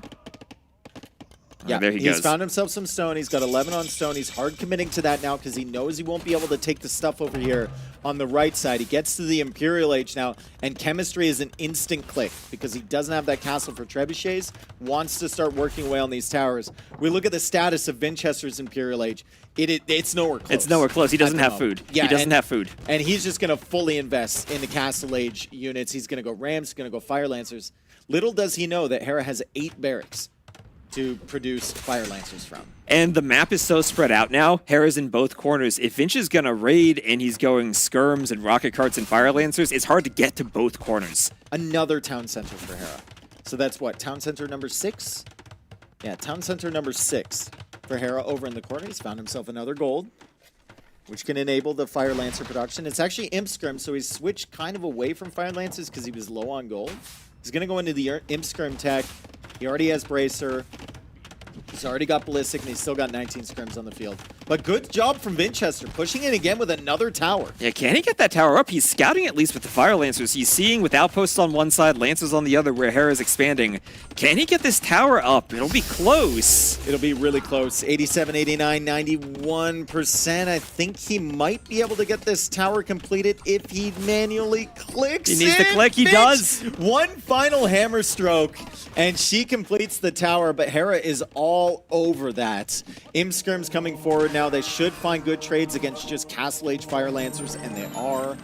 Arson now coming in for Hera. The infantry armor upgrade is in for Hera, and the Fire Lancer production has begun from him. And no, we joke about Skirms being the best unit in the game sometimes, but they really are when you have that age advantage. You have Imp Skirm plus Bracer plus Chemistry, and the armor just isn't there for the Castle Age units to survive against that. Yeah, we've got 13 Fire Lancers now in the field. Enough stone almost for a castle. Hera could just buy 100, or he could just wait a minute, and then he'll have your castle out. He'll have Treb capability then. The Bombard cannons are coming out for him. He's got 175 population at the moment versus the 148 from Vinchester. And it's not like Vinchester's been slacking on army production. He's like fully invested in the Castle Age units, and Hera is still overwhelming him. Fully invested into army, into towers, into murder holes even for the towers. He really wants to keep them alive against the Fire Lancers, but Hera's just so far ahead in technology. He's even fighting the towers with Vils. Yeah, that was a sneaky tower over there from Vinchester. I mean, he's just doing whatever he can to try and drag himself back into this game. Murder Holes is going to be very valuable on that side. I'm not certain that that tower goes down, but Hera now will have Bombard cannons coming out with Siege Engineers on the way. One thing that's been really bad for Hera, to us, he's been consistently housed for about 3 minutes now. He has been. Vinch keeps destroying houses. He's been at 175, Hera? 180. Hera finally takes a rocket cart shot. Taking a huge fight against the Imskirms. Vinchester's towers are still up. Hera now going for a castle over on this side, but that is a risky castle from Hera. I feels like he almost needs to cancel that. Vinch has army there. That castle shouldn't go up, Dave. That shouldn't go up. Vinch is there. Where's the rocket cart? The rocket cart's behind, but I mean, the skirms are still here. Vinchester not paying attention on this side. I think he's trying to repair the towers on the other side, and the castle might end up getting completed by Hera. Vinchester having all of this army over here, but he wasn't paying attention. He was looking somewhere else. He notices now. That's going to be close. There is a ram behind this, but he can't push it. Yeah. That's up. That castle is completed. Hera's going to be able to take out those towers. He's going to take back the gold. He's going to take back the stone. It was a valiant effort from Vinchester to lock Hera down to try and keep him away from those resources. He's on the way up to the Imperial Age now, but I don't know if he's done enough. He has a lot of map control, at least with those towers, so he's buying himself time to get Imp and at least get his technologies in. And if that happens, you're hoping, well, maybe the Koreans might still have a better Civ matchup in the really long run. I think he's going forward for another tower on the right side as well, the right corner. He saw this earlier with some Fire Lancers. Hera sees that, and he's actually pulled the villagers away over there. But this is the right idea for Vinchester, right? This is the way that the Koreans drag their way back into this game. It's just towers, it's just skirms, it's Fire Lancers of their own, it's sniping the Bombard cannons like that. This is the win condition for Vinchester. And what really worries me now is Vinch's food. If you're Koreans, you probably don't want to go too heavy into the food for your army composition, but you do need your upgrades still. So it's an awkward transition when you only have around 30 Vils on food to get those upgrades first. Yeah, think he's actually managed it quite well. I think Vinchester with that all-in Castle Age play has bought himself so much time. That is not the MTC, that is the handcart TC. Do not panic. Vinchester would never. It's a safe TC. It's in the center of his base. Wow. He should be fine. I wonder if he wants Fire Lancers as well. He's already got 4 barracks here. He's going to lose a bunch of them, so that's a smart play to replace them at the back. But both players just hard committing to Fire Lancers. It's Fire Lancer and Skirm, but the advantage for the Koreans here will be the towers. Well, the advantage for the Vietnamese is going to be the extra HP, right? And Skirm as well. I feel like if there's a save where you're trying to come back, though, you probably prefer Koreans because of the discount. It's easier to get your numbers up. Yep, and the towers as well. If you have constant stone access, Vinchester's still with 594 stone. Critically, he does not have a castle yet. And if he wants his techs, like the extra range on the tower or conscription or whatever, he's going to have to get that castle completed, and that will take stone away from the towers that he desperately needs as well. Great push from Hera. The timing just wasn't there for Vinchester. He bought himself so much time to get up to Imp, but as soon as he's in Imperial Age, where's Hera? Knocking on the front door of his base. He's doing Bombard Tower even. That's scary if Finch can't get Siege out and if the Bombard Towers can keep Fire Lancers away. Blacksmith going down too. That armor tech does not go in. Hera cleared the Blacksmith. So Vinchester is going to be missing that final armor upgrade. Hera's got 46 Fire Lancers. Vinchester has 35 Fire Lancers. Plenty in the queue. But where's the gold now for Vinchester? 5 on gold for him. 16 gold in the bank. 2 relics is not going to be enough. And Hera almost saves the Treb with some great shots from the Bomber Cannon. Vinchester does eventually snipe it. He does snipe it, and he's holding at least at the front of his base, but his population is dropping. He's losing the fight in the long run, and he's now losing all of the map control that he had. He was so late to Imp, he's late to the upgrades, and his only gold now is in that back corner. I think if you were to ask both of them, they would say this is an absolutely degenerate late game with Fire Lancer skirmishers. Like, just Fire Lancer spam, but I mean, it's the best unit they can make. And that's exactly what they're doing, and that's exactly what they both played into. I think Hera just had that timing advantage. He had the damage that he got earlier against Vinchester, and he had the better economy the entire game. He might lose another trip. Is that a keep versus a Bombard Tower? It is. It is.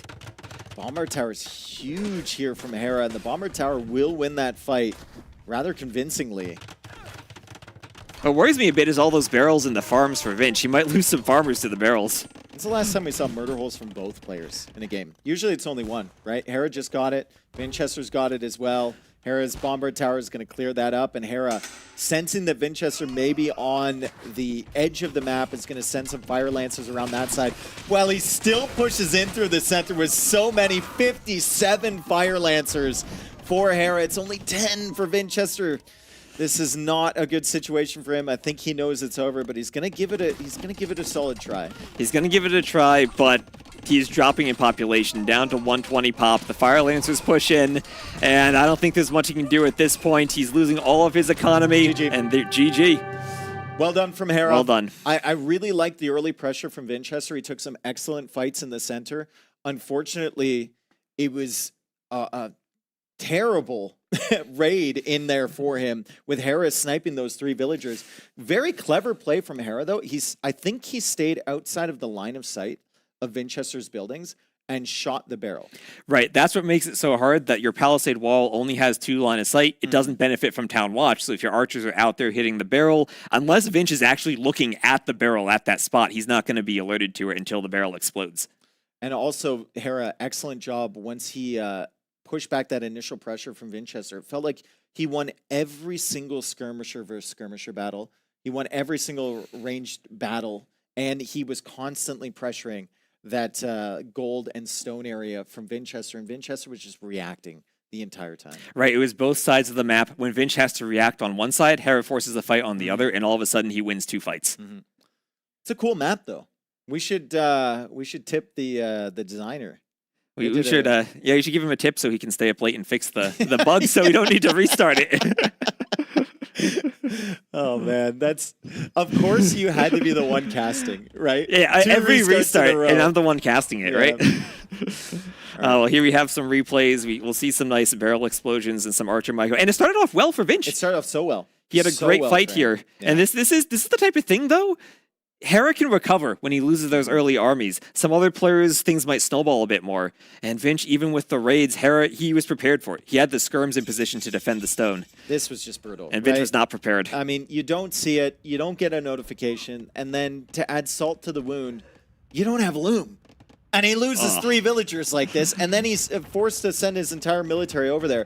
Hera knew exactly what he wanted to play into, but Vinchester denied him off gold for so long. It was an extremely valiant effort from Vinchester in a game that he probably knew he had already lost to try and just get some value. Imagine if he had denied that castle. We might have a completely different game. Yeah, and we were talking about Vinch reacting everywhere. He's so worried about keeping army alive somewhere else on the map that he doesn't notice where he needs to actually pay attention at that castle. Yeah, I think we saw a minute before that he was like repairing the towers on the left side. So maybe that's where he was focused. He did have ballistics for the skirms, so he could have sniped those villagers. But, I mean, it's very difficult to focus on everything that you need to at this level. Vinchester down 2-0. He's looking for a win. I think regardless of how this turns out, as long as he has competitive games against Hera, which I think both of these were, he won't feel too bad because Hera presumably is going to get a lot of wins in the group stage and gain a lot of Buchholz points. Exactly. For Vinchester, exactly. Right? So no one hates playing Hera and Leary. They're like, okay. Exactly. They want the first round, and also their next rounds will be somewhat easier because they have a loss. They'll be matched up against someone else who lost. And then you're happy that when Doubt comes on, he will explain the Buchholz. He will talk about how you have a great Buchholz score. I was telling people earlier, like, Doubt suddenly becomes a genius mathematician when Buchholz is around. We've seen it happen before. Anyway, welcome in to game number 3. Tepui, Vinchester playing as Bulgarians, Hera playing as the Koreans. So they both drafted Koreans. I guess that was the hidden Civ pick. Vinchester used it last game. Hera's going to use it here. Vinchester now on the Bulgarians, which we saw from Tato earlier, and it is a very, very dangerous timing civilization. But remember, this is Hera's home map. So he's got a plan here with Koreans, clearly. He clearly does, but I wonder if Koreans are a civ that you can really do too much that's special with other than towers and skirms. Is there something unexpected they can pull out, or is he just going to try to have a very clean meta game with skirmisher wars? Knowing Hera, it might just be like skirm defense. He's like, I believe in my skirm defense. And he's just going to soak all the damage from Vinchester. But, I mean, Hera does surprise you from time to time, right? Look at that double siege workshop push on the first game, right? Hera, as much as people call him a meta player, he has some really, really innovative strategies that he's pulled out in tournaments. So we'll see why he picked this as a home map. You see the scout there from Hera now expanding. He's looking for extra deer, and he's going to push that from a very long distance away. Well, I heard him talking the other day, and he said both of the new maps might be fast castle maps. I wonder if there's a chance he might try to do a fast castle on this map. He's got 4 villagers in the queue. 4 villas in the queue. He's pushing the deer from so far away, right? Plenty of food with the capybara and with the tapirs if you manage to get those extra deer. Thank you for the picture-in-picture on top of the picture that we're looking at. It's really important that he gets that one particular deer in. Loom now coming in for Vinchester. That's key. Both players doing Loom. We don't see that too often in between them. Not in this set, apparently. And we know what Vinchester's going to do. That's the thing about picking Bulgarians. You basically telegraph your strategy for your opponent, right? You're like, I'm going men-at-arms. It is too powerful. You know it's coming. You cannot stop.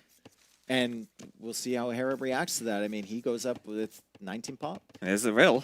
Taking the foxes. You can take the foxes and get some gold if you're going forward. And then you don't have to make a mining camp. And you can skip the mining camp. Yep. And you can just make them. You can get the free men-at-arms upgrade plus the fox gold.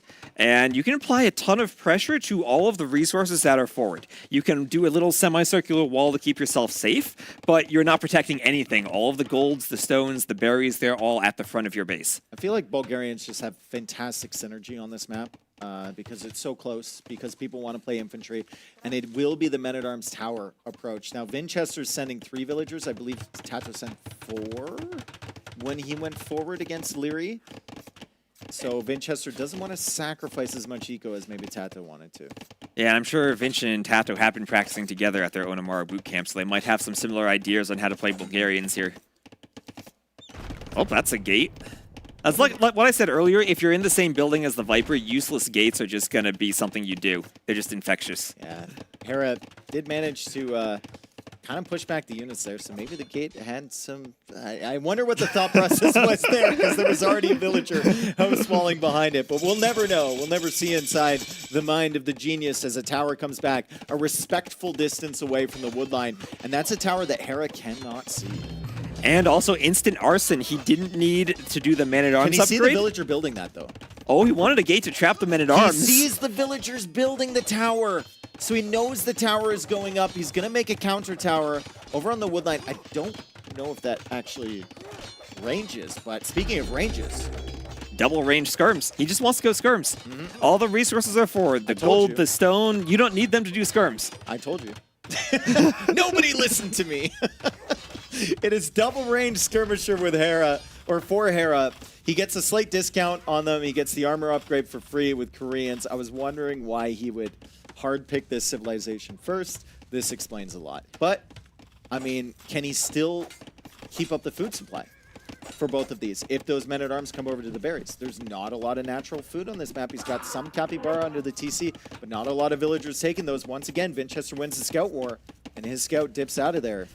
And also, both the stones now are forward. Hera's walled, but he's walled out from stone. If Vinch keeps the pressures up with the towers, Hera's going to need a market to buy stone if he wants more counter towers. Yeah, and Vinchester, we just saw him setting up that mining camp, so he's going to have enough stone to repair that long term. He will need to make sure that at some point Hera doesn't just send villagers out to attack that.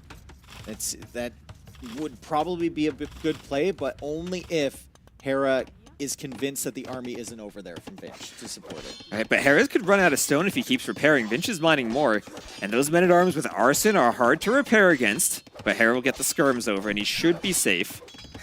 I think if you're Vinchester, you just keep making men-at-arms, and you don't respect the skirmishers at all. You could just go full men-at-arms. Yeah, but the eco is also weak, right? Like, I think he's already taken all the foxes around there, so maybe he doesn't have the gold to make that long term. Maybe he doesn't have the food supply. He's just going into skirmishers of his own. Now, there are a lot of deer and chickens you could think about milling if you have forward vills, but you're so exposed to skirmisher raids if you do that. I mean, he had, we think about his eco, right? He had 3 villagers forward the entire time. He's still got 3 villagers forward, right? It's kind of nuking his economy and all the options he could go with. We look at his economy right now, 7 on wood, 6 on food, 4 on stone. It's nothing. It's nothing for Vinchester. Well, it's not much for Hera either. I mean, they're still neck and neck in terms of resources collected. And Hera, is they trying to do a mining camp on that stone? There go the vills. There go the vills you wanted to see rush the tower down. And no military. Hera made sure the military was on the other side first. Very, very smart play from Hera. He's tracking where the units are from Vinchester. He's attacking the tower now because he knows he can't repair long term.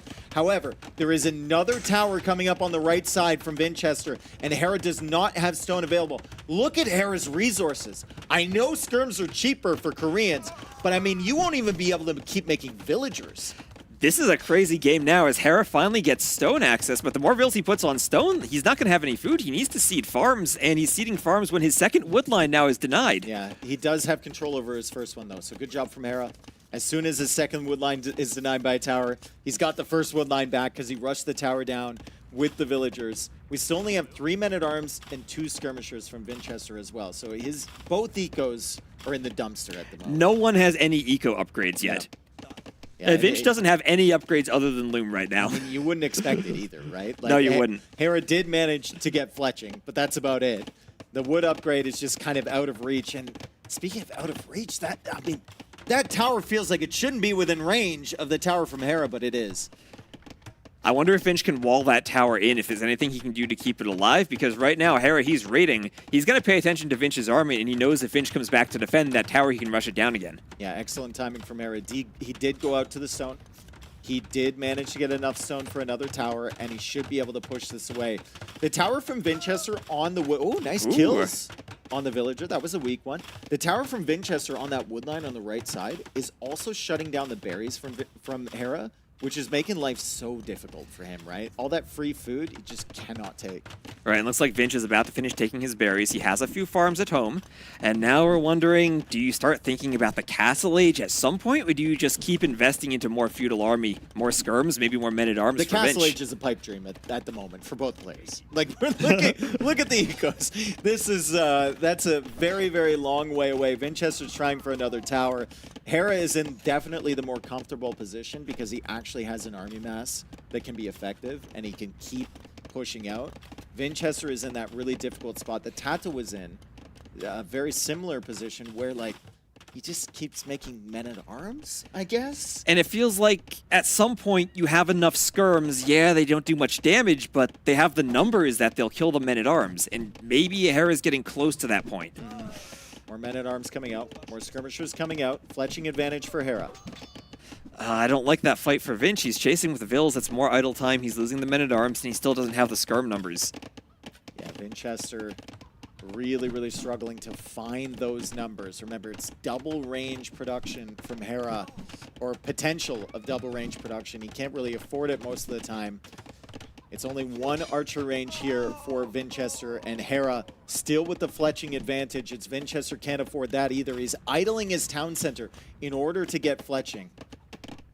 Oh, this is rough as the skirms come in on the wood line. They get just about walled out. That was clutch for Vinch.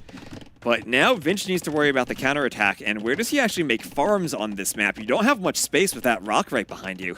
Yeah, I think you just surround the TC as best you can, right? Push forward, maybe stop Hera from coming forward for towers. So this is a role reversal from Hera now. He senses his opportunity. He's winning every fight with the skirms. Double Bidax finally on the way. Our first eco upgrade of the game. And he's like, I can do to you what you did to me. And I can shut down your woodlines. I can shut down your gold. And I've got the skirmishers to back it up. And right now it's the skirmisher number that matters in this game. And Vinch has no way to engage against the skirmishers. He'll lose Vils. He'll lose men-at-arms. He'll lose his own skirms. He has nothing to fight this. And Hera with the quick house can't get the gate up. Hera's trying to trap Vinchester into his own base. That's the level of quick walling going on right now, but Vinchester can always just fight the gates immediately with the Vils. He can try and delete his houses as well. One villager goes down for both, but Hera's got that army mass. We've got 12 skirms. We've only got 5 from Vinchester. This is a skirmisher-only map. And right now, after all of that, Res Collected are still pretty much equal. The Vil count is equal, but the skirm numbers are so much higher for Hera. And what's the solution to the skirms? It's going to be more men-at-arms for Vinchester. More towers, too. Yeah, armor on the men-at-arms. Armor, but this is kind of a... This is not like, what can I do to win? It's like, what can I do at all? What can I do to hold on? And maybe he walled the skirms in with that palisade. Maybe the tower could do something if he can wall them in. I think Hera is perfectly content to be in here. Like, he's going to snipe villagers. He's going to get value. The Vils from Vinchester attacking the tower from Hera, but those are being ranged by the skirmishers now as well. That's so much idle time for Vinchester. We look at the idle TC time. It's actually ahead for Hera at the moment, but Hera has a few more villager kills, so it all balances out, and that's an excellent farming economy behind this. 18 farms, and all in all, Hera is still ahead in skirms. And it feels weird to say it, but the most important number in this game right now is the skirmisher count. Skirmishers, and that's exactly what Hera wanted to play towards. He picked Koreans for a reason. He went double range with Koreans. They have the discount on the skirmishers. The men-at-arms have not been able to find the value that Vinchester potentially wanted them to. And does the armor even make a difference against skirmishers? The armor doesn't matter, but fletching does because you have extra range, and they both have fletching now. No, I mean the armor on the men-at-arms. Oh, on the men-at-arms? That, I think it matters if the skirms have fletching. Add fletching, and then they do an extra 1 damage. Okay. Yeah. Another tower from Vinchester. Wheelbarrow from Hera. I mean, he's got so many farms. He's got the eco upgrades now. Double Bidax, Horse Collar, Wheelbarrow, and he even has skirms to annoy the tower. And at this point, if you just pick off skirms here and there, you're more than happy. Yeah. Once again, giving the TC no respect. Hera just comes in there, he sees a weak skirmisher, he's going to snipe it, takes a few volleys, backs away, and once Wheelbarrow is complete, if Hera gets a market up, I mean, it actually feels like he has potential to click up to Castle Age. That's still very far away for Vinchester. This is something we didn't really mention. We saw it earlier, but Vinchester has had those 4 villagers out there collecting the extra hunt.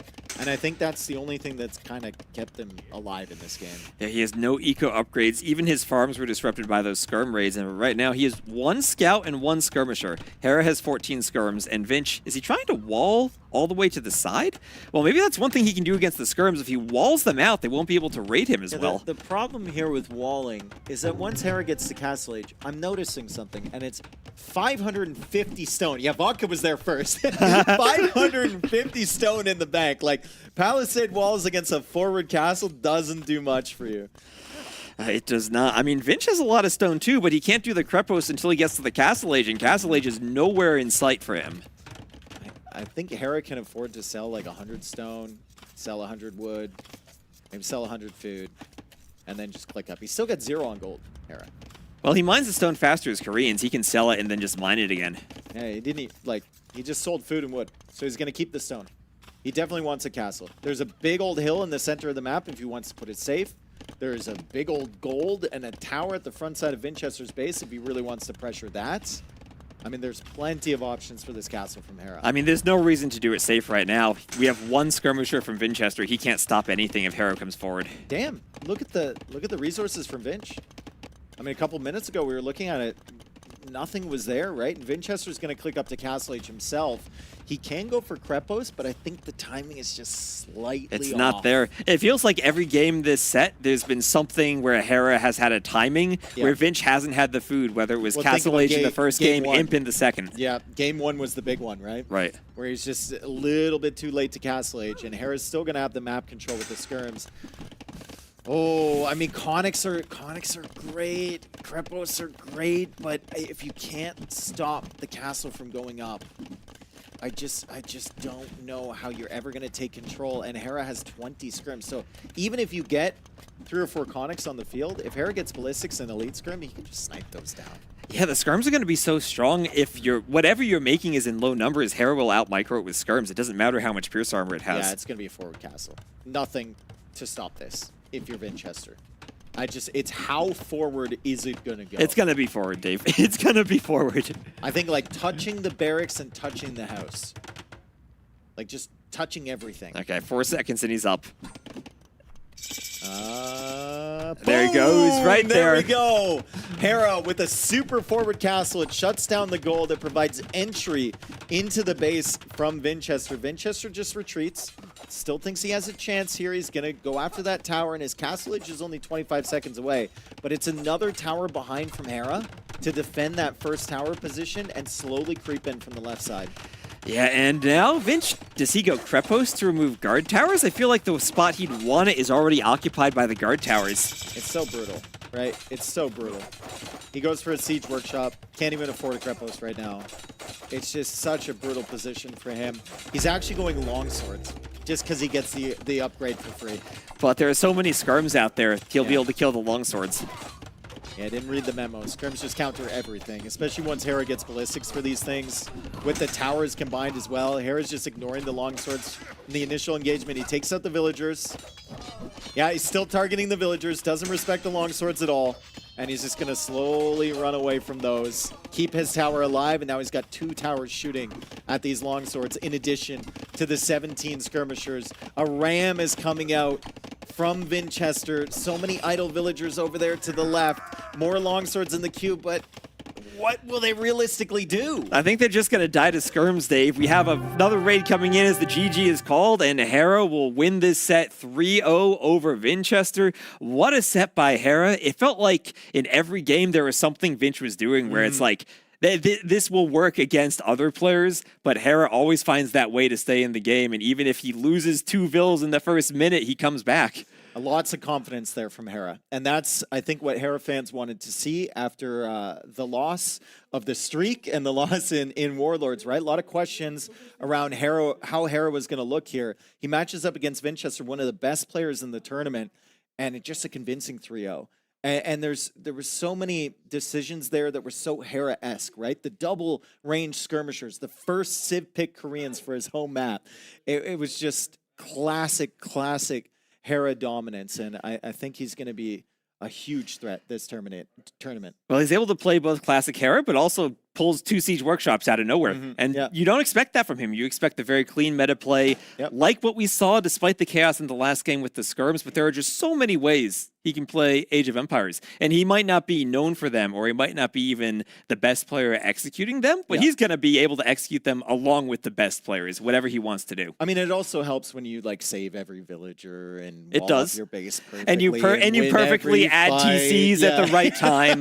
But that's always have the right resource distribution. Right, but that's what's so impressive about him, the fact that he makes the right reads, even in that first game where he doesn't push up the hill. He adds the TCs behind it. He gets the eco going. He knows exactly when to push and when to just kind of stall out a bit and add in extra villagers, extra resources. It's all perfect for him. And as far as Vinchester goes, I think the preparation looked fine for him, right? He had some really good moments in these sets. He made a couple of them look pretty competitive. And in his favor, as we mentioned before, he just lost to Hera. So he's going to have a really good Buchholz score as a tiebreaker against some of these other players. Right, and it feels like what he was doing definitely worked for him in practice games. But he might not be practicing against Hera. And as much as it is to say he's practicing against Tato, against Viper, right now, they're not at Hera's level. Yeah. Well, I mean, it was a fantastic way to end the day. It's been a super, super fun series of games today. I think we had 18 games today.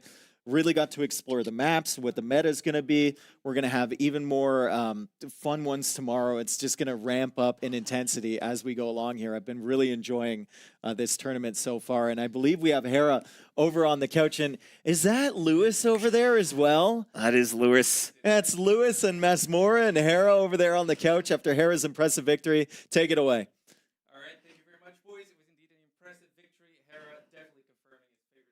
In the tournament, and we're going to hear a little bit of his thoughts with Lewis leading the interview. Lewis, take it away. Congrats, mate. Well played. You did good.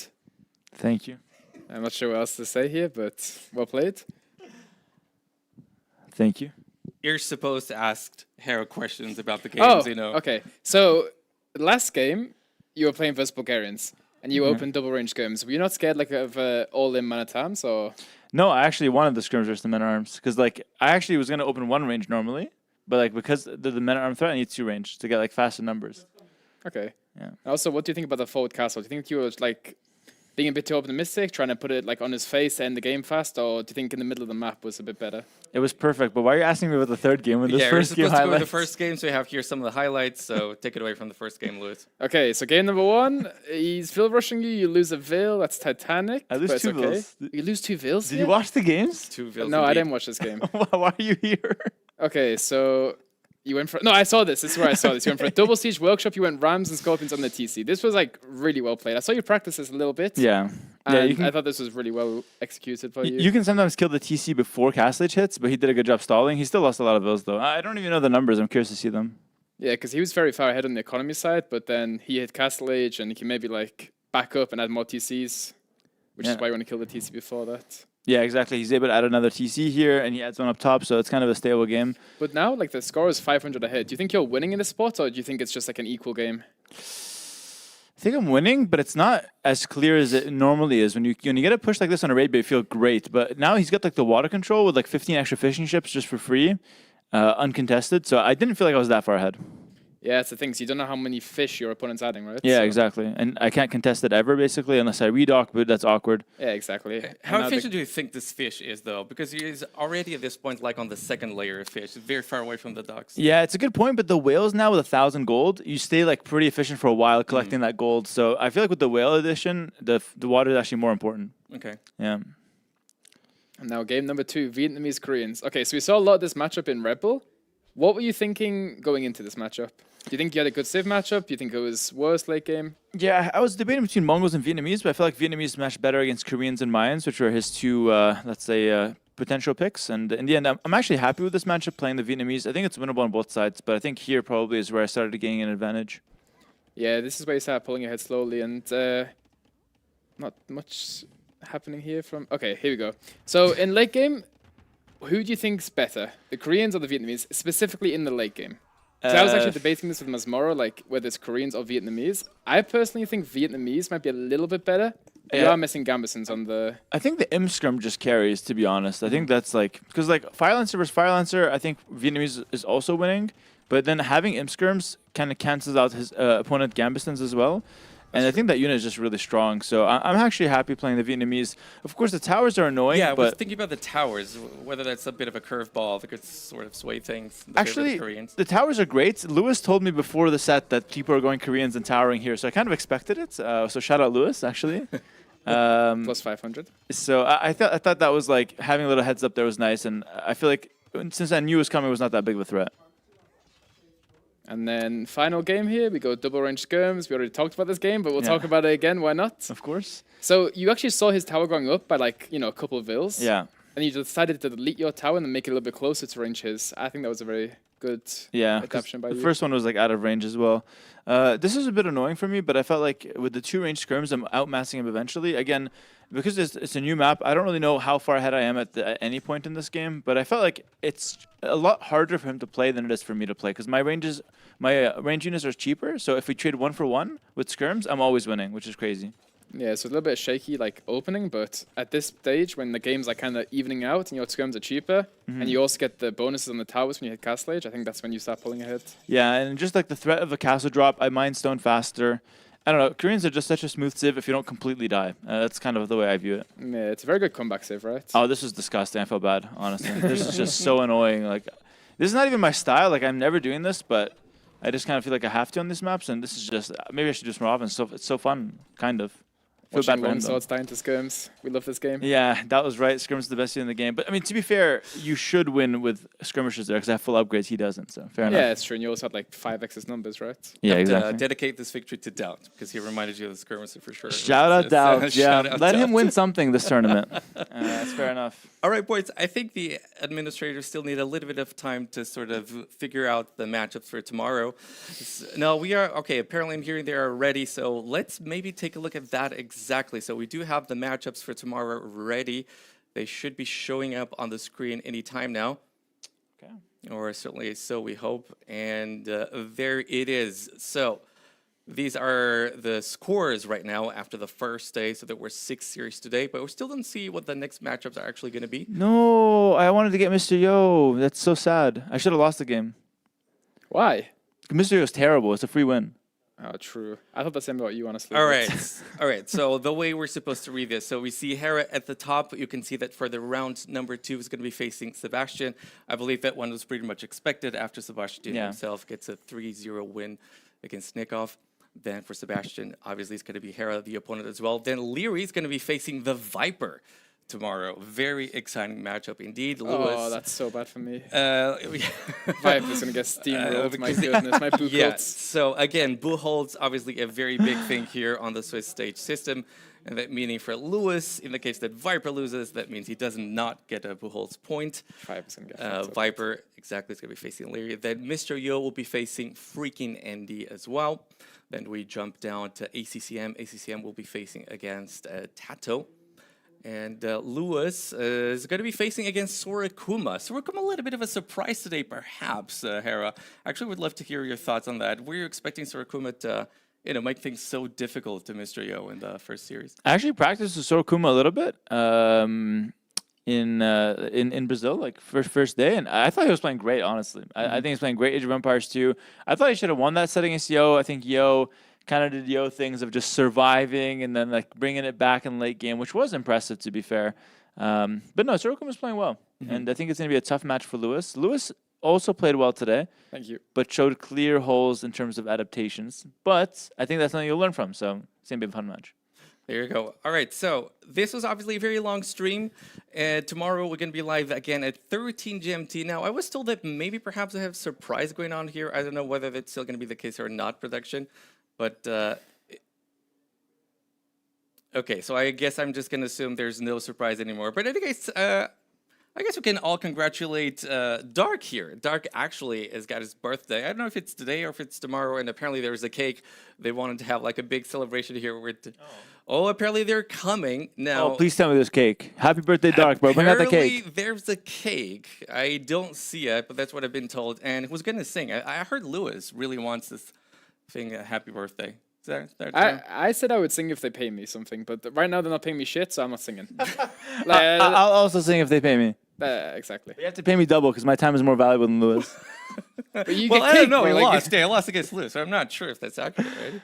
Yeah, I lost to Lewis. That's true. You didn't talk about that, Lewis, much. I thought you mentioned it like every 2 seconds. Yeah, it's kind of embarrassing, not gonna lie. There you go. All right. So apparently seeing no cake coming production. Do we wait? Do we just wrap up the show? The cake is a lie. I guess we only have Dark or not even that. Is Dark here? Is the cake here? Nothing? We all waiting Oh, 1 for second? answers. I think it's coming. I think it's coming. It's coming. Well, I guess whoever organized the surprise, they're supposed to sing, and we're just going to be clapping That's along. Dark. That's Dark. Dark is in the room. He's smiling. Happy birthday, bro. All right, Dark, come up here. Come up here. I'm not sure if I'm we making can actually space. stand with this one. Ugh. All right, Dark, you have been watching the tournament as well. First of all, congratulations, my friend. How old are you now? Yeah, hello guys. Today I'm 22. 22. What a young gun. Beautiful. So we've been watching the tournament. Obviously, we've practiced with a lot of people. So could you talk a little bit about what you saw today? Were you happy with the series that we saw? Was it exciting games for you? Yeah, there was some exciting games definitely because I've practiced with a lot of players on here. Okay, I guess here we have the cake. Here we have the cake, and oh, wow. Okay, it's not just one cake, it's several. Several cakes. Wow. One for your face? Okay, 1, 2, 3. Happy birthday to you. Happy birthday to you. Happy birthday, dear Dog. Hey! Yeah, guys. Strawberries. I heard everybody's really hungry, so that really comes in handy, I believe. So, Dark, congratulations, my friend. All the best to you, and I hope you enjoy the tournament. I guess we all are enjoying the tournament, and I think this is the perfect moment to wrap it up, though. Again, Yeah, thank you very much. absolutely, absolutely. And production, I believe I've been told that tomorrow we're going to be live yet again at 13 GMT. Obviously, I want to apologize for the technical difficulties that we did have today.